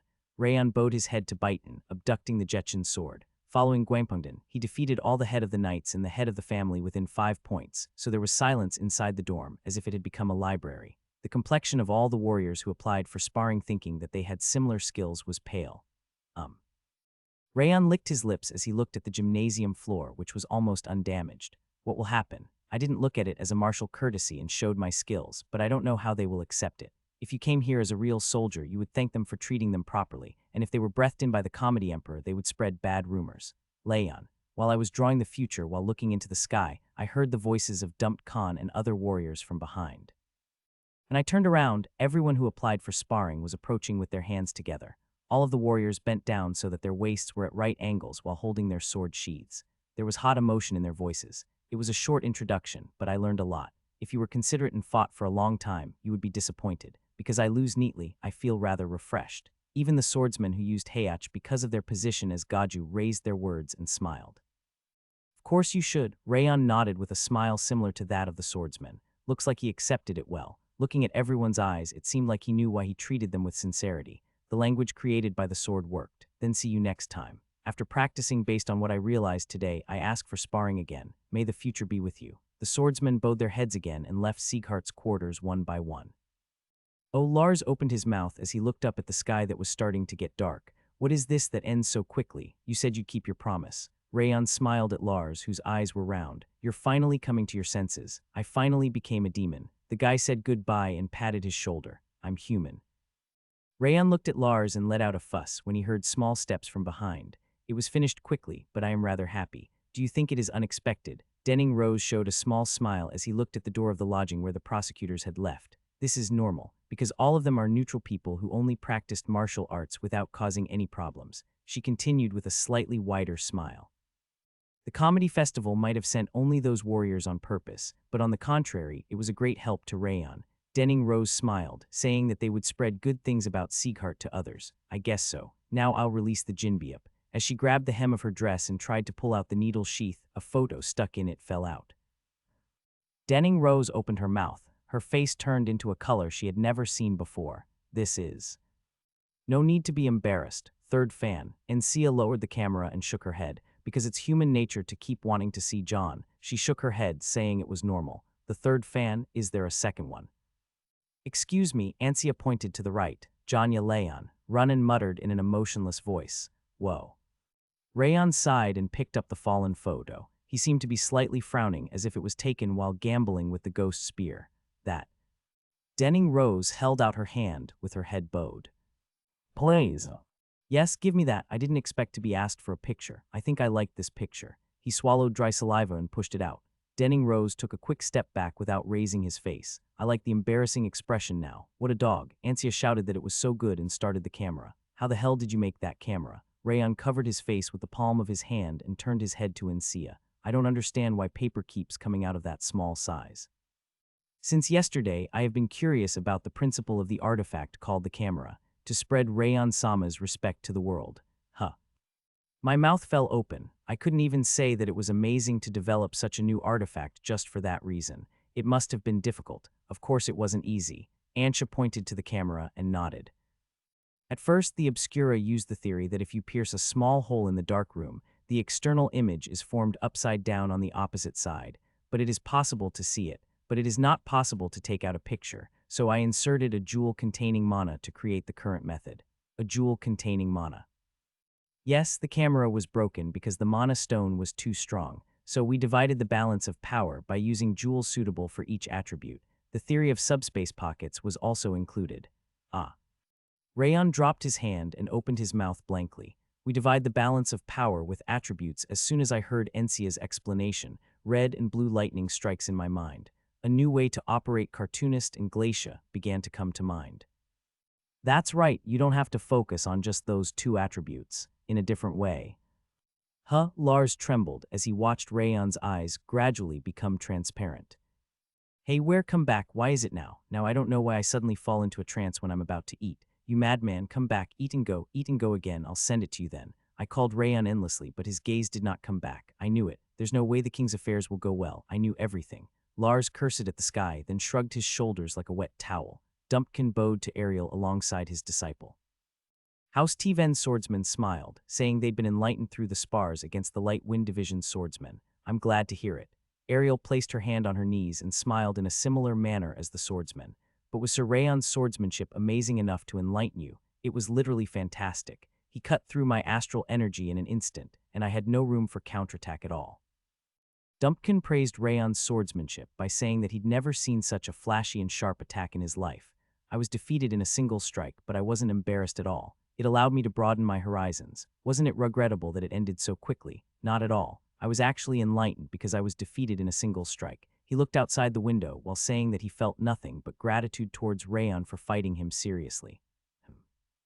I must have taken too much of your time. I'll take my leave now since it's getting late. Dumpkin said that he needed to put his enlightenment together and bowed politely before leaving the reception room.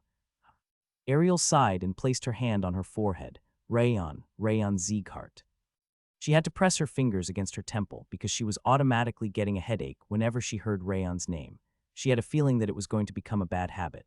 How can they thank him when they were defeated in a single strike? How pathetic. House Tiven wasn't the only one. Every single warrior from various houses and kingdoms that she'd sent to Rayon had blabbered about learning a great lesson from Rayon before they left. She was feeling uncomfortable because she had to suppress the urge to shut their mouths to stop them from complimenting Rayon. I never expected this result. Rayon treated those who were kind to him with kindness, and he returned malice with an even greater malice.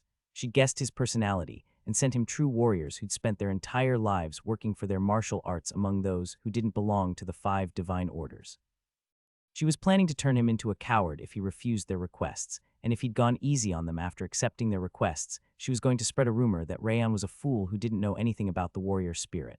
Stealing Rayon and Sieghart's martial arts was a bonus. However, everything went wrong. Rayon politely accepted the warriors' sparring request but crushed them in a single strike during the matches. He's completely unpredictable. Judging from Rayon's personality in the past, he should have gone easy on them as a spar instead of defeating them in a single strike. She'd never expected that trying to understand a 21-year-old greenhorn could be so difficult. While Ariel was venting her frustration by pressing her right hand with her left hand, a knock could be heard. Master. McCain opened the door and entered soon after that and bowed at her. I'm sorry. I couldn't see Rayon and the Light Wind Division's fights because of the fog surrounding the mansion. He frowned, saying that the fog intensified whenever he was trying to look inside even though it was just a thin fog.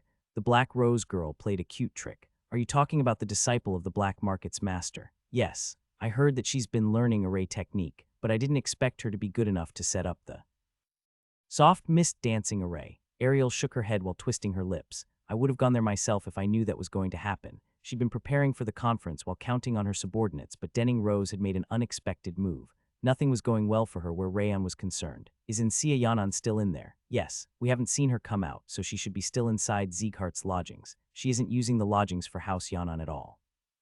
We need to get acquainted with them. This is troublesome. She'd only called for Denning Rose to make fun of her, but she'd invited House Yanan to develop a friendly relationship with them. However, Insia didn't even come to greet her, instead immediately approaching the Siegharts and never leaving them. Is this because both of them have been saved by Rayon? The savior was bound to leave the deepest impression. She could guess that Denning Rose and Insia started to follow Rayon from the bottom of their hearts after he'd helped them. I don't think we can leave them like this. Master. Ariel tapped the table with his finger and McCain lowered his head. I heard he extorted 4,000 gold from the demon-slaying spear as well. We need to maintain our composure since he's clearly acting according to plan. I know. She nodded at McCain. This isn't time to be happy about the demon-slaying spear losing twice as much money as me. The 5 divine orders had already lost almost 5,500 gold to Rayon. It was a tremendous amount, enough to even found a trading company, and she couldn't just laugh it off as someone else's business. But don't worry about it. Ariel touched her red lips with her white finger, because I won't be the one to make the move next time. What? I'm planning to invite those 3 to the conference between the heads of the 5 divine orders. And a frightening smile appeared on her face as she pressed against the table with her reddened finger. The situation will unfold by itself. It was a dark daybreak. Rimmer heaved a deep sigh while passing through an empty alley. How come every single gambler is a pro? He shook his head while shaking the dust from his empty pocket. How the hell is Rayon even winning? Everyone was a pro in every single casino. He couldn't comprehend how Rayon was able to win regardless of his opponent. He must have been using some kind of trick, but surprisingly, no one was able to figure it out. Damn it, he should be sharing it with me if he knows some amazing technique like that. Rimmer kicked the wall with his hand inside his pocket. No, now that I think about it, I lost money because of him. It was because Rayon won almost 6,000 gold that every single casino in Banneret was in a state of emergency. Casinos normally lose a little to the doormats before taking away multiple times the amount later on. However, they needed to make up for the money they'd lost to Rayon, and every single guest ended up penniless. That was why Rimmer had lost everything without a single copper left, despite being praised as the god of gambling. Those professional gamblers must have been spending all their time gambling when they weren't eating. Oh, they do indeed do nothing but gamble cough. He was frowning while looking at the sky when he felt a tremendous impact on his side. Smock. He slammed his head on the ground, unable to withstand the sudden damage. Ah, it hurts so damn mew. Just as Rimmer was about to scream, a woman wearing a white dress appeared and plugged his mouth with her foot.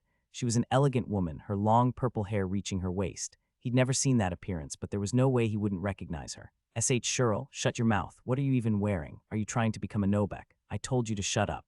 Rimmer sneered and Shirl stepped on his collarbone. Did you get hit in your head with a sword? How could you hang around in casinos when you are representing Sieghart? Did you seriously lose it? But Rayon was also in the cast. He did that to provoke the 5 divine orders, and you were serious about gambling. Shirley kicked Rimmer while grinding her teeth. Ahaha.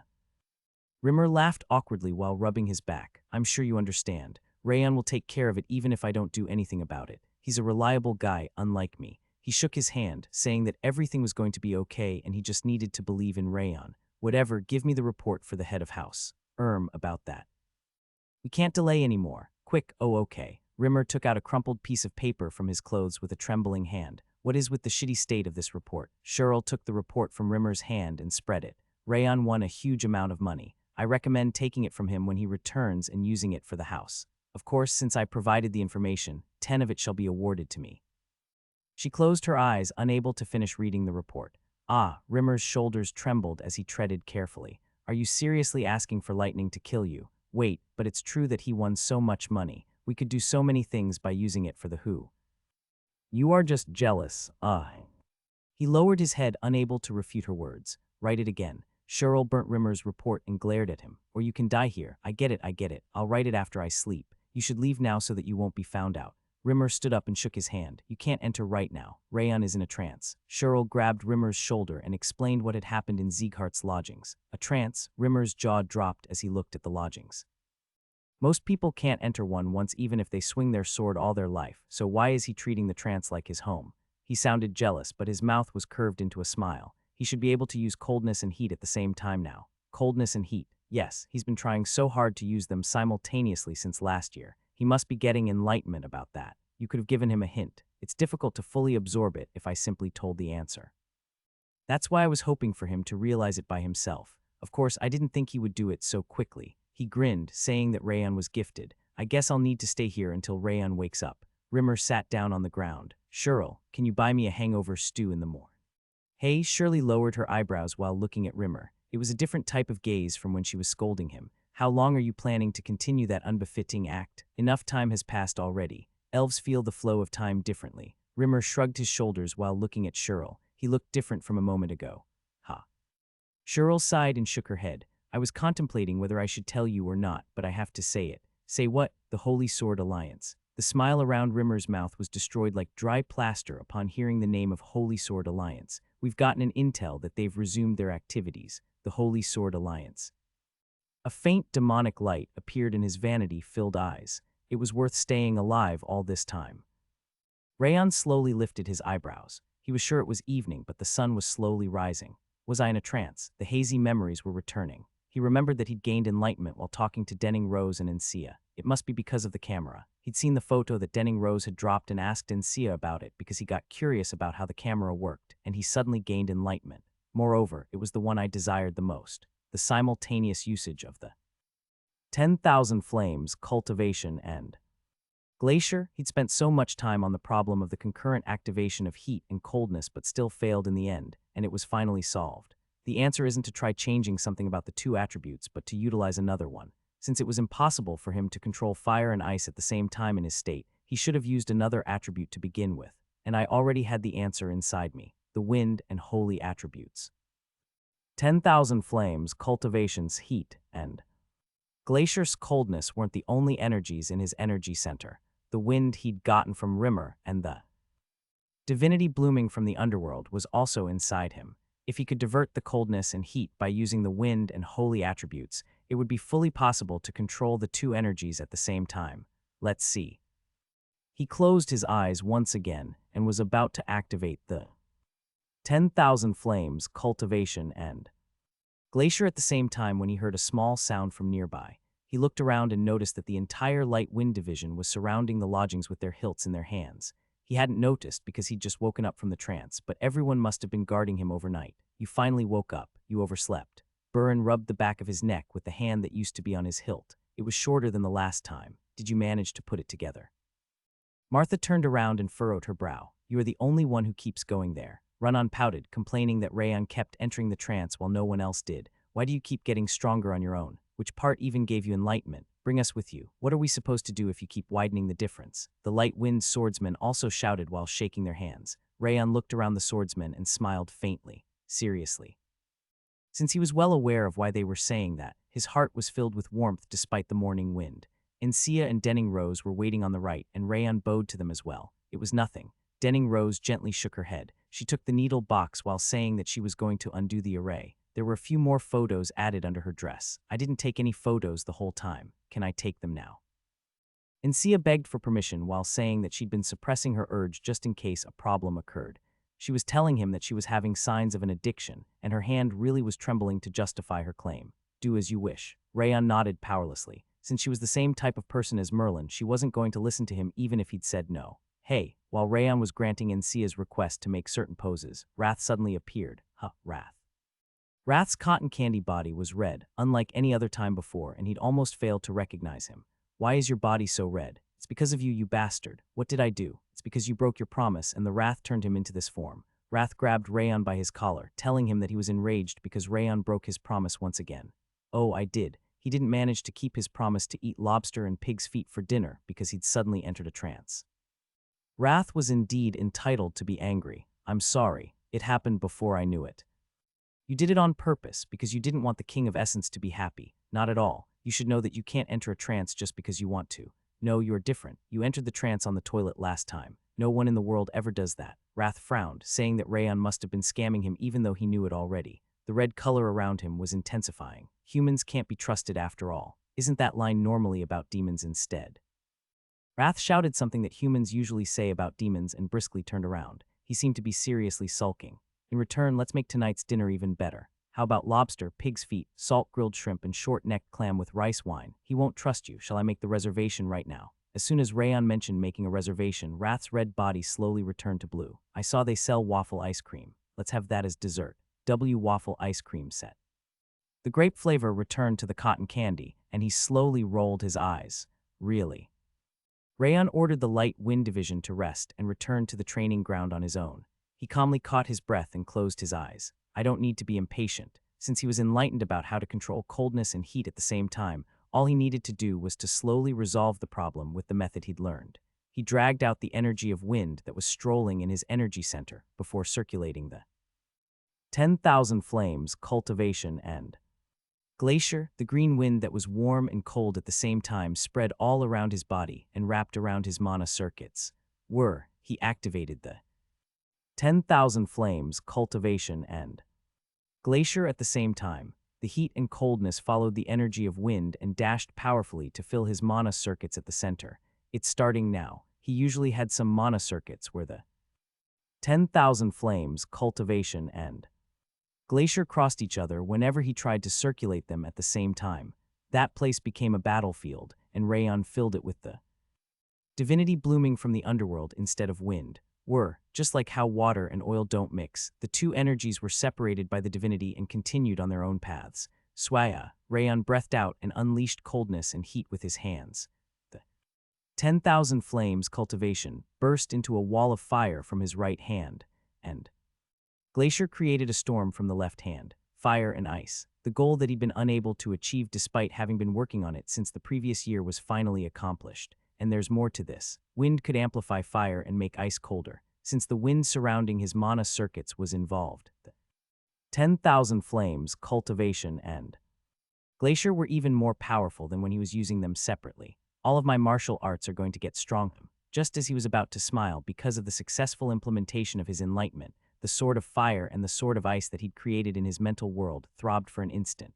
Even though those swords had never appeared at the same time, like the sun and moon, they created a huge flow inside his mental world. The heat and coldness from the sword spread onto the ground, and his mental world started to become red and blue at an extremely slow pace. My mental image is changing. The accumulation of small enlightenments was influencing his mental world. He had the feeling that he would be able to complete the sword field creation faster than he anticipated. However, this is harder than I thought. The huge aura consumption was a problem, but controlling 4 attributes at once was mentally exhausting. He figured that he would need to practice a lot until he got used to it. You finally realized it. How pathetic of you. Wrath shook his hand, murmuring that he was so bad. What? You already had all the materials you needed in your body, but you couldn't even use them. He snorted, saying that he realized it too late when it was possible from the very beginning. I'm glad that I can do it now at least. Rayon shrugged his shoulders, saying that he was fine with it. Wrath licked his lips while looking at Rayon. Seriously, what the hell is this damn bastard? Despite what he was saying, he thought that Rayon would need at least 1 more year to gain that enlightenment. He believed that Rayon would only succeed after reaching Grandmaster, and thought that he would have a hard time carrying it out even with an enlightenment.